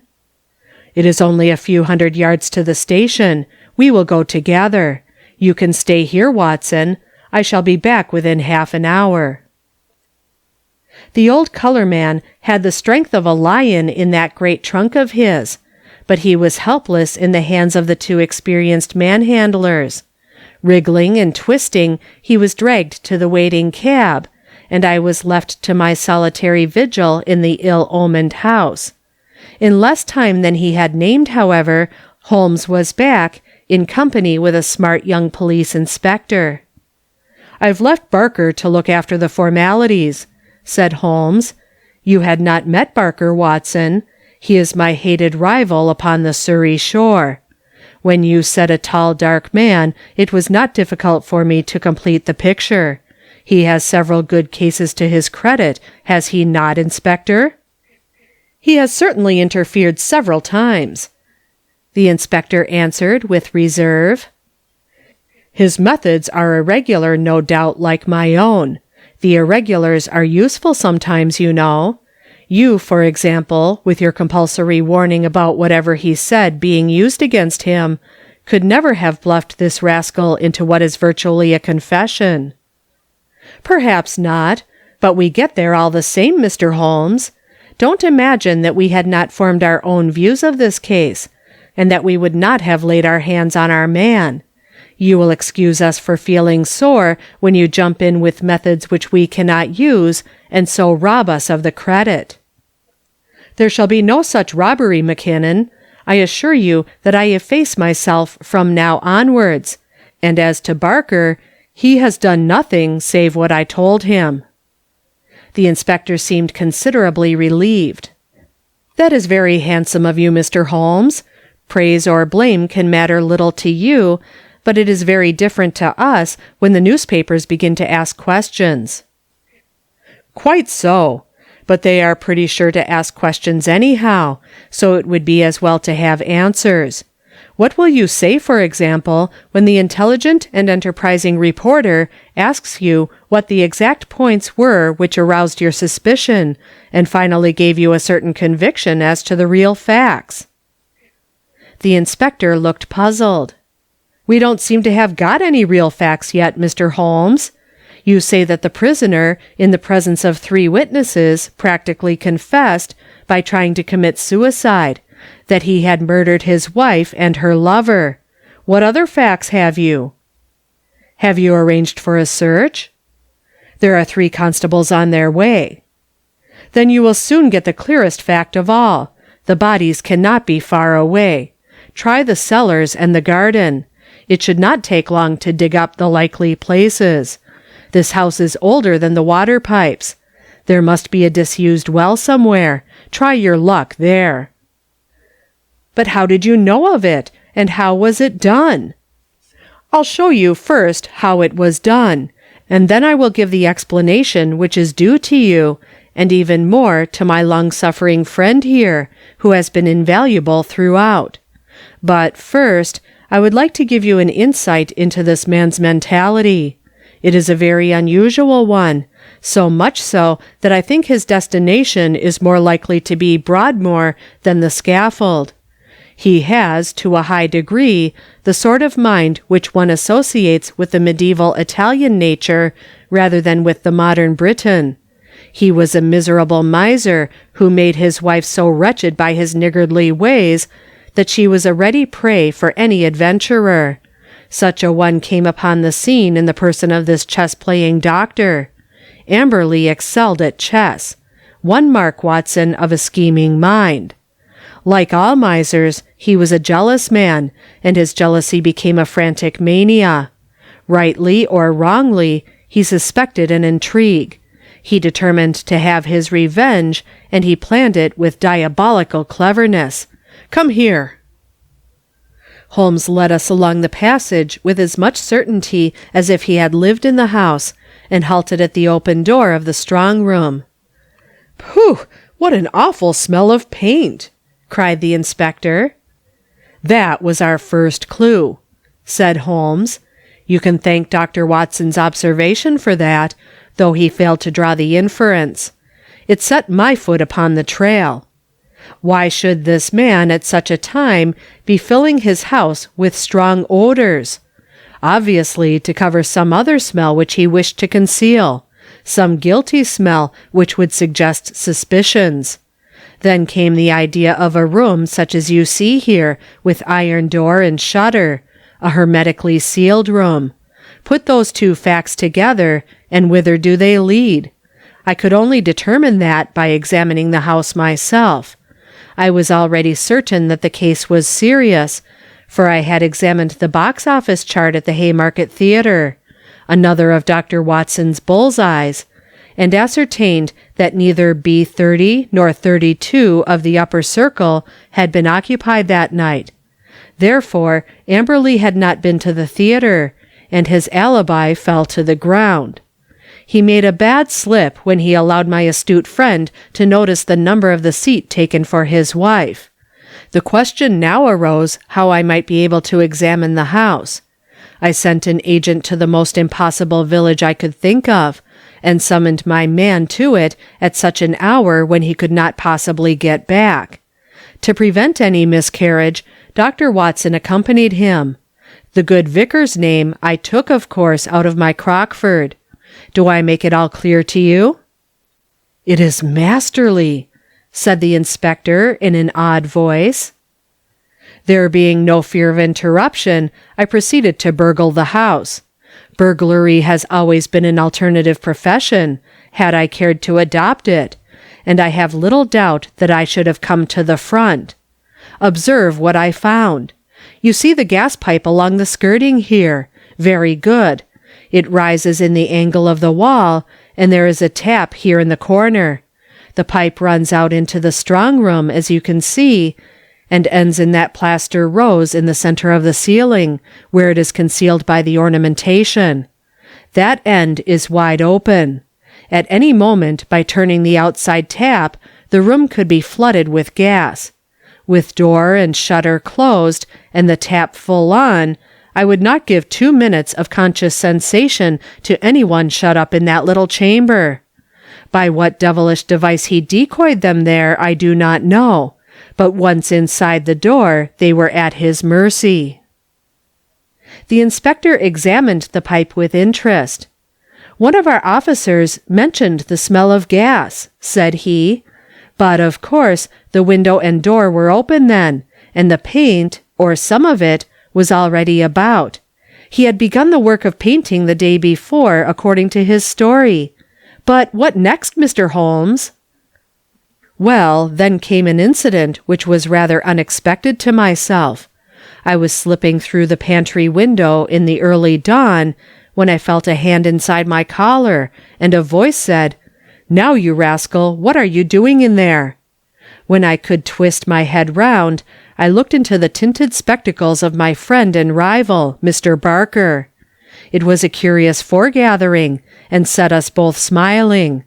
It seems that he had been engaged by Dr. Ray Ernest's family to make some investigations, and had come to the same conclusion as to foul play. He had watched the house for some days, and had spotted Dr. Watson as one of the obviously suspicious characters who had called there. He could hardly arrest Watson, but when he saw a man actually climbing out of the pantry window, there came a limit to his restraint. Of course, I told him how matters stood, and we continued the case together. Why him? Why not us? Because it was in my mind to put that little test, which answered so admirably. I fear you would not have gone so far. The inspector smiled. Well, maybe not. I understand that I have your word, Mr. Holmes, that you step right out of the case now, and that you turn all your results over to us. Certainly, that is always my custom. Well, in the name of the force, I thank you. It seems a clear case, as you put it, and there can't be much difficulty over the bodies. I'll show you a grim little bit of evidence, said Holmes, and I am sure Amberley himself never observed it. You'll get results, Inspector, by always putting yourself in the other fellow's place and thinking what you would do yourself. It takes some imagination, but it pays. Now, we will suppose that you were shut up in this little room, had not 2 minutes to live, but wanted to get even with the fiend who was probably mocking at you from the other side of the door. What would you do? Write a message. Exactly. You would like to tell people how you died. No use writing on paper, that would be seen. If you wrote on the wall, some eye might rest upon it. Now look here, just above the skirting is scribbled with a purple indelible pencil. That's all. What do you make of that? Well, it's only a foot above the ground. The poor devil was on the floor and dying when he wrote it. He lost his senses before he could finish. He was writing, "We were murdered." That's how I read it. If you find an indelible pencil on the body, we'll look out for it, you may be sure. But those securities? Clearly there was no robbery at all. And yet he did possess those bonds. We verified that. You may be sure he has hidden them in a safe place. When the whole elopement had passed into history, he would suddenly discover them and announce that the guilty couple had relented and sent back the plunder, or had dropped it on the way. You certainly seem to have met every difficulty, said the inspector. Of course he was bound to call us in, but why he should have gone to you I can't understand. Pure swank, Holmes answered. He felt so clever and so sure of himself that he imagined no one could touch him. He could say to any suspicious neighbor, "Look at the steps I have taken. I have consulted not only the police, but even Sherlock Holmes." The inspector laughed. "We must forgive you your 'even,' Mr. Holmes," said he. "It's as workmanlike a job as I can remember."